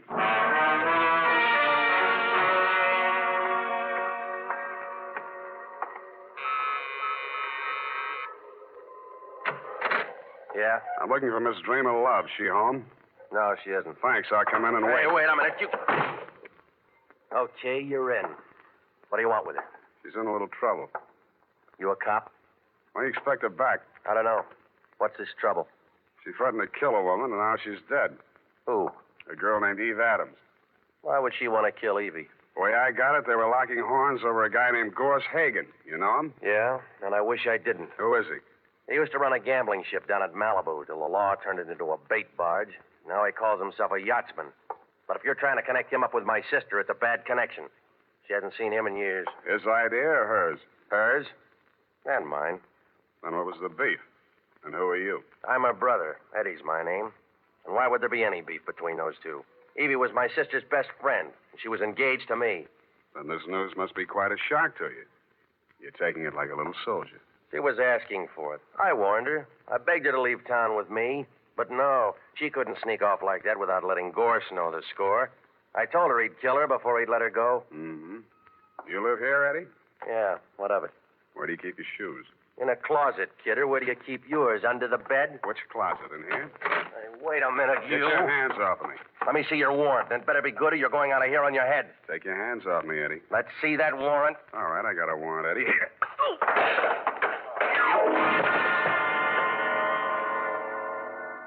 I didn't find what I was looking for, a pair of crepe-soled shoes with traces of Apple of Eve nail polish on them, but in one of his coat pockets I found a sales slip from a department store cosmetics counter. There were several items, but the one that interested me said, 1 lipstick nail polish set, Apple of Eve. About then, I smelled brandy, and a voice behind me said, What happened to the kid? Huh? Oh, he asked for my warrant. Well, when you come to see me, I'll know better. Your name is Gorse Hagen. I'm headed for your place right now. What are you looking for? A pair of shoes with crepe soles. What do you want with my deck shoes? I thought maybe they'd match up with this piece of a shirt with your initials on it. Give me that. That's a fact. Where'd you get that? In the incinerator at Eve Adams' place. Well, that don't prove anything. Lots of people got the same initials. Have you talked to, George Howard? He's alibied. He's out of town. That proves it's a frame. I don't know any George Howard. I thought so. Okay, let's cut out the monkey business. Give it to me. It's evidence. Give it to me. All right, I'll give it to you. I did, but he gave it right back to me. I was only losing on points until I tripped over poor old Eddie and lost my balance. That's when he gave me the coup de grace.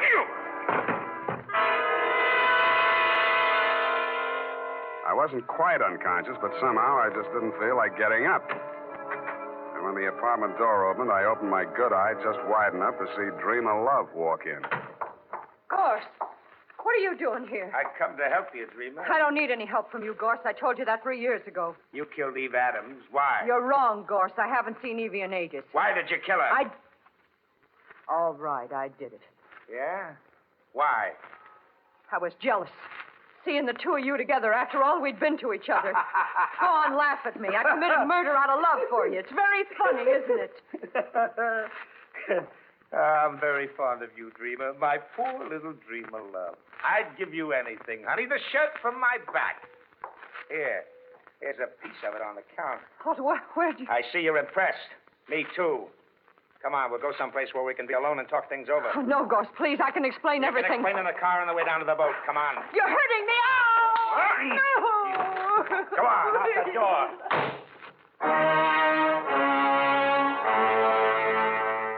Stupid me, I staggered to my feet and stumbled over to the door. I reached it just as Hagen's car pulled away from the curb. By the time I found a taxi, they were at least halfway to wherever they were going. I didn't know whether the boat he had mentioned was tied up at the Embarcadero, anchored in the marina, moored at Sausalito, or becalmed in Oakland. But there was a seafaring man in our town who knew about such things. My port of call was the Seahorse Bar and Grill just off ahead at Pier 16, or is it the Foot?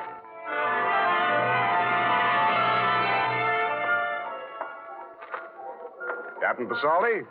P is silent, son, as in facade. My mistake. Salty by name, salty by nature. Only one salty thing I can't abide. Saltwater toffee. And my teeth, you know. Here, have a lifesaver. Well, thank you, sir. You're very generous. No, it ain't money, matey, but it's straight from the mint. A joke, wasn't it? What's up, sonny? You in the hole again? You catch my drift? Yeah. What do you know about a yachtsman named Gorse Hagen? Oh, nicely put, matey. If there's anything lower than a yachtsman, he's it. Mm-hmm. Where does he keep his boat? Well, now, she's still afloat. She'll be dragging her hook summers off Sausalito. Now, she's a converted PT, you know. He calls her the Sea Queen. Mm-hmm. He had her bottom planks ripped out in the Battle of the Coral Sea, and they patched her up with plywood. Well, she's got 2 diesels, she has, and twin screws, 2-to-1 reduction gear. Yeah. What's the quickest way of getting out to her? Well, now, there's not much craft for charter hereabouts this time of night, you know. There's that Novak fella, but just at present he's sleeping 1 hour. Figures. Might not be worth your while anyways. Why not? Well, Hagen stopped by here 20 minutes ago looking for his engineer. Said he was casting off on-tide engineer or no engineer. What about your boat? My boat? Well, now, matey, on a plotted course, she'll stand up to any double-ender Monterey dory in a class. Yeah. Without a head sea, that is. Then, on t'other hand, you put her in a bottom race, and $1.25 swell. Yeah. How much? How much? $5 an hour. And that's with you, man, and the bilge pumps. Okay, let's go. This, here Hagen fella now. You onto the trim of his sails? Sails on a PT boat? Oh, not the boat, sonny, the man. Cut of his jib. No, I didn't notice that, but he was wearing crepe-soled shoes. I'll tell you about this Hagen, matey. Fella once tried to board him. A customs officer, no less. What's up? Picked him up 4 days later in a gill net with a fish gaff stove clean through his neck. Here, have another lifesaver. You may need it.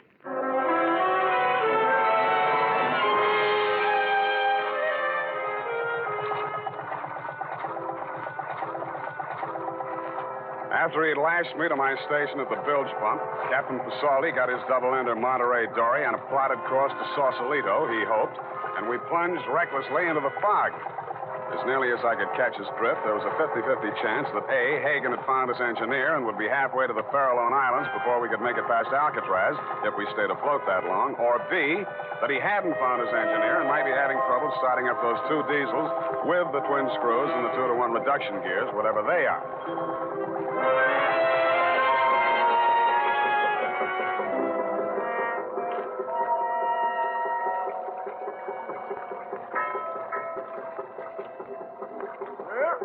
She lies, matey. Which one? Oh, about 5 points to port. The gray one with the high freeboard. You get up on the foredeck, matey. Her ladder's round on the landward side. I'll swing round and put you on it.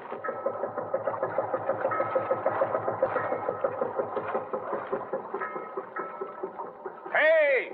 Anybody home? He's likely below, nursing them diesels. You got to rear back and holler, matey, like this. Ahoy, the Sea Queen! I like that. I know to raise them.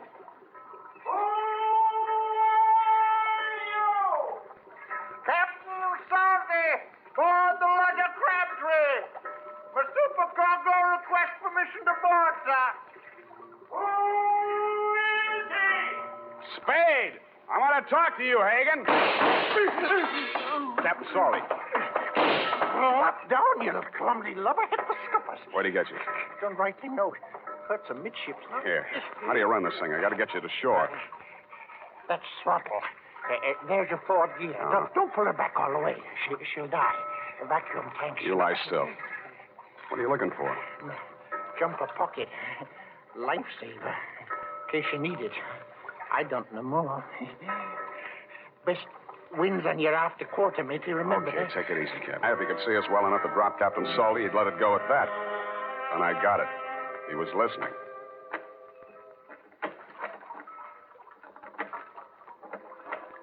Somebody was pulling out from shore in a rowboat. I didn't waste any more time listening. I dug into Captain Salty's jumper pocket, fished out a waterproof pouch. I took the seaman's papers out of it. He didn't need them anymore. Wrapped it around my gun. Then I took off some clothes and eased myself over the side. I didn't swim for speed, but for distance. Stopping now and then to make sure the man in the boat was still covering for me. I felt my way around the hull till I found the anchor rope. Just as I grabbed it, I heard him rest his oars. Hagen, who's that? Eddie Love. What do you want? I've come after my sister. Go on home, Eddie.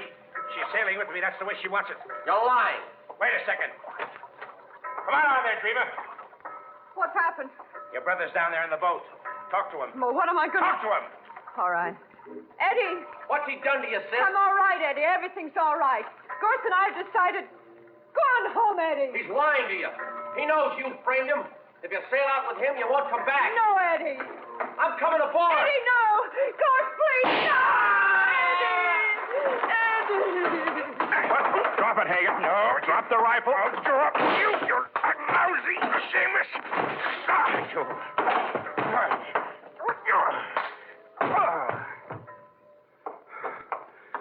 Sam, did he hurt you? No, I've been kicked in the stomach before. It takes a woman to kick you in the teeth. I'm sorry. I don't care what you did. What burns me up, you didn't do it right. I hate a bungler, especially a female bungler. I'm a bungler. You're the one. It would have worked if you hadn't gone poking in the incinerator. I should have called the police. They'd have known what to do with evidence like that. They've been wanting to get something on Gorse ever since repeal. Listen, Angel, any flatfoot could have seen through that setup. Eve Adams was sitting in front of a mirror when she was maced. She saw the murderer enter the room. She got it in the back of the head. That means she trusted whoever walked up behind her. That also means the evidence of a struggle was fake. But the nail polish on Gorse's shirt. You put that nail polish on her fingers after she was dead, laid that trail to the incinerator with a pair of Gorse's shoes where any flatfoot was supposed to think he'd try to destroy the incriminating shirt. But the dumbest thing you did was lying to me about that matching lipstick you dropped in my office. That made you look guiltier than anybody, because anybody could have planted that fake evidence. I didn't kill her. I'm not a murderer. Your brother might have got off easy. Crime of passion. Oh, please don't say that. I can't bear the thought that after everything I did, it's all come to nothing. Here. Have a lifesaver. You may need it.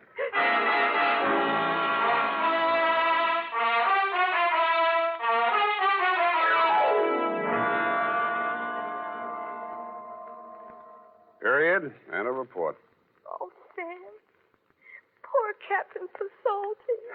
P is silent. F is in Passam. Go type that up. All right, Sam. Last one in the package.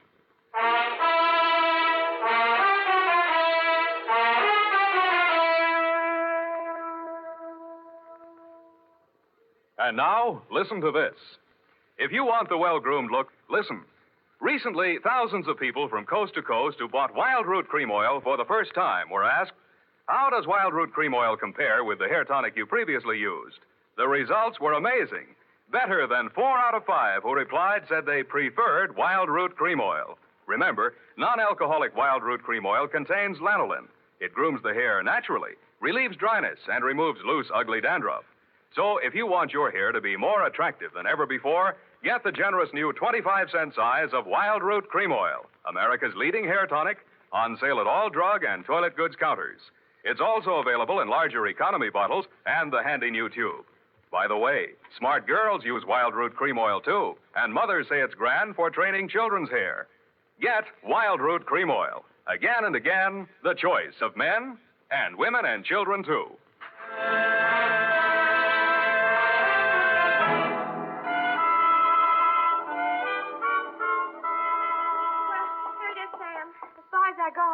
What stopped you? The last page of my notebook owing to our shortage of supplies, Sam. But in a way, I'm glad, because I didn't have to go through it again. I mean, poor Captain Pasoldi. Ep, please. Please, now, honest, I'll buy you a new notebook, a nice fat one. Would you like that? Oh, yes, Sam. There's always something so final about final pages of things. When I think of all the risks you take... To say nothing of my clients. I think I'll put a new sign on the door. Abandon hope, all ye who enter here. Oh, but I haven't, Sam. Where there's a will, there's a wisp. There's a what? A wisp, Sam. Small amount. Which reminds me, there's a couple of fingers left. Join me? Just a wisp? Oh, no, Sam. One of us has got to have a clear head. Well, it'll be me. Your best. Good night, Sam. Good night, sweetheart.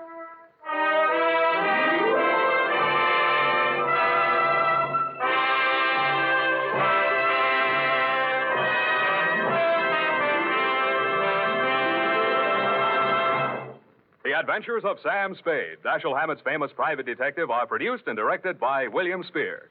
Sam Spade is played by Howard Duff. Lorene Tuttle is Effie. Howard Duff can now be seen starring with Yvonne DiCarlo in Universal International's Technicolor production of Calamity Jane and Sam Bass.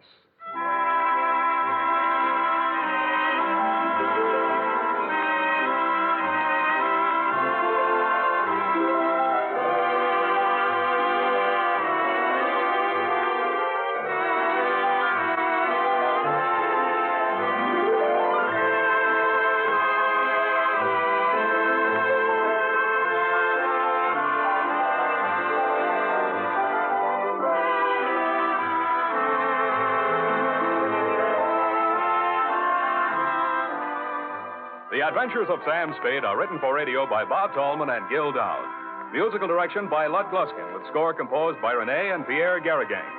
Join us again next Sunday when author Dashiell Hammett and producer William Spear join forces for another adventure with Sam Spade.